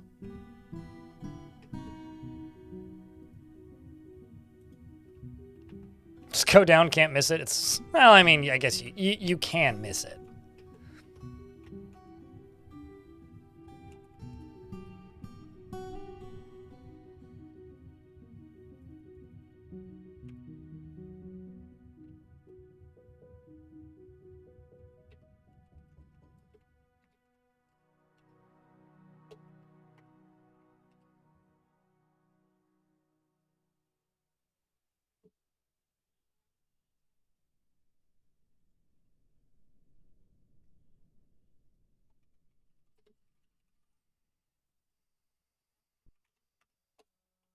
Just got 15 generic rock coffins as well as some diorite coffins. How did you end up over here? Guess I'll put you somewhere else. That must have been an absent-minded construction.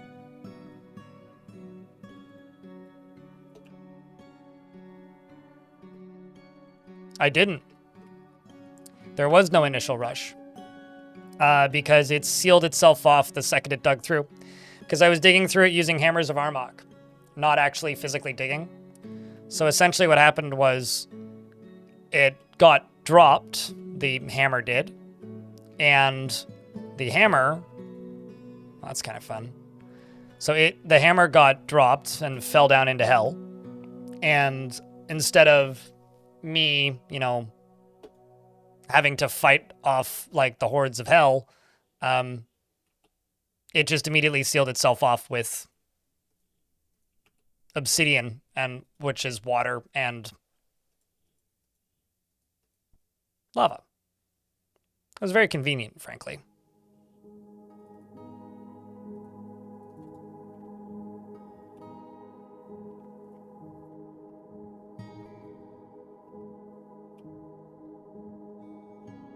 I was also quite surprised to see it happen in that route as well. Actually, you know what? This would be a much easier way to do this. And a much safer way to do this.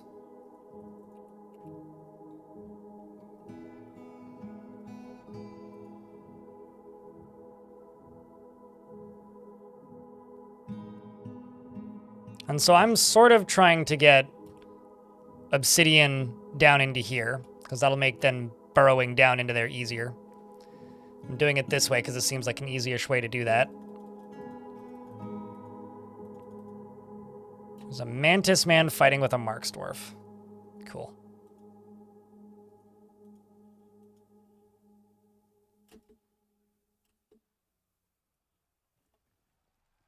Ah, that makes sense. He now a dead mantis man.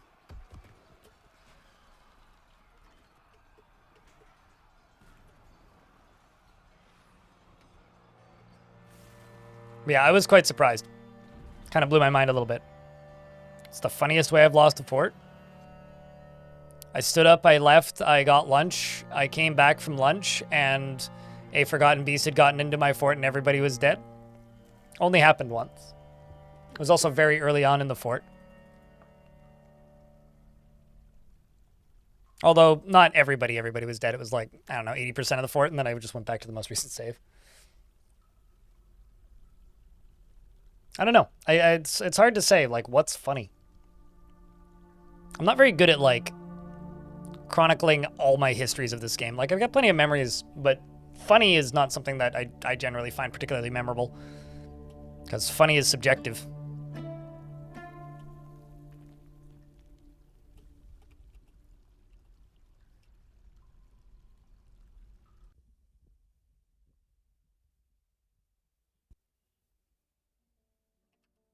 And now at this point, Ellen, it seems like we've waited long enough that the initial clump of demons, which was actually underneath this spire, not the one on the other side, have all just kind of fucked off. Just kind of nifty. Like, it's super handy. It's nice when they just leave.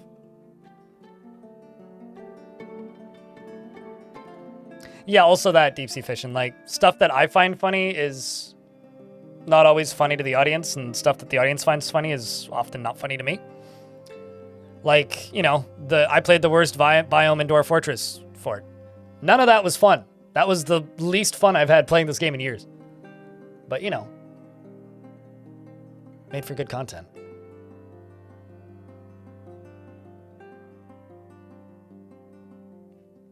Not even 10 minutes to play. I once started a fort and then immediately got besieged by zombies and all 7 died. Actually, okay, here's the funniest way I ever lost a fort. I started the fort and a giant crocodile climbed out of the water and killed the first dwarf. Then 3 dwarves dove in and fought with the giant crocodile and died to it. Then I retired the fort and started a new fort.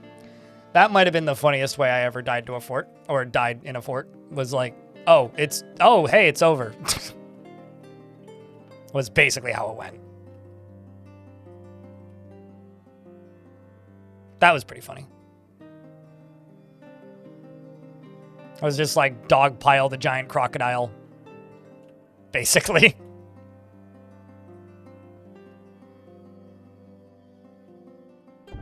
Kind of thought that was the way that was going to go.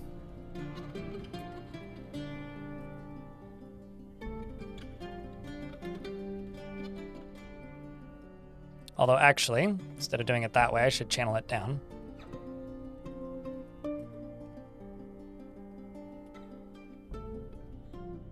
Although I still now need stairs to get down there.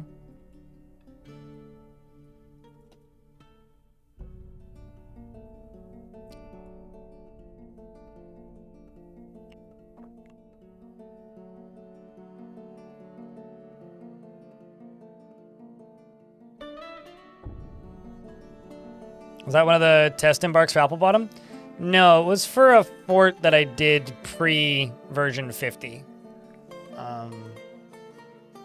It was for a fort that I was going to build entirely above ground in the rain to prove that dwarves no longer went insane in the rain if you just left them in the rain. Because you could overcompensate with better moods. And I did it, I just had to reclaim it. Because I retired it and then reclaimed it after that happened.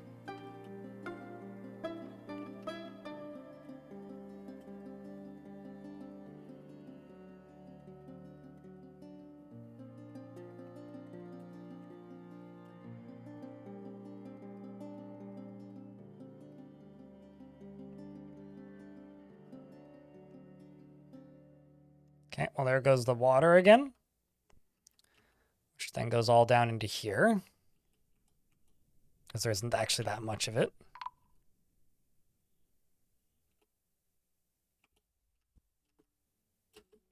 Then we can do the same down here. Oh, that's the chopping tree button, not the... Oh, snatchers. Well, we can kill those, that's fine.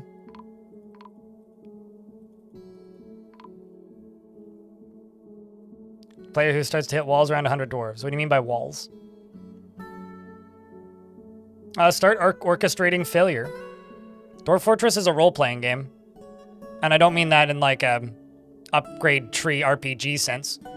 It's a role-playing game in that you are playing the role of a fortress overseer. So it's up to you to make events that you find interesting. The game doesn't present events for you. You have to come up with them. So the advice I would give to you is, what's an interesting thing to work towards that could either end in failure or success? Work towards that. Try and do that. Try and achieve that. Because Dwarf Fortress is a game about inventing interesting stories for you, the player. It doesn't matter what the game's mechanics are.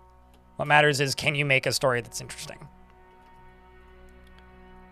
It's not, you know, like a lot of games that pretend to be like Dwarf Fortress, things like RimWorld, where the game will give you stories and say, here, have a story. Do you like it? It's much more like fantasy Mad Libs, where it'll present ideas to you and you have to come up with the narrative in your head. So if you think things are too stable and boring, destabilize them. Go attack some goblins. Go attack some elves. Go attack elves, goblins, dwarves, and humans. Maybe dig. Expose some caverns. Fight with things in the basement. Is fighting not your jam? Okay, well, focus on building the most optimized farm you've ever made. It's not a game that's going to give you goals, which is a benefit, but also it's a issue. It's a benefit for people like me who like setting goals and coming up with things to do. It sucks for people who don't have that kind of creative mentality or maybe haven't been exposed to games like that. And that was quite the save there, Dwarf. Holy shit. Well, hot damn. That could have ended real badly, but it didn't. So that's kind of a miracle. I'm kind of amazed that Dwarf survived that.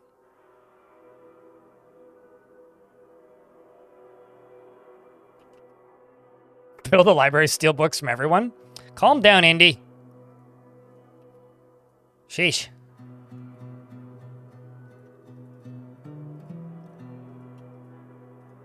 This isn't your video game. You just got a video game.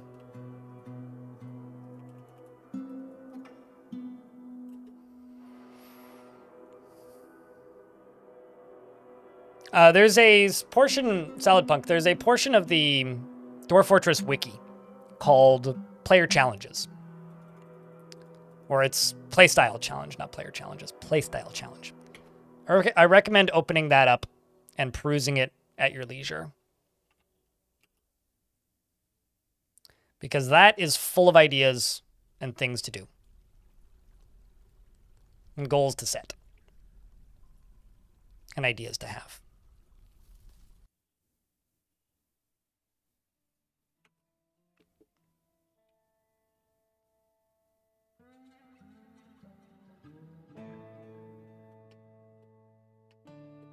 You ban all Necronomicons. You know, fun fact, you can just disable Necromancy on World Gen.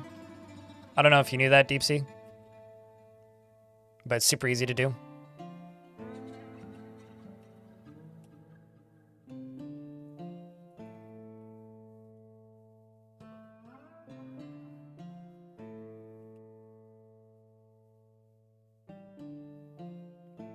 You like having them in the world, just not in your fort. Fair. Yeah, okay.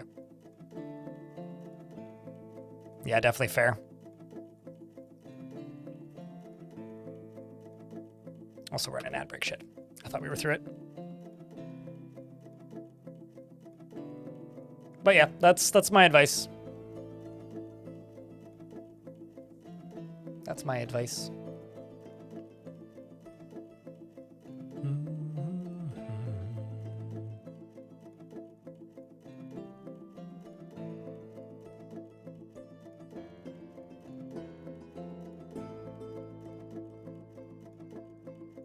Okay, we should be through the ads now.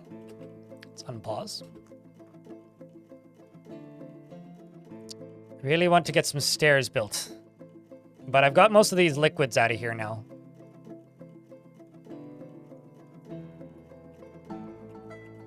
Just going to send a squad over here. Not because I'm expecting anything bad to happen necessarily, but we're digging pretty deep right now. And also being kind of greedy.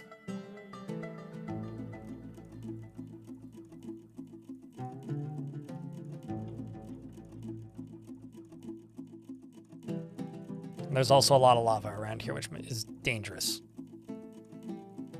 For a multitude of reasons.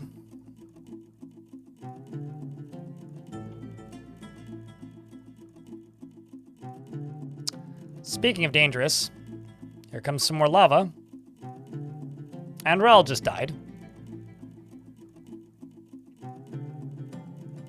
Well, that's not very good. But more lava go into hell.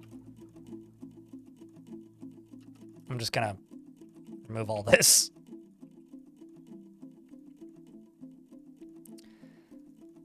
And also I'm gonna dig through this. Just let whatever that is into there. There ain't much of it, but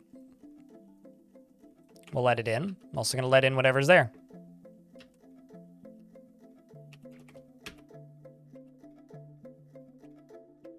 Oh, hey, look, a ghost. Zon.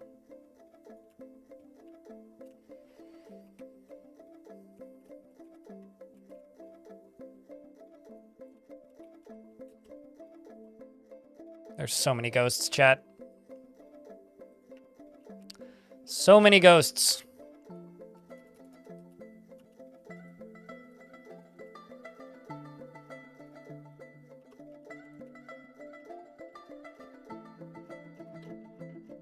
I mean, like, just look at this. So many ghosts. So many ghosts. This is one of the most intense tombs I've had in a while. One of the most intense.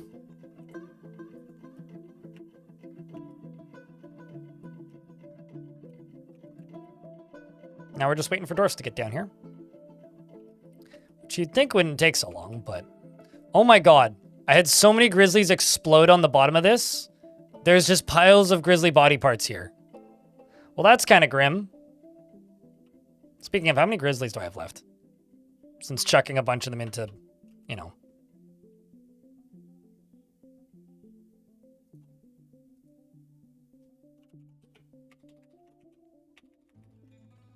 Seems like the Great Grizzly Sacrifice worked quite effectively.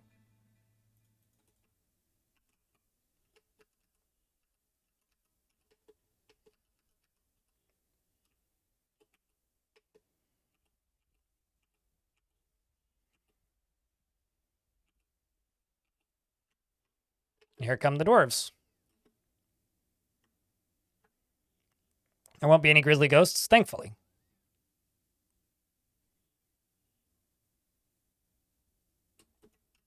Okay. So not that much water right there.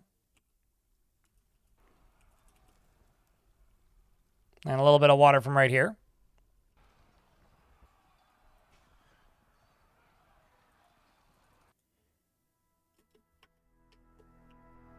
Do you think it's feasible for a one dwarf challenge? I have a question. Are you new to the game? That's the first question. The second question is, do you want to hate the game? Then do that. Maybe, like, if you want to do, like, a minimal dwarf challenge, 12 dwarves? 7 dwarves? Hermit fucking sucks. Like, do you want to actively hate this game? Do that. Like, genuinely.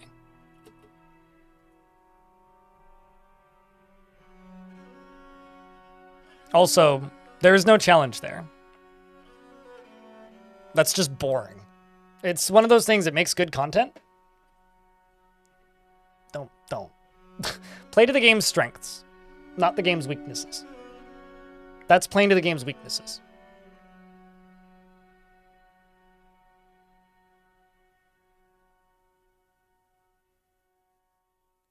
This isn't RimWorld? Well, I mean, you can make one dwarf kind of do everything, but dwarves have more complicated needs than pawns in Rim. And also, just because you see it in a video doesn't make it good content. I think if you're new to the game, set an end goal for a normal-sized fort. That's what you should do. But don't listen to my advice. Do what you want. If that seems interesting to you, go nuts. I would highly advise against it, though.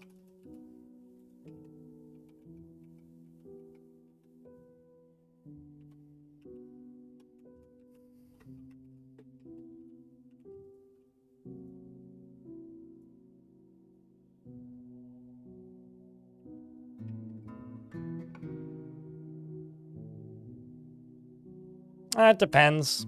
If they're very much a loner, they wouldn't be that stressed. But you'd have to get some pretty lucky traits.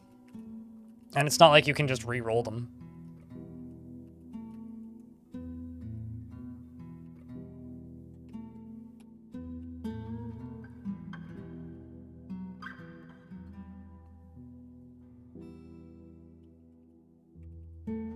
All right.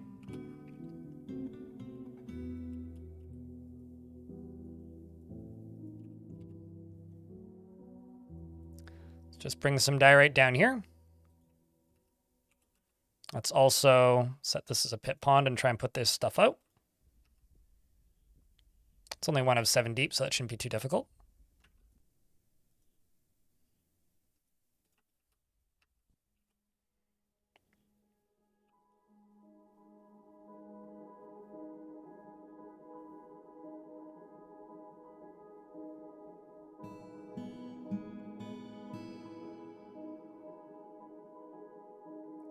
I'm gonna say this, Salad Punk. I think you're thinking about this game in the format of other games with different mechanics. So I'm not gonna try and change your opinion or say that you're wrong, but what I'll say is I would follow that page on the wiki that I suggested, because you're clearly new enough at the game that you don't know what's feasible in a reasonable fashion. Also, that statement is extremely fucking gross.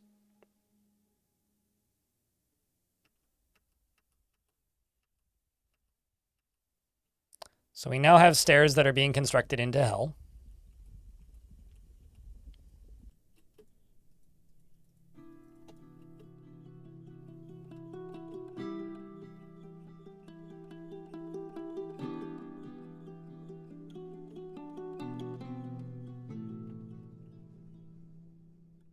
Since you clearly haven't looked for it, here you go.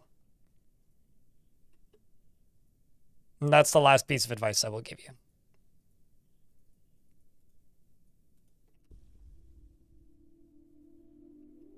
Because currently I got bigger problems.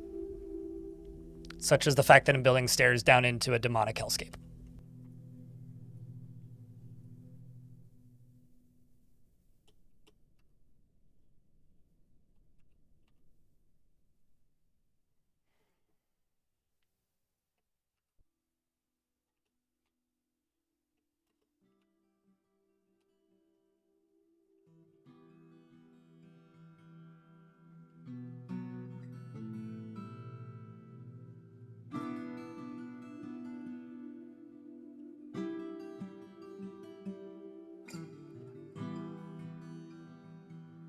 Here we go. It begins.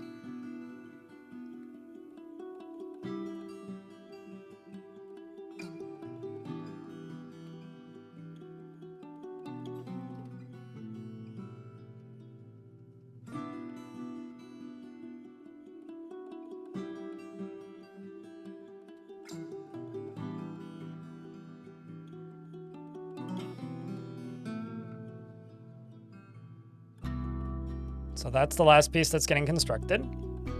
Let's watch. There it goes. And the frame rate just chunked. So if we're gonna get hit by stuff, it's gonna happen now.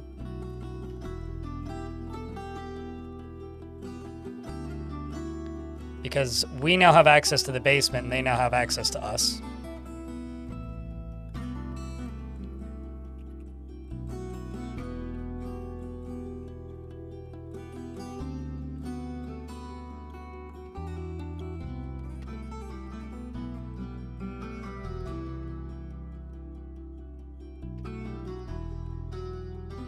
so what do we have coming? Snail Fiend, which is a towering Haley snail which has deadly dust.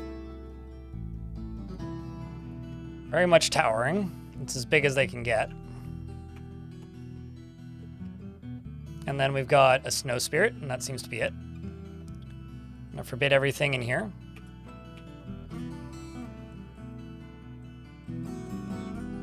And everything over to here. And everything down into there. I'm gonna go to the dwarves. And I'm gonna say, all right, also, don't go anywhere in here. Don't go here. Don't go anywhere up here. Or there, for that matter. Don't go here. Don't go here. Or anywhere up to here. Send the dwarves back to training.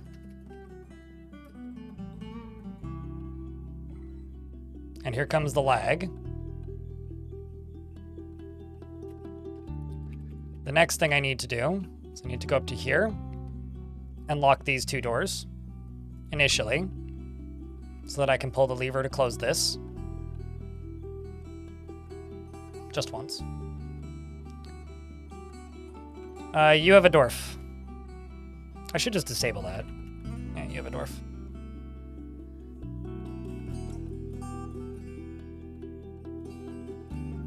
So, you heard glass half empty chat. Complete their task.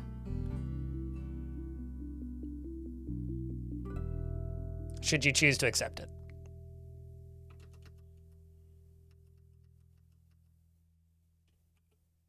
You know, actually, I'm just going to refund that.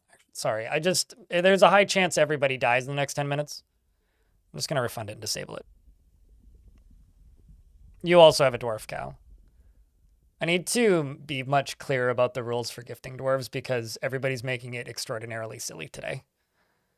And I'll also refund that.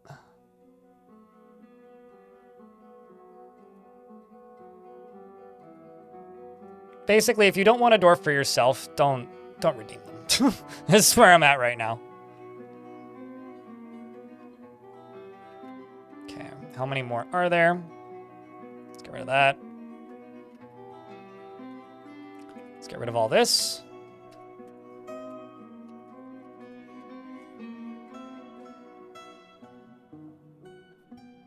So there's deadly dust being shot out, which is snail frozen extract.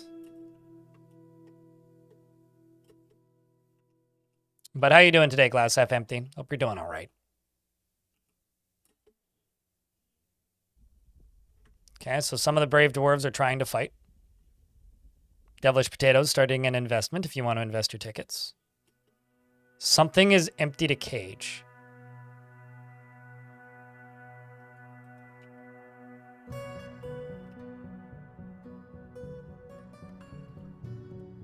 Beg your pardon? I had a bunch of Crundles in cages.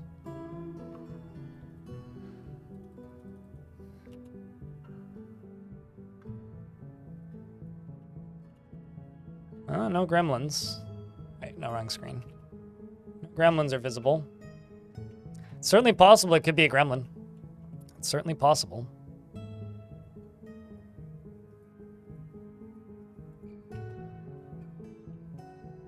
No, Salad Punk.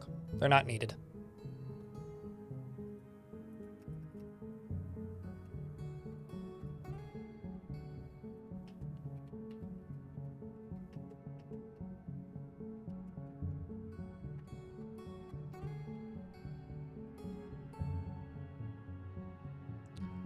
So some of the dwarves have decided to turn around and fight the creatures. Much to everyone's dismay, mine included. Although fortunately, it'll be an opportunity for us to find out exactly what these creatures do, maybe. That or the dwarves will just die too quickly for us to be able to find out.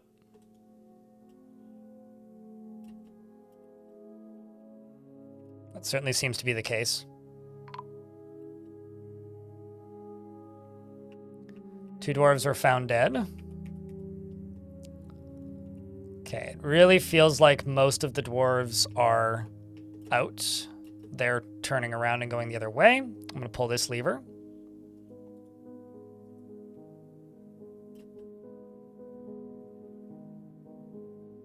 It should get pulled pretty quickly. There we go.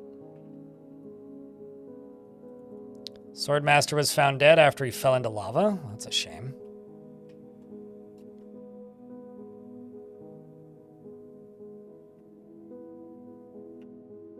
And here come the creatures. It's a totally serviceable, absolutely fine operating system. I have no problems with it. That's how Linux is treating me. It's totally fine.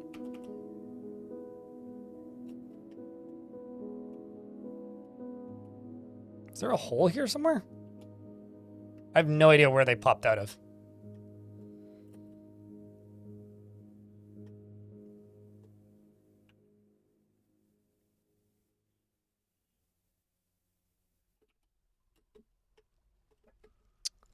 Right. I never did seal this off, did I? I'd swear that I put a wall there. Oh, this is how the fortress falls.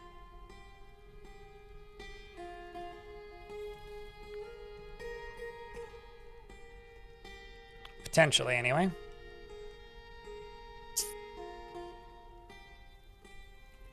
Just gonna do this.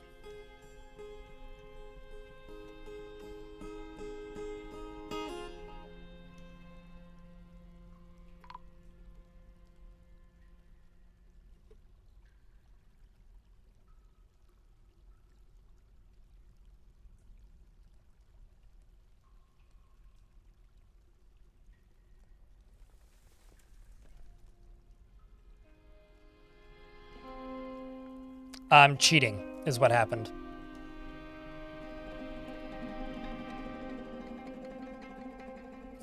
Didn't matter, though.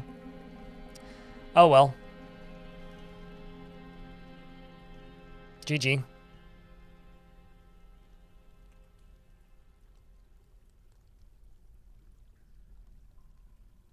Welcome back, R3 King.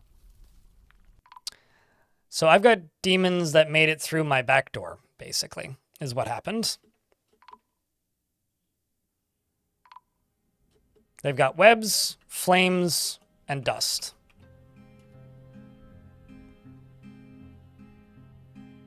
Stormwolf's dead.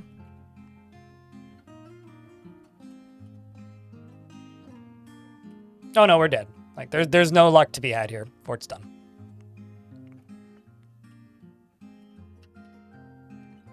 Which I'm kind of bummed about, but...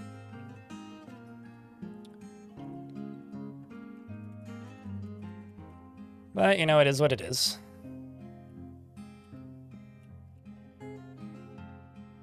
Yeah, no. There's no way out of this. We're done.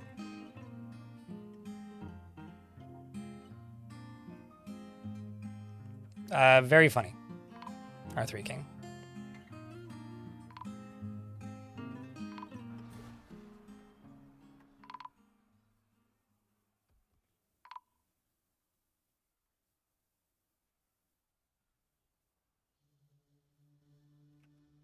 I wouldn't recommend reclaiming randomly generated fortresses, period.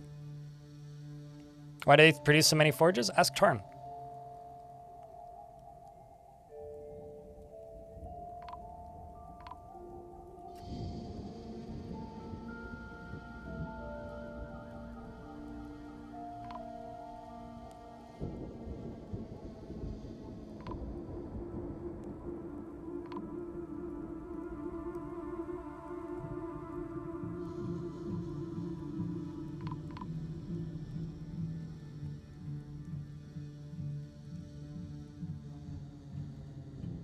Yeah, no, I'm not happy at all with this ending, but sometimes it do be like that. What do you think, chat?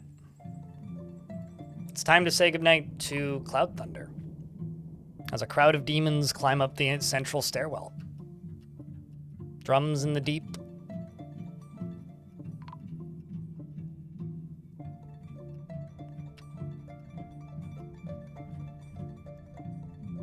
I mean, you know, if you're enjoying this, chat, would a hatch prevent them? Yeah. No, I mean, they're in the caves. They're in the caverns. Multiple layers. No. No, a hatch would not prevent them at this point. But what is happening down here is this, which is kind of hysterical. Which is I've managed to catch a couple of them in cages. Which is kind of funny. Because I've got this, which is a big old mess. But no, the fact that they're able to get into the center stairwell without me blocking it off, that's the whole fort dead. This mosh pit is kind of good, though.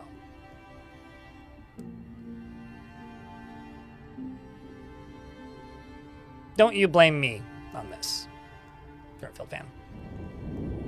No, it was the dwarves who did it. I didn't do anything. I was simply following instructions. This is hysterical, though. Like, genuinely, this is hysterical. So this is my trapped forgotten beast, who has deadly dust, which makes things, if they're fleshy, rot, basically. This is also a forgotten beast, who makes things tired and fall asleep with its dust. And they all seem to be kind of stuck here, which is kind of hysterical, actually.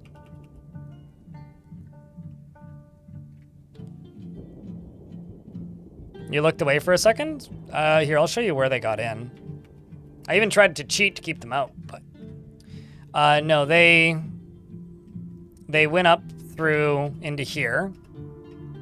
And then they went over this way and up through here. I thought I walled this off, but clearly I didn't. So they came in through here, and then they were going to go through here, and I was like, well, I'll wall that off. And then they went down through here, and I was like, well, I'll wall this off, but they're already in here, in the basement down here. So I might as well just let them into the tunnel so that they can climb out. Go through a swim. Even the one that caught fire, which was, oh, never mind, just some hat. Mountain Dew, Tired Poet, both found dead. All in the stairwell. And once they're in the stairwell, they have full access to the whole fort. Like, I could lock these doors and stop them from getting into the top of the fort. But everything below the top of the fort's already dead. And even then, actually, I'm not entirely sure that locking that would stop them.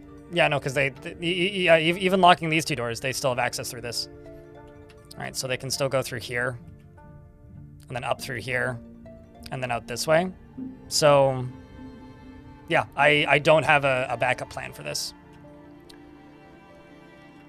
I blame my own forgetfulness and me, you know, taking too long between days on this fort. And the biggest bummer to me about this fort ending the way it is it's a very quiet night, so not many people get to witness the glory of this fortress falling. That's the biggest bummer. I am not from Brazil. You might be.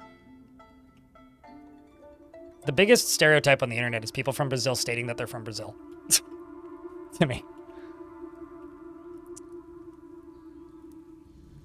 So, you know, it is what it is.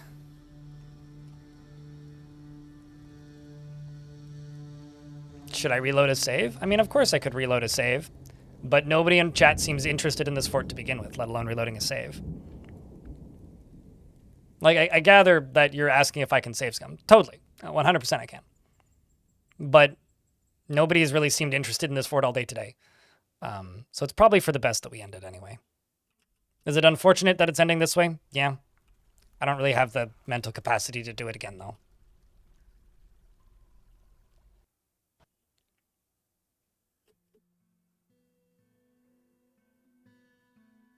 More or less, Karma, yeah. Salad Punk, stop asking me about challenges. That's my request to you. Figure out something you want to do and then do it. And tell me how it went. I want to hear the story of how it went. I don't want to hear your pitches for challenges. That's it.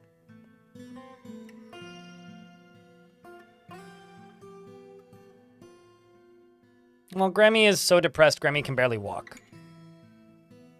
Like, truly? I haven't caught a second gremlin. Grammy is haggard. Can't move. On a good day. And the demons are coming through the stairwell.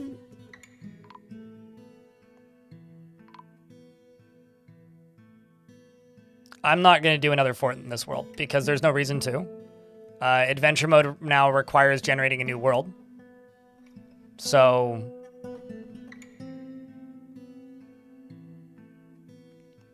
I could lock the door for where Grammy is.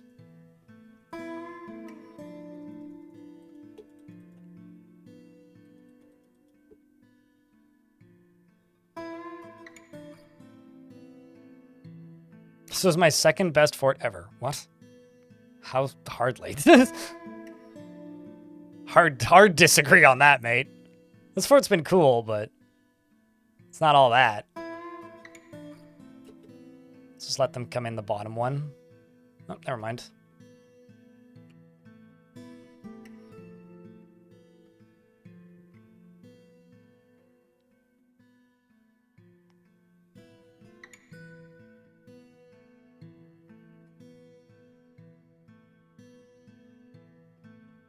Imagine the noise that must be making, just ricocheting around in that stairwell. Anybody got a TLDR? I was trying to release the demons into a stairwell in a fashion that would be entertaining, but instead they got through a side access point that I forgot to seal off, and now they're everywhere in the fort, and there's nothing I can do about it. Although this is happening, which is kind of amusing.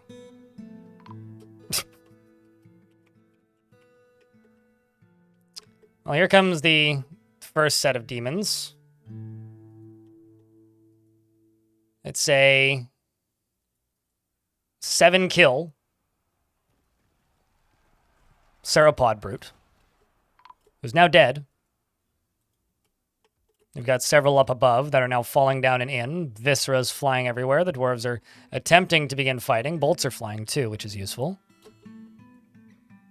But the fatal urn, boasting 23 kills already, seems to be a solid match for our dwarves. Not entirely certain they'll be able to do much of anything against it. Where's the other one? There's even a dwarf flying, or climbing, trying to climb away. Unsuccessfully, however. Could also release the bears. The creature is now bleeding, I think. That or it's... Nope, that's just its dust building up on the ground. The dwarves can't even touch it. I don't know if this is a hot take, but Deadly Dust needs a nerf. The physics of them are so nuts these days.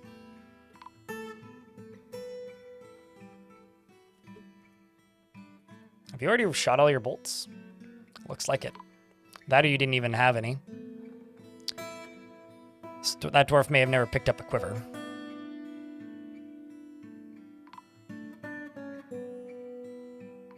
Yeah, they used to never do that. That's a version 50 thing.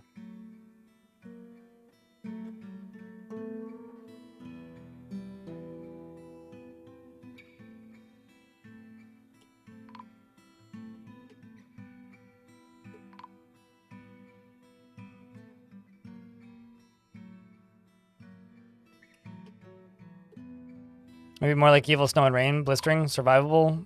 No, here's the thing. I want the enemies to sometimes just be unstoppably powerful. So it's not the effects that they do that bother me. The effects are totally fine. In fact, they should have more effects that are like incurable nightmares to make them an actual threat. What I don't like is that dwarves just can't touch them. Like, this is a really weak creature. Like, if they could just get into melee range with it or shoot it, that'd be fine. But like, nobody can even touch it because they just get knocked into space immediately. It's like trying to play as a Tekken character against somebody from Marvel vs. Capcom 3. It's like, what? I'm juggled. I'm 500 meters in the air. Now I'm curb stomped. That's quite a bit of blood, though.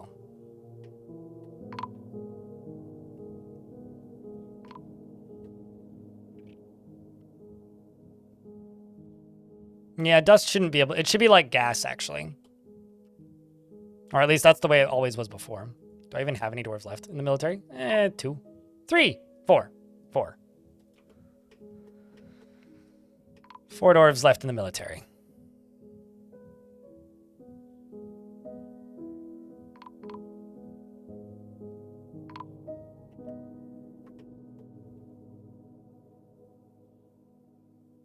You guys want to know the beauty of it, though? I actually have insurance. I have 2 were creatures that are completely inaccessible. Meaning, I have 2 were creatures that are just, you know, chilling in the fort. That are locked away. Meaning the fort continues. Unless I retire it.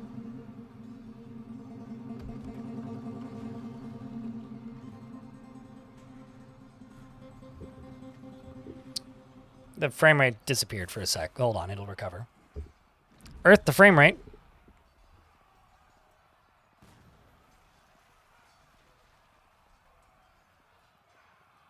Yeah, but it wasn't entertaining for me is the problem. I do appreciate the positivity, though. It's likely you will, Shutterbug. But I'll be on tomorrow. We'll be playing Caves of Cud tomorrow, though. And hopefully trying to finish it.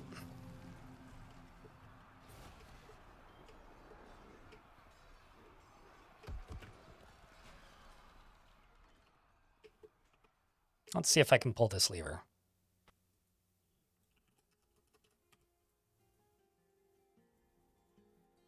This fort needs a bath.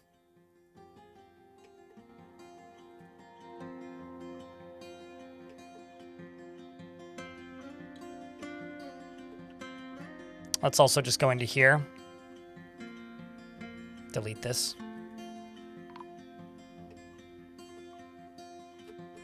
We're about to get hit by an ad break. When the ads start, I will pause the game.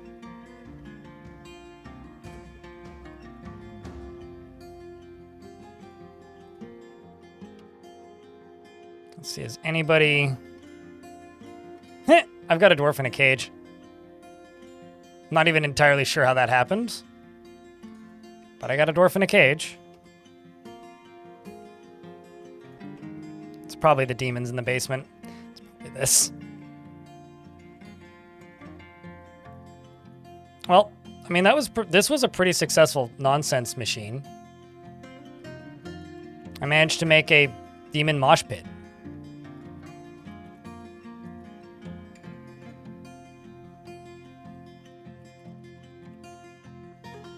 Which is kind of funny. I mean, look at this. And the ones over there on the left are all stuck in cages. So that's something you can use Deadly Dust for. Is just to knock demons into cages. That does work.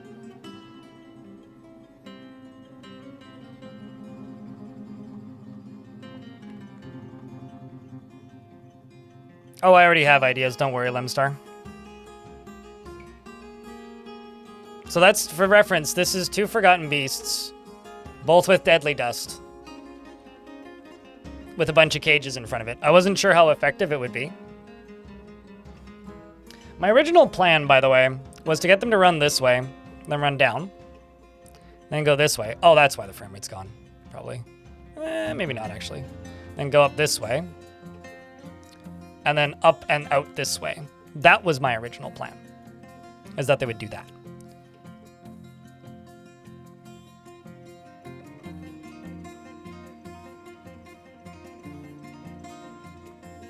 But, you know, we're not quite there yet.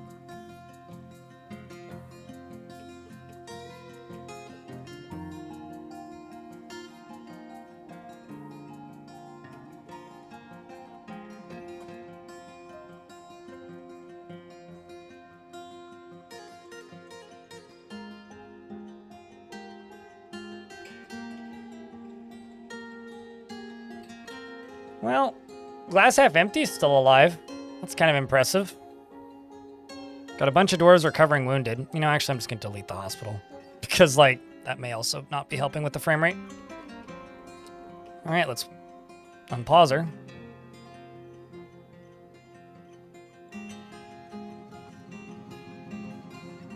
Yeah, this is the nonsense machine down here.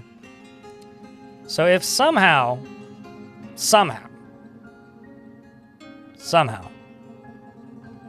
I'm able to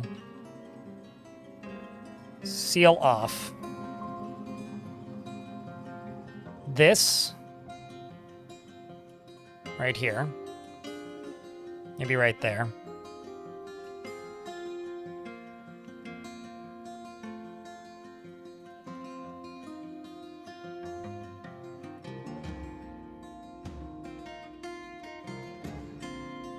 That's the downward, this is the upward.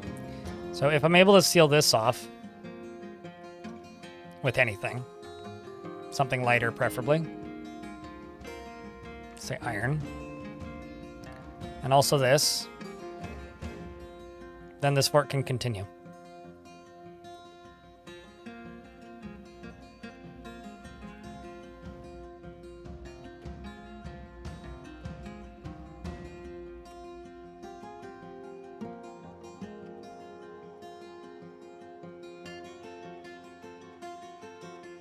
Oh, nope, never mind. There's this one still. Thinking maybe it flew out of the fort. Well, maybe you'll fly into a room by yourself and I can lock you in. Also, that's happening now. Because we really need a bath.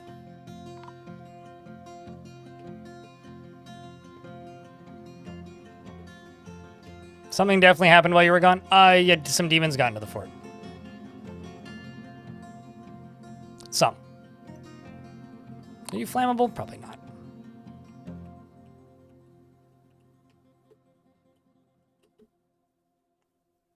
Okay, where are you headed?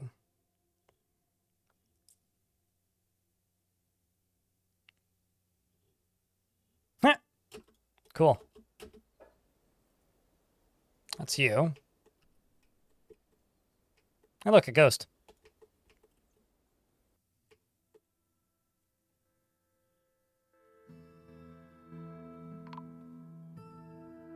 We'll see you later. Back smack.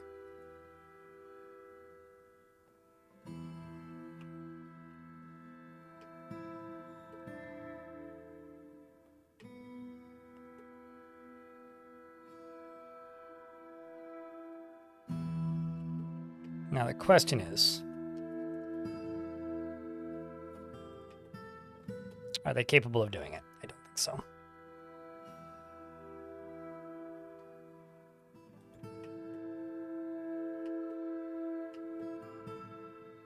There's a bunch of demons outside too, all coming in. So I don't think I can, yeah, no. Yeah, no, that's it. That's GG. I was being hopeful for a second. Enough of that. It was a fun thought for a moment.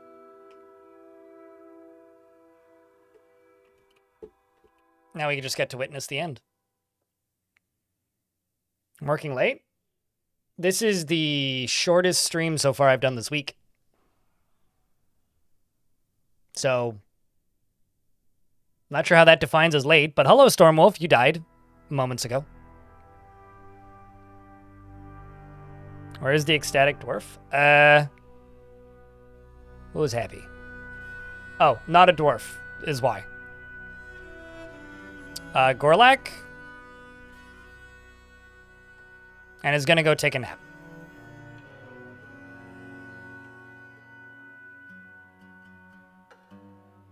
How do I remember you died? Because I literally just hovered over and it said your name like not 2 minutes ago. Also, just about everybody died today. Unless you died a different day.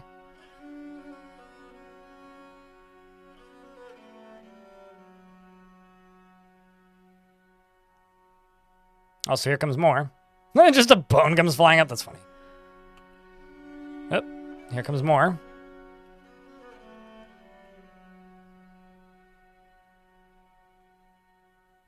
Kind of proud that I was able to lock one in a bedroom.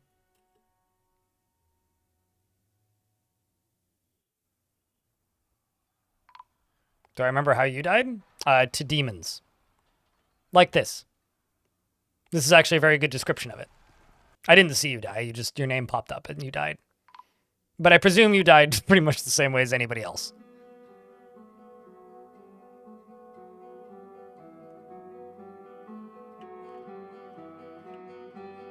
Just wait until they find all the wounded dwarves in hospital.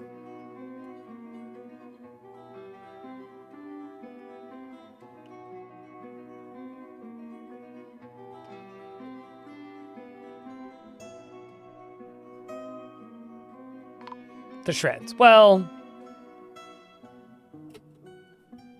you know, I realize this is a different type of demon as this demon, but in my mind, this is just a baby, that one. It's not, but in my mind it is. Oh, this is probably not helping the frame rate. Clowns? What's that? I think you mean demons.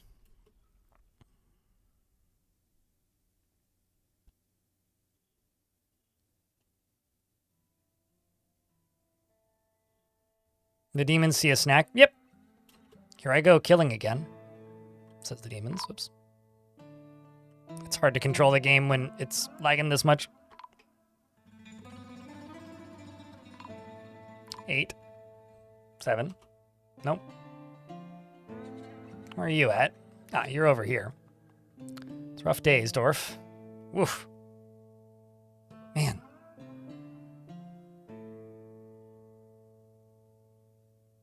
It's not brain rot. It's like ingrained culture. Brain rot is such a fucked term. The day that we can agree as humans to not use it anymore will be a good day. It implies so much negativity. It's not really negativity. It's more just preconceived silliness.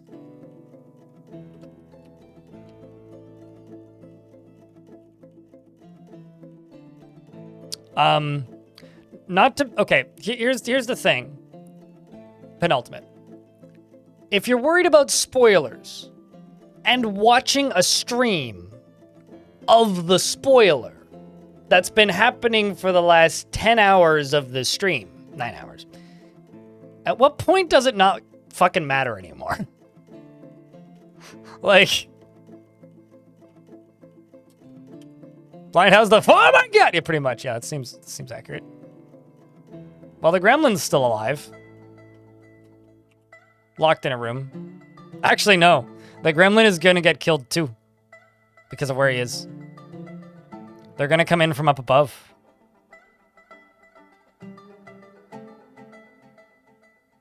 Well, this is a safe place where you're allowed to refer to what they actually are.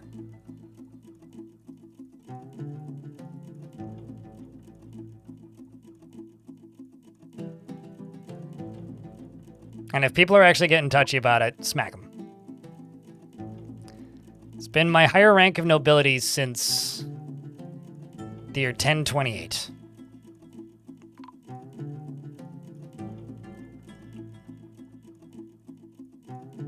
Oh no, they found my tavern.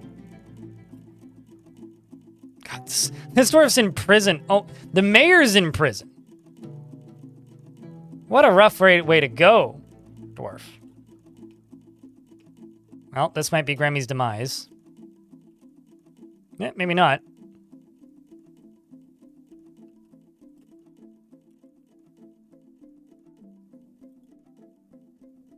So these, I've got this dwarf, who's now the mayor. And one additional dwarf. Who are both locked behind walls.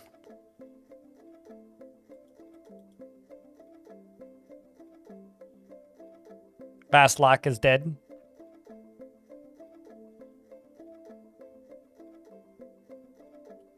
Term in office was short and impactful. You told the demons that they shall pass. Is that what they did?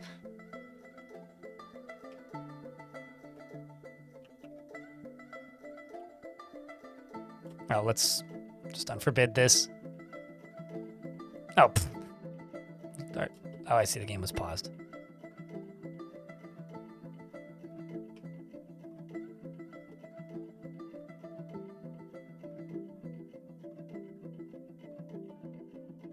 Interrupted by Snail Fiend. Do tell. Just gonna try and clear all these.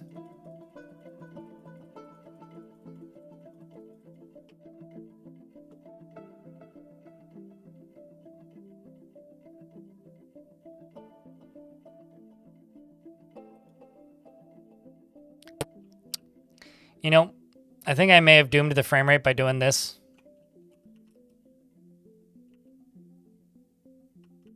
I think I may have doomed the frame rate with this.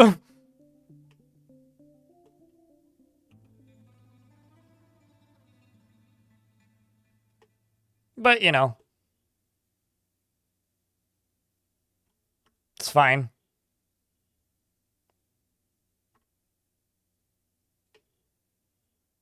The Gorlak was in the fort for all of, like, 90 minutes, maybe. But I'm glad it'll live on through chat.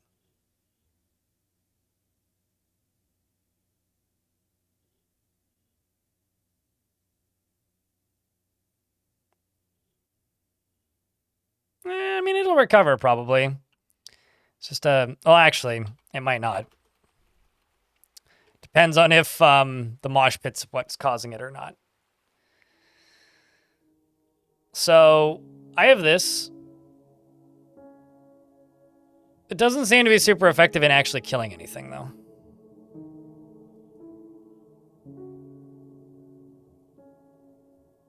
Any ideas for my next fort? So, essentially what I'm thinking about doing is I need to generate a new world, right? Because the new adventure mode mechanics are in. And in order to get access to the new adventure mode mechanics, you have to generate a fort. So what I'm suggesting and thinking and presuming I will do is I will generate a new world, find a location for a fort, and then play 2 or 3 adventurers, collect a bunch of godlike items, and then have a fort of chosen. Build a fort around whatever their religion is. Or them, I suppose. That's what I was thinking. Run them as, like, militia commanders or something. Go to war. Okay, I'm going to cheat briefly. Because I want the frame rate to come back, and this is my suspected reason as to why it's bad.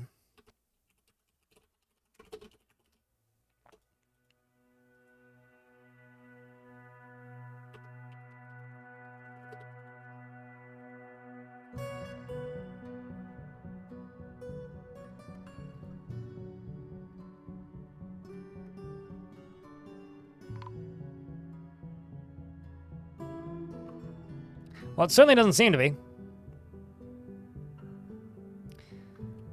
It's probably actually just this mosh pit right here. For them all trying to path through.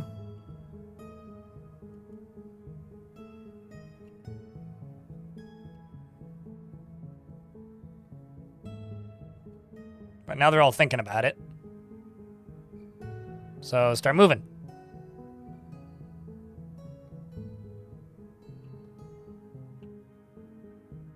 It's quite the dog pile, though. There we go, now they're moving.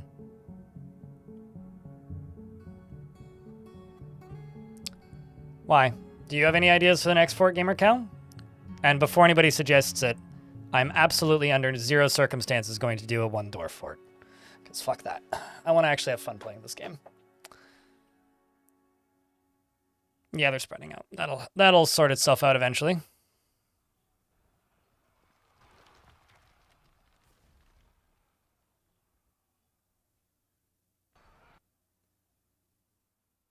What, the mosh pit?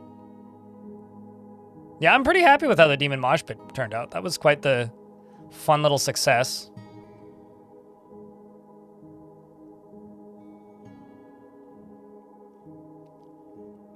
I mean, yeah, it could just be a normal forest with some surface building and some wilderness area. Could totally do that. But it's not going to be in this world.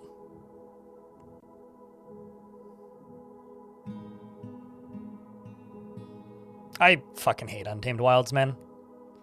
Like, I don't know. I used to really like Untamed Wilds. I don't like the agitation mechanic at all. I don't mind haunted forts, but just getting randomly attacked for playing the game is not fun to me. Like, there's 2 mechanics I've really started to dislike. It's agitation and then digging too deep. Like, it's not that it makes me not want to play it. It's just if I can not have to deal with it, I'd rather do that.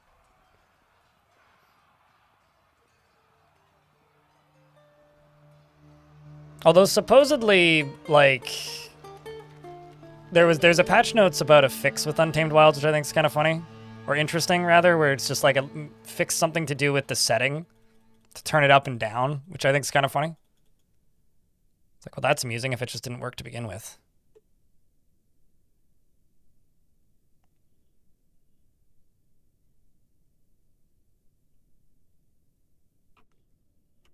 Alrighty, Grammy, where are you at? Still socializing? It's funny because like the lava shouldn't be blocking their pathing at all.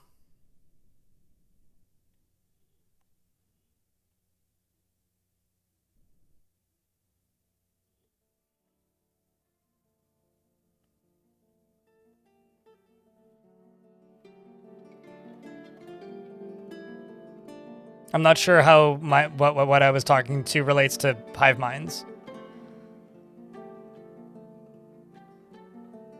Useless faff mechanic. See, no, that's not at all what I'm saying. That is not at all what I'm saying, and I do not consider that really to be much of a comparison. No, what I'm saying is there's one thing that there's one mechanic that this does. There's no useless faff mechanics with it. No, I completely disagree with that take. You're saying I only play the game in one particular way, is what you're saying. I'm saying there is a type of map that I'm very annoyed with because of the way it works. That would be like you not liking asteroid belts in Stellaris.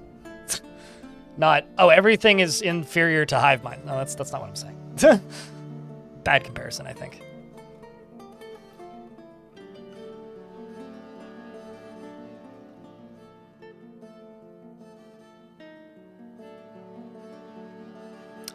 Salad Punk.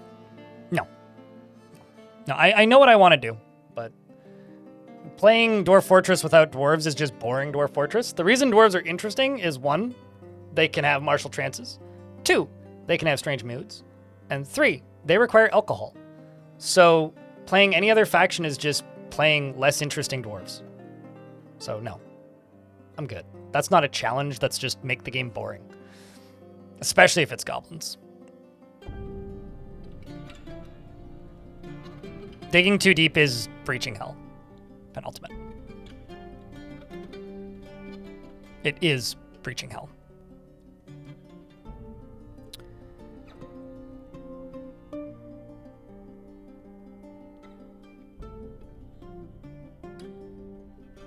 The main issue I have with agitation, because YouTube chat's mentioning something, is if a agitated creature becomes named, the military do not automatically target it, and you have to manually target it. That bug is what's killing agitated maps for me.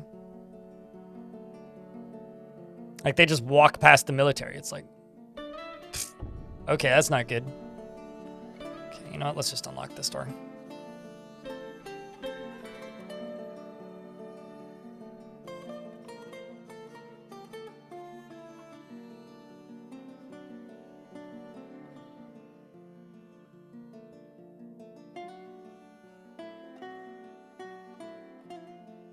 Maybe that was it. Man, I kind of figured that they'd be able to fly down and in and kill Grammy. But I guess it was Grammy who was trying to get out. Well, I'm sorry, Grammy. Sorry it had to end this way. I didn't want it to end this way. But you dream of bathing the world in chaos. So by that description,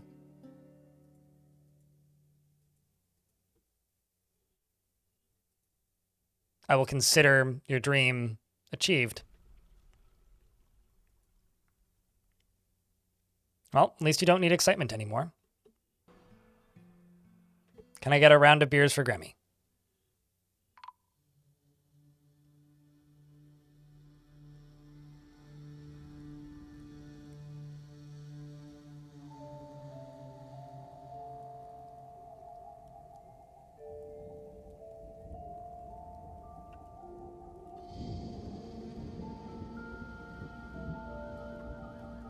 And that's it. That's the fort.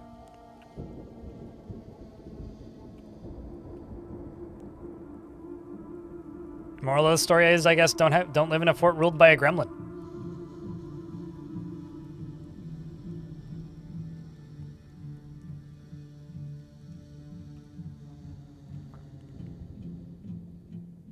It's like, yeah, there's 2 were creatures left, but they're sealed off.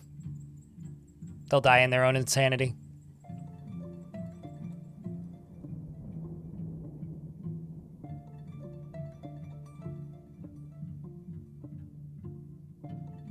I love the way workshops look when they catch fire.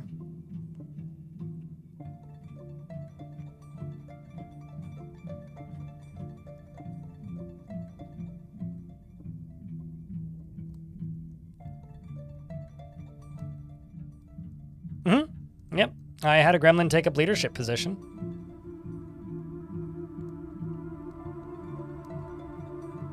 I've done it before, too. I had a fort once a while ago that had a captain of the guard that was a gremlin. That was a good time. That gremlin was better, in my opinion, because he didn't go insane. He thought it was funny that he didn't have clothing.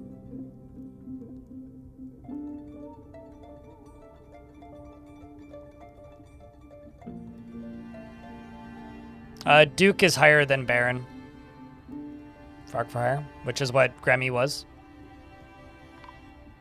And Gremmy was a Duke.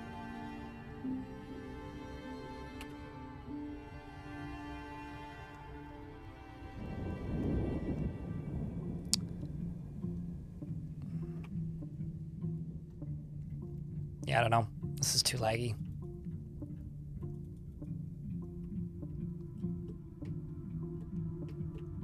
I don't know who that is, nor do I really know what you're referencing.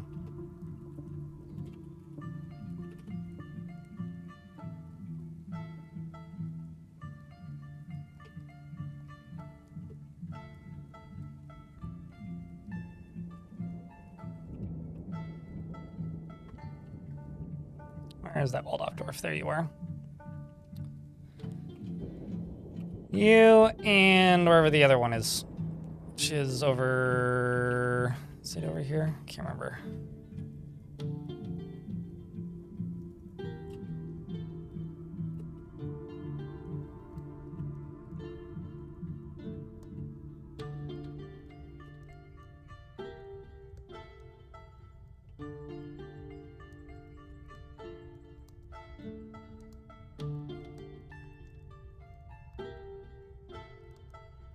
Crow's now dead.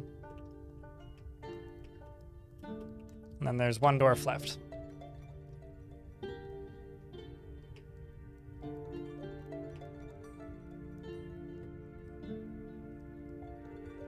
I'm familiar with several dukes, but the Duke of Earl is not one that I'm familiar with.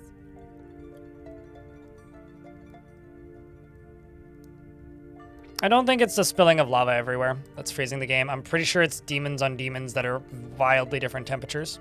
It's usually the cause of it anyway.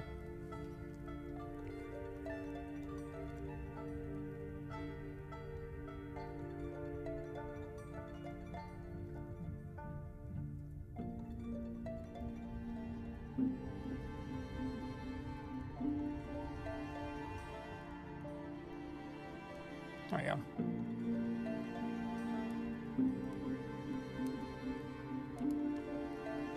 No, it's all good.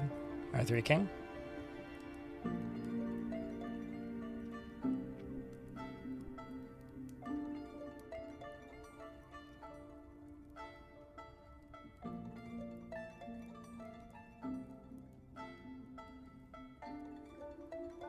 Yeah, no, I think something that people need to realize about game challenges for games is that people on YouTube make a living talking about challenges for games, which is why I prefer the term scenarios. Because it's like, people will play a game that they've never played before, talk about how they're doing a challenge run, make up a shitty challenge run that isn't hard at all or makes the game easier in some cases, make a video about it, make it super dramatized, then people will ask me to do those constantly. Like, the reason I'm thinking about this is the have only non-dwarves in your fort. It's like, that's not a challenge, it's just very uninteresting.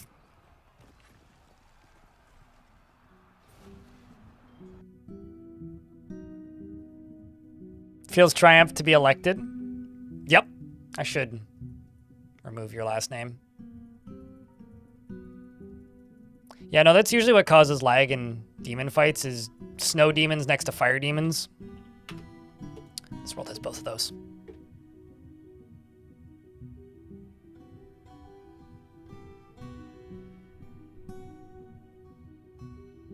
Really Old was recorded before everybody currently alive was born.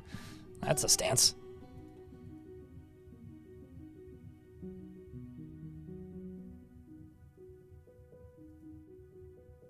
I'm just waiting for this dwarf to die.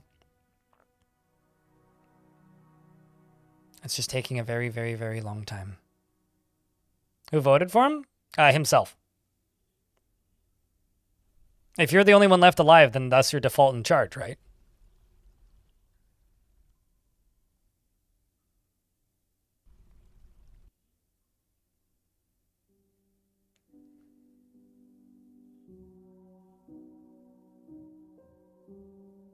It was unanimous. You're not wrong, Zodica. You are not wrong. I do have to say thank you very much to everybody who's stuck around today, by the way.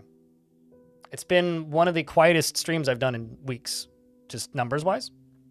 I think everybody's watching the Game Awards. So thanks for tuning in to this stream. I'm going to speed this process up a little bit.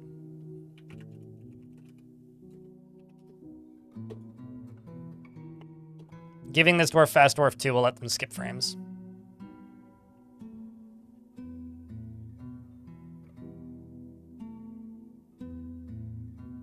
So even though we're only at 4 frames a second, it'll appear as though it's not. I mean, this guy seems to be trying to pack his bags. Oh, hey, frames are back.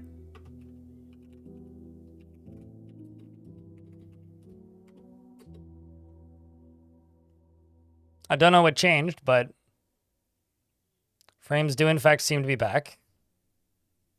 Ads are about to pop, so I will pause.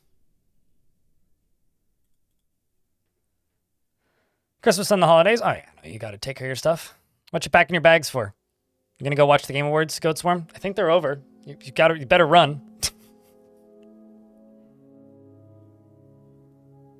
One of the here.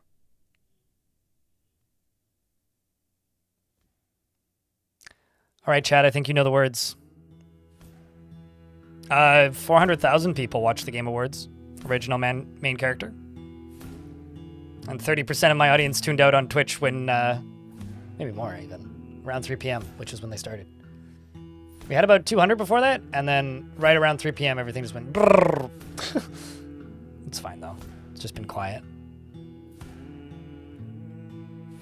Time to go home tomorrow. Oh, that's cool. Well, safe travels. Hey, chat, do you know the words? I think you do.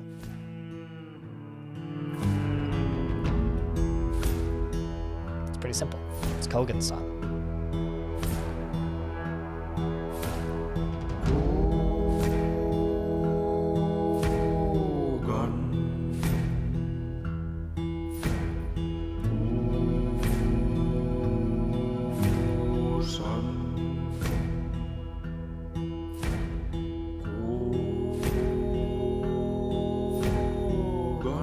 Hey, Twitch chat, I hate to break it to you. YouTube chat is outpacing you with the lyrics. It's not hard. We do this at the end of every fort. I mean, if you don't want to, that's fine. I can just end the stream normally. This was fun. I enjoyed this fort. It's a shame so few people got to see it.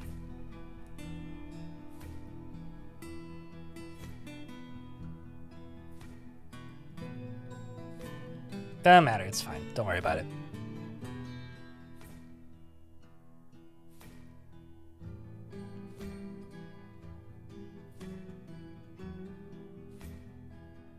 This is the only fort you've seen the end of? Really? We're starting a new world? Mate, I've been live for 10 hours and 40 minutes. And this is the shortest stream I've done this week. I ain't doing squat tonight. I'm going the fuck to sleep. You can start a new world if you like this. If you like, I'm good. No, we're definitely calling it. We are definitely calling it. Sandwich? Sandwich? Maybe for you.